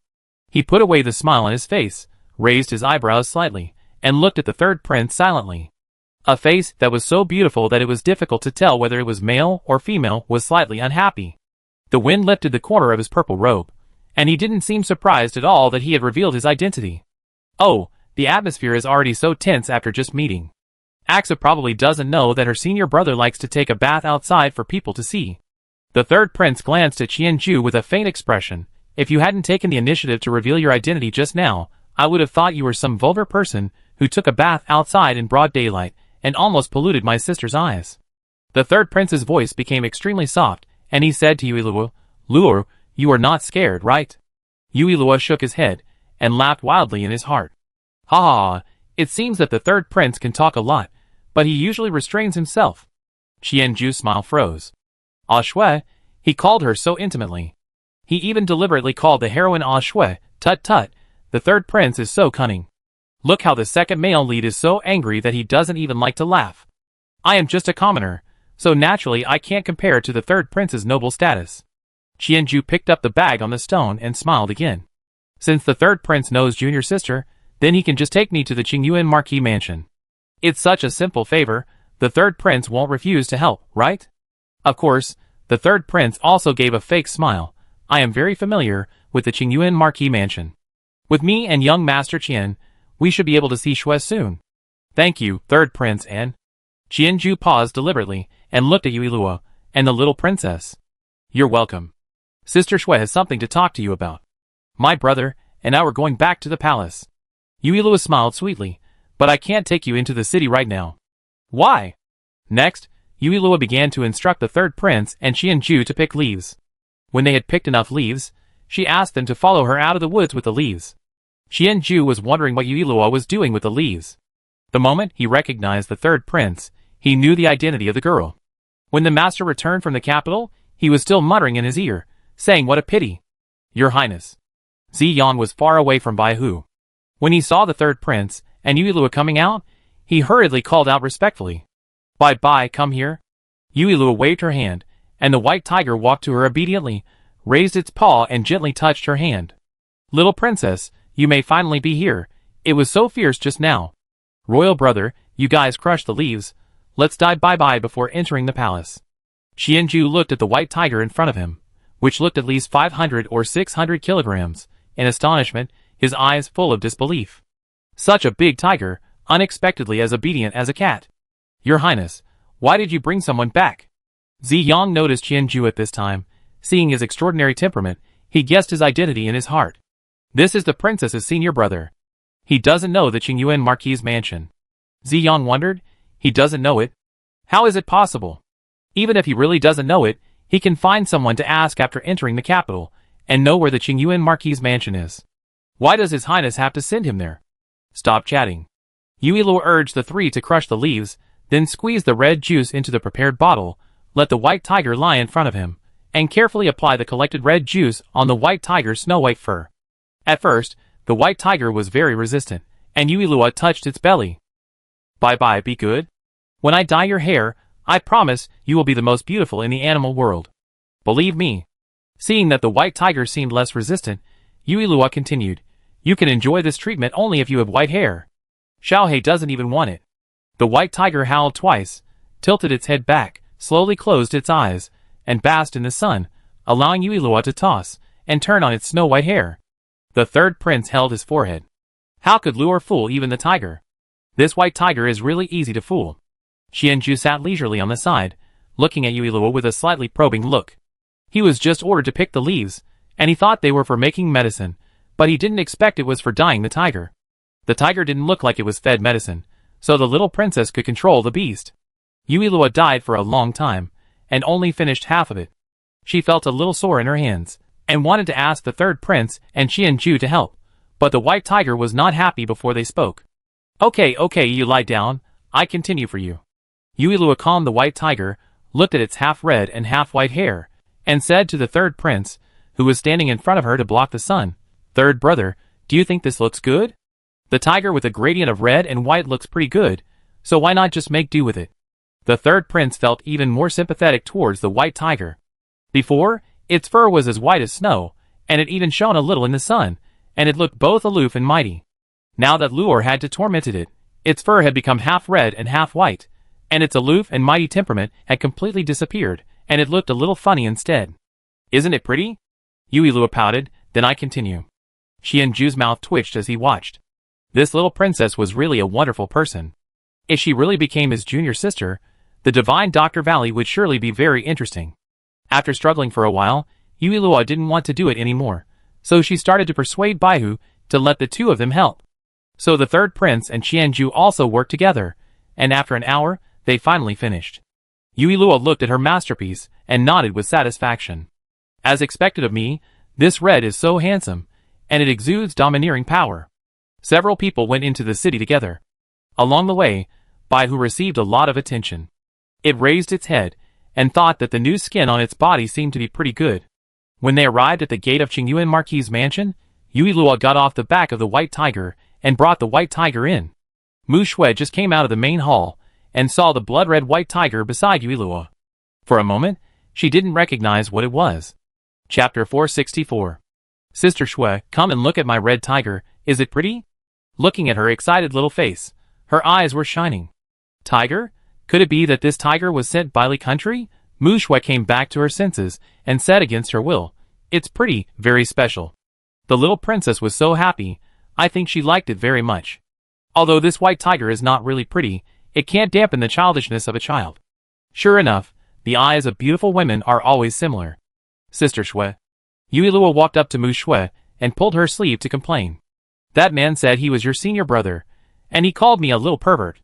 Mu Shui looked in the direction Yuilua pointed, and saw Qianju in green clothes looking at her with a gentle smile. Junior sister. It's him, Sister Shui. He's worried about what Yuilua would say. Qianju's plan to show off his friendship with Mu Shui had to stop here. He quickly interrupted Yuilua. Junior sister, I put my bag here first, and go to the palace with the third prince to check the emperor's pulse. Before Mu Shui could react, Yuilua was carried away by Qianju. Sister Shui, he met us outside the city. Yuilua said to herself. I didn't plan to say that you were bathing in the river. Why are you so scared? Little princess. I was in a hurry to enter the palace, so I offended you just now. Qianju put her down and lied casually. Is Mr. Qing guilty? The third prince glanced at him sideways. I heard that the eldest disciple of the divine Dr. Valley is a gentle and elegant gentleman. I didn't expect that the real person is so different from the rumors. Qianju twitched his lips with a fake smile. It is said that the third prince lingers in brothels. Is it true that the third prince is saying this? Everyone has a different side. In front of his junior sister, he can be the thoughtful, gentle elder brother, but that doesn't mean he is really like that.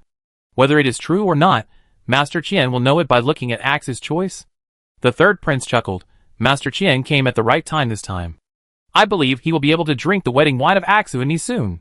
My father has asked someone to match his and Axe's birth dates.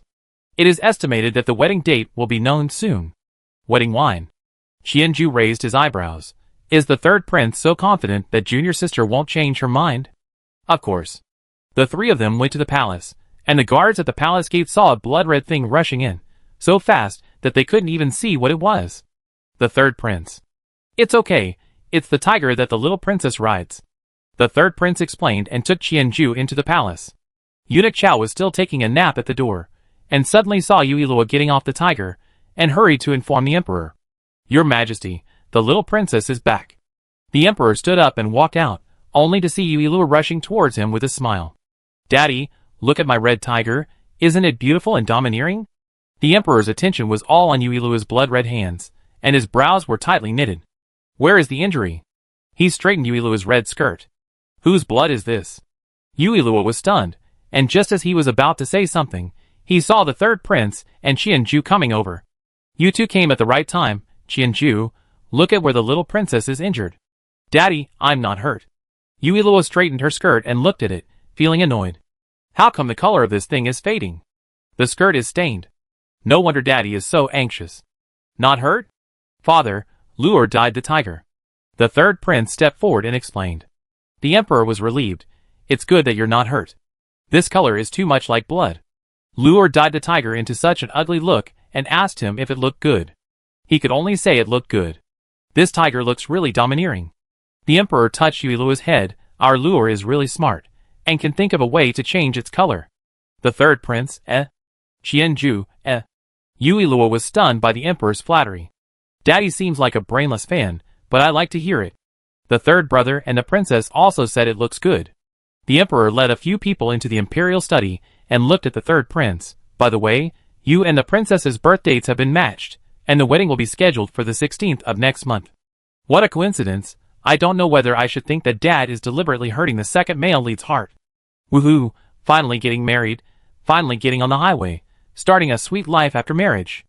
Qianju frowned, waited for the emperor to finish speaking, and then bowed and said, I pay my respects to the emperor. I am here to check the emperor's pulse on the order of my master. After checking the pulse, Qianju and the third prince left the imperial study together. The third prince raised his lips, looking particularly happy. Mr. Qian, it is said that it is better to come at the right time than to come early. What do you think? Qianju stood side by side with him, expressionless. My junior sister and I grew up together. Do you think you can compare to her? Whether I can compare or not, I already knew the answer from the moment you recognized me. The third prince said firmly, I guess Ah Shui has my portrait, and you just happened to see it. When he reached the palace gate, the third prince stopped and said directly, Mr. Qian likes Ah Shui, right? So what? Qianju looked at the third prince and sneered. Why? Is it because the third prince dislikes me because I like my junior sister? The third prince is of noble status, but he can't control who the common people like, right? Of course I won't care if you like Axu. The third prince chuckled. The more you like Axu, the better Axu is. Why should I care? And just because you like Axu doesn't mean Axu will like you. The third prince paused and spoke seriously. As for you saying that I don't like you, that's not true. I'm not so narrow-minded. On the contrary, I'm very grateful for your care for Aksu, and I admire your medical skills. Qianju was a little surprised by his words. But he still said, since the third prince knows, I won't beat around the bush. I will fight for it before you and junior sister get married. Qianju returned to the Qingyuan Marquis's mansion, paid his respects to the Qingyuan Marquis, and then went to see Mu Shui. Mu Shui stood up when she heard the waiter say that Master Qian was here. Senior brother, please sit down. Qianju sat on the chair. Is junior sister asking me to come to Beijing for something this time? He took out the Qianshan Snow Lotus pills he brought and handed them to Mu Shui, and asked after picking up the tea handed by the maid. Where did you find the Qianshan Snow Lotus? Mu Shui was surprised. Didn't Master say that the Tianshan Snow Lotus belonged to the Li Kingdom Palace? Why did he give it to you? Remembering what he had promised the Queen of Li Kingdom, Qianju's expression changed for a moment, but soon returned to normal. I gave it to her in exchange for other medicines. You take it, brother. Mu Shui held the porcelain bottle, wondering whether she should just speak out. Chapter 465. Senior brother did not express his feelings directly. If she did, would it hurt his self-esteem? Qianju knew what Mu Shui wanted to say, so he spoke first. Junior sister, don't feel pressured or feel like you owe me anything. It's not too hard to get the Tianshan Snow Lotus. Mu Shui pursed her lips and sighed in her heart. Forget it, since senior brother didn't want her to speak, she wouldn't say it. Anyway, she was about to get married, and senior brother would naturally give up by then. Thinking of this, Mu Shui said softly, Thank you, senior brother. Junior sister, you're welcome. Qianju smiled like a spring breeze and took a sip of tea. By the way, Mu Shui remembered that Yuilua said Qianju scolded her, and asked in confusion, why did the little princess say that you, senior brother, called her a pervert? Qianju took a sip of tea to cover up his embarrassment, and explained, children speak without restraint. He originally wanted the third prince to take him to the Qingyuan Marquis's mansion to find junior sister, and by the way, suppress the third prince's arrogance. He didn't expect that before he could show how close he was to his junior sister, the little princess's cleverness disrupted his plan. Mu Shui disagreed with Qianju's statement. The little princess is precocious. Senior brother can't treat her as an ordinary child. This is another topic that Qianju didn't want to continue, he chuckled. The little princess is indeed not an ordinary child. When I went to the palace to check the emperor's pulse just now, I heard from the emperor that the wedding date between you and the third prince has been set on the 16th of next month. Mu Shui was a little surprised, and then smiled with curved lips. Thank you, senior brother, for telling me first. Mu Shui raised the porcelain bottle in her hand. This is the wedding gift that senior brother gave to me and his highness. Looking at her smile from the bottom of his heart, Qianju suddenly felt very uncomfortable. He grew up with junior sister, so he knew that junior sister was really happy. He thought that he could compete with the third prince based on their childhood friendship this time, but junior sister's attitude had clearly told him the answer, and he didn't even have the qualifications to compete. The third prince and junior sister were in love, and he was wishful thinking. If junior sister had given him other illusions, he could have used the Tianshan Snow Lotus to make junior sister agree to his request, but junior sister had never given him such an illusion, from beginning to end. Qianju suppressed the bitterness in his heart and forced a smile. Okay, I wonder why junior sister asked me to come this time. Mu Shui suddenly couldn't say it. When she was in the Divine Doctor Valley, she was almost brought up by her senior brother. She remembered that senior brother was always fierce to her at the beginning, but after getting along for a while, his attitude towards her gradually became better, and he began to teach her to identify herbs and refine medicine. Later, as they grew up, the senior brother became this gentle person. In fact, she knew that the senior brother's personality was not like this. He became like this because they had a quarrel when they were children. She said he was too fierce, and since then he has become like this. Mu Shui retracted her thoughts. Nothing, just let the senior brother come to drink the wedding wine between me and the prince. By the way, I have asked someone to clean up the room for the senior brother, and now someone will take the senior brother to rest. No need. Qianju stood up.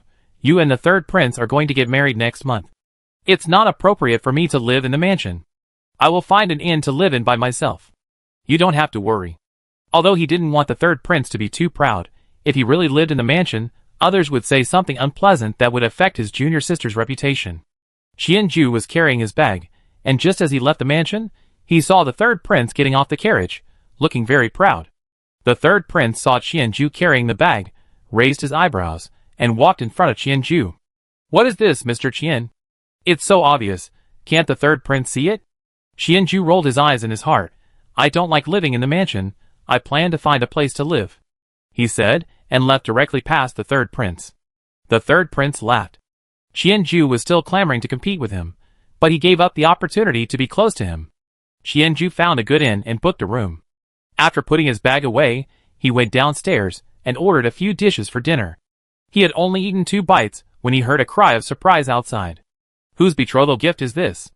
There are so many betrothal gifts. Yes, it's all over the street. The people who were dining in the inn also stood up and went out to watch the excitement. Qianju frowned slightly, stood up, and walked to the door of the inn to take a look. There were many people gathered on both sides of the street, and in the middle, a strong man was carrying a mahogany box tied with red silk and passing by the people. Looking around, the whole street was added with a conspicuous and festive red. Isn't that someone from the third brother's house? The second prince and Xu Yan were eating in a restaurant. When they heard the noise on the street, they stood up and recognized that the person carrying the betrothal gifts was from the third prince's house. Is he going to the princess's house to propose marriage? Xu Yan looked at the scene below in astonishment. The third prince was too fast. Ian, go back later and tell Lord Du that I will go to the Du mansion to propose marriage tomorrow. Ah! Xu Yan's eyes widened, and then he heard the second prince say, I will go to the palace to find my father now, and let someone send you back to the mansion or to your cousin's house first. Don't say Xu Yan was surprised. Even Mu Shui was confused when she saw the betrothal gifts all over the yard. Didn't the prince come to tell her the date of the wedding? How come he brought the betrothal gifts too? Who is shouting in the mansion? Qing Yuan Ho was disturbed by the noise in the yard. He looked at the mahogany boxes all over the yard and looked at the third prince. Send the betrothal gifts? The third prince nodded. Father has already asked someone to set a date, which is the 16th of next month. My lord and princess, this is the betrothal gift list. Ziyang handed the list to Mu Shui, thinking that His Highness was really anxious. He started preparing the betrothal gifts as soon as the emperor issued the imperial decree to grant the marriage, and today, he couldn't wait to send the betrothal gifts when he knew the wedding date, as if he was afraid that the princess would run away. Looking at the long list in her hand, Mu Shui smiled at the third prince. Your Highness, did you carry all the things in your mansion to the Qingyuan Marquis mansion? The third prince also smiled, his eyes sparkling. His androgynous face became more and more charming. 3 letters and 6 gifts. 10 miles of red dowry. I can't let Shui down. Yui Luo walked in from the door. Damn, he actually came to propose secretly without my knowledge. Looking at the betrothal gifts all over the yard, Yui Luo's eyes lit up. Shit, with so many betrothal gifts, has the third prince's mansion been emptied by the third prince? Qing Yuan Ho coughed lightly beside him, interrupting the third prince's tenderness for a moment. Third prince, Sister Shui. Yui Luo walked to Mu Shui and said sweetly, No, you should call me sister-in-law from now on. This made Mu Shui blush slightly. She took Yui Luo's hand, took the third prince, and followed the Marquis of Qingyuan into the main hall. Shui has been busy preparing wedding clothes recently. If the third prince has nothing to do, don't keep running to the Marquis's mansion. The third prince raised his eyebrows. Isn't it that we can't see each other 3 days before the wedding? Is the third prince not preparing for the wedding? Before, it was just an engagement, and I didn't feel much. Now that I see the betrothal gifts, I feel more and more that my daughter is going to get married. Chapter 466. The second prince entered the palace, and went straight to the imperial study. Father, I have something to ask you. The emperor didn't even bother to raise his eyelids. What is it? The second prince said without hesitation. I want to hold my wedding on the same day as my third brother. On the same day? The emperor finally raised his eyelids and glanced at the second prince indifferently. Do you think this is just playing house? You can get married any day you want? Although he really wanted the two of them to get married together, this would save him from trouble again. Father, don't you believe in these things? The second prince touched his nose. He thought his father would not refuse. I don't believe it, but getting married is not a trivial matter. If we don't choose a good day, what will the woman think? At that time, people will think that their royal family looks down on this future prince's wife, so they are so careless. Then father asked the Imperial Astronomical Observatory to help me and a yen calculate the date based on our birth dates. The emperor saw his anxious look and said to eunuch Chao, Go and call Luo Ji. Luo Ji was soon brought to the imperial study. The second prince told him his and Du Shuyan's birth dates and prayed silently in his heart. He must be earlier than the third brother. He was obviously the first to be engaged, and he couldn't be behind the third brother. This, Luo Ji looked at the date calculated by the birth dates of the two, his face full of disbelief. What's wrong, Lord Luo? Your Majesty, it's the same day as the third prince's princess. That's great. The second prince was excited and decided to let someone tell the Du family when he returned, and he would start preparing the betrothal gifts and propose tomorrow. After sending Luo Ji away, the emperor glanced at the second prince. Okay, I will send someone to the Du mansion to inform Lord Du about this. At the same time, Lord Du originally wanted to talk to Qingyuan Marquis about something, but he didn't want to enter the mansion before hearing that the third prince came to Qingyuan Marquis' mansion to propose marriage. He looked at Qingyuan Marquis, who looked unhappy. Marquis, men should get married when they are old enough, and children and grandchildren will have their own blessings. Don't be too upset. Qingyuan Marquis snorted coldly. If the second prince went to the Du mansion to propose marriage now, I don't believe Lord Du can still say this. Lord Du didn't say anything, but he was thinking in his heart, how could it be possible? Yenner and the second prince have been engaged for so long, and the emperor didn't mention the wedding date, so he was not worried at all. While thinking, a servant ran in at the door. My lord, someone from Lord Du's house came to see Lord Du, saying there is an emergency. Let someone in. The servant of the Du's house came in and said to Lord Du, My lord, someone from the palace said that the wedding date between the young lady and the second prince has been set. As soon as these words came out, Qingyuan Ho looked at Lord Du, who was stunned and almost laughed out loud. The wedding date has been set? Lord Du recovered. Are you sure it's someone from the palace? When? Yes, on the 16th of next month. The 16th of next month? Isn't that the same day as the third prince's princess? Lord Du, men should get married when they are old enough, and women should get married when they are old enough, so think positively. The Qingyuan Marquis, who was originally in a depressed mood, felt a lot better for no reason because of Lord Du's constantly changing face. He was secretly happy, so Lord Du could talk without any pain in his waist. After listening to the servant's words, Lord Du didn't even have time to say the purpose of his visit to the Qingyuan Marquis' mansion, and left quickly with the servant. Qingyuan Ho stroked his beard, took a sip of tea in a good mood, and felt that the tea tasted much better. The next day, the scene of 10 miles of red wedding dresses appeared on the street again, but this time it was the second prince, who went to the Du mansion to propose marriage. Colleagues knew that the wedding date of the second and third princes was set, and they congratulated Lord Du and Qingyuan Ho one by one. Even though the two were reluctant to give up their own good cabbage, they had to say that they would come to the wedding to drink wine when the time came. As the wedding date of the second and third princes approached, the envoys of the two countries also returned to their respective countries. At this time, the princess's mansion in Li country. The princess embraced a man who had a lot of powder on his face and looked particularly delicate. On the right sat a dark-faced man with a more masculine look. This man was Prince Duan, who had restored his appearance. He frowned slightly and smelled the powder on the delicate man beside him, and his stomach kept churning. Although he came to Li country last year, he still couldn't adapt to the national style of Li country. Men must not only be gentle and virtuous, but also know how to make their wives happy. They can't even show their faces when they go out, and they can only walk in small steps. If the Chong kingdom had not been abolished by the current Khan, and had little use value, he would have left this hellhole long ago. Did Feng Hongyu, that bitch, do what I asked? Feng Qingqing played with the hair of the man in her arms, and glanced at the people below. The people below told her what happened in Tianqi, and Feng Qingqing pushed the man in her arms away, and slammed the table heavily. You have grown up to be so capable that you dare to disobey me, and speak so righteously. Feng Hongyu, the soft persimmon, became tough after going to Tianqi. The man was pushed to the ground, and he cried out, My lady, you heard me. You guys get off too. Feng Qingqing waved away the frightened people below, and didn't even bother to look at the aggrieved man on the ground, and turned to look at Prince Duan. It seems that you don't know much about the Tianqi royal family. I thought I found a treasure, but it turned out to be a useless thing. Prince Duan was unhappy, but he smiled and said, My lady, calm down. In fact, it would be better for Feng Hongyu to choose His Royal Highness the Crown Prince. She is so weak, and His Royal Highness the Crown Prince is kind, and will definitely not guard against her. Feng Qingqing thought for a moment, stood up and raised her hand to lift the chin of Prince Duan. Although you are a little old, this face is still good-looking, if you can be more obedient. She paused, her eyes swept to the male favorite on the ground. If you learn to be as obedient as him, I will naturally indulge you.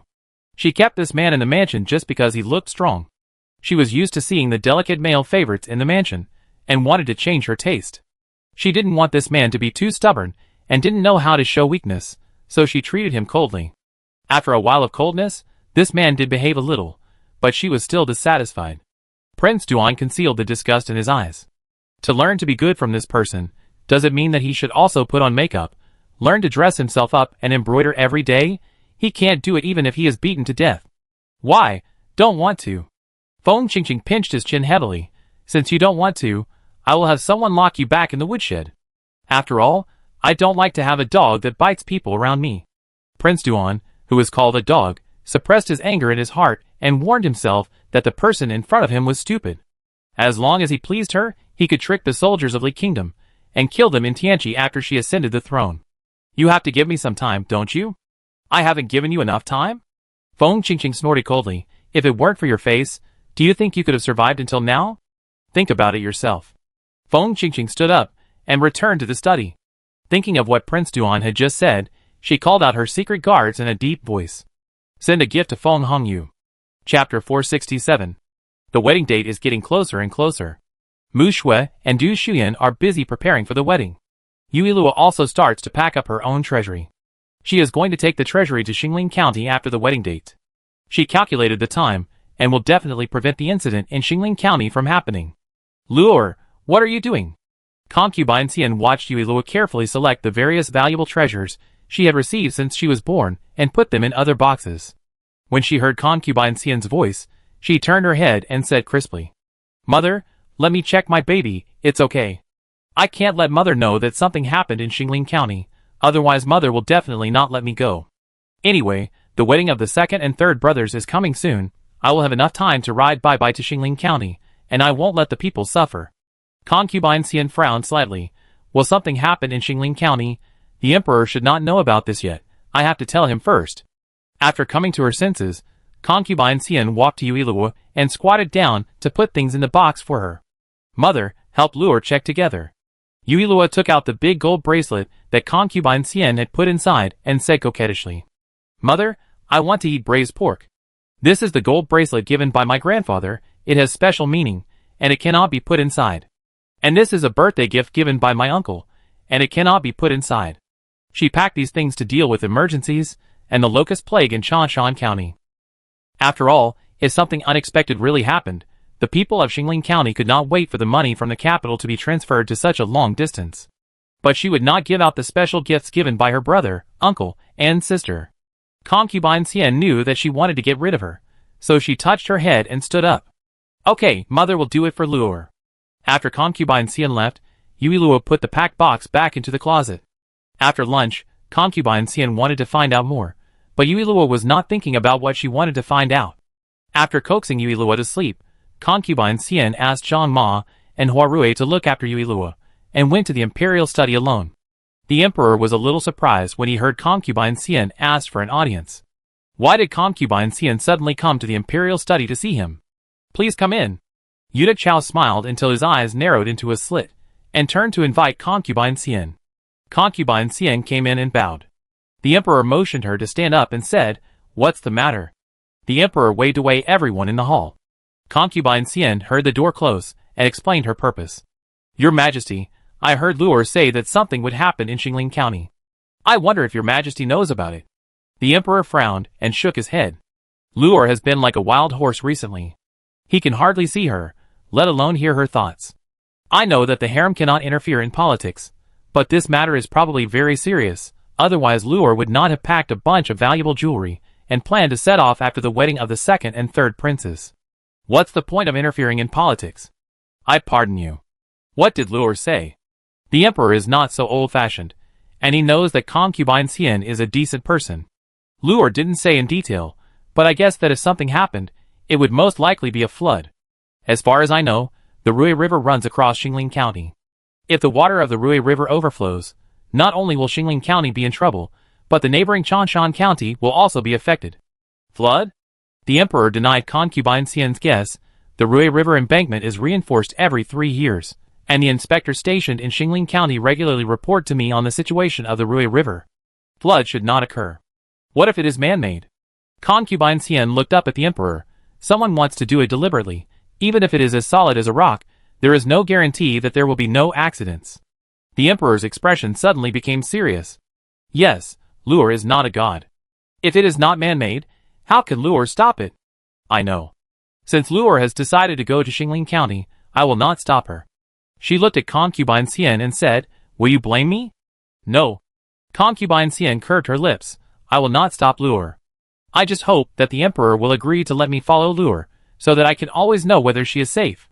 As a mother, she is worried that Luor will get into trouble, but she does not want to restrict her because of this worry and prevent her from doing what she wants to do.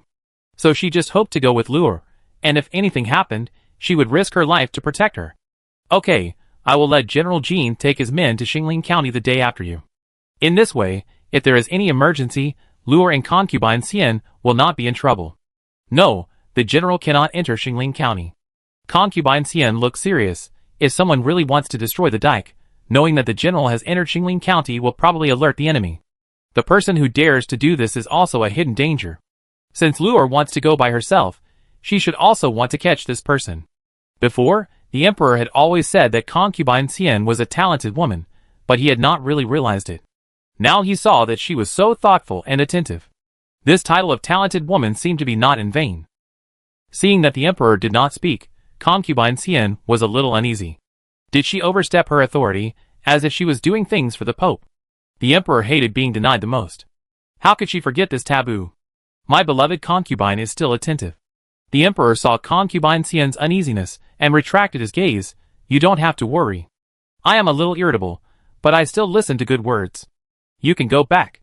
Concubine Xian came out of the imperial study and found Eunuch Chao at the door smiling so hard that his eyes narrowed into slits, greeting her. What good thing has happened to Eunuch Chao that makes him so happy?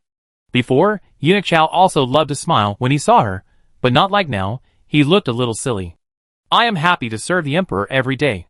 Eunuch Chao stopped smiling.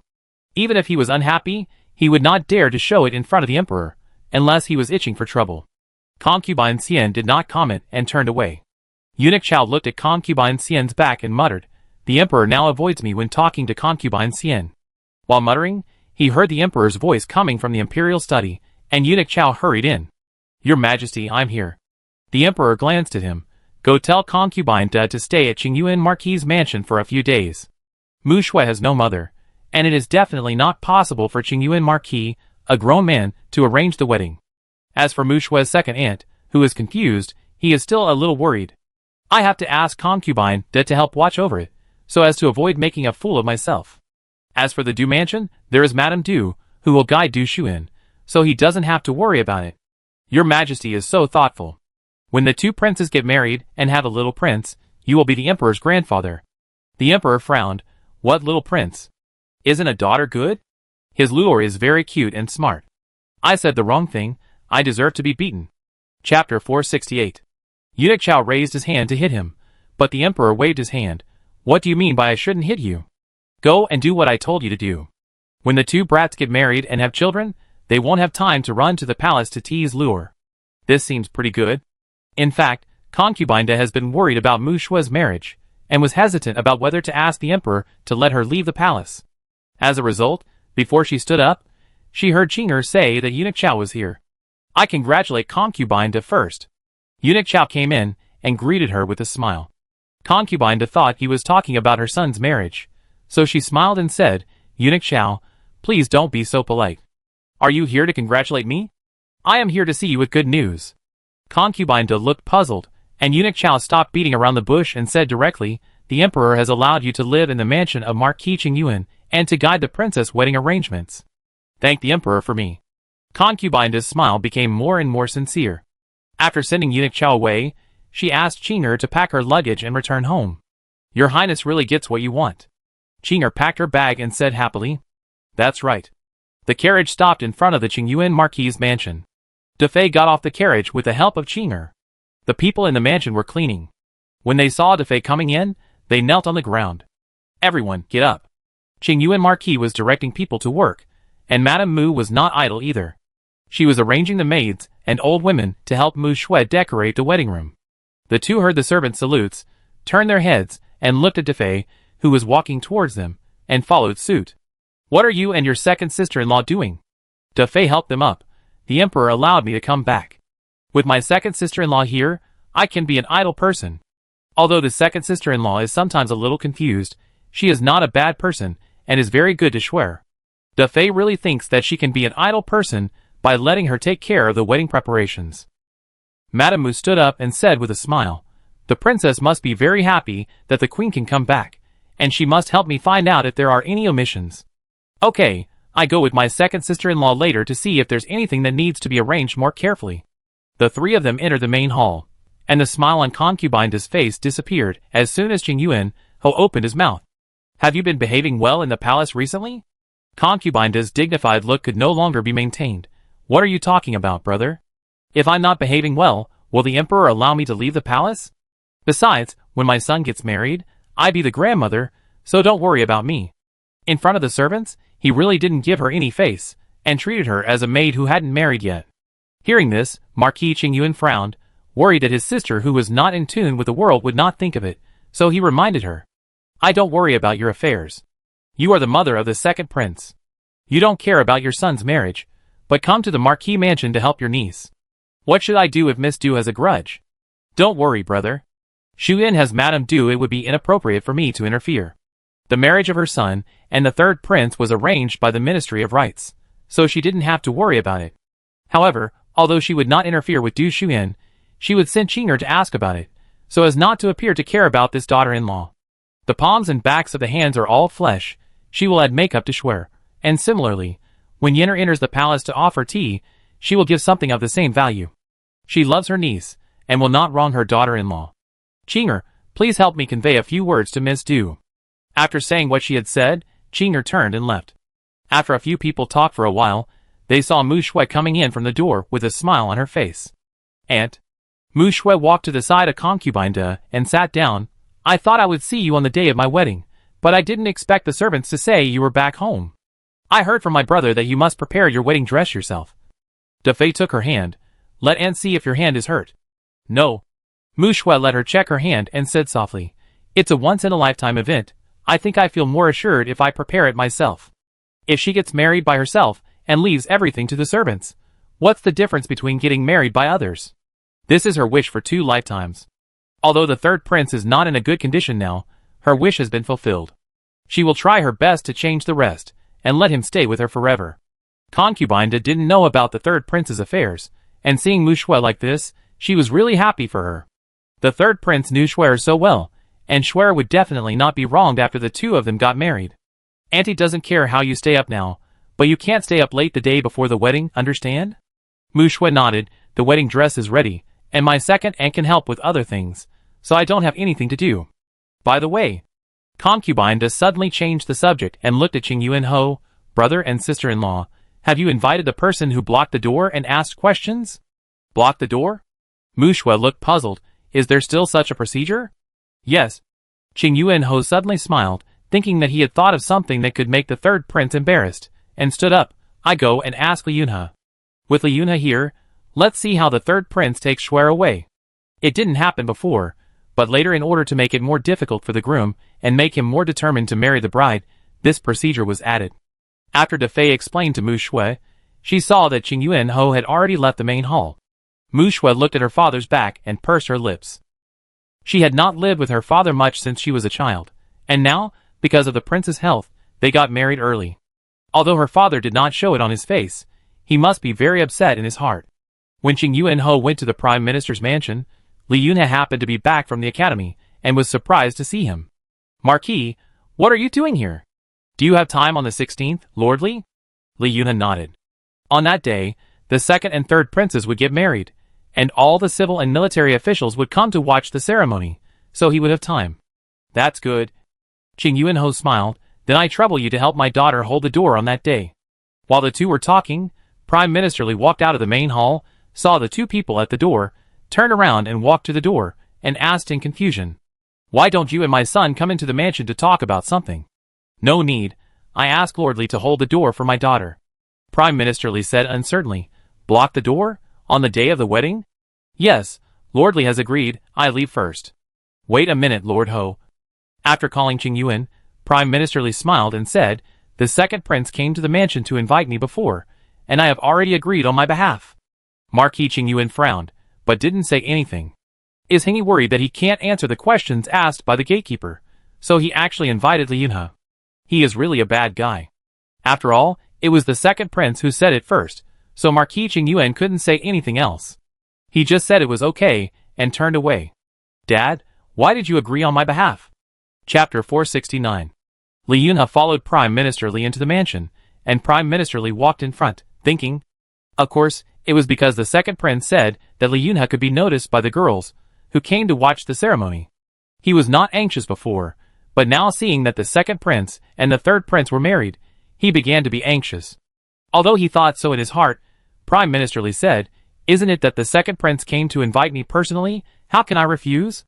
At this time, Qingyuan, who had left the Prime Minister's mansion, walked for a while and began to think about who else could be the person who stopped the door and asked questions. Suddenly, the face of Lord Shi, the Grand Secretary of the Hanlin Academy, appeared in the mind of Marquis Qingyuan. He smiled silently, turned around and walked towards the Shi mansion. Lord Shi was drinking tea when he heard that Marquis Qingyuan came to the mansion. He thought he had heard it wrong, so he asked the servant again. "It is indeed Marquis Qingyuan. He said he has something to ask you, master." Lord Shi put down the tea in his hand, stood up, walked to the door, and invited Marquis Qingyuan in. "I wonder what the Marquis wants to see me for. Isn't this Marquis Qingyuan going to marry his daughter? How can he have time to run to his mansion? Besides, he and the Marquis of Qingyuan should have no overlap in terms of work, so what would he ask him to do?" While thinking, the Marquis of Qingyuan next to him spoke. "I want to ask Lord Shi to help my daughter hold the door." "That won't work." Lord Shi refused without thinking. He himself had married his daughter, and the person who held the door would inevitably be pushed around, and his old bones couldn't stand the toss. "It's not that I don't want to help the Marquis, but it's really that my old bones can't stand the toss. The Marquis should ask someone else. It really has to be Lord Shi." Qingyuan smiled and said, "I want to test the third prince. No one else can be his opponent, so I thought of Lord Shi. Besides, I will tell the people who come to welcome the bride not to act rudely, and I will definitely not let Lord Shi be overthrown." He said so much, Lord Shi felt that it would be too unkind to refuse again, so he nodded and agreed. When the prince gets married, the emperor, the prince, and all the civil and military officials will be there, and it will be carried out in an orderly manner, and will not be against the rules. After resolving the matter in his mind, the Marquis of Qingyuan finished his tea and stood up to say goodbye. On the other side, the second prince, who had ruined the Marquis of Qingyuan, was walking into the third prince's mansion with a swagger. As soon as he entered the door, he spoke first without waiting for the guards to report. "Third brother, come out and thank me." The third prince heard the voice, and walked out of the main hall. He looked at the second prince standing at the door, fanning himself with his folding fan and walking towards him. There was a smile on his face that seemed to be seeking credit. In Luo's words, he was a show-off. "Is the second prince so free?" The third prince invited him in and raised his eyebrows. The second prince put away his fan, put it back on his waist, and poured himself a cup of tea. "Aren't there people from the Ministry of Rights to help with it? What could it be? Don't you want to know what I did for you?" "I don't want to." The third prince blew the tea gently, looking nonchalant. "Don't you want to?" The second prince was unhappy, and put down his hand directly. "Even if you don't want to, I still have to say it." So he told the story of how he had invited Li Yunhe, and then he looked at the third prince with expectation. "How is it? Are you very grateful to me? Otherwise, according to your uncle's character, he would definitely ask Li Yunhe to stop you and ask you questions." It was not easy for his cousin to return to the capital, and it has only been a year, and she was taken away by the pig of the third brother. If he were the uncle, he would not feel good either. The Marquis of Qingyuan loves his daughter very much, and I can understand his behavior. If his daughter was to marry a man who was about to die, let alone make things difficult for him, he would not agree to it from the beginning. So no matter how the Marquis of Qingyuan wanted to make things difficult for him, he was willing to accept it. As long as he feels better, it's a good thing. Seeing him like this, the second prince felt that he had made a mistake and shook his head and said, "Why did my cousin like such a boring person like you?" The third prince glanced at him. "Why did Miss Do like such a showy person like you?" The second prince, What's your mood now? Excited, nervous, or happy? And did you eat the supplements we sent you?" The second prince's series of questions made the third prince frown. "Are you nervous, second brother? You talk so much today." "Who is nervous?" The second prince's voice could not help but rise a few notches, which made him look even more obvious. "Why are you so excited if you are not nervous?" The third prince chuckled. "No wonder you came to him to talk about boring things for no reason." "Okay." The second prince simply did not deny it. I am indeed nervous. I was so nervous that I couldn't sleep well recently. I closed my eyes and imagined how to perform better on the wedding day. Don't be nervous, just do what you have to do. If you are nervous, you can let a rooster take your place in the wedding ceremony. The second prince, I'm not dead, why should I let a rooster take my place? And using a rooster to hold a wedding ceremony with Ian, isn't that deliberately embarrassing Ian? Feeling that the third prince couldn't say anything good, the second prince stood up and left, but turned back and sat down halfway. By the way, didn't Lure say that your cousin's senior brother treats you differently? Be careful that he comes out to grab the bride. The third prince said firmly, no. How do you know it won't happen? The second prince disagreed. If you like someone, you can do anything. If Miss Du marries someone she likes, and that person is not you, will you go to steal the bride? No such possibility. The person she likes can only be me, not someone else. The second prince snorted. If someone wants to steal the bride, it should be someone else who steals a yin. How can it be me who steals the bride? The third prince, well, I can't talk to him. The second prince didn't seem to notice the third prince's speechless look, and said to himself, but if Ian doesn't like me, I won't steal her away. After all, her happiness is the most important. Yuilua heard this when she came in, thinking, TSK, the second prince really has the potential to be a god of war under the car, just like the second male lead. The two people in the room just heard their thoughts, and saw a fiery figure walking in. Lure, did your father let you leave the palace? The third prince stood up, took Yuilua to sit down, and ordered Xiang to bring some food. Yuilua's fair face was full of pride. I sneaked out. He looked at the second prince next to him. With me here, the second prince doesn't have to go to Xingling County, and his life won't be buried in the Rui River. You just be a good groom, and let me, the little angel, bear the wind and waves. The second prince looked at the third prince silently, and their expressions became a little serious. Buried in the Rui River? This book is really vicious to their family. Chapter 470. It stands to reason that the time-traveling girl has disappeared, and the plot should not follow the plot when she traveled through time. But why does it feel like everything is still being pulled by something? Yuilua frowned slightly. Could it be that the so-called time-traveling girl is just a chess piece used by the heaven to deal with the protagonists? By the way, let's try to see if that power can be passed on to the third prince. Otherwise, if the third prince is really in trouble, I will be slapping myself in the face. In an instant, the third prince felt an invisible force entering his hand, and then extending to his limbs and bones. This power was as gentle as a spring breeze, wrapping the whole body, and it was extremely comfortable. But after a moment, the power disappeared again. Damn, why did it disappear again? Yuilua calmly withdrew her hand, and asked the third prince. Is the third prince in good health recently? The third prince nodded. Lure, don't worry, the prince is fine. How can I not worry? If you die, the heroine will be a widow, and the second prince can't be in trouble, otherwise Xuan will also be a widow. Little princess, try this quickly, is it delicious? Ziyang came in with food and placed the exquisite snacks on the small table next to Yuilua. Yuilua took a piece, squinted her eyes, and nodded after eating. It's delicious. Ziyang was melted by her cute appearance, and went to get more. Children should eat less sweets, you take these back. The third prince knew that Yuilua was a foodie who couldn't control her mouth, so he asked Ziyang to take away the extra snacks first. You can't take this away. Yuilua picked up a small plate, and held it tightly in her arms. You can take the rest. Anyway, I don't have many teeth, so I won't have cavities, and I won't have new teeth. Third prince, Second prince, Your Highness, what do you think? Just do as Lure said. After eating the snacks, Yuilua asked curiously, Second brother, why are you here with the third brother? Is it because of pre-marriage phobia? Don't be so scared that you run away from the marriage. That would really make me laugh for a year. Second prince, Running away from the marriage is impossible. Talk to the third brother about something.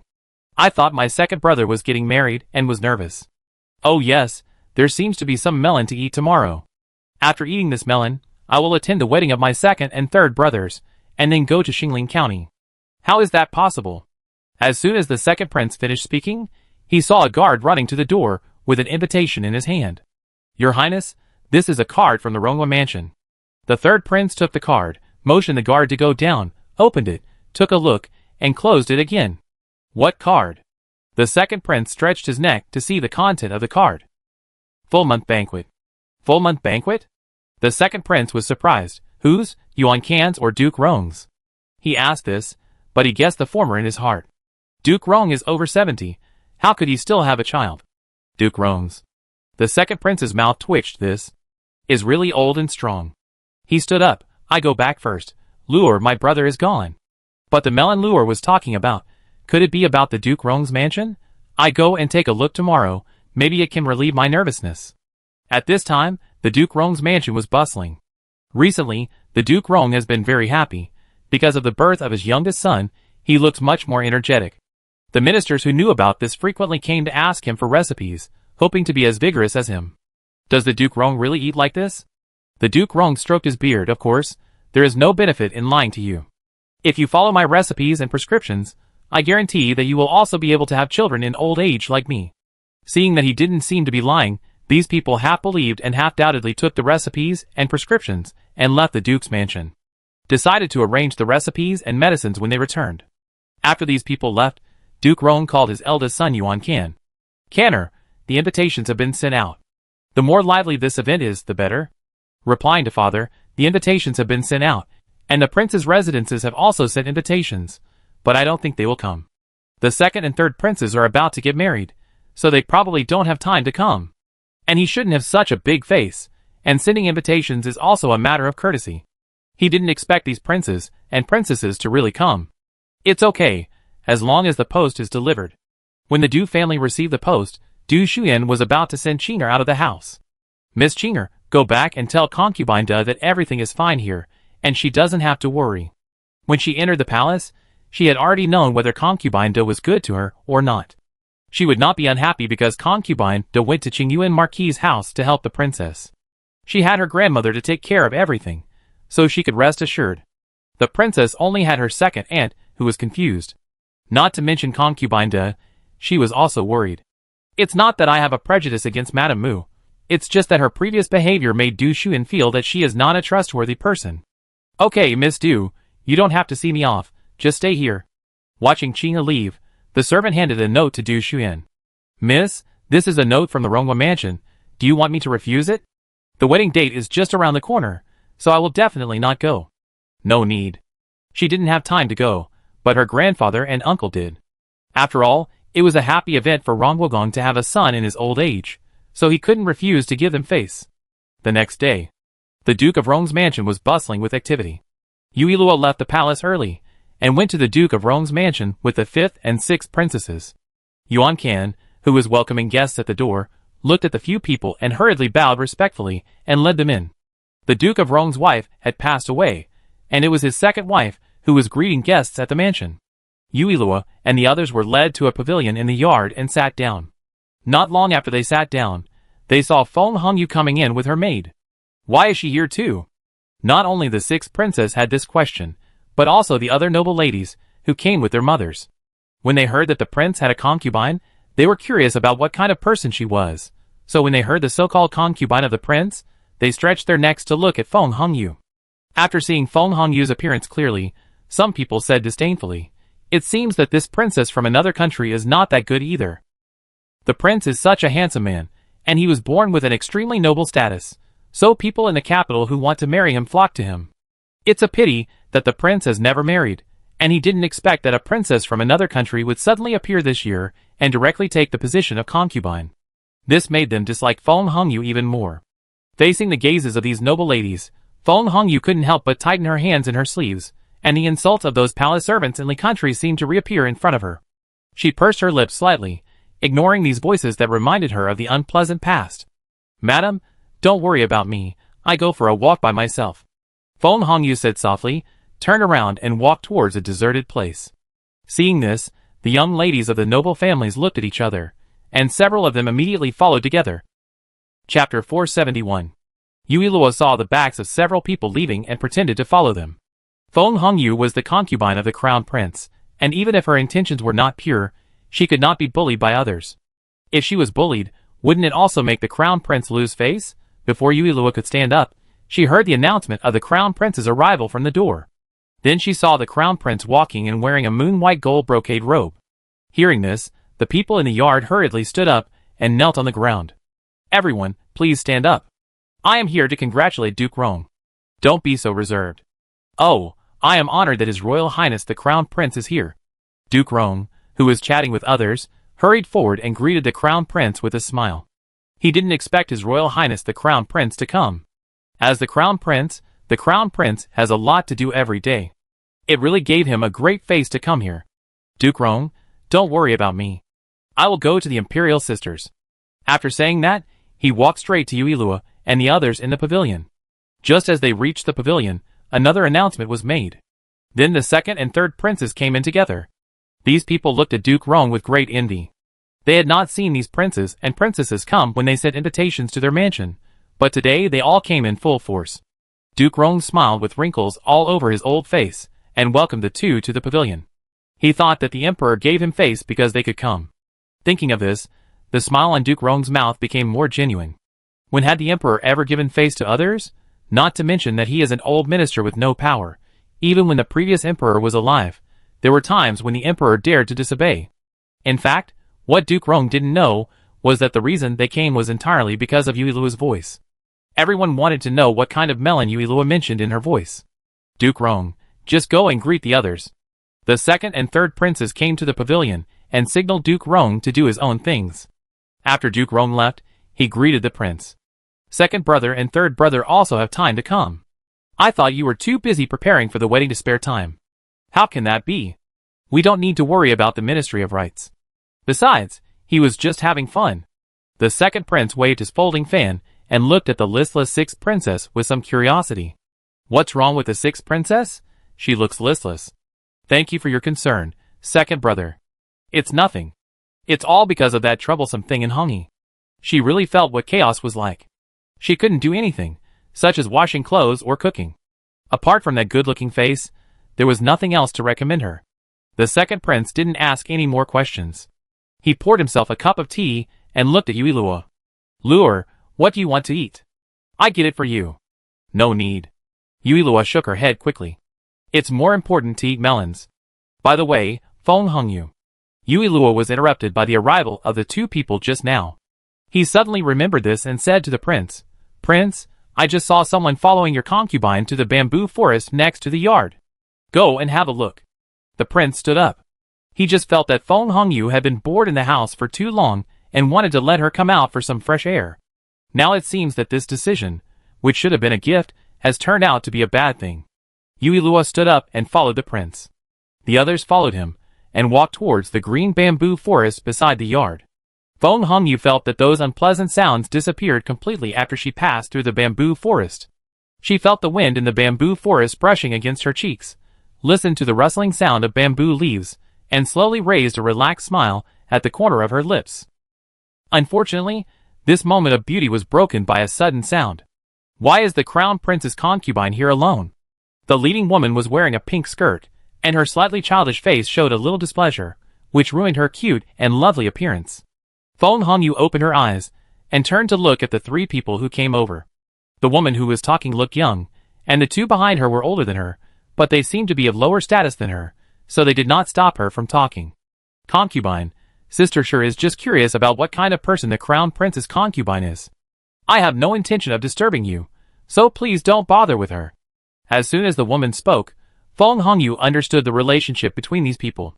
It seems that this little girl was used as a gun. Ladies, do you have something to ask me? Feng Hongyu looked at the three people with a flat tone. It was because of this tone that Shiyue became even more dissatisfied.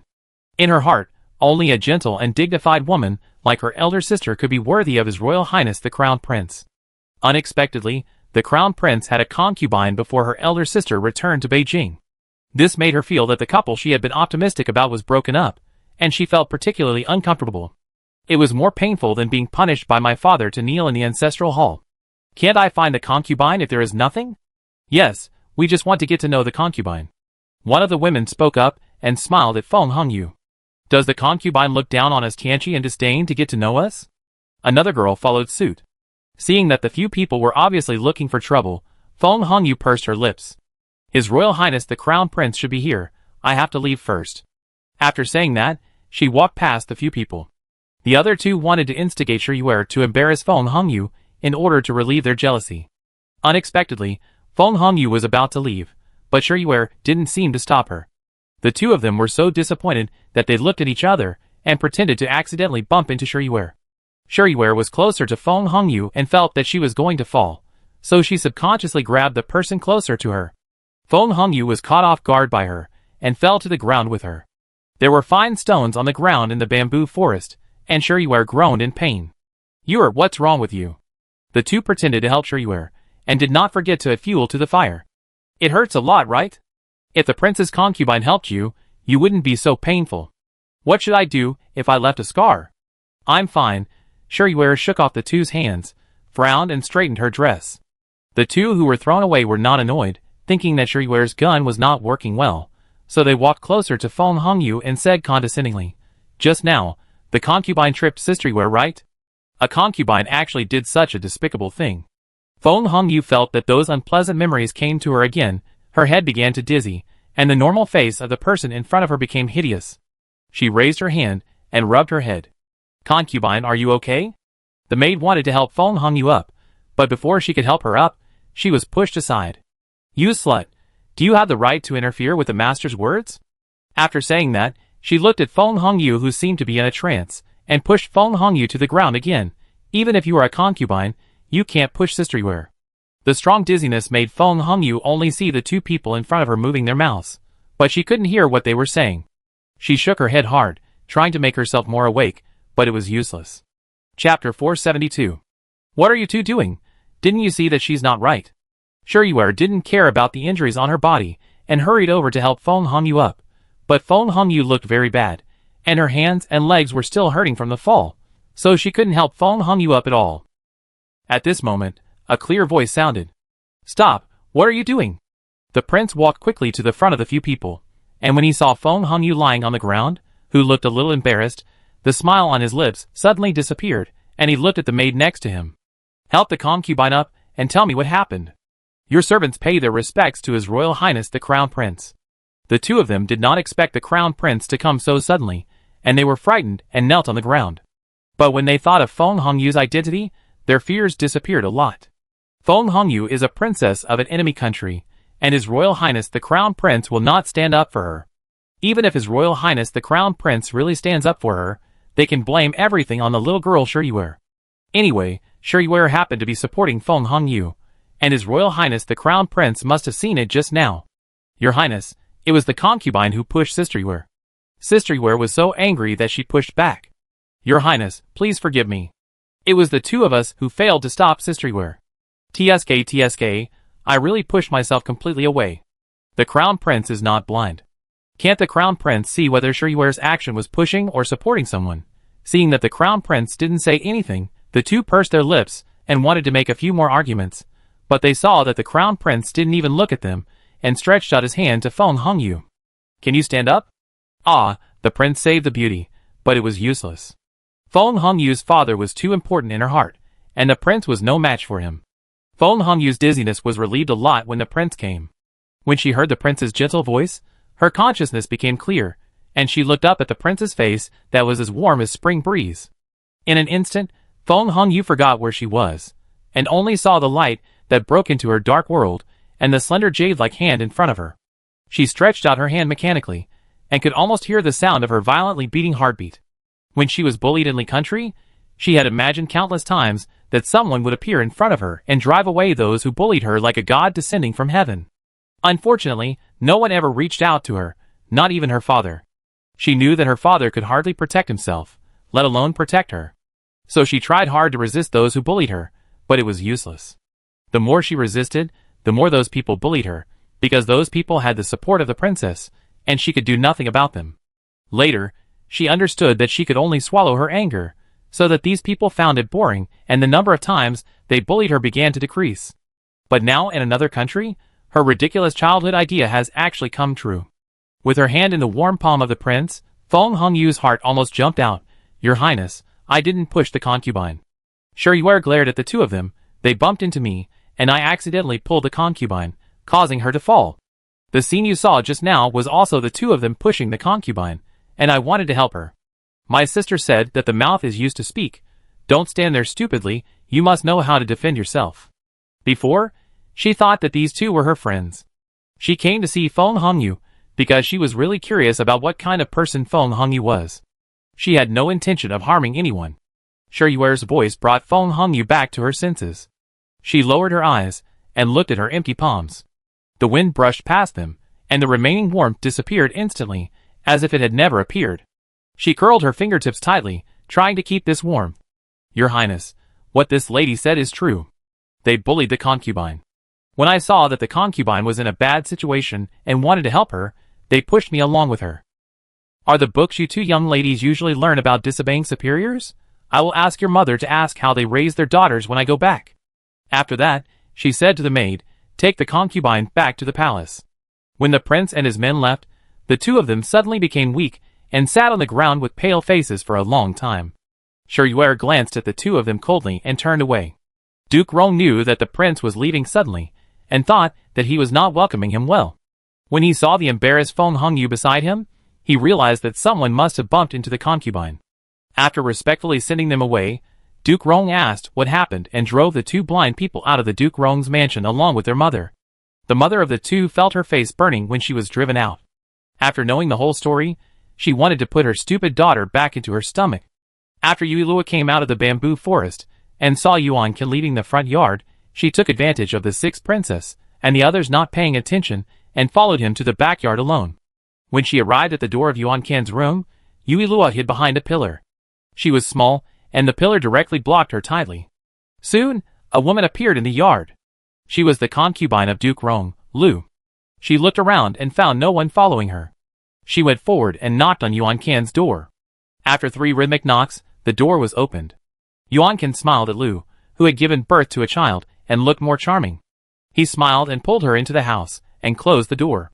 What are you doing? There are so many people here today. Aren't you worried that the master will know? Lu said so, but she didn't push away Yuan Ken, who was hugging her. You came to see me. Didn't that mean you approved of my behavior? Yuan Ken lifted her chin. The old man is a fool and still thinks his son is his, so let him greet people in front. Isn't it wonderful for us to be happy here? Lu said coquettishly, you are so bad. Really? Yuan Ken leaned over and wanted to kiss her. At this time, there was a sudden knock on the door. He panicked and pulled Lu to walk behind the screen. When the two walked behind the screen, the door was pushed open with great force. Yuan Ming looked around the room and scratched his head. Where is the person? Didn't the ant say to play hide and seek? He came with the ant, so why is there no one? Yuan Ken frowned behind the screen and asked Lu in a low voice. Why would this fool follow me? Yuilua at the door was almost laughing like crazy. When Lu came, Yuan Ming accidentally saw her. In order to get rid of Yuan Ming, Lu used hide and seek to fool Yuan Ming, but Yuan Ming followed her, which led to the scene in front of him. How should I know? Lu felt a little guilty. Suddenly, Yuan Ming at the door stepped closer to this side, and the guilty feeling turned into nervousness. She looked at Yuan Ken and quickly walked towards the only couch that could hide a person and hid inside. Chapter 473. The footsteps were getting closer and closer, and Yuan Ken didn't even dare to breathe deeply. He wanted to seek excitement, so he deliberately asked Lu to come here to find him. The two of them flirted, but he didn't expect that Yuan Ming, a fool, would follow and ruin his good thing. Lu was a little scared just now, but after hiding in the quilt, she was not so scared. In her opinion, Yuan Ming was just a fool, and she could just fool him. Yuan Ming had seen her and Yuan Ken hugging each other before, and nothing happened. Auntie? Yuan Ming called Lu, while searching for a place in the house where someone could hide. When Yuan Ming wanted to lift the curtains around the bed, a little maid rushed over. Second Master, the Duke asked me to find you. Hearing this, Yuan Ken, who was in the quilt, breathed a sigh of relief. After the fool Yuan Ming left, he had to hurry back to the front yard, otherwise the old man couldn't find him, and sent someone to check on him, and his affair with Lu would be exposed. He couldn't afford the consequences of the affair being exposed. The old man didn't like him very much. If he knew that he and Lu were in an affair, his plan to be crowned as the prince would be in vain. Over the years, he has been thinking about the position of the crown prince, thinking that the position of the crown prince will be easily obtained when he becomes an adult, but he is now 20 years old, and his father has not mentioned it yet. Recently, because of Lu's birth of a child, he took the opportunity to mention it, and the old man really agreed. So all he needs is a stroke of the emperor's red pen to become the crown prince. I don't want it. Yuan Ming's voice brought Yuan Ken back to his thoughts. Second Master, please go to the front yard with me. If you run around, What if you bump into the nobleman? The maid looked troubled, and the Duke asked her to take Yuan Ming back to the front yard and put her next to his eyes before he felt relieved. Go back and tell Dad that I'm playing hide-and-seek and won't go out.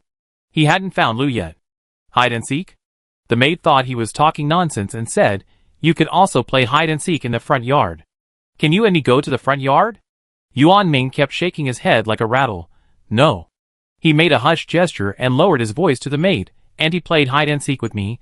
She hid here. I'm going to find her. The maid was about to say something when Yuan Ming grabbed her and took her outside. When they reached the door, Yuan Ming muttered unhappily, don't disturb me while I'm playing hide-and-seek. Yuan Ken and Lu Shi, who were in the quilt, didn't hear any movement and thought that the person had left. Just as they were about to get up, they heard footsteps again, and they instantly became as quiet as chickens. The maid returned to the front yard, walked to the side of Duke Rong, and whispered what happened here, then stepped aside carefully. Duke Rong frowned after hearing this. How could they play hide-and-seek in the yard of their eldest son? No, Lu was still here just now. It should be the youngest son who is talking nonsense. While thinking, a servant came over anxiously. Duke, the young master is crying hard, but I can't find Aunt Lu. Let the wet nurse coax him. It's useless for the wet nurse to coax him. Isn't the young master close to the eldest master on weekdays? Let the eldest master coax him. Now that all the guests have arrived, the eldest master should not be busy. The second wife Yang said on the side. Yes, find the eldest master. The youngest son was very close to the eldest son, and he was not as effective as the eldest son in comforting him when he cried. We have looked for them, the servant said anxiously. We can't find the eldest son and Aunt Lu. This sentence successfully made the Duke of Rong suspicious of what the maid had just said. Before, the youngest son told him that he saw the eldest son and Aunt Lu hugging each other, but he didn't believe that the eldest son had such evil intentions, and Aunt Lu also said that she almost fell down, and Kenner helped her. But now, combined with all these things, he felt cold all over. Seeing that he looked unhappy, Yang asked with concern, What's wrong with you, Duke? Nothing, you should greet the guests first. He wanted to see if it was a coincidence that the two of them disappeared together. Before Duke Rong stood up, he saw his youngest son holding Yuilua and running towards him, complaining loudly. Dad, my eldest brother and aunt bullied me. You two brothers are really amazing. Both of you are good sons, but you only do things to cheat your father. Alas, I just wanted to eat melons quietly, but now you are howling. Everyone knows about your family's scandal. The third prince and his men saw Yuilua being carried by Yuan Ming and running towards this side. They were afraid that she would fall to the ground in Yuan Ming's arms, so they quickly stood up and tried to carry Yuilua, whose hair was blown up by the wind. I won't give it to you. Yuan Ming hugged Yuilua tightly. This is the doll I picked up. Why do you snatch it? Yuilua blew the broken hair on her forehead. Her face was full of black lines. What the hell is a doll I picked up? She had almost finished eating the melon, so she was about to go back to the front yard, but Yuan Ming, who came out of the house, grabbed her and ran towards this side. Yuan Ming did it in one go, without even waiting for her to react. Minger, don't be rude to the third prince. Duke Rong scolded. Hurry up and give the little princess to the third prince. What if you hurt the little princess? Minger was strong, and the little princess looked small and like a porcelain doll. He was really worried about hurting Yuilua. She doesn't feel any pain. Yuan Ming had no intention of letting Yuilua go. I didn't use any force. This doll is so pretty, he wouldn't hurt her. Put me down. Yuilua raised her hand and patted Yuan Ming's arm. Yuan Ming seemed to have discovered something strange, with a little bit of silliness in his eyes. You can talk? Yuilua, He put Yuilua down, thinking of the complaint, and said angrily, Dad, Aunt, and Big Brother are playing hide-and-seek, and they won't play with me. They hid in the quilt. He was a little proud when he said this, but I found them, and I said I wanted to hide with them, but they didn't want to. Let them play hide-and-seek without him, and he locked the door, which pissed them off. Thinking of the scene where Yuan Ming lifted the bed curtains and quilts and asked the two people in the quilt sincerely if he could play with them, Yuilua almost laughed out loud. The two of them were on the highway, but he was still playing Maka Maka. The banquet in the front yard had already begun, and the guests who were eating stopped picking up dishes when they heard this, and pricked up their ears to pay attention to the movements here. Yuan Ming's simple words revealed a lot of shocking information. Whose concubine would hide in the same bed with the young master? The smile on Rong Wugong's face could no longer be maintained. Minger's voice was loud just now, and these people must have heard it, but everyone was eating, so he couldn't chase them away. Everyone eat first. I go take care of some housework. After saying this, Rong Guodong turned and went to the backyard. Yuan Ming hurriedly raised his legs to catch up, and seeing that Rong Guodong was obviously unhappy, he pulled Rong Guodong's sleeve. Dad, don't be unhappy. Rong Guodong couldn't blame him. He just looked at him and didn't say anything. Chapter 474. Yuan Qian is really a fool. He had to do this today. This is not the way to have fun. Now, not only did he lose the position of the prince, but he also lost face. The stepmother literature was exciting enough, but he still wanted to add more buffs. As a fan of eating melons, Yuilu of course chose to follow. The people who heard the inner voice were already shocked.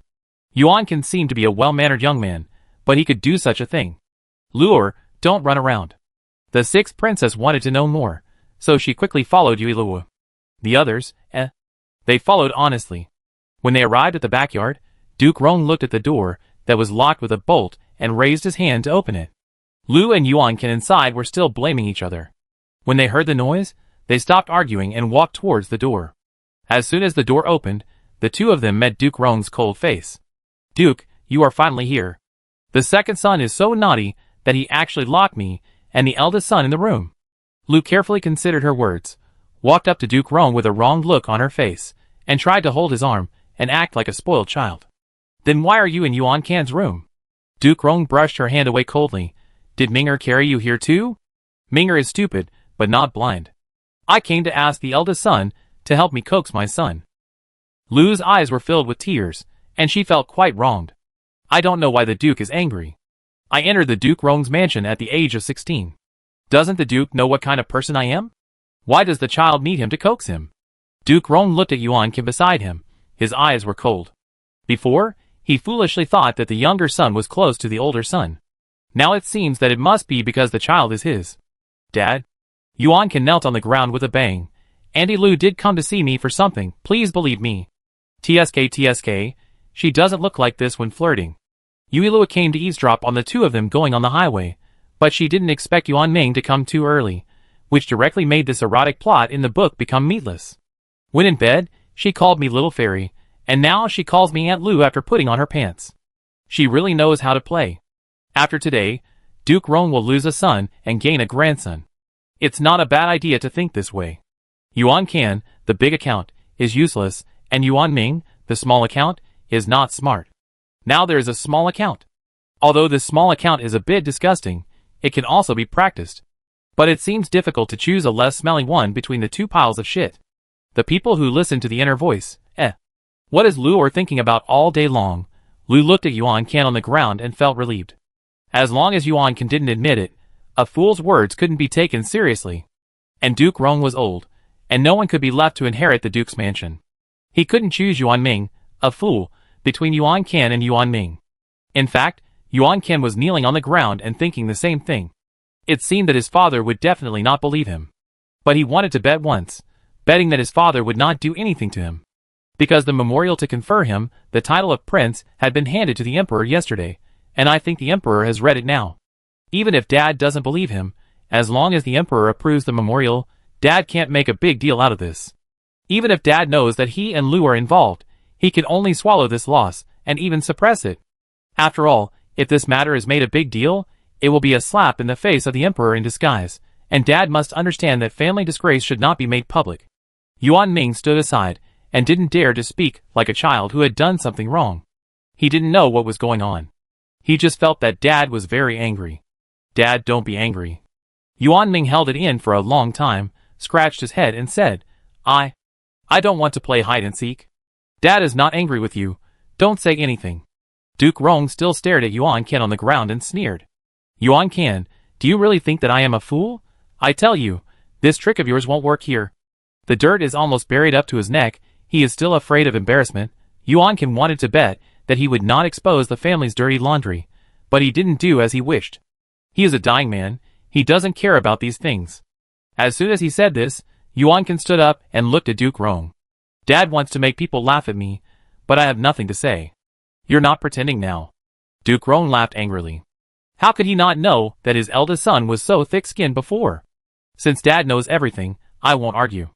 After saying this, Yuan Qian raised his lips, completely ignoring Lu's pale face, and continued, "By the way, the son that Dad boasted to everyone was actually the child of me and Lou. He should call Dad Grandpa." This made Duke Rong so angry that his eyebrows and beard stood up. He raised his hand and pointed to the door with trembling hands. "You take Lou and your bastard and get out of here now." Lou knelt on the ground in panic and grabbed the corner of Duke Rong's clothes. "Duke, I didn't do this voluntarily. Please don't drive me away." If she left the Duke's mansion, she would be left with nothing, and she couldn't leave. What on earth was wrong with Yuan Can? Why did he admit it himself, and didn't care about her life or death at all? "Madam, please help me." Seeing that Duke Rong was indifferent, Lou grabbed Yang, who was standing by. Yang had a say in front of the Duke, and as long as this man was willing to help her, she would not be driven away. She knew Yuan Can's attitude towards her too well. Yuan Can was just greedy for her body, and had no feelings for her at all. If he was driven away, Yuan Can himself would be in trouble, let alone take care of her and the child. "I can't help you." Yang pulled out the corner of her skirt. This man had shown off in front of her before when he gave birth to a child. She was crazy to leave this man to annoy her. "Dad is going to kick me out?" Yuan Can looked fearless. "If the memorial you submitted to the Emperor yesterday was approved, wouldn't it mean that you don't take the Emperor seriously if you don't acknowledge me as your son? Dad can ignore other people's opinions, but what about the Emperor?" The Emperor agreed to make him the prince, which proved that his morality was fine. What would the Emperor think if Dad kicked him out at this time? Didn't Yin Fan end up like that because he didn't take the Emperor seriously before? He is really shameless. Yui Lua couldn't stand it anymore, so she walked to the side of Duke Rong and looked up at the boastful Yuan Can with a sweet smile. "Don't worry, I took the memorial submitted by Duke Rong." Yuan Can's confident look was completely shattered by this sentence, and he widened his eyes with disbelief. Impossible. If this is true, his biggest bargaining chip will be completely gone. He will not only lose his position as the prince, but also his wealth and glory. If his attitude was not like this just now, there might be room for maneuver. Now that the situation has become like this, even if he kneels down and admits his mistake, he can't change his father's mind. Chapter 475. He knows his father too well. Once he makes a decision, he will not take it back. "Thank you, little princess." Duke Rong felt relieved as he looked at Yuan Can's changing face. He actually wanted to threaten him as his father.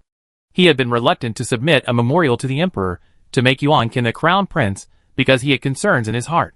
Yuan Can was very well behaved in front of him, but he was particularly impatient with Ming'er, his biological brother, and he would call Ming'er a fool at every turn. He still treats Ming'er like this now.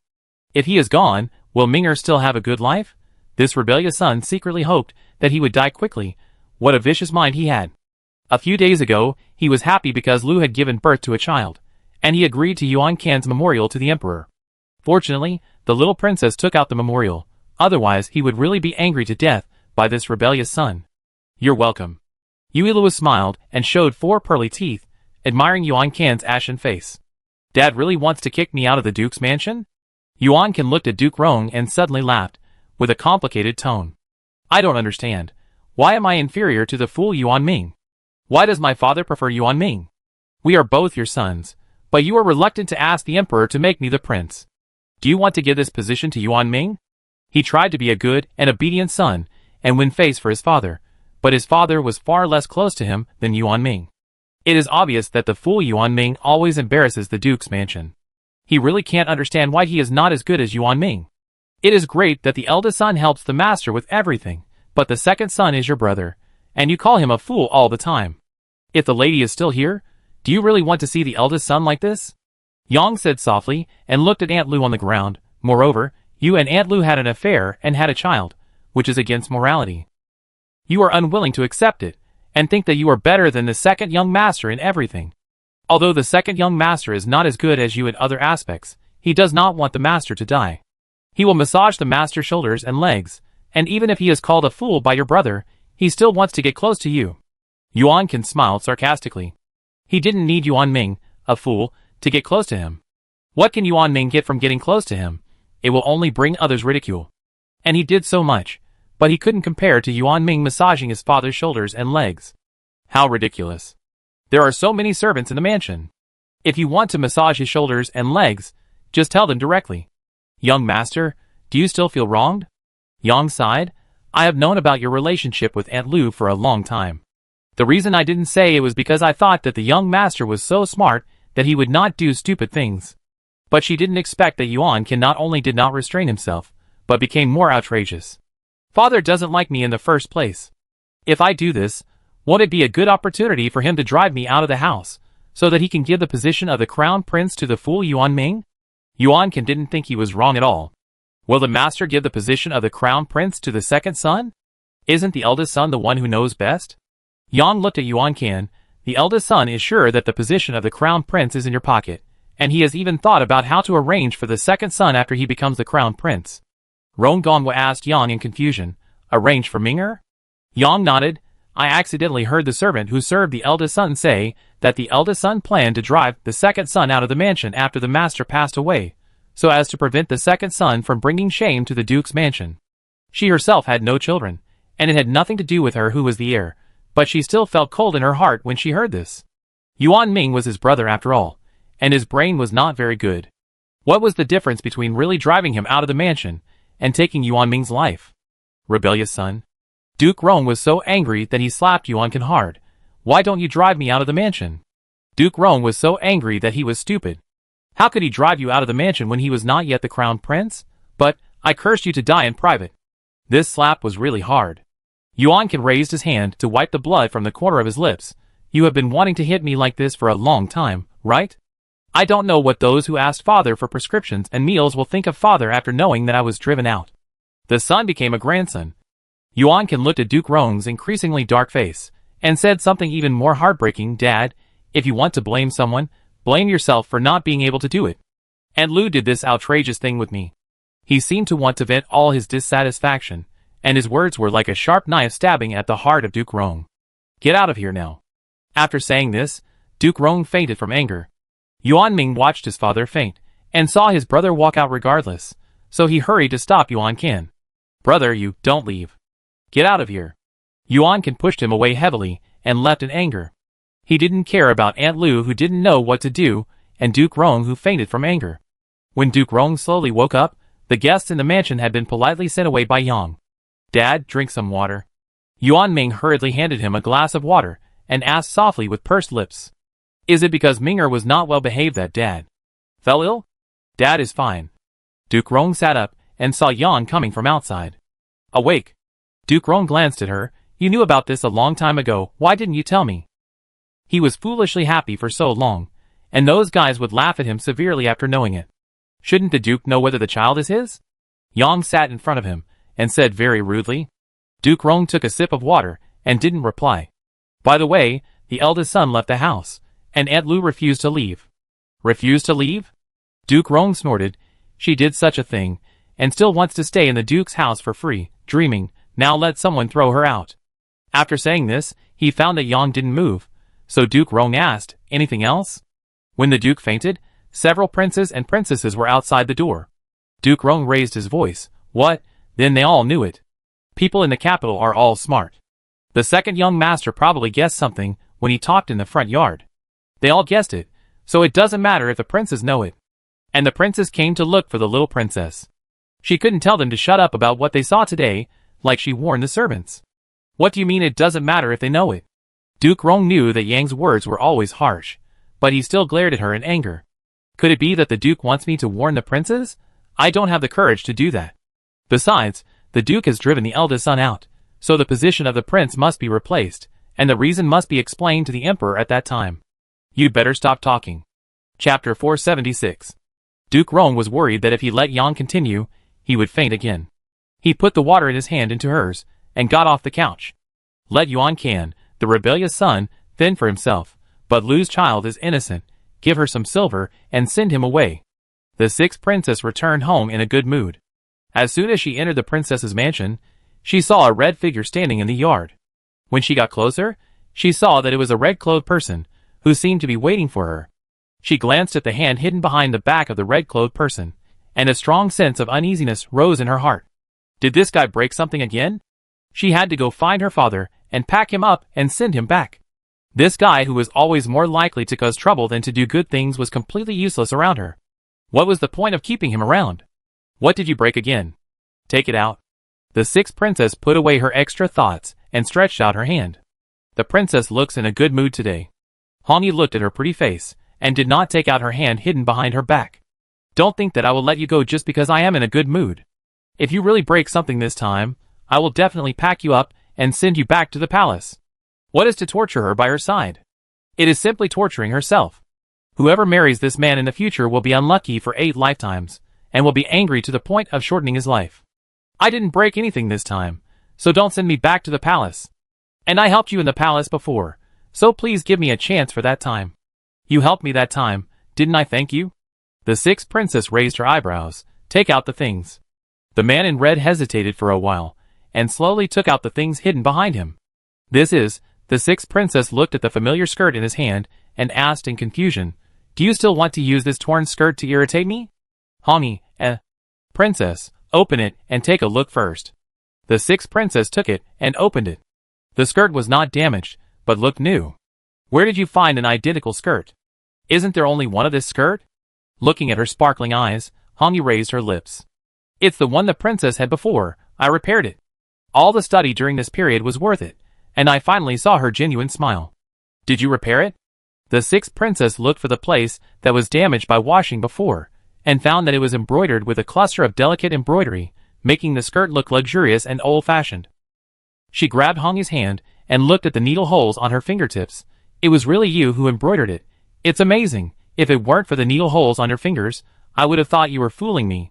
Honey's excited heart seemed to be poured with a basin of cold water from head to toe. When the sixth princess pulled his hand, he thought she wanted to show concern for him, but it turned out to be to confirm whether it was embroidered by him. Fortunately, the words "I'm fine" that were on the tip of my tongue did not come out, otherwise it would be embarrassing. Honey took back her hand. Does the princess feel better now? Why? The sixth princess stared at him with a vigilant look. You want to praise first and then suppress, right? First, use this repaired skirt to make me happy, and then take out a damaged thing so that I won't blame you? Honey, shouldn't a normal woman reply that it's better to have it or not? No, I just want to make the princess happy. Slippery. The sixth princess snorted. I don't buy it. After saying that, she hugged the skirt and left. Back in the house, she raised her hand to touch the delicate embroidery, holding her chin with one hand. No wonder she's been missing recently. It turns out she went to learn embroidery. She's quite talented. She can't even embroider a chicken. No, embroider a mandarin duck.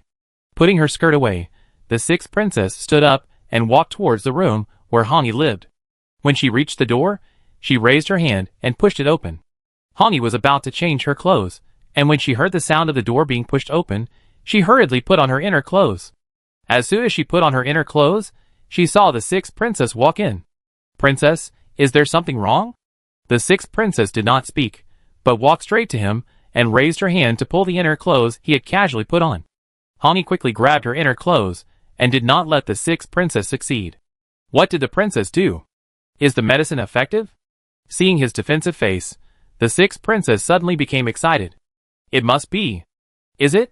The sixth princess raised her hand and tried to lift Honey's clothes again. Honey grabbed her hand. Princess, I am disheveled now. Please go out first. This is my territory. Why should I go out? The sixth princess sat on the chair, as if she would not leave unless you showed her. The two of them were in a stalemate for a while, and Honey felt a warm current flowing down her lower abdomen, and her stomach began to hurt. He raised his hand and rubbed his stomach, wondering why his stomach suddenly hurt. Noticing his abnormality, the sixth princess stood up. Hey, I'm just taking a look. I won't do anything to you. You don't have to pretend to be unwell and chase me away. Seeing Honey frowning and looking a little pale, are you really sick? Wait, I asked someone to call a doctor. Honey grabbed her hand. I'm fine. I just have a stomachache. Your stomach hurts so much? Sit down first. The sixth princess wanted Honey to sit down, but he refused to do so. What's wrong?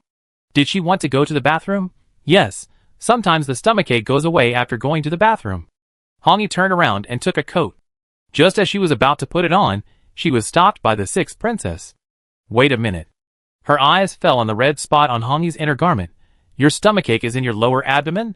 Honey nodded. You are having your period. Thinking of the side effects Mu Shui mentioned, the sixth princess coughed lightly. Wait a minute, I get you something. She turned around and went out to get her own period belt and brought it back to Honey. Honey was completely dumbfounded. Sunflower water? Why did he come here for this? Use it quickly. The sixth princess handed the thing to him. Use it yourself. Don't touch cold water or eat cold food these days. After explaining all this, the sixth princess left the room and called her maid to ask her not to arrange washing and touching water for Hongi these days. The maid agreed verbally, but she was surprised in her heart. Is a grown man so delicate? Don't the maids in the mansion also wash clothes when they come to sunflower water?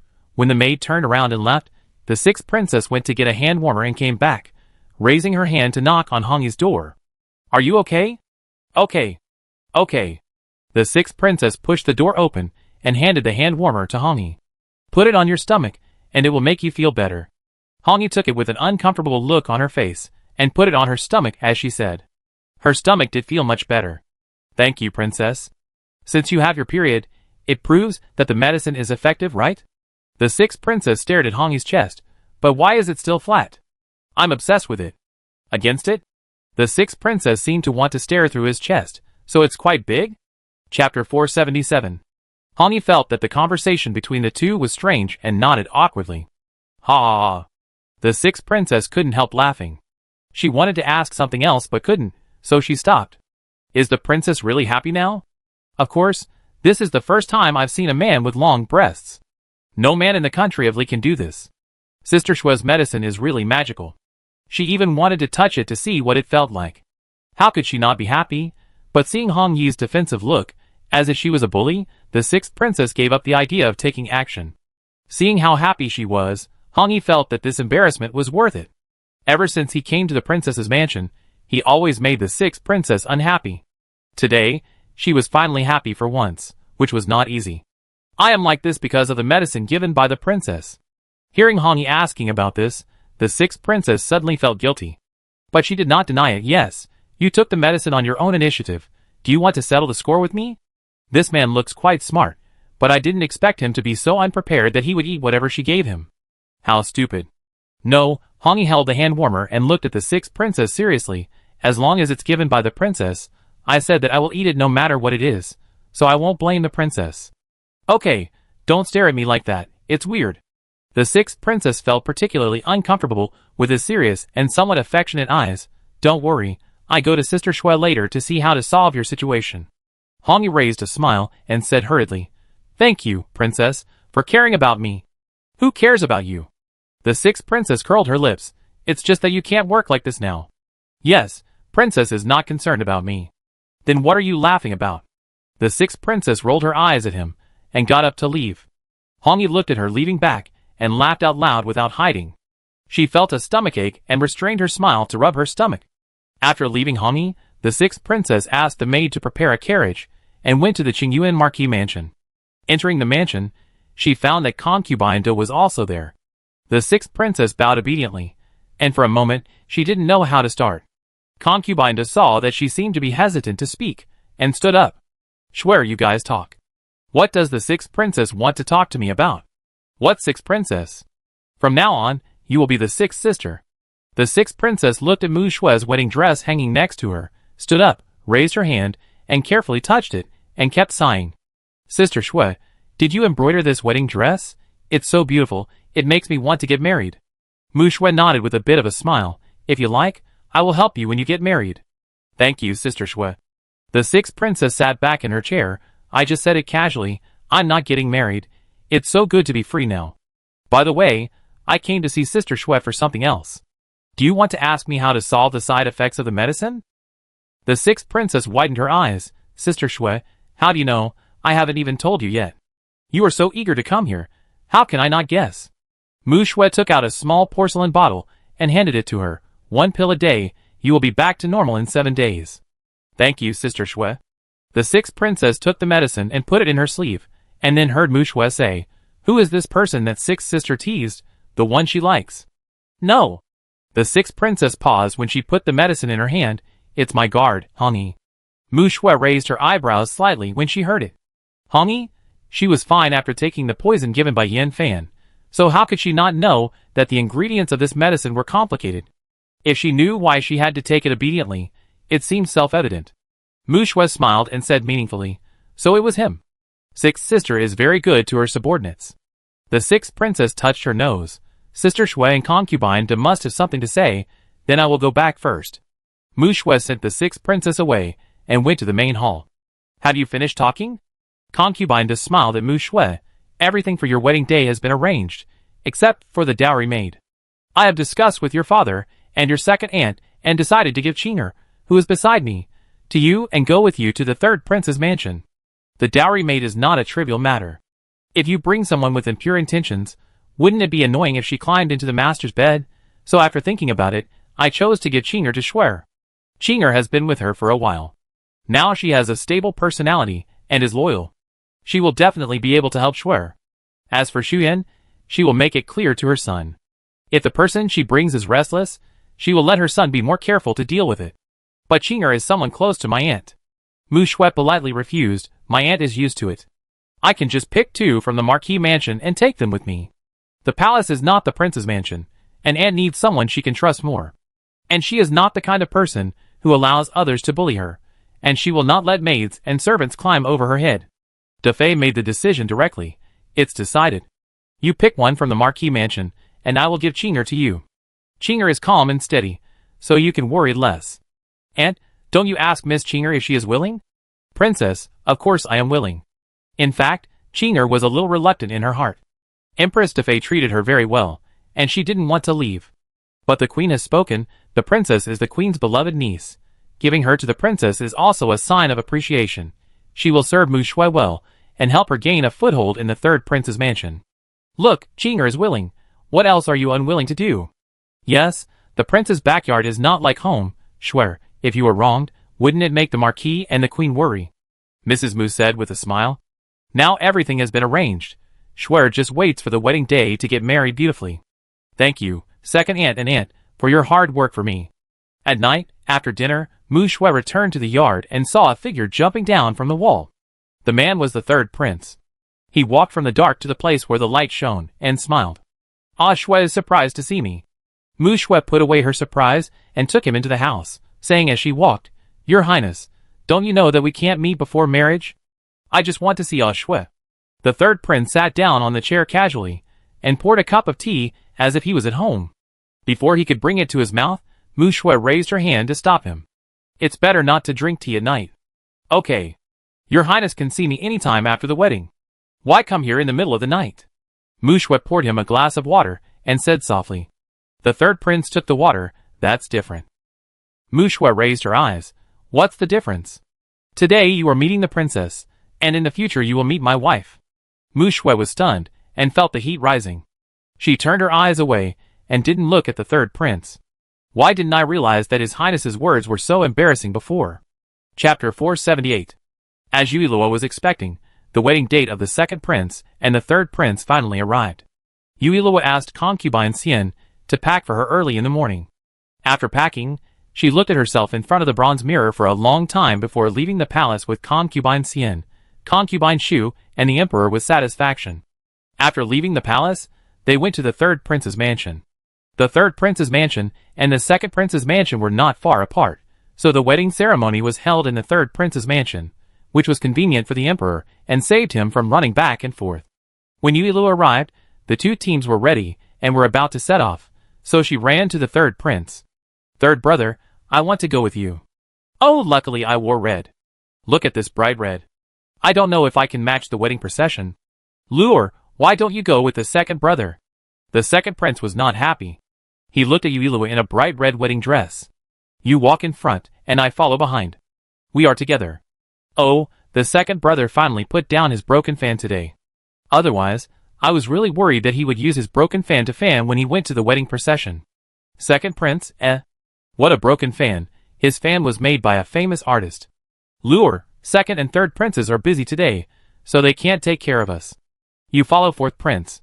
So a group of people set off in a mighty procession, with the sound of gongs, drums, and firecrackers resounding through the streets. Yuilua rode on the fourth prince's shoulders, and scattered gold leaves and wedding candies to the people watching the fun. The people who grabbed the wedding candies and gold leaves all smiled and said auspicious words. Yuilua was infected by the atmosphere and scattered more happily. Fortunately, the second and third princes prepared a lot, so she didn't finish them all.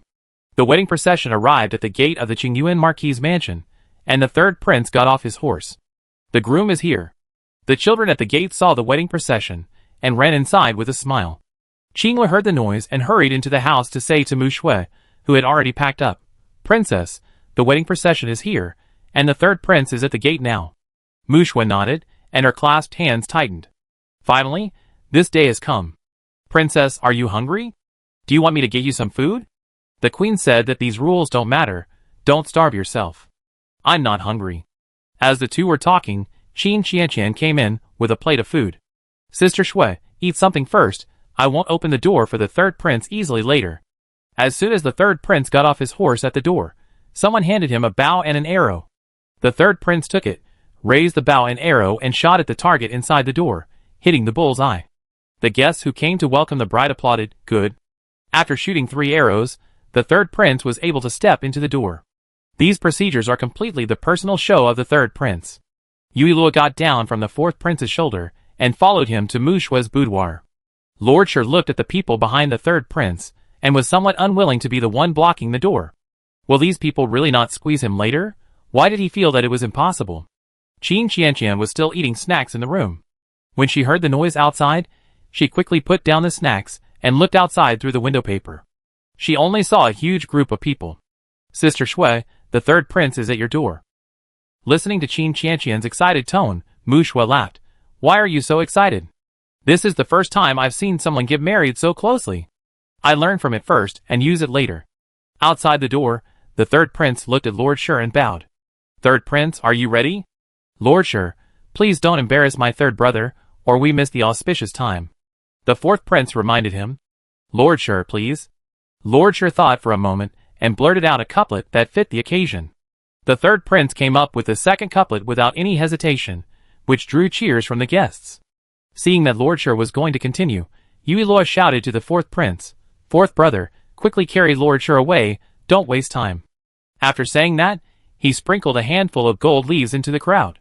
"Everyone, quickly take Lord Shi away, and let the groom take the bride home." Before Lord Shi could react, his feet were off the ground, and he was carried straight away from the door. He regretted it so much. Didn't he say he wouldn't be squeezed? Being put aside, Lord Shi straightened his messy clothes and walked to the side of Qingyuan Ho, who was watching all this. "Didn't the Marquis say they wouldn't squeeze me?" Qingyuan Ho touched his nose. "They really didn't squeeze Lord Shi. They just lifted him away. And this wouldn't be my idea. It was the little princess who shouted." In the crowd, the third prince thanked everyone and raised his hand to knock on the door. Qin Qianqian opened the door and stretched out her hand with a smile. "Third prince, want to take Sister Shui away." Before she finished speaking, a big red envelope was stuffed into her hand. "Not enough?" Seeing her motionless, the third prince raised his eyebrows. "Qin Qianqian, you should restrain yourself, otherwise what if the third prince takes revenge on us when we get married?" This successfully made Qin Qianqian open the door and let the third prince in. "Ha! The fourth prince is worried that his brain is not working well, and he can't answer the questions and can't get in. Aksu, I'm here to take you to the third prince's mansion." Although there was a lot of noise outside, Mu Shui only heard these gentle words, and the sound of the third prince's footsteps approaching her. "Sister Shui, the third prince is here." Mu Shui looked through the red veil at the blurry figure in front of her, slowly stretched out her hand, and placed it on the third prince's hand. Yuilua watched Mu Shui bid farewell to the Marquis of Qingyuan, and got on the bridal sedan, and then left the Marquis of Qingyuan's mansion. "Luor, wait for my brother." The fourth prince followed Yuilua with Qin Qianqian. When they arrived at the Du mansion, the second prince had already led Du Shuyan on the bridal sedan. But Yuilua had already watched the ceremony once, so she didn't feel sorry. "Strange, why can't I see the crown prince?" Yuilua searched around, but still didn't see the crown prince. "Luor, why are you here now?" The sixth princess came out of the Du mansion and walked quickly towards Yuilua. "I went to the Marquis mansion. Did you see the crown prince?" The sixth princess shook her head. The crown prince should be at the third brother's house. Yuilua was absent-minded, thinking about things all the way, and didn't notice that Li Yunhe had been following her. When she almost tripped over the threshold, Li Yunhe reminded her, and she realized that Li Yunhe was following her. "Your Highness Princess is worried?" Yuilua shook her head. "Have you seen the crown prince?" "So your Highness Princess is worried about the crown prince, isn't that the crown prince?" Looking in the direction he pointed, the crown prince also looked over and smiled at her. "Luckily, fortunately, I thought something had happened. How could I eavesdrop at night?" "Crown prince." Yuilua ran towards the crown prince with her short legs, and her voice became cheerful. It's good that nothing happened, so I can go to the two newlyweds to eavesdrop at night. Chapter 479. Prince Run slower. The prince took Uilua, who was running over, and led her into the main hall. Uilua nodded obediently, but still jumped and skipped. The prince looked at her with a helpless smile, and said no more. The two walked into the main hall. The emperor sat in the middle of the upper seat, and the Marquis of Qingyuan and Lord Du and Madame Du sat on both sides of him. The three of them, Concubine Xian, Concubine De, and Concubine Shu, sat on the chairs arranged in 2 rows on the side, smiling at the 2 couples walking in from the red carpet. The second prince held one end of the wedding ribbon with a big red flower, and Shuyan held the other end. Cross the fire basin. The MC shouted, and Du Shuyan lifted his foot and crossed the fire basin. Ian, watch your step, you be at the threshold soon. The second prince paid attention to Du Shuyan's steps and reminded her softly. What are you talking about now? There's plenty of time to talk in the bridal chamber. Why does the second prince look so tense? Getting married is not like going to the execution ground. Isn't it better to relax a little? The second prince was already nervous, and his attention was on Du Shuyan just now, which relieved him a little. Now, hearing Uilua say this, the tension that had just been relieved surged up again. He could barely walk. The fourth prince was holding back his laughter and whispered to Qin Qianqian, Look at the second prince, he's so nervous that he doesn't know how to walk. He's probably too happy to marry Sister Shuyan. The two walked into the main hall, and waited for Mu Shui and the third prince to come in. Compared to the second prince, the third prince was much more natural. Qianju stood in the crowd. His loneliness was out of tune with the festive atmosphere around him. His eyes fell on Mu Shui, who was wearing a red wedding dress, and his eyes were dim. Ever since he knew what he felt for his junior sister, he had been fantasizing about this day, fantasizing about his junior sister wearing a red wedding dress and walking towards him, and fantasizing about himself holding her hand and walking to the elders to pay homage to heaven and earth. Now his junior sister did wear a red wedding dress, but she didn't know she was walking towards him, and the person she was holding wasn't him. Uilua noticed Qianju's desolate look inside. Poor male second, the god of war under the car. Qianju felt a gaze falling on him. He raised his eyes and looked in the direction of the gaze, but saw Uilua's eyes with a little sympathy. Sympathize? A little baby actually sympathizes with him. Sympathize with him for what? Uilua doesn't care what he thinks. She looks away and looks at the two couples walking into the main hall, her face full of excitement. The master of ceremonies said loudly, First bow to heaven and earth, second bow to parents. The couple bow to each other, the ceremony is over, and they are sent to the bridal chamber. It's not easy. I can finally get on the highway tonight. I'm so excited. Second prince, third prince. Eunuch Chao came over with a red tray. This is the marriage certificate written by the emperor for the two princes and the princess. The two of them each took a red marriage certificate and bowed to thank the emperor. Thank you, father. The marriage certificate written by the emperor himself proved that he approved of this marriage. Qingyuan Marquis, Lord Du and Mrs. Du also smiled. The emperor gave not only a marriage certificate, but also a great reward. The ministers who watched the ceremony were so envious, and a little annoyed that their daughters were not as promising as others. After the wedding ceremony, the bride was sent back to the bridal chamber, and the second and third princes were dragged forward to drink. The two were in a good mood and did not refuse. Fortunately, they could drink well, and did not get drunk. It was not until the big red lanterns in the mansion were lit that the people who came to drink with them stopped. Uilua looked at Qianju, who seemed to be planning to look for the third prince, and walked up to him. You want to drink with the third prince? Qianju lowered his eyes, and looked at Uilua, raising his eyebrows. Little princess, are you going to stop me? Uilua shook her head. Of course not. You are unhappy, and it is normal for you to want to vent. Why did the little princess say that I was unhappy? Qianju stared at Uilua with interest. The person I like got married, and the groom is not you. Am I wrong? Little princess, you are just a child. How can you know what likes and dislikes are? Qianju swallowed. This is too precocious. There are many beautiful women in the world. Why do you have to love one flower unrequitedly? Your Highness. Li Yuna watched the two of them talking for a while from a distance, but he couldn't help but walk up to interrupt them. Master Li hasn't gone back yet. Uilua met Li Yuna's eyes, and was puzzled. Qianju is unhappy because the heroine is married, but why is Li Yuna unhappy? Is he also secretly in love with the heroine? Wait a little while before going back. Who is this? Li Yuna shifted his gaze to Qianju and asked in confusion. I am Qianju, the senior brother of Princess Mu. So he is the senior brother of the princess. I thought he was someone the princess knew. No way, this is so explosive. Is he really secretly in love with the heroine? What is he crazy about? Reason told Lee Yunha to restrain himself, but another villain seemed to be saying not to restrain himself. These ordinary people are not worthy of being close to the master. Why is Lord Li so nervous? I just said a few words to the little princess, and will not hurt her. That's the best. Yuilua didn't want to see the two people's tantrums, so she turned around and was about to leave. She saw the servant at the door walking towards her nervously from a distance. Feeling a strong sense of uneasiness in her heart, Yuilua walked out quickly. Today is a happy day. No matter what happens, she doesn't want this festive atmosphere to be destroyed. Li Yunha saw Yuilua hurriedly walking towards the door, and he quickly followed. What's wrong? Yuilua stopped the servant and asked. The servant was startled by her serious tone, and before he could say anything, the letter in his hand was taken away by Yuilua. Little princess, this is a letter sent to the capital in an emergency of 800 miles. I planned to give it to the third prince. The emperor had already left, so he naturally had to give it to the third prince and let the third prince take it into the palace and give it to the emperor. And it was urgent. No, go and do your thing, I take care of it. The servant hesitated. Yuilua said with a sullen face, Today is the day of the third prince's wedding. Don't tell him about this. If he blames you later, just say I told you to keep your mouth shut. After saying this, Yuilua took the letter and left the third prince's mansion. There were still sounds of toasts and cups in the mansion, but Yuilua's mind was on the letter in her hand. She prayed in her heart that it would not be like what she thought.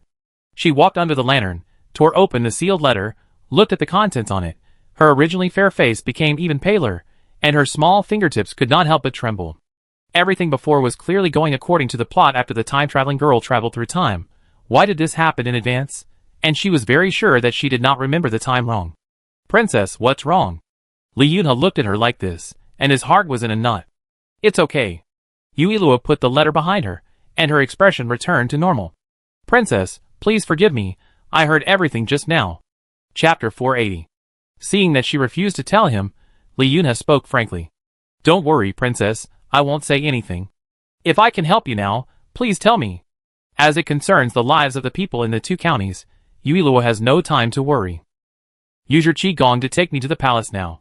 The levee of Rui River has collapsed. I need to rush to Xingling County. If it's too late, not only the people of Xingling County, but also Changshan County will be affected. Her small treasury is in Zuihua Palace. She has to rush back to get it, and then go to the Ministry of Rites to ride the white tiger away. Li Yunha's qigong was indeed amazing, and it didn't take long for them to reach Zuihua Palace. Concubine Xian was just going to talk to the emperor about something, and was not in the palace. Yuilua took her own small treasury, and signaled Li Yunha to leave a letter as she said. She put the letter on the table. Mammy, when mother comes back, ask her to give this letter to father. Before Mammy Zhang could even ask anything, Yuilua and Li Yunha had disappeared in Zuihua Palace and blended into the thick night. After leaving the palace, the two went to the Ministry of Rites to ride the white tiger away. Yuilua calmly arranged everything, making Li Yunha seem to see the extremely indifferent master in the fairy world. At this time, the third prince's mansion. The third prince knew nothing about what happened. He finally pulled away and went to the bridal chamber. As soon as he entered the yard, he saw a person standing in the yard. He recognized Qianju from the back. Qianju turned his back to the third prince and looked at the bridal chamber, or perhaps at the person sitting on the wedding bed in the bridal chamber. He turned around when he heard footsteps. What is Mr. Qian doing here? The third prince raised his eyebrows and looked at Qianju. Qianju seemed to have been standing here for a long time, and there was a faint dampness on his body. If you want to rob the bride, now there is no chance. Is the third prince really sure that he can make junior sister happy? The night wind blew up Qianju's clothes, and he stared closely at the third prince in his dazzling wedding clothes. If I'm not mistaken, the third prince seems to be dying soon. The day he first entered the capital, junior sister obviously wanted to ask him for something, but for some reason, she didn't say it later. So he checked and found out that junior sister read ancient books every day, and he came to this conclusion through those books. Marquis Qingyuan is in good health, and so is concubine De. Then, the only person she cares about is the third prince. It's not the end yet. Isn't it too hasty for Master Qian to make a conclusion? The third prince chuckled, his tone very light. Junior sister and I knew each other first. Why did junior sister choose you? Master Qian is wrong. Ah Shui knew me before she went to the divine Dr. Valley. If you think I am a latecomer, you are wrong. Really? Xianju said in a low voice, somewhat self-deprecatingly. Junior sister knew you were like this, but still married without hesitation. After saying this, Xianju threw a box to the third prince. This is a wedding gift for junior sister. Please give it to junior sister on my behalf. As for your health, I will also help find some ancient books to see if I can save your life. Thank you very much, Mr. Qian. I don't want junior sister to be sad. Xianju turned around and passed the third prince, and I am a doctor. The third prince doesn't need to thank me. Seeing his back completely disappear, the third prince chuckled and walked into the house with the box. Mu Shui heard the noise and whispered, Your Highness and senior brother were talking outside just now. It took so long. The third prince picked up the scale bar and lifted Mu Shui's red veil, facing her beautiful face with makeup, and said softly, They just talked a few words casually. You must be tired after sitting for so long. Not bad. Mu Shui shook her head. The third prince took 2 cups of wedding wine and handed one to Mu Shui. After drinking it, he said to Mu Shui, I go out and take a look first.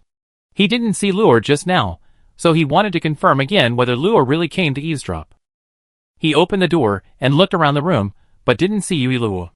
The third prince thought that Yui Luo went to the second prince's house to eavesdrop. The second prince did the same, which made Du Shuyan particularly puzzled. I want to confirm whether anyone is eavesdropping.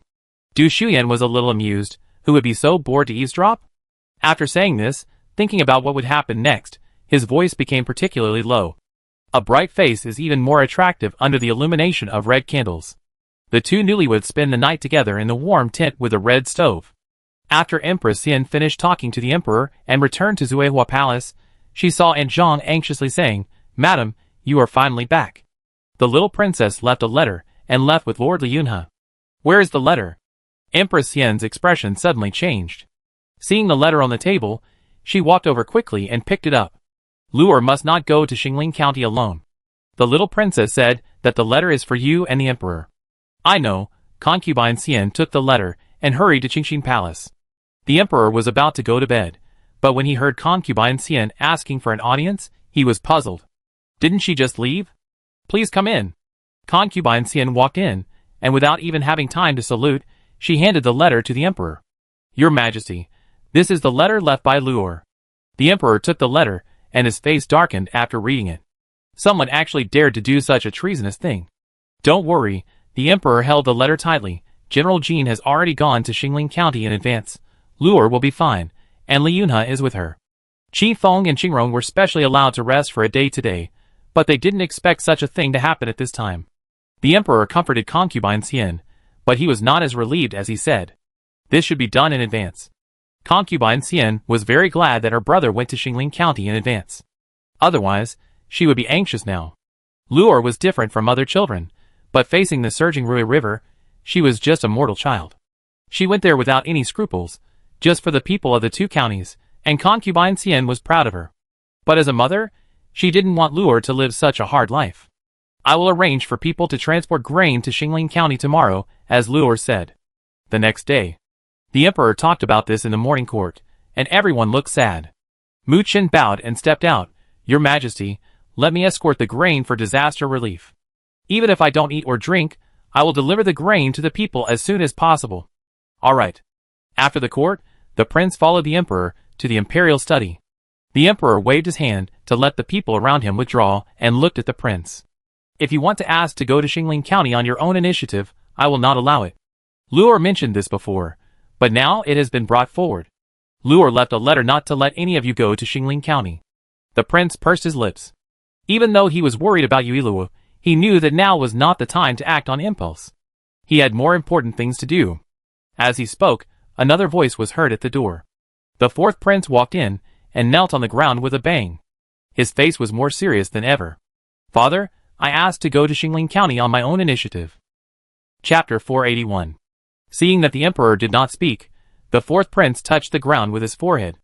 My son knows that you will not agree, but I have grown up. As a prince, I cannot just enjoy the wealth and glory given by the royal family. I should also shoulder the responsibilities that a prince should have. My 2nd and 3rd brothers got married yesterday. It is not suitable to go now. The incident mentioned by Luo Xinxing has changed, which means that things are no longer under control. I know that you do not think highly of me, but this time, please approve my request. How could it be possible to let Luor, a child, charge into battle at the front? As the emperor's brother, he couldn't let him listen to Luor's arrangements at this time. Everything was done according to what Luor knew before, but now it has changed, which proves that Luor doesn't know what will happen next, and he doesn't want Luor to get into trouble. He couldn't stay in the capital obediently. The emperor looked at the fourth prince kneeling below, with a relieved smile on his face. He stood up, walked to the fourth prince and helped him up. He raised his hand and patted his shoulder. I am very pleased that you can say this, you have grown up. So, father, do you agree that I will go to Xingling County? The fourth prince's voice was a little excited. He was thinking that if father did not agree, he would secretly follow the troops escorting grain to Xingling County. By then, he would have gone there, and father could not do anything to him. I agree. Your brother, the crown prince, and I will be a solid backing for Luor and you in the capital. It is still unknown who is responsible for the collapse of the Rueha embankment. If there was any conspiracy, Jean Tingen was no longer in the capital, and the crown prince, the heir to the throne, should not leave the capital to avoid accidents. Muchin will prepare food, clothes and quilts today. You will set off immediately, and go with Muchin. Remember? The emperor said solemnly, you must protect Luor and don't let her get hurt. As a father, he was naturally worried about Luor, but he was not only a father, but also the king of a country. He had to calm down and control the overall situation. Don't worry, father. I will never let Luor get hurt. When concubine Shu learned that the fourth prince had gone to the imperial study to see the emperor, she guessed his plan and hurried over. The fourth prince left the imperial study and looked at concubine Shu standing at the door. He asked with a smile, Why are you here, mother? Are you going to Xingling County? Concubine Shu asked instead of answering. Yes, mother, are you here to stop me? The emperor has already agreed. It's useless for you to stop me. Who said I want to stop you? Concubine Shu threw him a bundle. Take it. I have prepared the bundle for you. Remember to protect Luor. Go. Concubine Shu patted the fourth prince's shoulder. Take care of yourself on the road. It's about the lives of the people. Don't drag down the team. Okay, I take my leave. Mother, don't worry about me. Wait for me to come back. Go ahead. I sent someone to talk to Qianqian. The fourth prince left the palace. The team at the gate was ready. Your Highness. Muchin bowed to him. I'm ready. Are you ready? The fourth prince nodded and was about to get on the carriage when he suddenly saw a figure running towards him.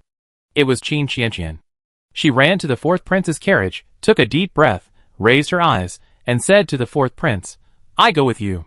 Qin Qianqian, stop making trouble and go back home. Qin Qianqian shook her head. I'm not making trouble. Daddy said the flood is very serious. I can help make porridge and distribute things. Qin Qianqian got on the carriage and said to Mu Chun, Brother Mu, let's go. She didn't want to waste time talking too much nonsense. The fourth prince saw that she was determined to go with him and looked helpless. Does Lord Qin know? Are you making your family worry? I know. Qin Qianqian put the bag aside. Daddy knows that I will go and agrees. Don't worry, I won't hold you back. The troops had already set out when the second and third princes knew about this. The two went to see the emperor, but were directly rejected by the emperor. Li Yunhe and Muchin are here, and now with the fourth prince, Luor will be fine. You two should stay in the capital. Seeing that the two wanted to say something, the emperor directly made a decision. This is the emperor's order, and you must not disobey. At this time, Eunuch Chao hurried in. Your Majesty, when I arrived at the inn, Mr. Qian had already gone to Xingling County. That's good. Yui Luo and Li Yunhe spent 5 days without sleep to reach Xingling County. Li Yunhe really did not sleep, but Yui Luo was still a child and could not bear it. With Li Yunhe holding her, she was able to take a nap. When they arrived at Xingling County, Li Yunhe carried Yui Luo down and said, Princess, I will find a place for you to rest and eat something. I will deal with other things and tell you what is going on now. No. Yui Luo took out a sweet potato, took a bite, and walked forward.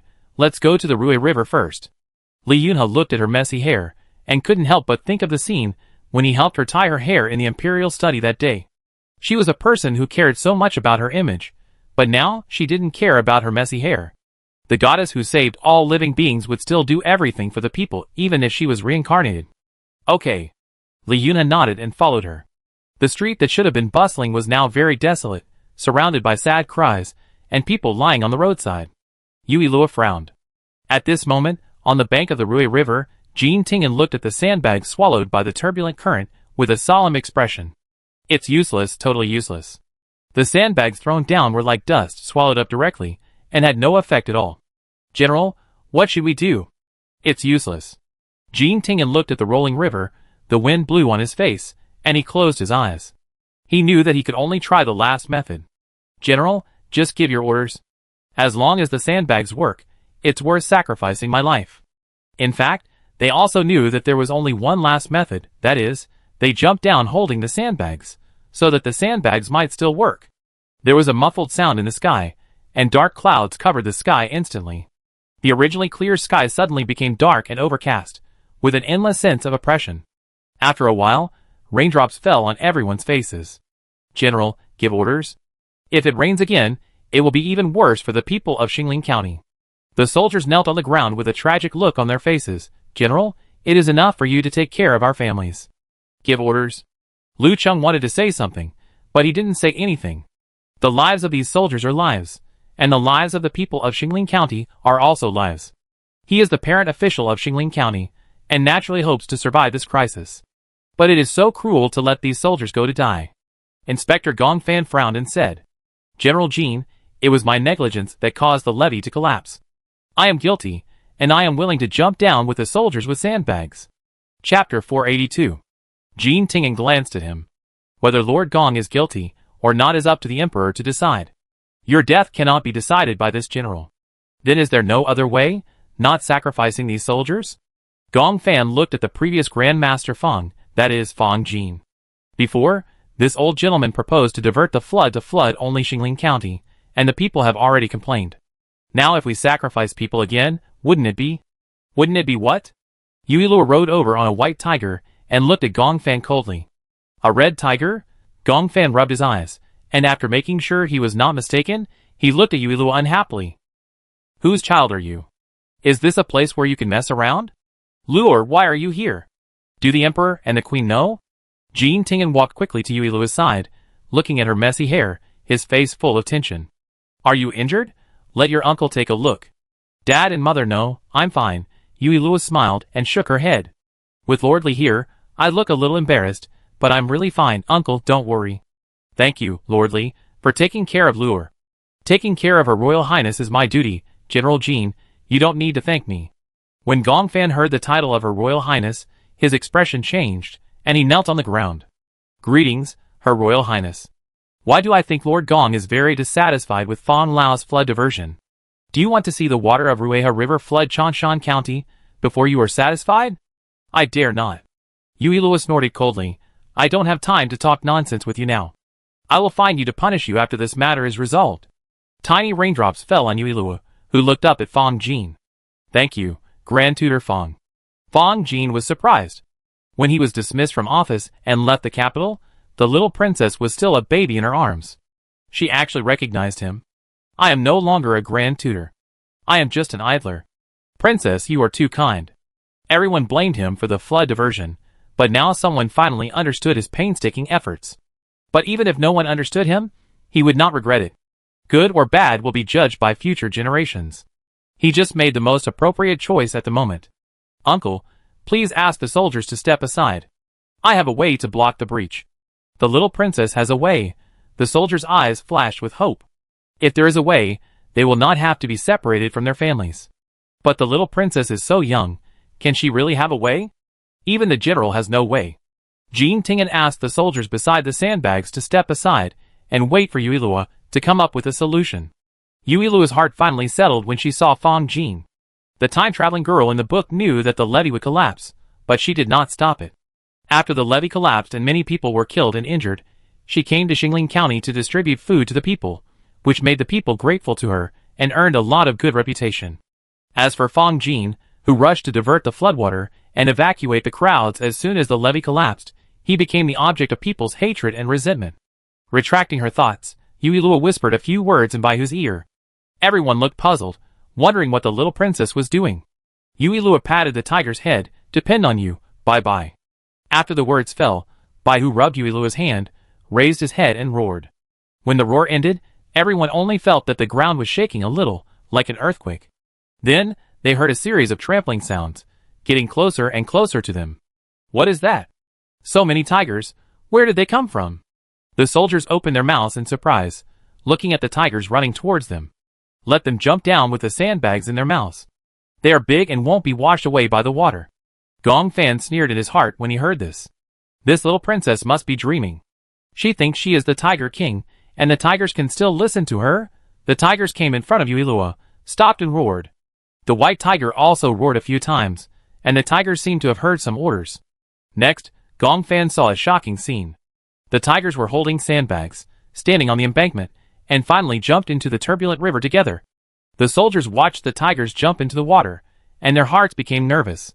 It's done, the sandbags were not washed away.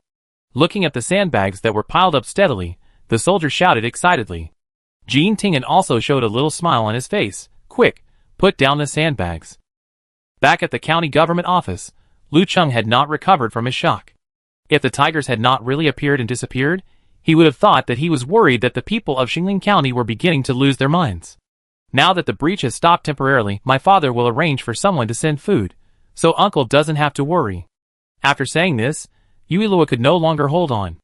Li Yunhe caught her when she was about to fall to the ground, and said to Lu Cheng, County Magistrate Lu, find a room for the little princess to rest first. After putting Uilua on the couch and covering her with bedding, Li Yunhe returned to the main courtyard. Your Highness, and I have been rushing here without stopping.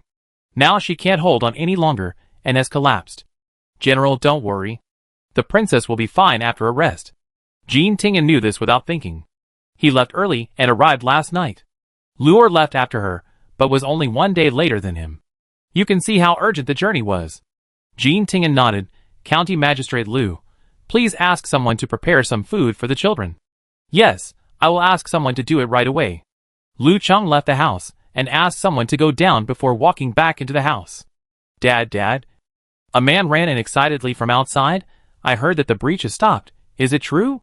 When he entered the room and saw a room full of people, Lu Ji immediately stopped talking. So Dad has guests here. He was silent for a while, then clasped his hands. Hello, everyone. You leave quickly. Son has something to tell Dad. The county magistrate of Changshan County has transferred some grain to help Xingling County. Okay. Lu Cheng was excited, but he calmed down a little when he remembered that there were other people. General Jean, Lord Li, Inspector Gong. I will go to check the grain first. There was not much food left in the granary of Xingling County, and the crops were flooded. He couldn't just focus on the present, but also had to think about how they would live without food this season. Let's go together. Several people walked out together. This subordinate greets General Jean and Minister Li. Kaizé knew that Jean Tingen was here, but he didn't know that Li Yunhe was also here, and he was a little surprised. Jean Tingen raised his hand. No need to be polite, you are thoughtful. The food that the Emperor sent to escort is on the way, and your food is just right to solve the urgent need. Brother, why are you here too? Li Qiang got off the carriage with a surprised look on her face, and Yang Xian was with her. I came with the little princess. Since the food has arrived, distribute it first, and have people make porridge for the people to fill their stomachs. Yes, I do it right away. Lu Cheng went to do this, while Jean Ting looked at Gong Fan who didn't say a word. Inspector Gong, come in with me and tell me why the levee collapsed. Chapter 483. Gong Fan nodded. His expression was very frank. I will tell you everything I know, General, just ask. Kaizé, Li Qian and Yang Xian went with County Magistrate Lu to help distribute food. Li Yunhe said a few words to Li Qian, and turned around and followed Jean Tingen into the county government office. Sir Li, do you want to take a rest? Jean Tingen sat down and looked at Li Yunhe. Luor hadn't rested yet, and Li Yunhe and Luor must not have rested either. It's okay. Her Royal Highness Princess is very concerned about the collapse of the levee. I can tell her after hearing this. Jean Tingen, If Luor wants to know, he can tell Luor. But he didn't say anything. Inspector Gong, tell me why the levee collapsed. Jean Tingen poured a cup of tea for Li Yunhe and Gong Fan respectively, and handed the tea to them. General Jean also knows that I am responsible for guarding the Rueha levee, and will report the situation of the levee regularly. Listening to his useless nonsense, Li Yunhe frowned. Don't say any more nonsense. Just answer whatever General Jean asks. Yes. Gong Fan put his hands on his knees, and recalled the night before the levee collapsed. The night before the levee collapsed, I was just about to go to bed, when I heard County Magistrate Lu come running and say that he heard a loud noise coming from the Rui River. We went there together and found that the levee had been blown up. It was dark at the time, and we only vaguely saw a figure. The man seemed to notice us and turned and ran away. Jean Tingen looked confused. Then did you check who this person is? We did. Gong Fan looked ashamed, but we found that the place where this person's last footprint disappeared was exactly where the water broke. County Magistrate Lu and I inferred that this person fell down in a panic and was washed away by the water. What a coincidence. Li Yunhe put down the teacup. What Inspector Gong said seems to be flawless, but in fact it is full of loopholes. Sir Li, I am telling the truth. If you and General Jean don't believe it, you can ask County Magistrate Lu. Then you will know whether what I said is true or not. Then Inspector Gong, tell me, why did the person who blew up the levee do this? Jean Tingen stared at Gong Fan. And where did the gunpowder in this person's hand come from? Gunpowder is such a dangerous thing. Not everyone can take it out. I don't know either. Is General Jean doubting me? Gong Fan bowed his hands and said, I am favored by the Emperor and came to guard the Rui River. I have been doing my duty for many years. I patrol day and night during the flood season. How could I do something that hurts the people of Tianqi? As far as I know, Inspector Gong used to work in the Ministry of Works, and was later transferred to Rueha by the Emperor. Is this true? It is true.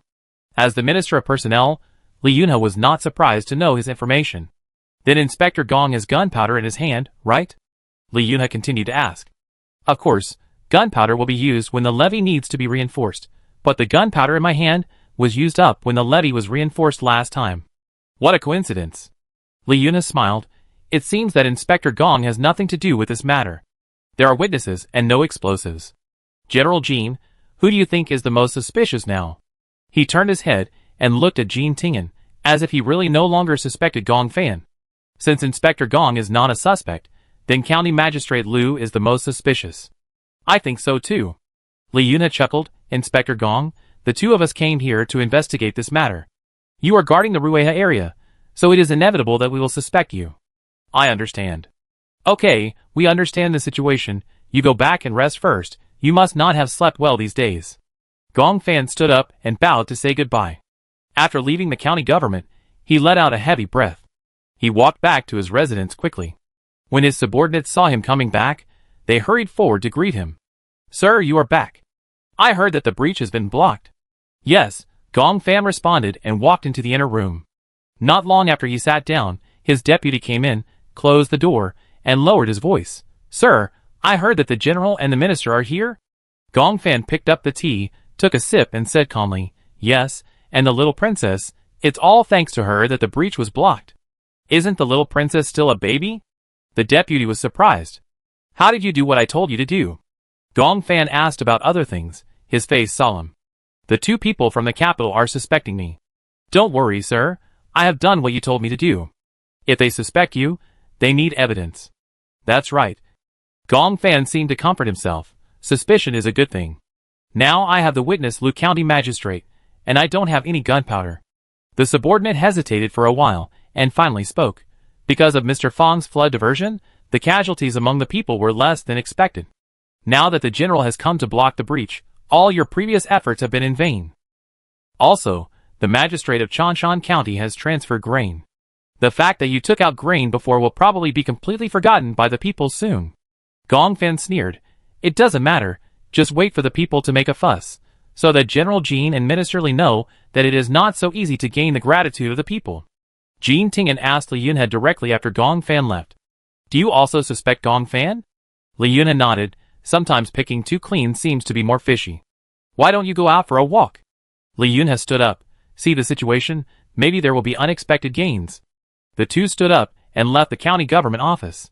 The dark clouds in the sky have been blown away by the wind, revealing a clear blue sky, just like the smiles of the people on the street knowing that the breach has been blocked. That's great, the breach has been blocked, so we will soon get through it. The general is really amazing. He is not only good at fighting, but also so capable. What do you know? I heard it was the little princess. The people who were queuing up to receive porridge and steamed buns were discussing. Nonsense, the little princess is so young. Would the emperor be willing to let her come? General Jean, lordly. The people heard the voice of County Magistrate Lu greeting them, and quickly shut their mouths. Li Yunhe approached a few people. not wanting to hear their doubts. Her Highness knew what happened in Xingling County, so she rushed here with me as soon as possible.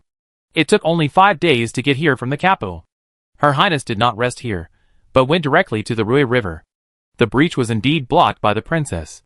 After blocking the breach, Her Highness couldn't hold on and collapsed from exhaustion. Chapter 484. Yes, it was the little princess who summoned a group of tigers and temporarily blocked the breach with sandbags. Lu County Magistrate also said, if it weren't for the little princess, he would still be busy and exhausted. The doubters shut their mouths silently and stopped talking. Brother, how long will it take for the food in the capital to arrive? After Li Qian and Yang Xian finished distributing porridge, they walked to the side and talked to Li Yunhe. It will probably arrive in 6 or 7 days. Will the food here be enough to last until then? It should be about the same. Yang Xian glanced around and lowered her voice. Lordly, we just gave porridge to the people together, and there was something strange.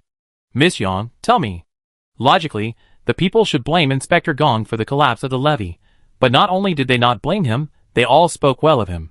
It seems that he is more popular than Magistrate Lu, who cares about everything. Miss Yang is very observant, and General Jean and I already know it. Li Yunhe was not surprised at all. This proved that Gong Fanjin was related to this matter. A person working in the capital was sent here to guard a river. Would he really be willing? When Yuilua woke up, it was already night. She rubbed her eyes and found a person sitting by the bed, with his back to her, and seemed to be in a daze. Hey! Yuilua sat up. Li Yunhe heard her voice, and quickly stood up, and handed her the milk in his hand. Yuilua took the milk, and stared at Li Yunhe. Your Highness, do you want me to feed you? Seeing that she didn't drink, Li Yunhe asked in confusion. No, you turn your back to me like you did just now. Li Yunhe was even more confused, but he still did it. He had already bathed and rested for a while, so he shouldn't be in a mess, and can't see people. Why did he have to sit on his back? Just like that, don't move. Yuilua stared at Li Yunhe in white. It's really the same, just the back in the dream. Combining Li Yunhe's previous performances towards her, Yuilua narrowed her eyes. Li Yunhe just sat there, not moving. The room was very quiet. Li Yunhe only lit one candle because he was worried that lighting too many candles would disturb Yuilua's rest. Yuilua finished the milk in her hand and said, Li Yunhe, who are you? Li Yunhe's body stiffened obviously when he heard it, with his back to Yuilua. Could it be that the master's memory has also been restored? No, if that was the case, she would not ask like this. Turn around and answer me. Yuilua's little face was tense. As a minister, knowing that a child like me wants to come to Xingling County, not only did you not stop me, but you were not surprised at all. This is not the reaction of a normal minister. And you trust me very much, which proves that you know my ability, as well as the matter of the divine flower before. Li Yunhe chuckled. Since your Highness asked, as long as you want to hear, as long as I know, I will naturally not hide anything from you. Yuilua raised her eyebrows. Well, tell me everything you know now. Yes. Li Yunhe took the small bowl from her hand. In fact, your Highness is the reincarnation of the goddess of resurrection, and my master in my previous life. What? Oh my god, this is too ridiculous. So the golden finger I thought was not a golden finger at all, but the original ability of the goddess of resurrection? No, I was in the modern era in my previous life. How could I be the goddess of resurrection? How can you be sure that I am your master, the goddess of resurrection? Yuilua stared at Li Yunhe's beautiful eyes, recalled the scene she saw in the dream, and believed it a little. The smell on her body. Smell? It's not Xiaoyan dog, it can smell it. Yuilua rolled her eyes in her heart. So you are here to look for me? Yes, I was going to another modern world, but something unexpected happened and I ended up here. Another world modern? This goddess of resurrection has nothing to do with me. She looks so sacred, and I look like a loser. No wonder Li Yunhe has such a mysterious belief in me. It turns out that she is my disciple. What does the goddess of resurrection look like? Yuilua suddenly became curious. She couldn't see her face in the portrait before. Li Yunhe shook his head. I don't know. Don't know? You don't know what your own master looks like? Master has a high level of cultivation, so his appearance is naturally not something that a mortal like me can glimpse. Yuilua lifted the quilt and sat cross-legged. Li Yunhe, you don't like your master, do you? Like? Li Yunhe's pupil shrank. No, in his heart, no one is worthy of his master, including himself. Jean Tingen came in and heard this, opened the door, and looked at Li Yunhe strangely.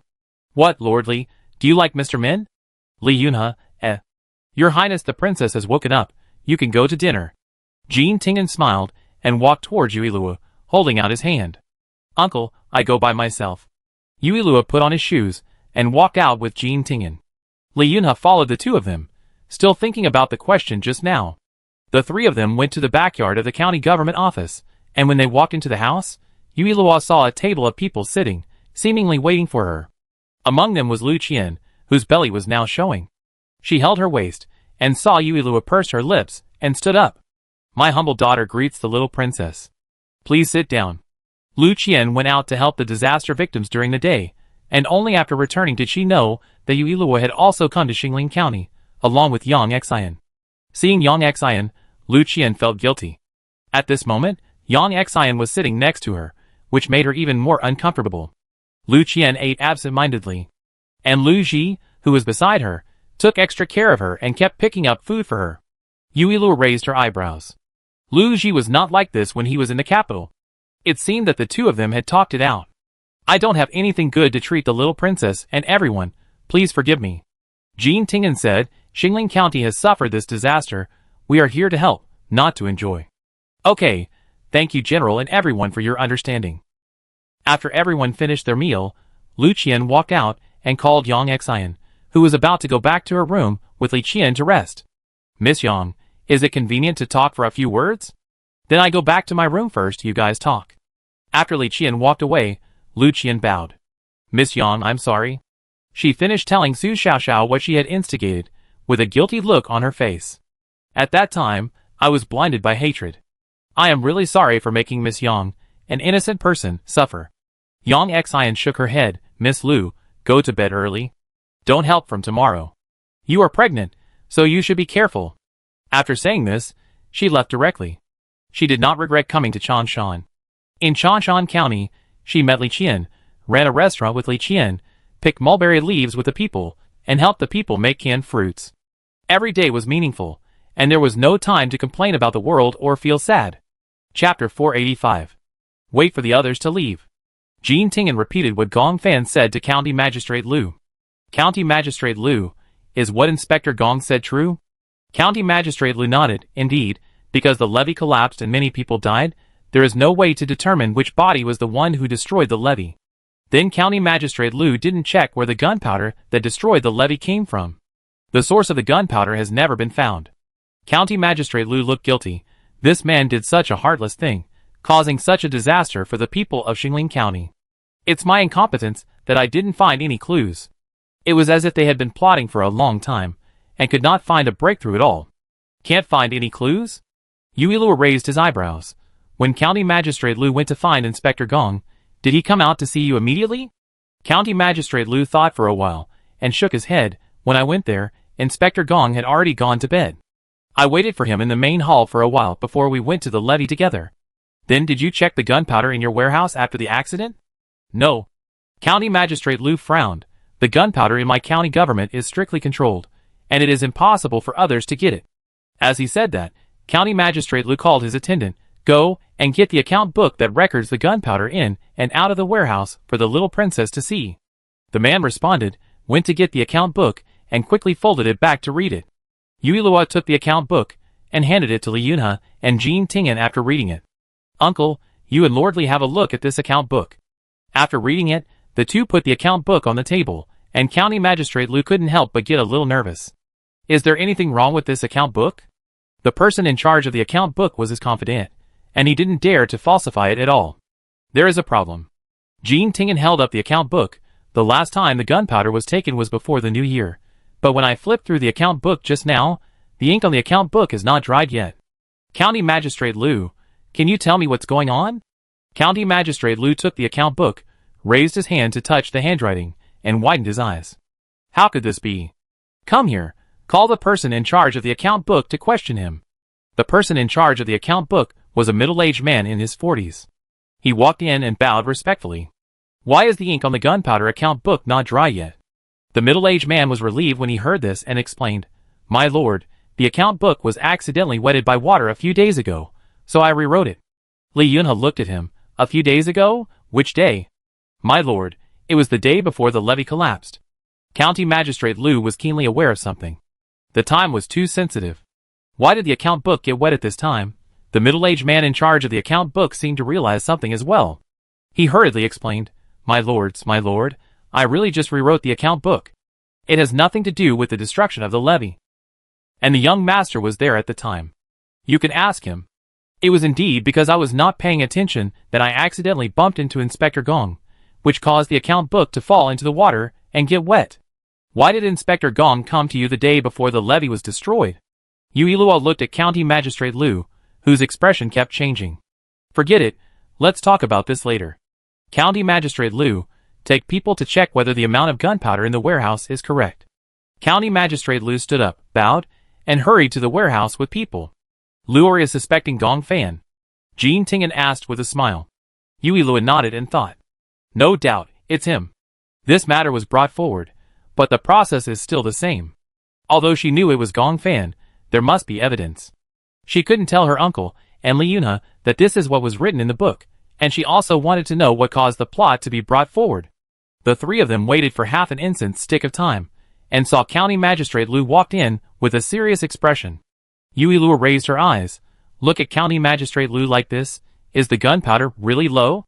The little princess is very smart. I don't know why the gunpowder is missing. There is no record in the account book. Then we have to ask Inspector Gong. Yui Luo stood up and yawned. Rest today, and we talk about it tomorrow. How could County Magistrate Liu have the heart to sleep? He kept thinking about who took the gunpowder. Inspector Gong? It shouldn't be. He saw how much this man cared for the people of Xingling County. How could he do such a thing? The next day, Gong Fan was called to the county government early and looked at the people sitting at the top. He thought to himself that these people must have discovered that the gunpowder was missing and came to question him. I greet the little princess, General Jean, and Lord Li. Inspector Gong, you don't have to be polite. I called you here today because I have something to ask you. Yui Luo looked at Gong Fan with a smile. Did Inspector Gong inspect the levee the day before it was destroyed? Before, Gong Fan thought Yui Luo was a child, but after seeing that scene yesterday, he no longer dared to underestimate her. Whose child dares to ride a tiger and can be ordered around at will? My humble servant inspects the river every day. This is my duty.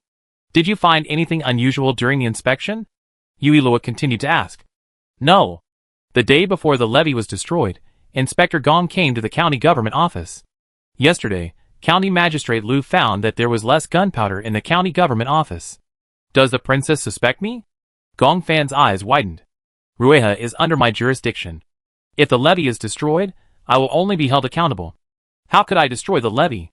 And County Magistrate Liu had other things to deal with that day, so I wandered around the county government office by myself. At that time, I was with County Magistrate Liu's son. Yui Luo raised the corner of her lips and said in a tender voice, Inspector Gong will be held accountable for destroying the levee, but if he clears himself and makes some contributions, he will not be held accountable but will be praised. As soon as these words came out, Gong Fan couldn't help but feel nervous. It's not enough that a 1.5-year-old child can pronounce words so clearly, his brain is too smart. You can tell what he plans to do as soon as he opens his mouth. If he grows up, he will be a very talented person. I dare to say. Gong Fan pretended to be calm. If the little princess's guess is true, County Magistrate Liu is more suspicious. Yui Luo shook her head. No, County Magistrate Liu has no reason to blow up the levee. Everything is just the little princess's guess. Does the little princess want to convict me based on her own guess? Gong Fan suppressed his resentment. I have been in charge of the Rueha area for more than 10 years. I dare not take credit, but I don't want the little princess to frame me like this. Framed? Yui Luo blinked and whistled. A black bird flew in from the door and landed on her outstretched hand, chirping. It's not a false accusation. Yui Luo raised her hand and touched the bird's feathers. Inspector Gong, do you want to guess what it is saying? Looking at her innocent smile, Gong Fan felt a chill in his heart for no reason. Chapter 486. The tigers by the Rui River were called out by the little princess. She wasn't trying to bluff him. Before Gong Fan could say anything, a little boy with big eyes ran in. Dad, Mom wants you to go back for dinner.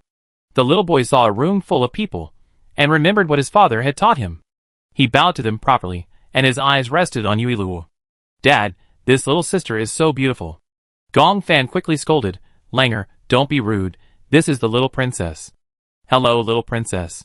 Gong Lang pursed his lips, and bowed obediently. Inspector Gong, go back and have dinner first. Thank you, little princess. Little princess, Come with us to my house for dinner. Gong Lang walked to the door, and turned to look at Yuilua. My mother's cooking is delicious. Yuilua let go of the bird in her hand, and got down from the chair. Okay. Jean Tingen and Li Yunhe wanted to say something, but Yuilua winked at them. Don't worry, I go alone. Gong Fan didn't have the guts to kill her. Gong Fan's yard was very simple.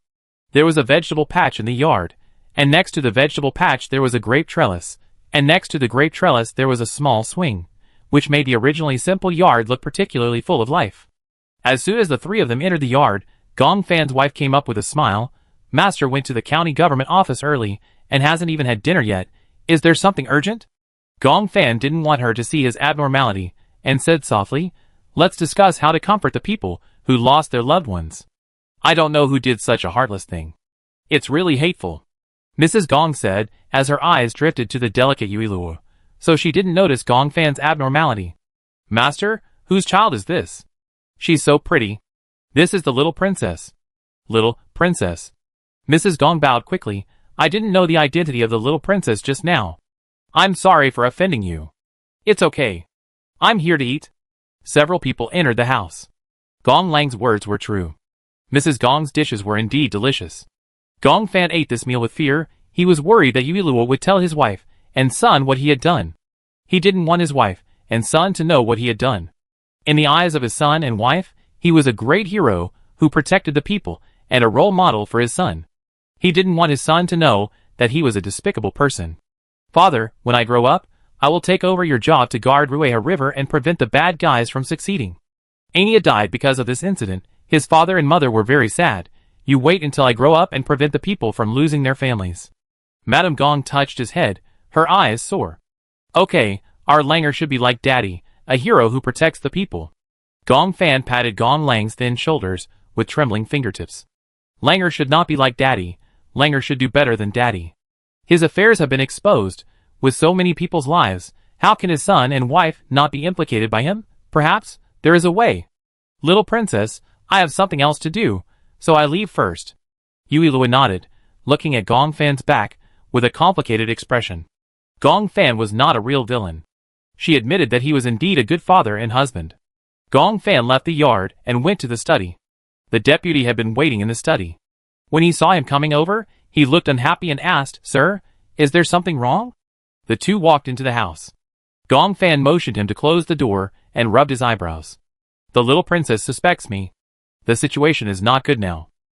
The deputy frowned. The little princess must have evidence to suspect you. I seem to be really wrong. Gong Fan looked up at his deputy and was at a loss for a moment.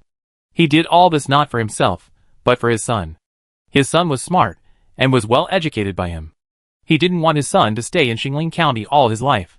He could guard Rueha for his whole life, but his son couldn't. His son had a bright future and couldn't let it be ruined here. But after hearing what his son said today, he realized that he hadn't asked his son's wishes when he planned all this. Now that he has embarked on this wrong path, he knows that he can't turn back. Sir, you are not going to stop here, are you?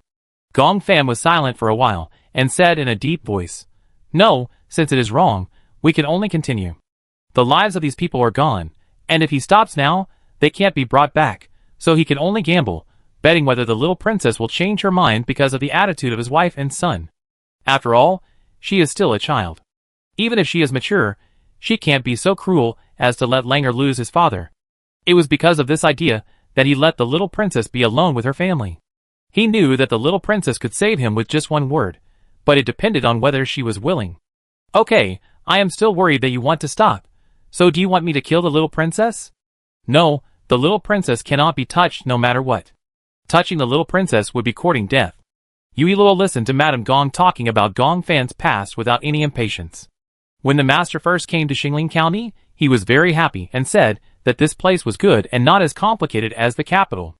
At that time, she was still worried that the master would be unwilling and resentful when he was transferred here. Later, she saw that the master was really happy. He was still worried at night during the flood season and insisted on guarding the Rui River. Mrs. Gong couldn't help but raise her mouth when she thought of this. Yuilua nodded in agreement. This is indeed a good place. I said too much. Mrs. Gong stopped the topic embarrassedly. Although this place is not as prosperous as the capital, it is simple and honest. After chatting for a while, Yuilua stood up. Excuse me, I go back first. I take the little princess back. Mrs. Gong stood up and took Yuilua back to the county government office before returning home. Madam, did you take the little princess back? Mrs. Gong nodded. The little princess is a child after all. What if something happens to her? What did you talk about for so long? Gong Fan asked tentatively. Dad, Mother is talking about your coming here. Oh, you've been talking about Dad for so long. Gong Fan teased his wife and felt happy. It seems that his chances of winning have increased. The little princess came here as soon as she knew what happened here, which shows that she is compassionate. Add to that what the lady said, I don't believe that the little princess is really not moved. Yuilua returned to the county government office, and Jean Tingen and Li Yunha hurried forward to ask. Are you okay? It's okay, but our Inspector Gong seems to have placed all his bets on me. Bet? Jean Tingen looked puzzled. What bet? He bet that I would not pursue him even if I had evidence. Chapter 487. She did not deny that Gong Fan had made contributions to the people before, and did not deny that Madame Gong was kind and Gong Lang was smart and lovely. But these could not make her let Gong Fan go for the people. She did not have so much compassion for the world. What a good plan. Jean Tingen snorted coldly. He actually planned it on you, Lure. Don't worry, uncle, he can't plan it on me. After saying this, the three of them left the county government to see the victims. Not far from the porridge shed, they saw a lot of victims gathered around the porridge shed. Bowls and steamed buns fell to the ground, and the white flour steamed buns rolled around and got covered with dust, and finally stopped at Yuilua's feet. Stop pretending to be so hypocritical here. You said you were going to transport food to help Xingling County. Why can't Chanshan County be safe just by letting the water of Rueha River flood Xingling County? Fellow villagers, think about our lost families, crops, and livestock. Can their porridge make up for them? The man who incited the people did not notice the arrival of Jean Tingen and the other two, and said indignantly, These officials have never thought about our lives. They just want this matter to be over quickly, and wait to return to Beijing to receive the reward. That's right. Why not flood Chanshan County? Is it because the magistrate of Chanshan County is from the capital that we are flooding Xingling County? That must be the case. Yesterday I heard the magistrate's wife call Mr. Li from the capital, brother. Everyone should stop eating. Another man threw the porridge in his hand to the ground. The others were infected by the two men's words and followed suit, throwing the steamed buns and porridge in their hands to the ground. Some even stepped on the steamed buns on the ground. How can you throw food on the ground? Lu Qian looked at the steamed buns that were trampled on the ground. Her eyes reddened. Her husband and father-in-law were so busy with food that she and Yang Xian and Li Qian got up before dawn to make steamed buns and porridge. But now, the food they worked so hard to make was destroyed by these mobs. Aren't you the daughter-in-law of the county magistrate? Why are you still speaking for the people of Chanshan County? The man who incited the people looked at Lu Qian. Yes, your family is still fine, so you naturally don't understand the feeling of losing your family. As she said this, she wanted to push Lu Qian to vent her dissatisfaction. Yang Xian frowned. Cici, take Lu Qian back first. These people were deliberately making trouble. If Lu Qian stayed here and was pushed down, the baby in her belly would be in danger. No, what if they do something to you if you stay here alone? Li Shi said, and ordered her maid to send Lu Qian back first. You don't want to eat the food given by Xingling County, right? Yang Xian glanced at the still shouting mob. What do you want if we don't eat? The man raised his chin and said provocatively, Do you want people to beat us? He knew that these officials would not dare to do anything to their people easily. Not much. Yang Xian was not annoyed, but smiled. Since you don't want to eat, it just so happens that there is not much food now. You who waste food should not eat it in the future. Anyway, you don't look down on the food transferred from Chanshan. Li Qian was the wife of the county magistrate and couldn't say much. She was not afraid. Since these people wanted to make trouble, let them know what the consequences of making trouble were. If these people still speak kindly to them, they will only become more aggressive. The mob didn't expect Yang Xian to look weak but speak so tough. See, I said these officials from the capital don't care about the lives of us ordinary people, and now they want to starve us to death. I'm not an official. Yang Xian said coldly. It's because you people waste food and destroy the porridge stalls, leaving the people queuing behind with nothing to eat. Those who were originally indifferent to the matter began to be dissatisfied when they heard the words. Some of them were holding their children and heard that there was no food to eat, and they wanted to eat the troublemakers alive. We cooked these porridge and steamed buns before dawn. You'd be hungry today if you waste them like this. After saying this, Yang Xian ordered people to put away the pots and bowls. Seeing that she really intended to leave, these people panicked. Didn't the man say that if they did this, these people would give them more benefits, such as land and subsidies? But now it seems that this girl really doesn't intend to give them food, and the pots have been put away. It's okay for them to go hungry for 1 or 2 meals, but the children can't stand it. Why do you let us starve? Yang Xian didn't want to talk to the mob anymore, and said softly to the people in line behind, I'm sorry, there's not much food to begin with, and because of their commotion, you can't eat. Girl, but what about our children? Not only do you not give us food, but you also starve the children. What a vicious mind. The man spat, the food is not yours. Can't you just survive without it? Yuilua couldn't stand it anymore and walked out. You wasted food and caused the people behind you to have nothing to eat, and now you are pushing the blame onto others? Who are you? The man stared at Yuilua arrogantly. Do you have the right to speak here? Lu County Magistrate, Kai Zhe, and Lu Ji came back from setting up a simple shelter, and saw the scene, and their faces turned pale with fear. He was so blind that he bumped into the little princess. He walked over quickly, and stood in front of Yuilua. Your subordinate greets the little princess. Lu County Magistrate, there is no need to be polite, get up. Are you the little princess? The little princess who filled the breach? The man's face kept changing, and he couldn't speak clearly. Yuilua looked up at him. Tell me, who asked you to make trouble? She bent down to pick up the steamed bun at her feet, and pulled off the dirt on it bit by bit. The man's eyes dodged. I don't know what the little princess is talking about. I don't know. Yuilua glanced at a distance. Did the person who asked you to do this tell you that you could get a lot of benefits if you did this? So you made trouble, right? People in the distance saw the commotion and ran away. Lawmaker Lu, lock up these rioters in the county jail to prevent them from causing trouble outside. Lawmaker Lu hesitated, worried that doing so would cause dissatisfaction among the people. Yuilua knew what Lawmaker Lu was thinking and looked at the others. Do you think people like this should be locked up? Yes, they wasted food and left my daughter with nothing to eat. They should be locked up. The voices echoed one after another, leaving Lawmaker Lu dumbfounded. The common people are easy to sympathize with each other because of their similar status, but now they actually agree with him to lock people up? Come on, lock these rioters in a cell. The group of people who made trouble were so scared that their faces turned pale when they heard that they were going to be locked up. Yuilua asked Yang Xian and found out that there were still a few steamed buns, so she distributed the steamed buns to the people who came to line up behind. You guys should eat them first. There are only a few of them, and it will be fine when the food arrives in a few days. We will survive with everyone before returning to Beijing. Chapter 488. Gong Fan originally wanted to take advantage of the people's riots to act as a peacemaker, but he didn't expect Yuilua and the others to appear and directly disrupt his plan. Sir, what should we do now? The deputy followed Gong Fan, looking worried. There is no way. Gong Fan's face was gloomy, and he suddenly stopped and whispered a few words to his deputy. Okay, I will do it. The two walked to their residence, and Gong Fan saw Madame Gong in the yard, and waved his hand to let his subordinates leave. Master is out? Those riders are really a waste of food at this critical moment. Madame Gong and Gong Fan walked into the house side by side, frowning. Everything was fine a few days ago. Why did someone suddenly cause trouble? Madam, don't worry, County Magistrate Lu will handle it.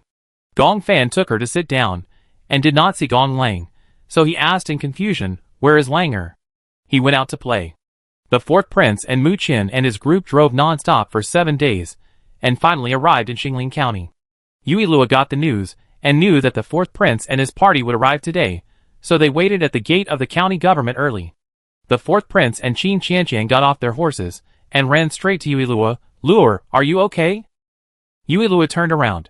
It's okay, with my uncle and Lord Li here, nothing will happen. Are there many patients? Xianju got off the horse, and asked Yuilua, while holding the medicine box. Quite a lot, let's see now. Yes now. Yuilua glanced at Mu Qin, and raised the corner of her lips. The ill-fated couple finally meet. It's not easy. Master Mu, you can change your clothes later. Mu Qin didn't expect Yuilua to ask him to change his clothes when she spoke to him. He looked at his clothes. I changed them today. They are very clean and not smelly. Why do you want to change? I've helped you here. After Yuilua finished speaking, she walked to Qin Qianqian's side. Sister Qianqian, you should have a good rest first. I come back to find you after I'm done. In the past few days, Yuilua confirmed that the dike was indeed destroyed by Gong Fan, and no one from other countries was involved. Retracting her thoughts, Yuilua looked up at Qianju and started gossiping. Sister Shui and the third brother are married? Have you let it go? Qianju glanced at her. Why are you asking this, little princess? Nothing. Yuilua blinked, just asking out of curiosity. What if you haven't let it go? Qianju walked slowly, keeping a speed that Yuilua could keep up with. It can't be helped if you haven't let it go. Sister Shui is already the wife of the third brother. Qianju laughed very annoyingly. But your third brother won't live long.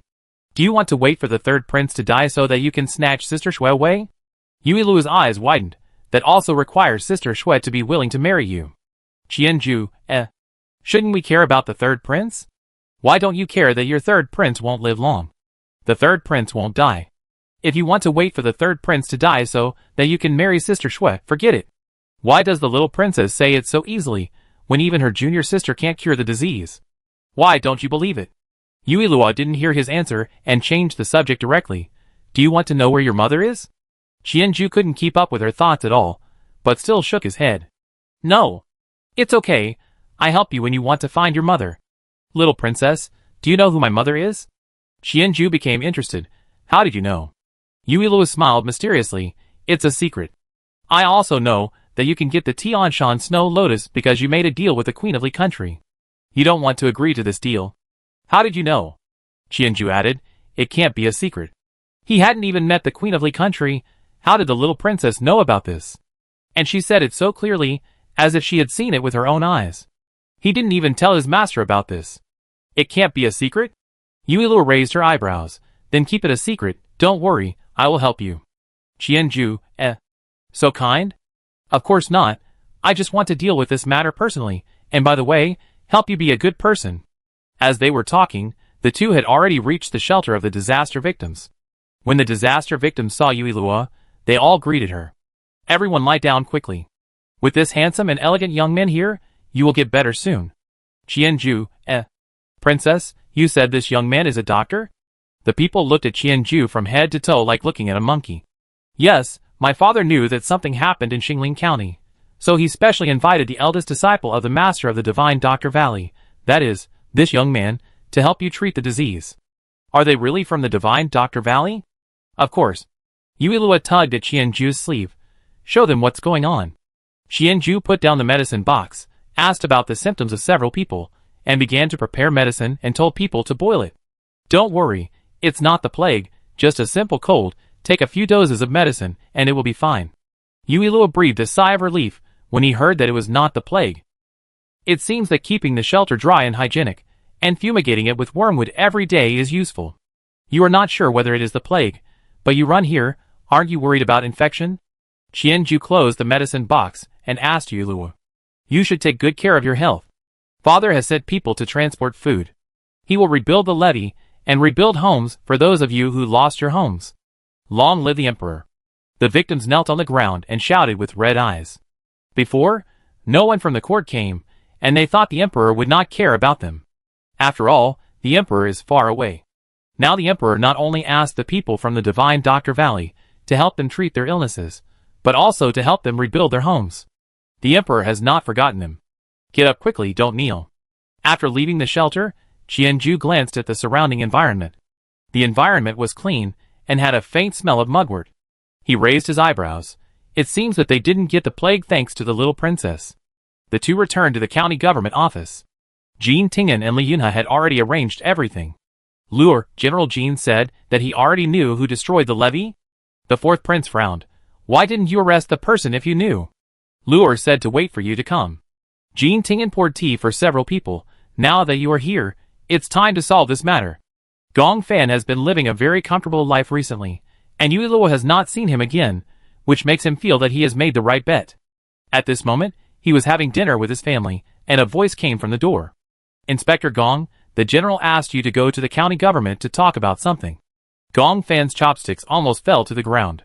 The people who delivered grain to the capital have arrived today, and Jean Tingen called him over at this time, and he began to feel a little unsure. Dad, what's wrong with you? Nothing. Gong Fan came to his senses, put down his chopsticks, stood up, walked to the door, and looked back at Mrs. Gong. Madam, make the buns and wait for me to come back to eat. Why do you suddenly want to eat this? Chapter 489. We just had dinner. I suddenly want to eat, So let's use the vegetables in the yard. Mrs. Gong looked at his back as he left and muttered, "Why does it feel weird?" Gong Fan went to the county government office with the yamen runners. Yui Lua and others were sitting in the hall, seemingly waiting for him. He bowed and said, "I wonder why the little princess, General Jean, said an official here? It seems that I still haven't been able to make you figure it out these days?" Jean Tingen looked at Gong Fan with a fake smile. Gong Fan looked surprised. "What did you figure out?" "I am stupid. I hope General Jean can explain it clearly." "Inspector Gong, are you still pretending to be stupid?" Yui Lua sighed. "You bet on me, but you made a mistake. We are all smart people. Is it fun to pretend now? I know that the gunpowder was taken away by your men. As for the man you and County Magistrate Lu saw, he must be your men. As long as the gunpowder is installed in advance, you only need to light a fire, and the levee will be destroyed." Gong Fan lowered his head, closed his eyes, and slowly raised his head after Yui Lua finished speaking. "Since the little princess knew, why did you think of asking me for the crime now? I was too busy a few days ago, and didn't have time to deal with you. I thought the little princess would let me go." Gong Fan smiled bitterly. "It seems that I really made a wrong bet. I didn't expect the little princess to be so hard-hearted." "I am hard-hearted?"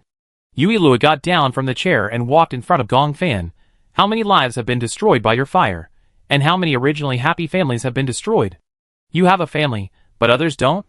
Yui Lua stared at Gong Fan. "You did such a heartless thing, incited the mob to make trouble, and slandered Mr. Fang. Is this how Inspector Gong protects Rueha?"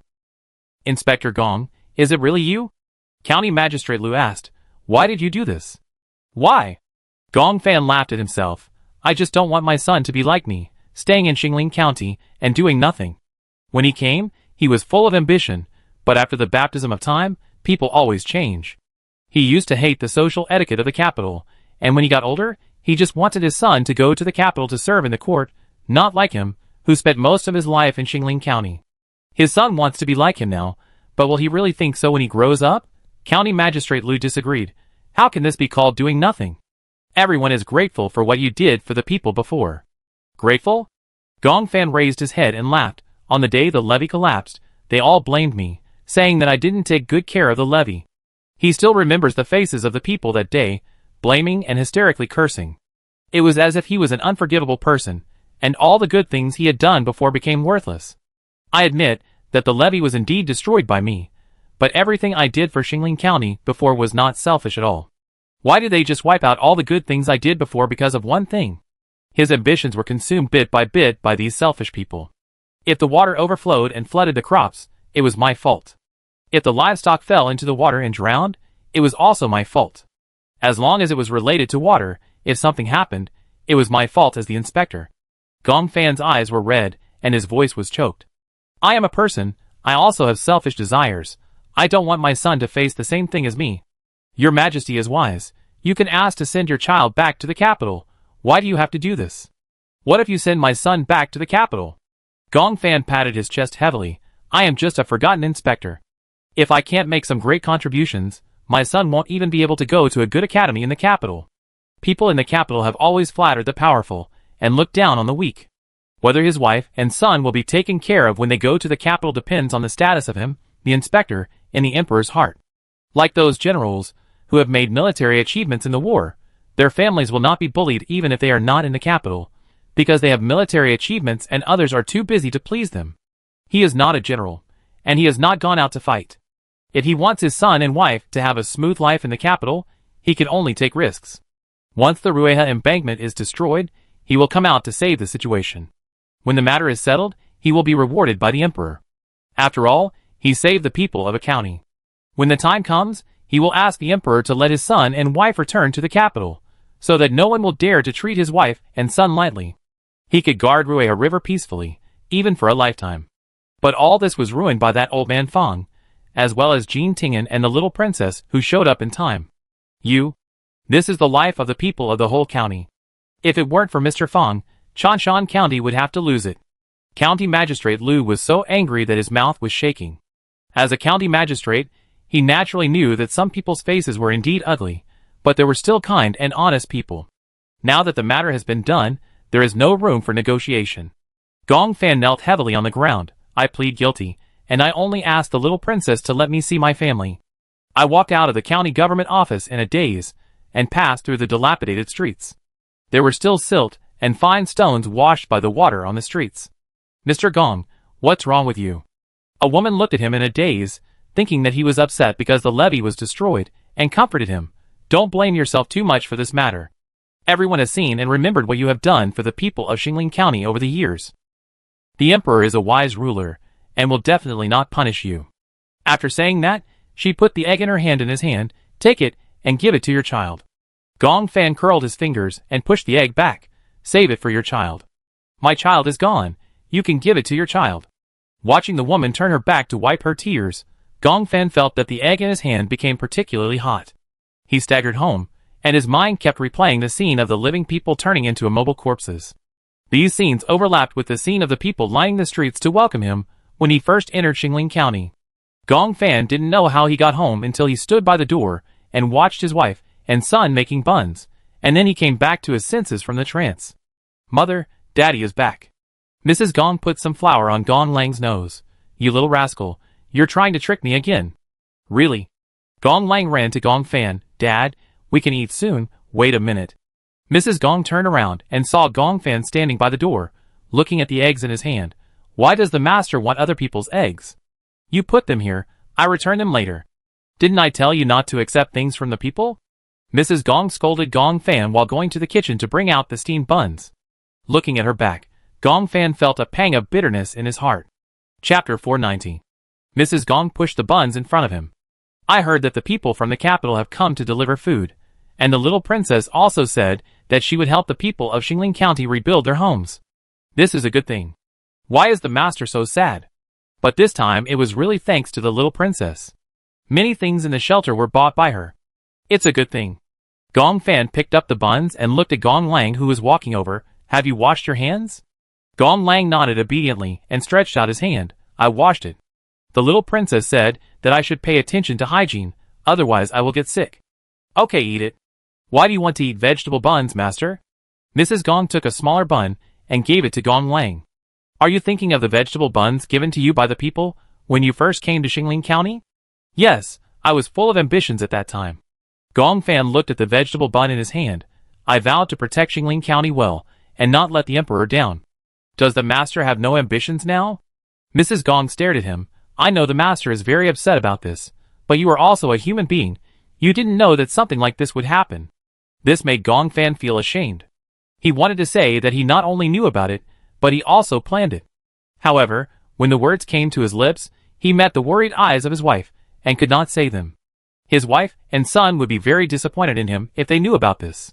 I'm fine. Gong Fan held her hand. Madam, don't worry. I'm glad you're fine. Madam Gong held his hand back. People have lost their families, so they can't help but feel resentful. Master, don't take it too seriously. No matter what, Langer and I will accompany you. And there are many simple people among the people. Master, do you remember that I didn't know how to grow vegetables when I came here? They taught me. Gong Fan listened carefully to Madam Gong's chatter, and the guilt in his heart, and every bit of his visit to Xingling County kept replaying in his mind. Good and bad, it was so overwhelming that he couldn't breathe. He barely maintained his expression, finished the vegetable bun in his hand, and stood up. Madam, Langer, you have to be fine without me. What nonsense are you talking about, master? Mrs. Gong frowned. It's okay, I still have some things to deal with. I go to the study first. Gong Fan turned around, walked out of the house quickly, and walked towards the study. Gong Lang ran out after him, and pulled his sleeve. Dad, you promised me that you would make a big kite for me after this matter is over. Okay. Gong Fan leaned over and touched his head. Dad will not forget it. Langer also has to promise Dad something. What is it? Gong Lang's face was serious. Dad, just tell me. No matter what, Alung must keep his original intention and take good care of Mother, understand? Langer will definitely take good care of Mother. Gong Lang nodded heavily, his little face full of confusion. But what is the original intention? Father never told me. The original intention is what kind of person Langer wants to be, and he should always keep it. Then I want to be a good official. Gong Lang's face was full of excitement. I understand what Father said. Gong Fan lowered his eyes, stood up and rubbed his head. Okay, go back to the house. But he silently said sorry in his heart. After he did such a thing, it was a blessing from heaven that the emperor could spare his family. His son's dream was destroyed by him. He thought he was doing good for his son, but in the end, he hurt his son. Gong Fan walked to the study, and his deputy bowed. Sir, I did as you said. What? Quick, go and call the person back now. The subordinate was puzzled. Why call him back? The person is probably gone now. Go if I tell you to. Stop it now. Stop it? The subordinate knelt on the ground. Sir, we can't stop it now. Go quickly. Yes, I will go and stop them now. When the others walked out, Gong Fan picked up an unfinished kite and continued to finish it. After finishing it, he put the kite aside. He spread out a piece of paper, picked up a pen and began to write his crimes. After writing the crimes, Gong Fan wrote another letter. He took out a porcelain bottle from the drawer, poured out a pill, and put it into his mouth without hesitation.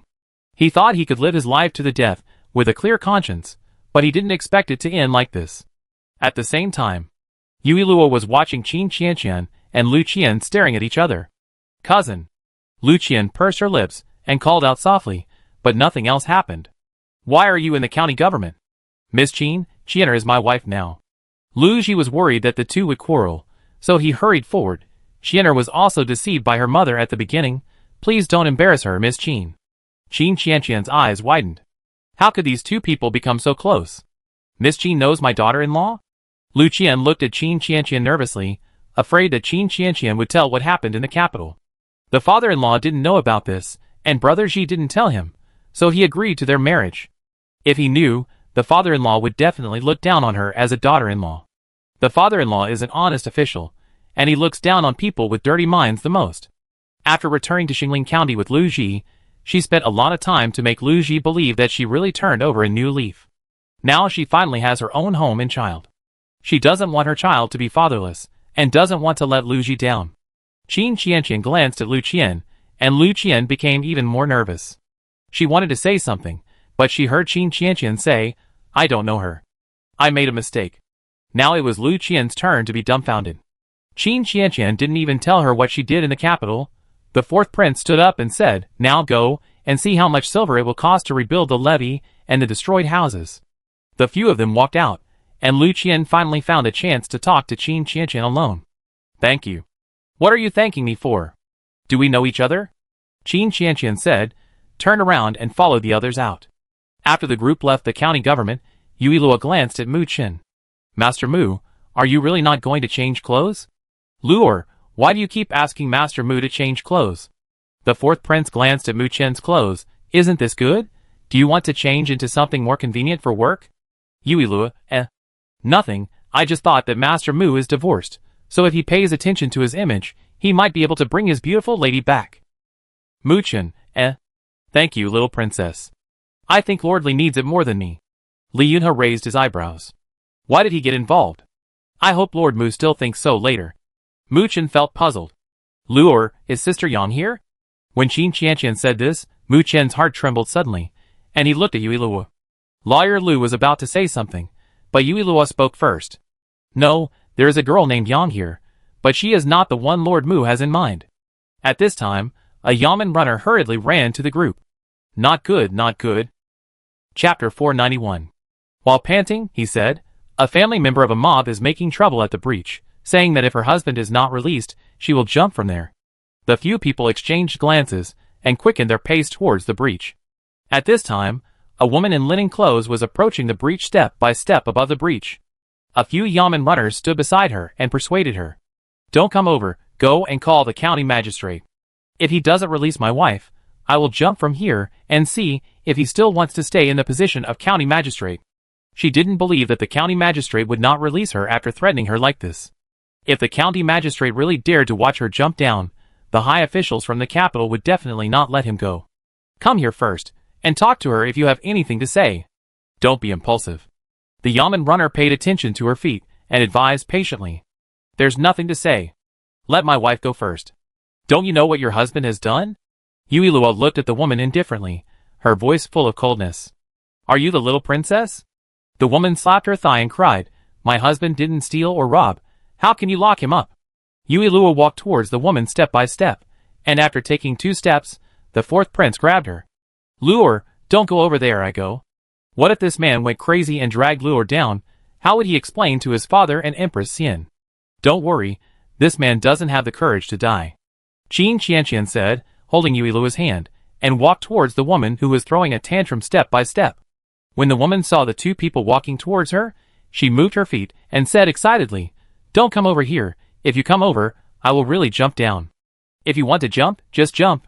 Qin Qianqian looked at her with a half smile. "I know you don't dare." County Magistrate Lu was anxious. Miss Qin is so excited, it would be bad if this person really jumped. He thought Miss Qin was going to persuade people, but she didn't expect that she would encourage people to jump. "Don't worry, this person won't jump."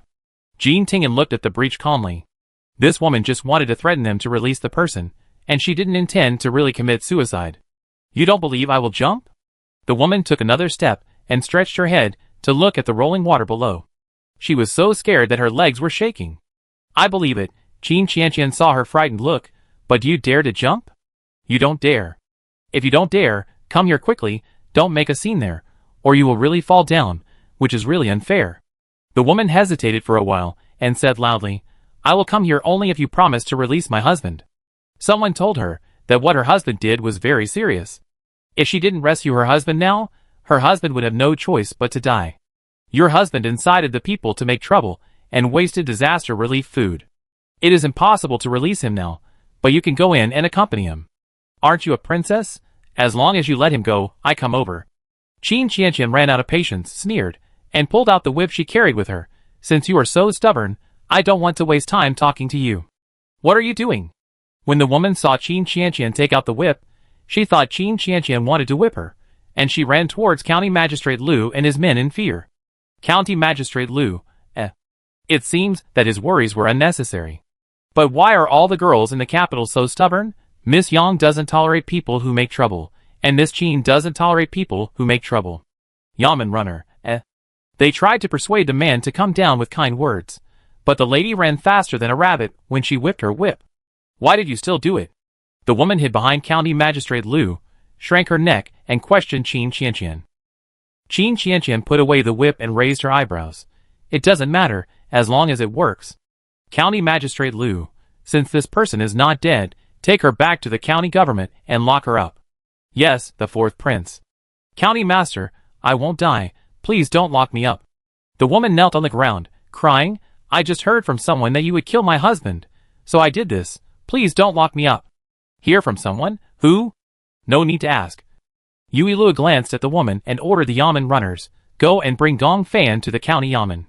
She thought that Gong Fan should know that he was wrong, but he didn't expect that he still didn't repent. Yang Xian and Li Qian heard that someone was causing trouble here, so they put down their work and rushed over. Before they reached the breach, they saw a familiar figure from afar. They were clearly a group of people, and she saw him in a green dress in the crowd at a glance. Li Qian noticed that Yang Xian stopped, so she also stopped, looked in the direction she was looking, and smiled.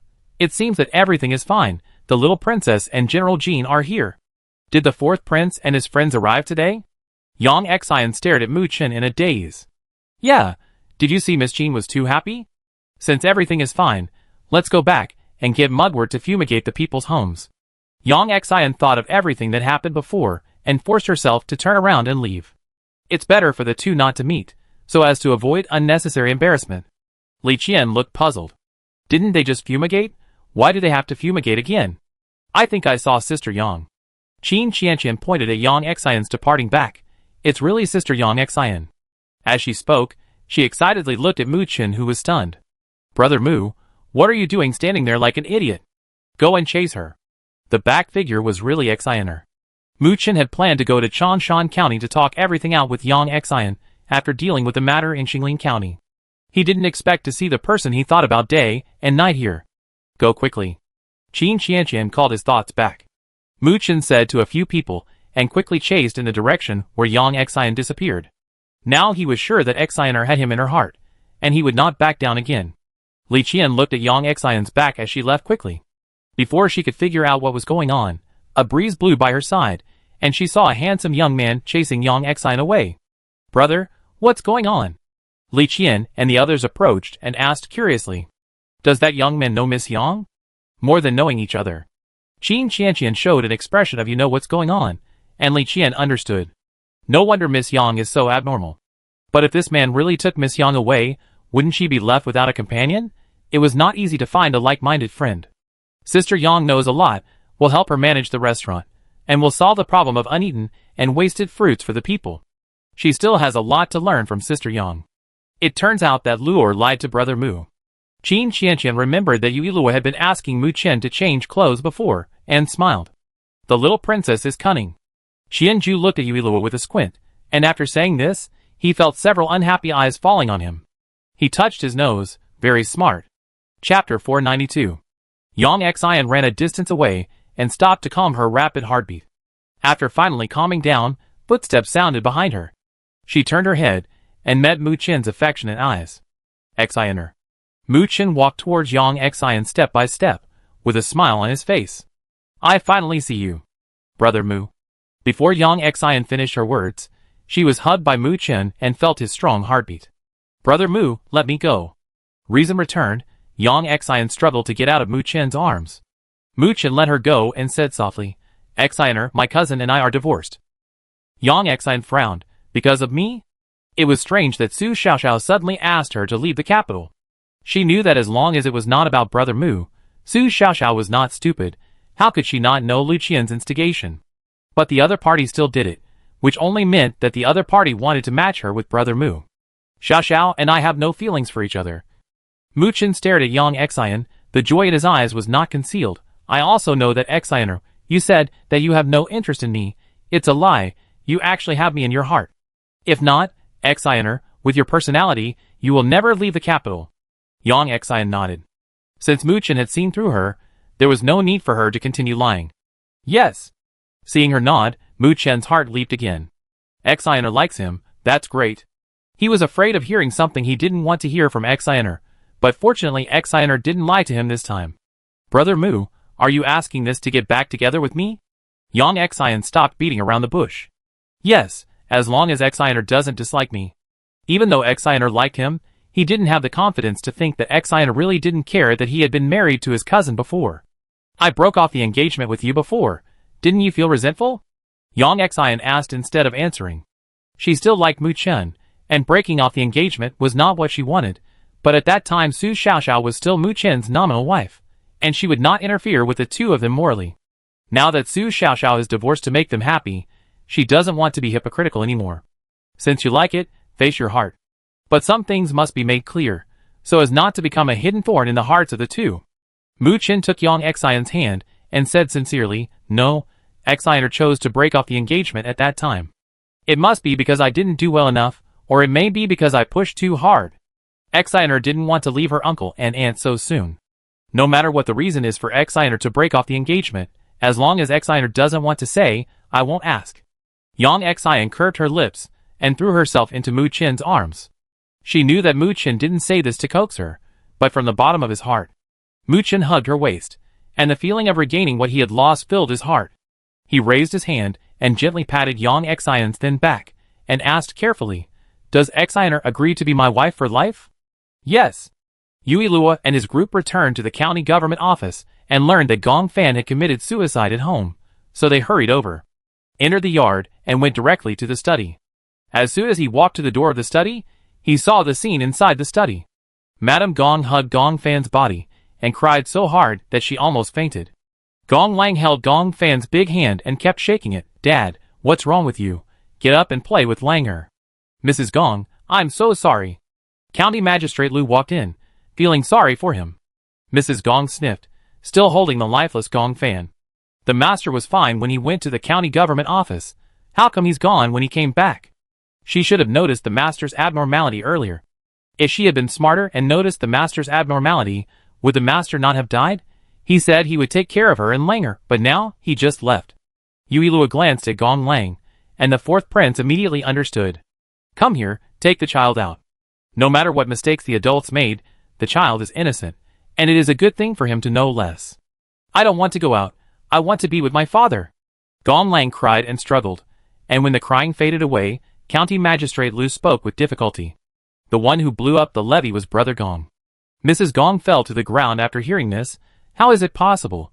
You know best how much the master loves the people of Xingling County, County Magistrate Lu. Anyone can do such a thing, except the master. It's really hard to believe, but it's true. No, the master wouldn't do that. Mrs. Gong got up from the ground, pulled Gong Fan's cold hand, and choked, "Master, wake up and tell them it wasn't you who did it." "My lords, I did all this, and it has nothing to do with you, madam, and the young master." The deputy knelt on the ground and kowtowed repeatedly. "It was I who did it. The master didn't do it himself. If you want to punish someone, just take me." The fourth prince approached the long case and picked up the letter and the confession on it. "This is the letter he left for Madame." The fourth prince handed the letter to Madame Gong. Madame Gong wiped her tears, took the letter, and quickly tore it open.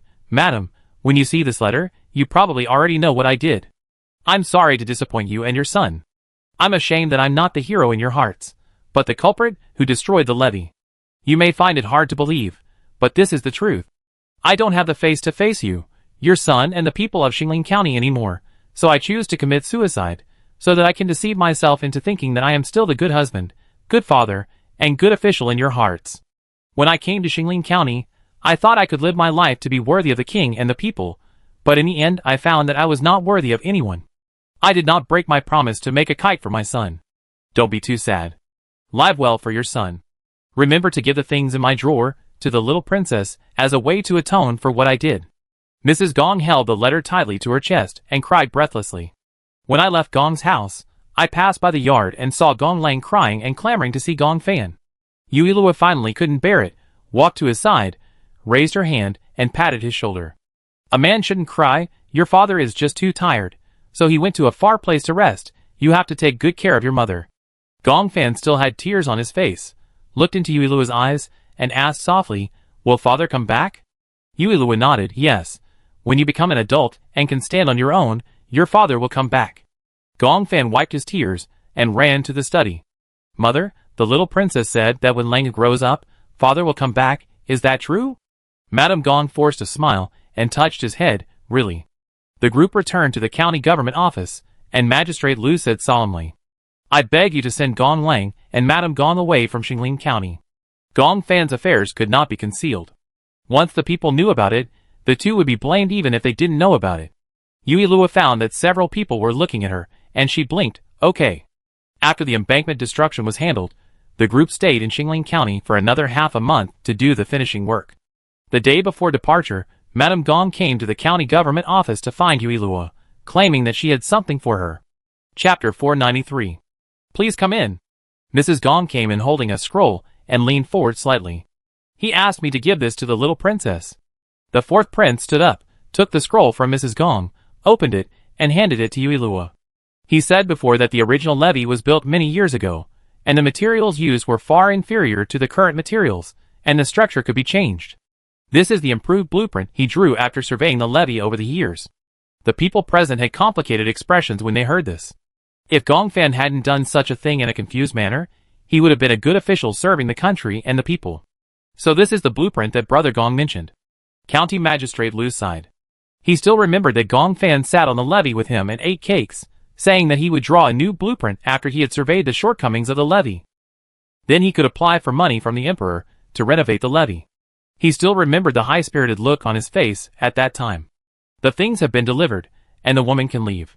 Madame Gong turned around and walked out, then turned back when she reached the door. "Thank you, little princess. Langer and I are leaving today, and can't see you off." These days, she recalled what her husband had said before, and understood that he would go this far because he wanted his son to live a better life. She knew that time would change a person, and she blamed herself for not noticing her husband's changes in time and letting him go the wrong way. Yuilua looked at Madame Gong's back as she left, and retracted her gaze for a moment. "County Magistrate Lu, take this blueprint. The people from the Ministry of Works should be here tomorrow, and then let them build the levee according to this blueprint. Yes, now everything is arranged. I want to invite everyone to dinner at the restaurant tomorrow to see you off." Lu County Magistrate said carefully, looking at everyone. This time, Xingling County was able to overcome the difficulties so quickly, thanks to everyone. The fourth prince smiled and said, "Lu County Magistrate is too polite. Although many things have been solved, you still have a lot of things to finish, so there is no need for dinner." Then listen to the fourth prince. Lu County Magistrate bowed. The few people have been living in the backyard of the county government office these days. When they went to the backyard, Li Qian held Yang Xian, looking hesitant. Yang Xian stopped. "What's wrong, Sister Li? I've heard about you and Lord Mu. I know it's not easy for you to achieve your goal, But you and I opened the restaurant, and there are many things you know that I haven't learned yet. When you return to the capital, Yang Xian laughed out loud when she saw her like this, so Sister Li is worried about this. I thought she was sighing every day because she couldn't see Magistrate Kai. She promised to reconcile with Mu Chen, but she didn't promise to go back with him now. It's not that she wants to pretend not to go back, but she still has things to do. Mu Chen has things to do, and so does she. So Sister Yang means she won't go back with Master Mu? Li Qian looked at Yang Xian expectantly. Is that right? Sister Yang said, she wants to teach me a lot of things. Yang Xian nodded, yes, I won't go back. Sister Li wants to expand the business, right? I go with you. Qin Qianqian looked at the two of them from the side and said enviously, that's great, you both know what you want to do. Yang Xian turned and looked at her. Everyone has their own way of living. When I make something good, I will have someone bring it to Beijing for you to experience first. When she went to that different world, she was very confused at first and couldn't survive for a while. Later, she had no choice but to work hard to learn what she should do at work. Now she can use what she learned at that time to make her life more colorful. In fact, she hated the time-traveling girl before, and hated that person for messing up everything for her. But after coming to Changshan by accident and staying with Li Qian, her mentality changed a lot. It is said that a blessing in disguise may be a blessing. What she has learned now is probably a blessing. Really? So what are you going to do, Sister Yang? If I remember correctly, the time-traveling girl is an employee of a cosmetics company. That's good. If she really does it, she will beat all the cosmetics shops in Beijing. Yui Luo looked at the smiling faces of several people, and suddenly felt a little emotional. This trip to Changshan seems to have changed Yang Xian a lot, and Li Qian has become more confident. Sister Qianqian will know when the time comes. The next day, a crowd of people stood on both sides of the street to see the group off. Yui Luo was held by Qin Qianqian. She lifted the curtain and looked at the people waving goodbye with smiles on their faces. The corners of her mouth also rose. Mu Chen looked at Yang Xian in the crowd. He thought Xianer would go back with him. He was so excited that he couldn't sleep last night. But this morning, Xianer said she wanted to go back to Changshan. Although he felt a little disappointed, he still respected Xianer's decision. He couldn't tie her to his side just because Xianer was willing to reconcile with him. Master Mu, why are you unhappy? Mu Chen, why can't the fourth prince know this? He's asking even though he knows the answer. Seeing that Mu Chen didn't say anything, the fourth prince looked at Qian Ju, who was resting with his eyes closed. By the way, Mr. Qian, I heard from my third prince that you and Luor were bathing outside when you first met, and Luor saw you and called you a pervert? After saying this, Qian Ju felt a very unhappy look falling on him. He slowly opened his eyes. Fourth prince, hasn't anyone told you that you're not good at chatting? Why can't we chat anymore? I'm also curious about why young Master Qian would take a bath outside. Li Yunhe spoke quietly, glancing at Qian Ju. Master Li, you asked what I wanted to ask. The fourth prince echoed. Qian Ju, Why did he feel that Li Yunhe was hostile to him? He didn't offend him. During this period of time, they got along well in Xingling County. Could it be that he liked the third prince? Thinking about it this way, he figured out what happened at the junior sister's wedding banquet. Because he was the junior sister's senior brother, the third prince he liked was snatched away by the junior sister. Now the fourth prince mentioned that the third prince saw him taking a bath, so this man was unhappy again. That must be the case. You're still giving me a reason for taking a bath? I didn't think too much when I saw the water, and lecher is not an insult. He just thought the little princess was cute and wanted to tease her. Did Her Royal Highness see you without clothes? No. Li Yunhe raised his eyebrows. That's good, otherwise I'm really worried that Her Royal Highness would get sty after seeing something unclean. Qian Ju, The carriage left Xingling County, and the fourth prince leaned against the side of the carriage and looked at the scenery outside, sighing. The scenery outside is really beautiful. No wonder Luor always wants to come out. You care about the little princess? Qian Ju thought about what he was confused about, and asked Li Yunhe. Why? According to his observation, this person's concern for the little princess is different from that of ordinary people, and he always puts the little princess first in everything. Chapter 494. Li Yunhe said calmly, Isn't it right for a minister to care about his highness? Then why don't you care about the fourth prince? The fourth prince glanced at the two of them. Just chat if you two want to, don't drag me into it. It's such a long journey, it would be boring to kill time without talking. Qian Ju raised his eyebrows. What do you two think? Forget it, it's boring to be with you. Qian Ju said, as he got out of the carriage, and walked towards Yuilua's carriage. Little princess, aren't you bored sitting in the carriage? Yuilua lifted the curtain and looked at Qianju, who was following her carriage. Why, do you want to chat with me? Let's continue what we didn't finish last time. Yuilua stopped the carriage, got out of the carriage, and got on the horse with Qianju.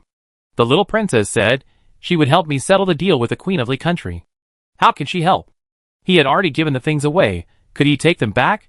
The Tianshan snow lotus was precious, and he didn't want to give it away at that time. But seeing that he couldn't get the things, the Queen of Li country didn't give him the Tianshan snow lotus. Now that the things are in hand, only the Queen of Li country is a fool to return the things he gave. Just take it back. Take it back? Qianju laughed. Is the little princess always so naive? Isn't it normal to be naive at my age? Yuilua smiled, as if she didn't hear his sarcasm. It's normal, but the Queen of Li country is not a fool. How could she return the things she gave away? Don't worry, she won't use the things now, and she will return them to you later. Seeing her so sure, Qianju said seriously, why does the little princess know so much? I am the only one who knows this except the eunuch of the Queen of Li country. Yuilua looked up and squinted. I can count with my fingers. Qianju, don't believe it? Yuilua continued, I have calculated that we may be relatives. Relatives? Qianju said seriously, am I the emperor's illegitimate child? As soon as these words came out, the team was silent. Yuilua's face was dark. The second male lead's brain circuit is really amazing, damn illegitimate child. Isn't that right? Qianju thought seriously again, the emperor's brothers don't have children, so other than being the emperor's illegitimate child, how can I be a relative to you, the little princess? Isn't it also a relative if I'm related to your mother? Yuilua rolled her eyes, and decided not to ride with Qianju. Beijing, East Palace. Feng Hongyu heard that the matter in Xingling County had been resolved, and she paused eating. It was solved so quickly, so it seems that His Royal Highness the Crown Prince will not leave the capital. When she first learned about this, she thought the Crown Prince would leave the capital, but she didn't expect that the Emperor would suppress it. I heard that the little princess has made great contributions this time, and the fourth prince has also helped a lot. Feng Hongyu couldn't hear what the maid said at all. She put down her chopsticks, and asked the maid to take away the remaining food. After the maid took away the food, Feng Hongyu sent the people in the room away, opened the locked box, and took out the letter inside. Her expression was cold. Sure enough, no matter where she went, as long as her father was still in the hands of the princess would not let her live too comfortably. She tightened her grip on the letter, and the letter instantly crumpled into a ball. When she received the letter, she thought it was just a simple warning letter, but she didn't expect that her father's little finger was placed in it. She recognized that there was a mole on her father's little finger. The princess was so cruel that she chopped off her father's finger to threaten her, to get the city defense map of the capital. The letter was written by her father's hand. Was he worried that she would report it to her? Feng Hongyu smiled sarcastically, really looking up to her. Her father was in Li country. Would she dare to sue? Even if she sued the empress, she would not care about her at all. At this time, the voice of the prince was heard outside. Is the concubine in there? The maid nodded. Your Highness, please. Feng Hongyu came back to her senses, put the letter back and locked it, then stood up to open the door. Your Highness, the Crown Prince. The prince motioned her to stand up, without any intention of entering the house, and raised his eyes to notice that her eyes were a little red. Is the concubine missing home? I'm sorry to make you laugh, Your Highness. I wonder why you are looking for me. The prince said in a gentle voice. After a few days, Luo and the others will return to Beijing. Father will hold a banquet. If you want to go, you can go with me. Banquet? Feng Hongyu lowered her eyes. This might also be an opportunity. Okay, thank you for telling me, Your Highness. The prince nodded and turned to leave. Feng Hongyu just watched his tall figure disappear in the yard, then slowly raised her hand to close the door. Walking to the table and looking at the porcelain bottle beside it, she whispered, I'm sorry. She didn't want to harm the prince, but she had no choice. Her father was in the hands of the princess. If she couldn't produce the city defense map of the capital, her father would be severely tortured by the princess. The prince left the yard, and Lin Chi asked in confusion. Your Highness, why did you tell her this specifically? The prince said, as he walked, recently, she has been paying special attention to my movements. Don't you think it's strange? Lin Chi shook his head. I don't think so. I heard that Your Highness was a hero who saved the beauty that day. The prince is so handsome, maybe the concubine has developed a crush on you because of that time. Before he finished speaking, the prince glanced over, and Lin Chi shut up in dismay. Whether she loves me or not, I have to be on guard. Have you been hanging out with Offing Xiang recently? He was talking nonsense. Your Highness is wise. I will not hang out with them anymore. Lin Chi touched his nose. Your Highness is really cold and ruthless. Seeing how good His Highness is to his concubine these days, he thought there was some friendship. Keep an eye on Feng Hongyu. Knowing that Feng Hongyu had bad intentions, he would have no feelings for Feng Hongyu unless he had a problem with his brain. Before Luo left, he was still worried about Feng Hongyu. If he couldn't even take care of one person, what kind of prince was he? What's the point of protecting his brothers and sisters? Yes, I know I was wrong. After Lin Chi admitted his mistake, he followed the prince. It took Yui Luo and his group 8 days to reach the capital. Mr. Qian, why don't you stay in the capital? Yui Luo got off the carriage. It will be convenient for me to find you if I need anything. Qianju remembered the matter of taking things back, nodded, and turned to leave.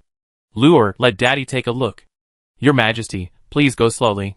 Eunuch Chao chased after the Emperor. Your Majesty, please pay attention to your image. The Emperor didn't care about his image at all, and rushed to Yui Luo and hugged her. Fortunately, you didn't lose weight. Daddy is relieved. Daddy, let me go. I'm almost strangled to death. There are other people around. After all, he is the Emperor. Let's maintain the majestic image. The Emperor let go of Yui Luo. Did your fourth brother cause you trouble? The fourth prince, No, the fourth brother helped a lot in building the shelter, and he and Lord Mu delivered food in time, and did not drag us down.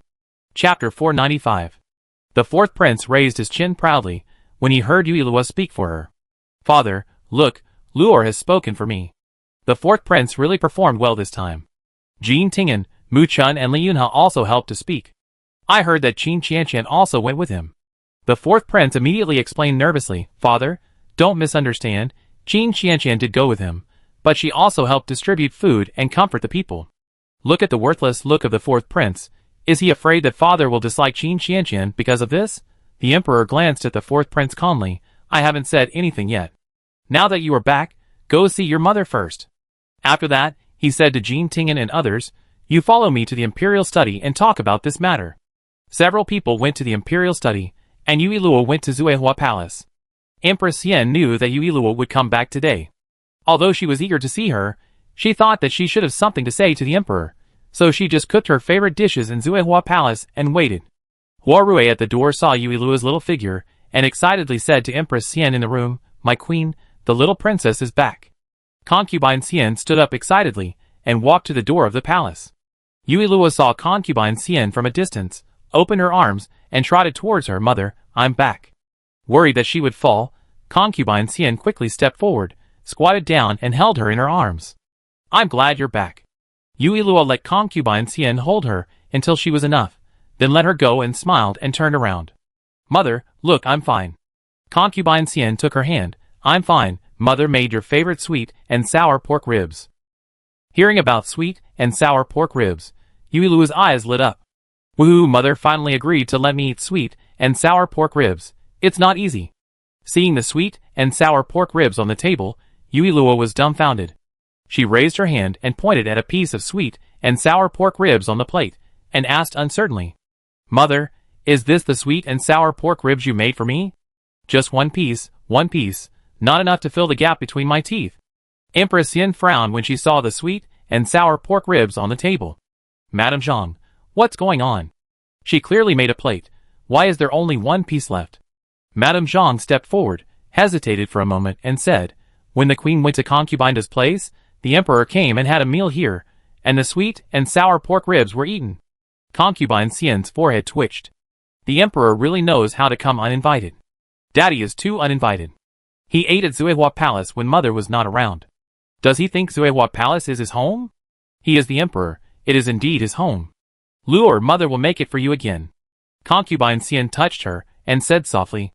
She made this sweet and sour pork ribs specially for Lure, so it was softer. She didn't expect the emperor to be so greedy, so she left a piece. Okay, I go find Daddy. When Yui Lu arrived at the imperial study, the others had already finished discussing the affairs of Xingling County. Only the emperor and eunuch Chao were left in the study. She walked in with a swagger and looked at the emperor. Daddy, did you eat the sweet and sour pork ribs that mother made for me? The emperor almost choked on his tea and glanced at eunuch Chao, who whispered, Your Majesty, Nani Zhang wanted to speak at that time, but you didn't let her speak. Luor, Daddy asked the Imperial Kitchen to make it for you. The sweet and sour pork ribs were really delicious, and he didn't know that concubine Xian made it for Luor. The same? Yui Luo walked to the Emperor angrily and stretched out her hand. Compensate me. The Emperor raised his eyebrows. Luor was so clever that she wanted something. Just tell me what you want and Daddy will send it to you. This time, I went to Xingling County and used my small treasury. I took this opportunity to ask Daddy for some money to fill my small treasury. Valuable things. The Emperor winked at Eunuch Chao, who immediately said, I will go to the Emperor's treasure house and pick out some good things to send to the little princess. Yui Luo came here not only for this matter, but also for a serious matter. After saying this, her face suddenly became serious. Daddy, does the Crown Prince have the city defense map? Yes, why are you asking this? What can I do? Of course, I will set a trap for others. I have been away for so long. Feng Hongyu must have received the threatening letter from the princess. Although I can't go to the country now, it is not impossible to annoy the princess from a distance. That's good. Yui Luo picked up the pen and spread the paper in front of the Emperor. Dad, draw a new one. The Emperor understood what Yui Luo meant, picked up the pen and drew a new city defense map. Yui Luo smiled cunningly. I can cheat people again, so happy. Dad will hold a banquet for us tomorrow. Feng Hongyu will definitely not miss such a good opportunity. On such a good day, why not give a gift to the Queen of Li Kingdom? It depends on whether she believes it or not. The Emperor, After getting the blueprint, Yui Luo returned to Zuehua Palace and had a meal with concubine Xian. He summoned a flying bird and tied a note to it. Be good, don't lose the gift. After doing this, Yui Luo turned to concubine Xian and said sweetly, Mother, I'm going to find my brother, the Crown Prince. Concubine Xian asked Huarui to help her get the blueprint, and shook her head as she watched her jumping back and forth. Whenever it was a trick, Luor would be very happy. Yui Luo took Huarui to the East Palace, and the people at the door saw her, and hurriedly led her to the main hall. Your Highness, the little princess is here. The Crown Prince, who was about to look for Yui Luo, hurried out of the house upon hearing this, and looked at Yui Luo with a smile on his lips. I was just about to see Luor, but Luor came first. Yui Luo blinked, we are in sync. I came to see the Crown Prince after dinner. The Crown Prince took her by the hand, go inside, let's go out to bask in the sun. Yui Luo followed the Crown Prince in, and secretly observed him. During the time I was away, the Crown Prince and Feng Hongyu should not have had anything happen. Although Feng Hongyu had her own difficulties, she was still not worthy of the Crown Prince. How about finding a Crown Princess for the Crown Prince? The Crown Prince can't be single forever. What kind of person can be a good match for the Crown Prince? She must be dignified and generous, have the demeanor of a mother to rule the country, and be smart and not drag the Crown Prince down. Is there such a girl in the capital? Yui Luo searched in her mind and was delighted. Oh, isn't there a ready-made one? How could I have forgotten it? In fact, Shuriware was right. Her sister was indeed the most suitable candidate for the Crown Princess, but it was a pity that she was so beautiful and had a tragic fate. The Crown Prince listened to her messy thoughts, and was not in a hurry to speak. Brother Crown Prince, where is your concubine? The Crown Prince looked at Lin Qi, and Lin Qi understood. I will go and invite the concubine over. Feng Hongyu was surprised but also a little happy when she heard Lin Qi invite her to the main hall. The first time she went to the main hall was when she first came to the East Palace. It was not long since then, but her mood had changed drastically. Chapter 496. Concubine, we are here. Please come in. Lin Qi's voice pulled Feng Hongyu back to her unnecessary thoughts. She came to her senses, nodded slightly, and then walked in. After entering and seeing other people in the room, Feng Hongyu bowed. No need to be polite. Luor didn't see you. I want to see you. Please sit down. Feng Hongyu was surprised. The little princess wanted to see her? What did she want to see her for? Although she was confused, she didn't ask much. She just sat quietly and hesitated for a while before speaking. Thank you, Your Highness, for helping me out last time.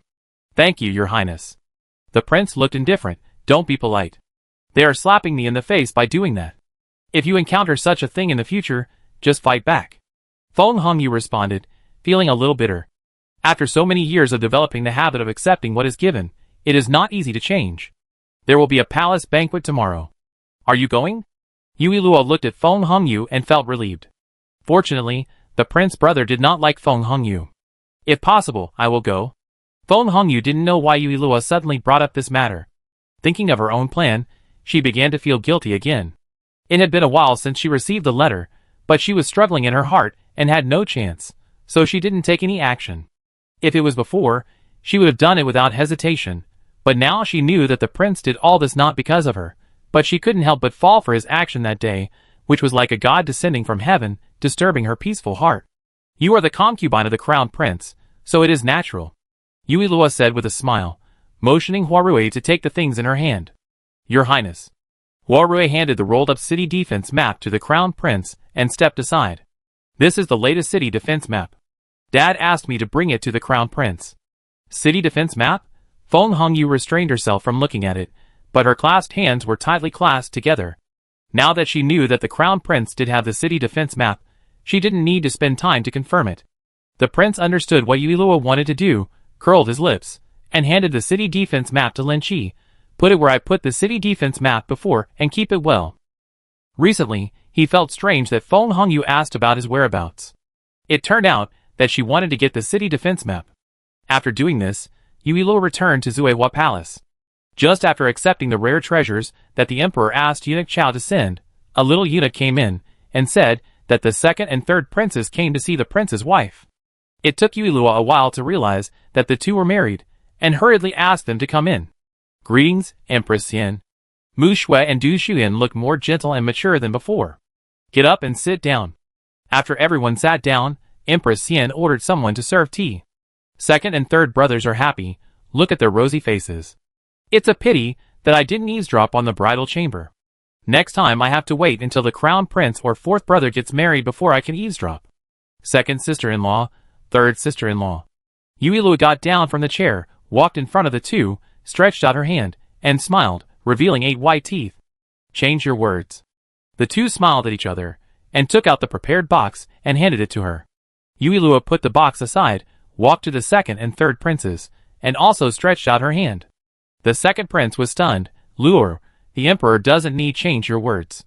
TSK, is the second emperor so poor that he doesn't even have the money to express his gratitude? Yui Lua glanced at Du Xuyan, and then at the second prince. I understand, he is a henpecked husband. Yui Lua was about to withdraw his hand, and the second prince took out the prepared gift from his pocket and gave it to her. I heard that you spent a lot of money on your trip to Xingling County. I fill up your coffers for you. The second prince smiled at her. Okay, now I've got the money to change my name. What do you plan to call me? Yui Lua held the heavy box and smiled so hard that her eyes curved into crescents. Second brother. The second prince, What's the difference between this and the second brother? Third brother, where's the gift? Yui Lua stood in front of the third prince and stretched out her little hand. Isn't it the money to change my name? The third prince laughed and took out a box and handed it to her. Does that mean my brother should prepare 2 gifts? Yui Lua tilted her head and blinked. Why 2? Luor went to Xingling County and helped the people of Xingling County, so naturally we have to reward Luor. Can you ask for gifts like this? I've learned it. Second brother is really something. Can't you learn from the third brother? When Luor is free, go to the mansion and pick whatever you want. Mu Shui said with a smile. Luor didn't let that person give the letter to His Highness because she wanted their wedding to be perfect. For such a sensible and considerate sister, why not pick some gifts? Du Xuyan covered his face with his sleeves and raised his hand to pinch the second prince. There are many interesting things in the second prince's house. Luor can pick whatever you like. The second prince endured the pain and agreed.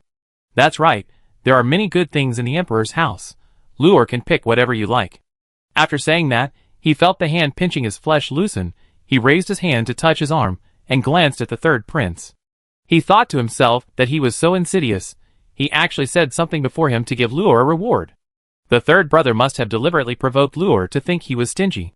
Okay, I go to your house when I'm free. The original intention of the group was to see Yui Lua, and after chatting for a while, they planned to go to see Concubine De. Before they stood up, they saw Concubine De and Concubine Shu coming together, followed by the fourth prince. It's really lively here. Concubine Xian, are you all here to see Luor? Concubine De glanced at the group and asked with a smile. The group nodded and said yes, and then sat down again. What Luor did in Xingling County this time has spread all over the palace. Concubine Shu looked at Yui Lua with a smile. Whatever Luor wants, Auntie will give it to you. The fourth prince complained in his heart. He went to see his mother, and the first thing his mother asked was Lure. I thought his mother would at least praise him if she knew what he did this time, but she only sighed. Finally, he has grown up a little. It's not easy. Thank you, Auntie. Lure just hopes that you are happy. Concubine Shu smiled from ear to ear. Look, our Lure is still good at talking. A group of people sat in Concubine Xian's Zuehua Palace until the sun set before getting up and leaving. After leaving Zuehua Palace, Concubine De held Mu Shui and Du Xian's hands. How have you been lately? Mu Shui held the hand of Concubine De. Don't worry, Auntie, His Highness treats me very well. There were no trivial matters in the mansion. Everything was still the same as when he was in the Marquis's mansion, and His Highness would spend time with her whenever he had time. The shrewd slave she imagined did not exist, and the people in the mansion also respected her as the prince's consort. What about you, Yenner? Du Shuyan glanced at the second prince. Don't worry, Your Majesty, the second prince treats me very well. The concubine Shu on the side glanced at the fourth prince. When will you get married so that I can hold hands and chat with my daughter-in-law? Chapter 497. Li Yunhe left the palace and returned to the Prime Minister's mansion. As soon as he walked into the main hall, he felt that the atmosphere in the room seemed a little different. Dad, Mom, the child is back. Prime Minister Li slammed the table heavily. Stupid, who told you to take the little princess to Xingling County without saying anything? Li Yunhe raised his eyebrows. It turned out to be because of this matter. He thought his father saw that the two princes were married and wanted to arrange a marriage for him. Not quietly. Li Yunhe walked to an empty chair and sat down. The little princess left a letter for the emperor. Prime Minister Li was so angry that he glared at him fiercely. The little princess is the apple of the eye of the royal family. The darling, have you ever thought about the emperor's punishment if something happens? No. What's the matter? Your father has been the prime minister for so long. How can I not understand the emperor? Let alone the emperor, he himself wanted to beat his son up. His son is a smart man, and he never worries about his work. He is also very relieved. He didn't expect that this kid was waiting for him. During this period of time, the emperor looked at him with a sinister look, which made him uneasy, and he was worried that something would happen to the little princess. I won't let anything happen to the princess. Seeing that she needed help, he couldn't ignore it, and with him around, he would naturally not let anything happen to her. Even if he lost his life, he would protect her. Isn't she back safely? Mrs. Li poured a cup of tea for Prime Minister Li. Master, don't talk about your son. If the little princess wants to go, her son can't stop her. Fearing that Prime Minister Li would continue this topic, Mrs. Li hurriedly changed the subject. You saw your second sister and the others, right? I heard that they also went to Xingling County. Is your second sister okay? Second sister is fine, Mother. You don't have to worry. Prime Minister Li drank the tea handed by Madame Li, and no longer had a stern face. He put down the tea and talked about the thing that Li Yunhe didn't want to mention the most. Did you find a suitable girl when the second prince got married last time? Look, Mother almost forgot about it. Tell me quickly. The second prince said he would help his son to find a red thread. Don't lie to them. Under the gaze of the two, Li Yunhe shook his head. No, I know what the child is doing. Parents don't have to worry. He stood up and said, I go back to the room to rest first. The two looked at his back as he left, helpless. Mrs. Li sighed. It seems that Yunhe really doesn't like girls. Is he a homosexual? Thinking of this, Mrs. Li stood up hurriedly. Master, I ask Yunhe if he is a homosexual, so that I can be mentally prepared. Otherwise, she would expect her son to have someone he likes every day, but her son brought a man back, and the master would definitely not be able to accept it. Prime Minister Li, Mrs. Li didn't care what Prime Minister Li's expression was, and went out to the main hall to follow Li Yunhe. Li Yunhe walked to the door of his room, heard footsteps, and stopped. Mom, is there anything else? Let's talk inside. When the two entered the room, Mrs. Li's eyes were attracted by the painting hanging on the screen behind Li Yunhe's long desk. Li Yunhe saw her staring at the painting, and subconsciously moved his body to block it. He felt a little annoyed. Why did he forget to put the painting away? Mom, what do you want to say? When Madame Li entered the room, she saw the person in the painting clearly. Now that she saw Li Yunhe blocking the painting, she had already figured out the answer to the question she wanted to ask. The man in the painting was handsome and smiling as he pushed the little princess on the swing. The expressions on their faces were painted very vividly, which showed that the painter had put a lot of effort into the painting. No wonder her son always liked to go to the prince's eastern palace. Could it be that the person he loved was the prince? Did the prince know? Madame Li's mind was in a mess. Her son's behavior would not work out. He was gay, But the prince had to continue the family line. Mother? Seeing that her mother was standing there with a changing expression, but she didn't speak, Li Yunhe called her again.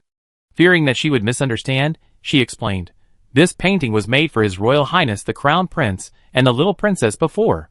I thought the picture was beautiful, so I painted another one." This sounded suspicious. The picture was so beautiful that she painted another one, and hung it in the most conspicuous place in the room. How could it be so simple? Madame Li looked serious. "Here, tell me honestly, do you have other thoughts about His Royal Highness the Crown Prince?" "Other thoughts?" Li Yunhe frowned. "I am loyal to Tianqi. I have no other thoughts. He is not trying to usurp the throne. What thoughts could he have?" Seeing that he did not understand what she meant, Madame Li said bluntly, "Mother is asking if you are gay, so that you can be mentally prepared." Li Yunhe, No wonder Mother's face was so interesting just now. It turned out that she thought he had other thoughts about the prince. "Mother, what are you thinking? Isn't there the princess above?" Madame Li was relieved to see his reaction. Hearing what he said next, she excitedly said, "The little princess can't do that either. The little princess is so young, and the age difference is too big. How could the emperor promise the little princess to his son? No wonder his son has never been in a hurry. It turns out that he wants to wait for the little princess to grow up." Thinking this way, it seems that everything is figured out. Li Yunhe looked helpless. "Mother, I know. There is no need for Mother to say this. He will naturally restrain his thoughts that he shouldn't have." Since that day, she seems unwilling to get close to him. According to her current temperament, she probably thinks she is an independent person, not someone's reincarnation. That's why he didn't want to get close to me. In fact, he knew the result would be like this when he gave the answer, but he couldn't lie to her. "Then you have a good rest. Mother is going out." Madame Li saw that he looked worried and turned away. Prime Minister Li was waiting for Madame Li to come back in the main hall. Seeing her come in with a sad face, his heart skipped a beat. Could it be that his son is really a homosexual? Then what about the incense of his oldie family? "Madam, is he really a homosexual?" he asked anxiously. "No. Why do you look so sad if it's not?" "If it's not, it's a good thing. His Li family's incense will be preserved. Don't you think your son treats the little princess differently?" Prime Minister Li recalled the birthday gift that Li Yunhe had prepared carefully before, and the look that he would never let anything happen to the little princess even if he died, and stood up suddenly. "This stinky boy is really a beast. The little princess is still so young." "Master, don't get excited. This is all speculation," Mrs. Li hurriedly advised. "That's right." Prime Minister Li sat back in his chair, and then stood up again, remembering what Li Yunhe had said before, saying that he was not in a hurry to get married. "It's not speculation. He wants to wait until the people grow up. That depends on whether the emperor agrees." Madame Li suddenly figured it out. This is not something we should worry about. The emperor will definitely not let his son take advantage of the little princess. Prime Minister Li regained his sanity. "That makes sense. We shouldn't worry about it." Chapter 498. Shitong heard that Jean Tingen would come back today, so she packed up and waited at the gate of the mansion. Seeing her like this, General Jean wanted to say that there was no need to wait, as it was not like he couldn't get in. Then he thought it was good, as his son would be happy to see his daughter-in-law when he came back. So General Jean went back to the house in a good mood and sat down, leaving Shitong and the maid waiting outside the gate of the mansion. "Princess, why do we have to wait here?" The maid was puzzled, and she thought it would be fine if she waited for the general to come back before going out. Shitong curled her lips and said nothing. Of course, she wanted him to see her as soon as he came back. Jean Tingen's attitude towards her had finally softened, so she naturally had to strike while the iron was hot. Seeing a carriage coming here, Shitong quickly tidied her hair and waited for the carriage to slowly drive in front of her. A pair of slender hands lifted the curtain, and Jean Tingen walked out with a slight bend. When he raised his eyes, he noticed Shitong standing at the door. She also looked over here, her red lips slightly raised, wearing a red skirt and standing in the golden sunlight, the wind blowing her skirt and hair. "The general is back." The smile on her face widened, and she walked towards Jean Tingen. Her amber eyes seemed to be filled with stars, so Jean Tingen dared not look directly at her. "Well?" Jean Tingen got off the carriage. "Why are you standing at the door?" "I heard that the general was back, so I waited for him at the door." Shitong followed him, and walked into the general's mansion side by side with him. "You don't have to wait for me at the door in the future," Shitong exclaimed, and turned her head to look at Jean Tingen's handsome face that was tanned a little. "General, don't you like me waiting for you at the door?" Jean Tingen listened to her somewhat aggrieved tone and blurted out, "No." Then the general likes it. Shitong's voice was filled with joy. As long as the general doesn't hate it, I will wait for the general to come back at the door whenever the general goes out in the future, and it is normal for a wife to wait for her husband to come back. It's too sunny outside. Jean Tingen raised the corners of his mouth imperceptibly, feeling that this huge general's mansion didn't seem as deserted as before. I'm not afraid of the sun. A tan is more suitable for the general. The two walked to the main hall, and Jean Tingen called him Dad. Old General, you talk to the general first. I have someone prepare the food. After Shitong finished speaking, he walked out, and the old general smiled and said, See, this makes the house feel more like home. Jean Tingen sat next to him, and didn't answer.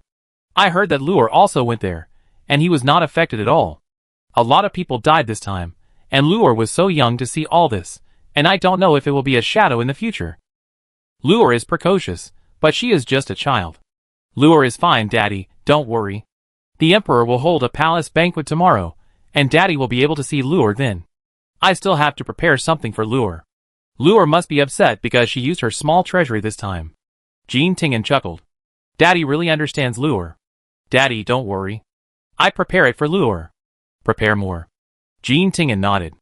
By the way, can I bring my family to this palace banquet? If possible, take Shitong with you. The conversation returned to Shitong, and Jean Tingen held his forehead. Okay, let's go together then. As Feng Hongyu was looking forward to it, the palace banquet finally arrived. Your Highness, I have already put the things away. Lin Shi stood beside the prince and said respectfully. The prince put on his clothes, glanced at the clock, and responded softly. It's almost time. I will go and invite the concubine. The prince heard the footsteps outside and stopped Lin Shi. No need. As soon as the words fell, the voice of Feng Hongyu's maid sounded at the door. Brother guard, please help me pass the message. I want to see His Royal Highness the Crown Prince. The two looked at each other, and before they could speak, the door was opened from the inside. Lin Shi looked at the anxious maid, and he already had the answer in his mind. What do you want to see His Royal Highness the Crown Prince for? The concubine is not feeling well, and cannot attend the palace banquet. Please forgive me, Your Highness the Crown Prince. Lin Shi sneered in his heart. It was just as His Royal Highness the Crown Prince and the little princess expected. They really planned to take action today. That's right, such a good opportunity. Wouldn't it be a waste if we don't do it? The prince said gently, It's okay, Lin Shi, go and ask a doctor to come and help the concubine. The maid thanked him repeatedly before returning to Feng Hongyu's yard. Your Highness, do you really want to ask for a doctor? Go ahead and do it. Feng Hongyu heard the footsteps of the maid coming back, and hurriedly laid down again. When the maid came in, she asked with a cough. What did Your Highness say? Your Highness asked Guard Lin to ask for a doctor for the concubine. Hearing about the imperial physician, Feng Hongyu secretly thought that it was a good thing that she had prepared in advance. For today, she deliberately took cold showers for several days, and now she was really sick. The prince was not a fool. If she pretended to be sick, any imperial physician would be able to expose her.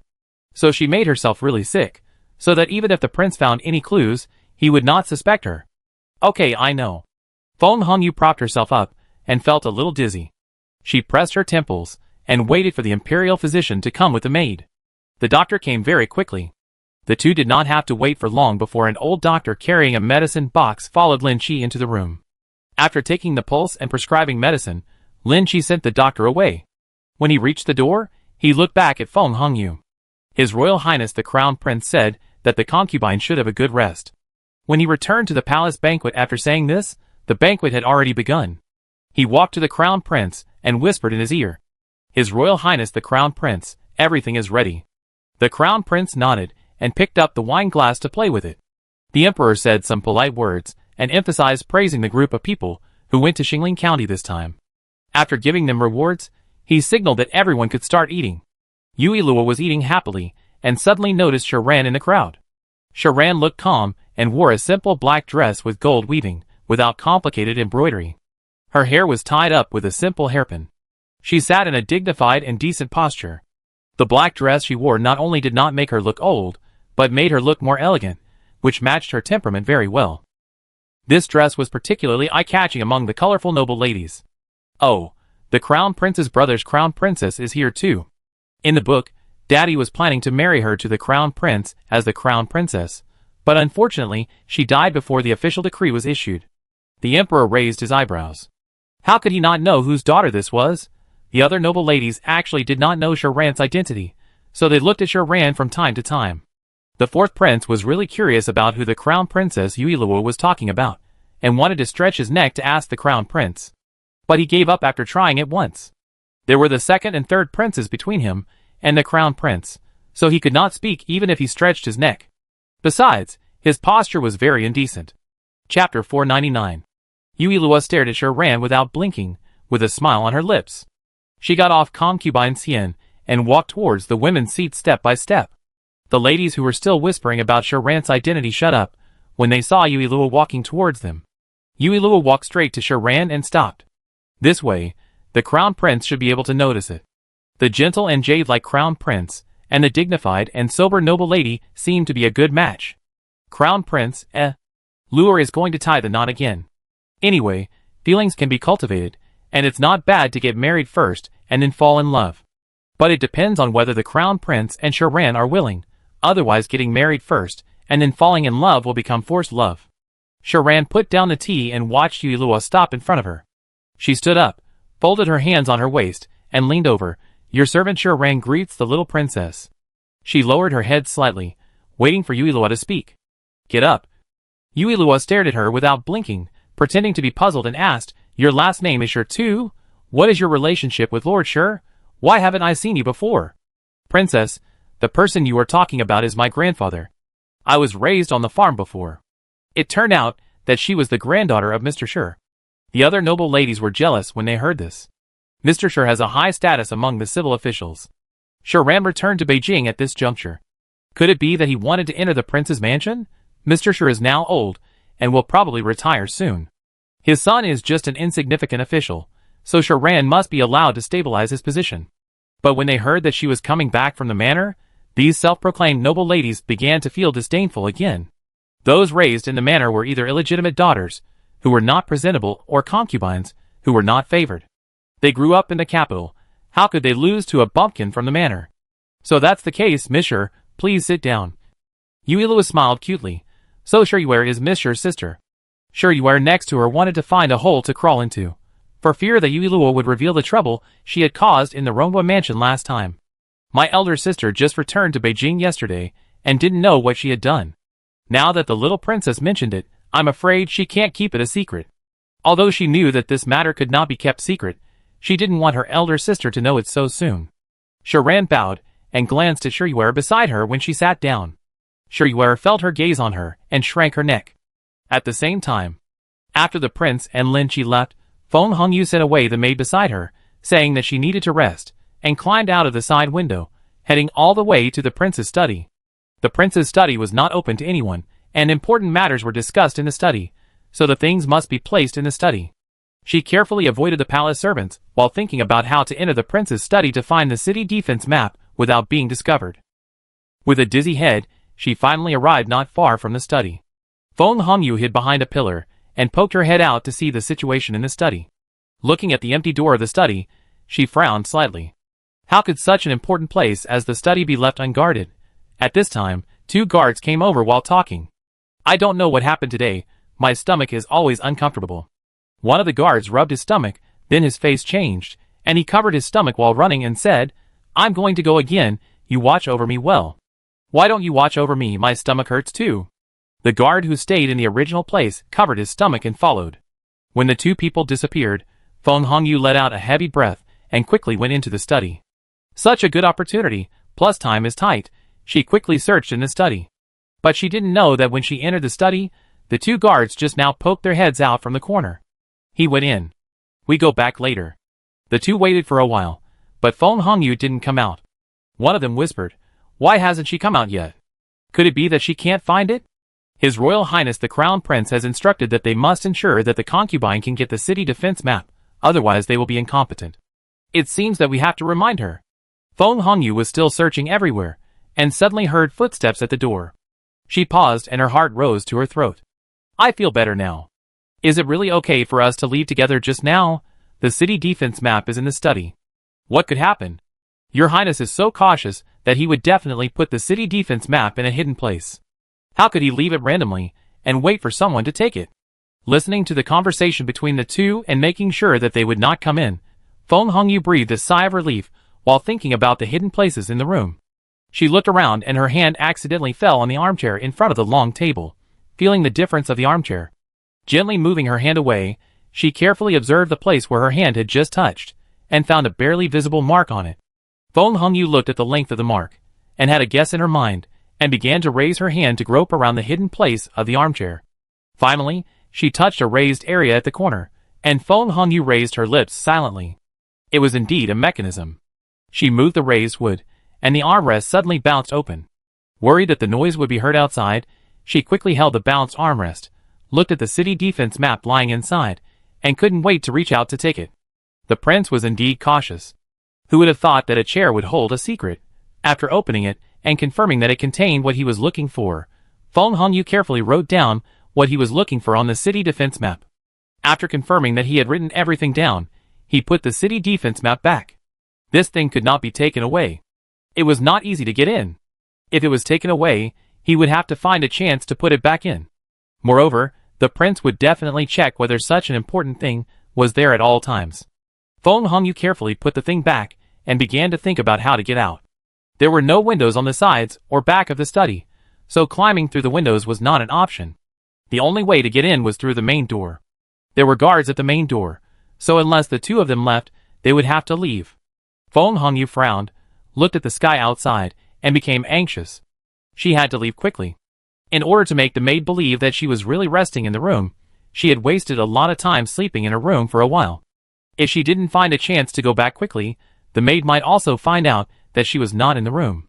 While Feng Hongyu was anxious, the door sounded again. Ouch. You're not going to the toilet again, are you? My stomach hurts too, you stay here first. No, people have urgent needs, how can we wait? How about we go together? One of them discussed. Nothing will happen, the prince's concubine is sick. No one else will come near here. No one will know that we left our posts together. You make sense. Hearing the footsteps at the door fade away, Feng Hongyu took this opportunity to open the door and return to her room by the way she came. Chapter 500.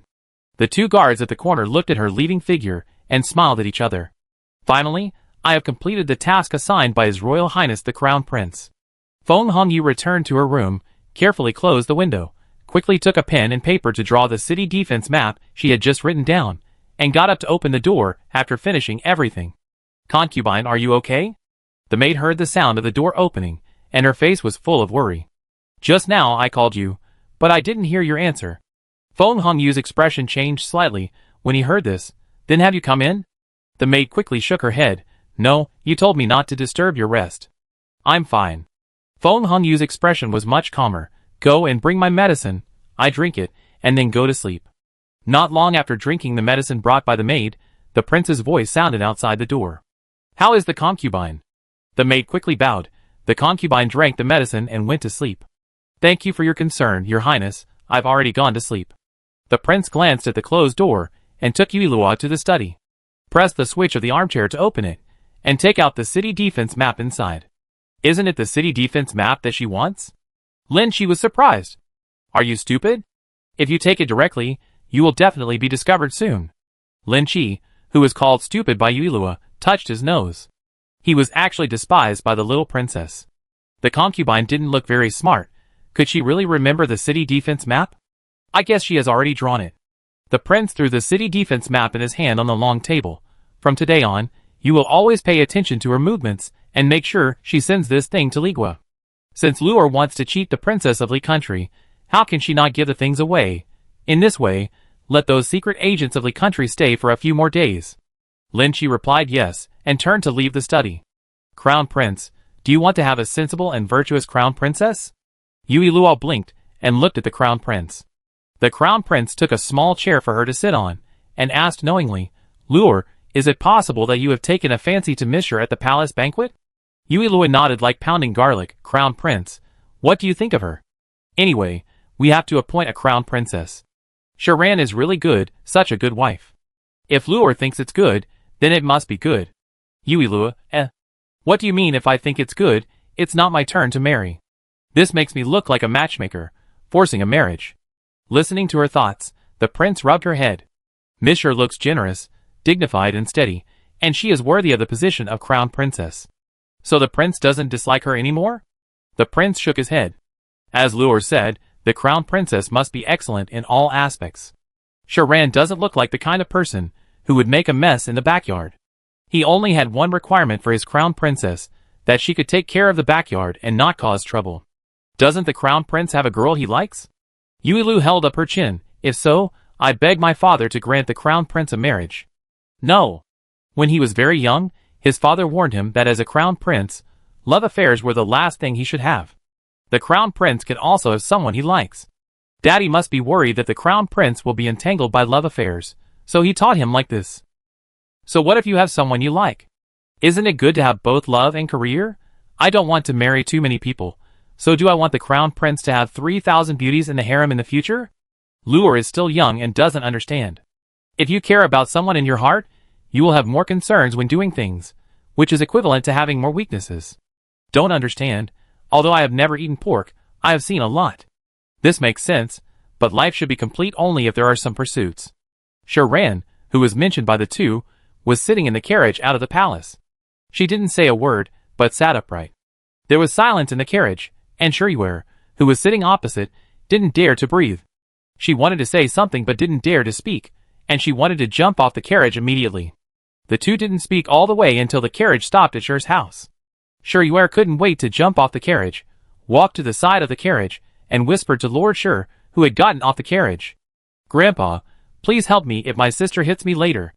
Master Shur pulled her hand away, and turned to Sharan and said, Ranner, Grandpa is tired. Let's go back to the house to rest. You and your sister can talk slowly. Looking at Grandpa, who left quickly, Shuriware looked like she was done. In this family, she was most afraid of her sister, because being coquettish would not work on her. Entering the main hall, Shuriware poured a cup of tea for Sharan, and handed it to her earnestly. Sister, have some tea. Sharan took the tea, put it down, and sat on the chair. Why did the little princess mention you today? What did you do when I was not in the capital? Shuriware knelt on the ground with a bang and carefully observed Sharan's expression. Can I punish you less if I confess? Sharan glanced at her. If you don't tell me, I can ask someone to investigate. After failing to bargain, Shuriware grabbed her sleeves and told the story of what happened in the Rongwa mansion that day. She spoke more and more quietly. Sharan snorted and laughed. Shuriware, you have grown up. You started to act stupidly when I was not in the capital. How did I teach you? Bullying the prince's concubine. You are slapping the prince in the face. Do you know? I didn't bully her. Shuriware whispered back. I just wanted to see what kind of person she is. Have I ever told you to keep your eyes open when making friends? Even if the prince's concubine is a princess of the country, she is not someone you can just mess with. Think about the consequences before you do anything. Shuriware nodded obediently. I don't have any contact with those two people anymore. His Royal Highness the Crown Prince is friendly, and didn't blame me. Sister, please don't punish me, okay? Mrs. Shur, who was eavesdropping at the door, asked worriedly, should we stop them? Don't stop them. Yuer likes to act like a spoiled child, and we can't do anything to her. She will only listen to Ranner's words. Is the Crown Prince friendly? Sharan disagrees. At the palace banquet, she looked at the Crown Prince from a distance. He was indeed gentle and jade-like, and looked easy to get along with. But she understands that the more such a person is, the harder it is to approach him. He is gentle but distant, making you feel that you already know him well enough, but you don't know that this is just a false appearance floating on the surface. Why did you go with the two of them to see the prince's concubine? Shuriware, who was still feeling lucky that she had eaten enough at the palace banquet, and was not afraid of being locked up in the ancestral hall, shuddered when she heard this. How did her sister get to the point right away? Curious. Sharan walked up to her, squatted down and stared into her eyes. You're lying. Shuriware looked sad as she met Sharan's oppressive eyes. I think my sister is worthy of the prince, so I went to see what the concubine is like.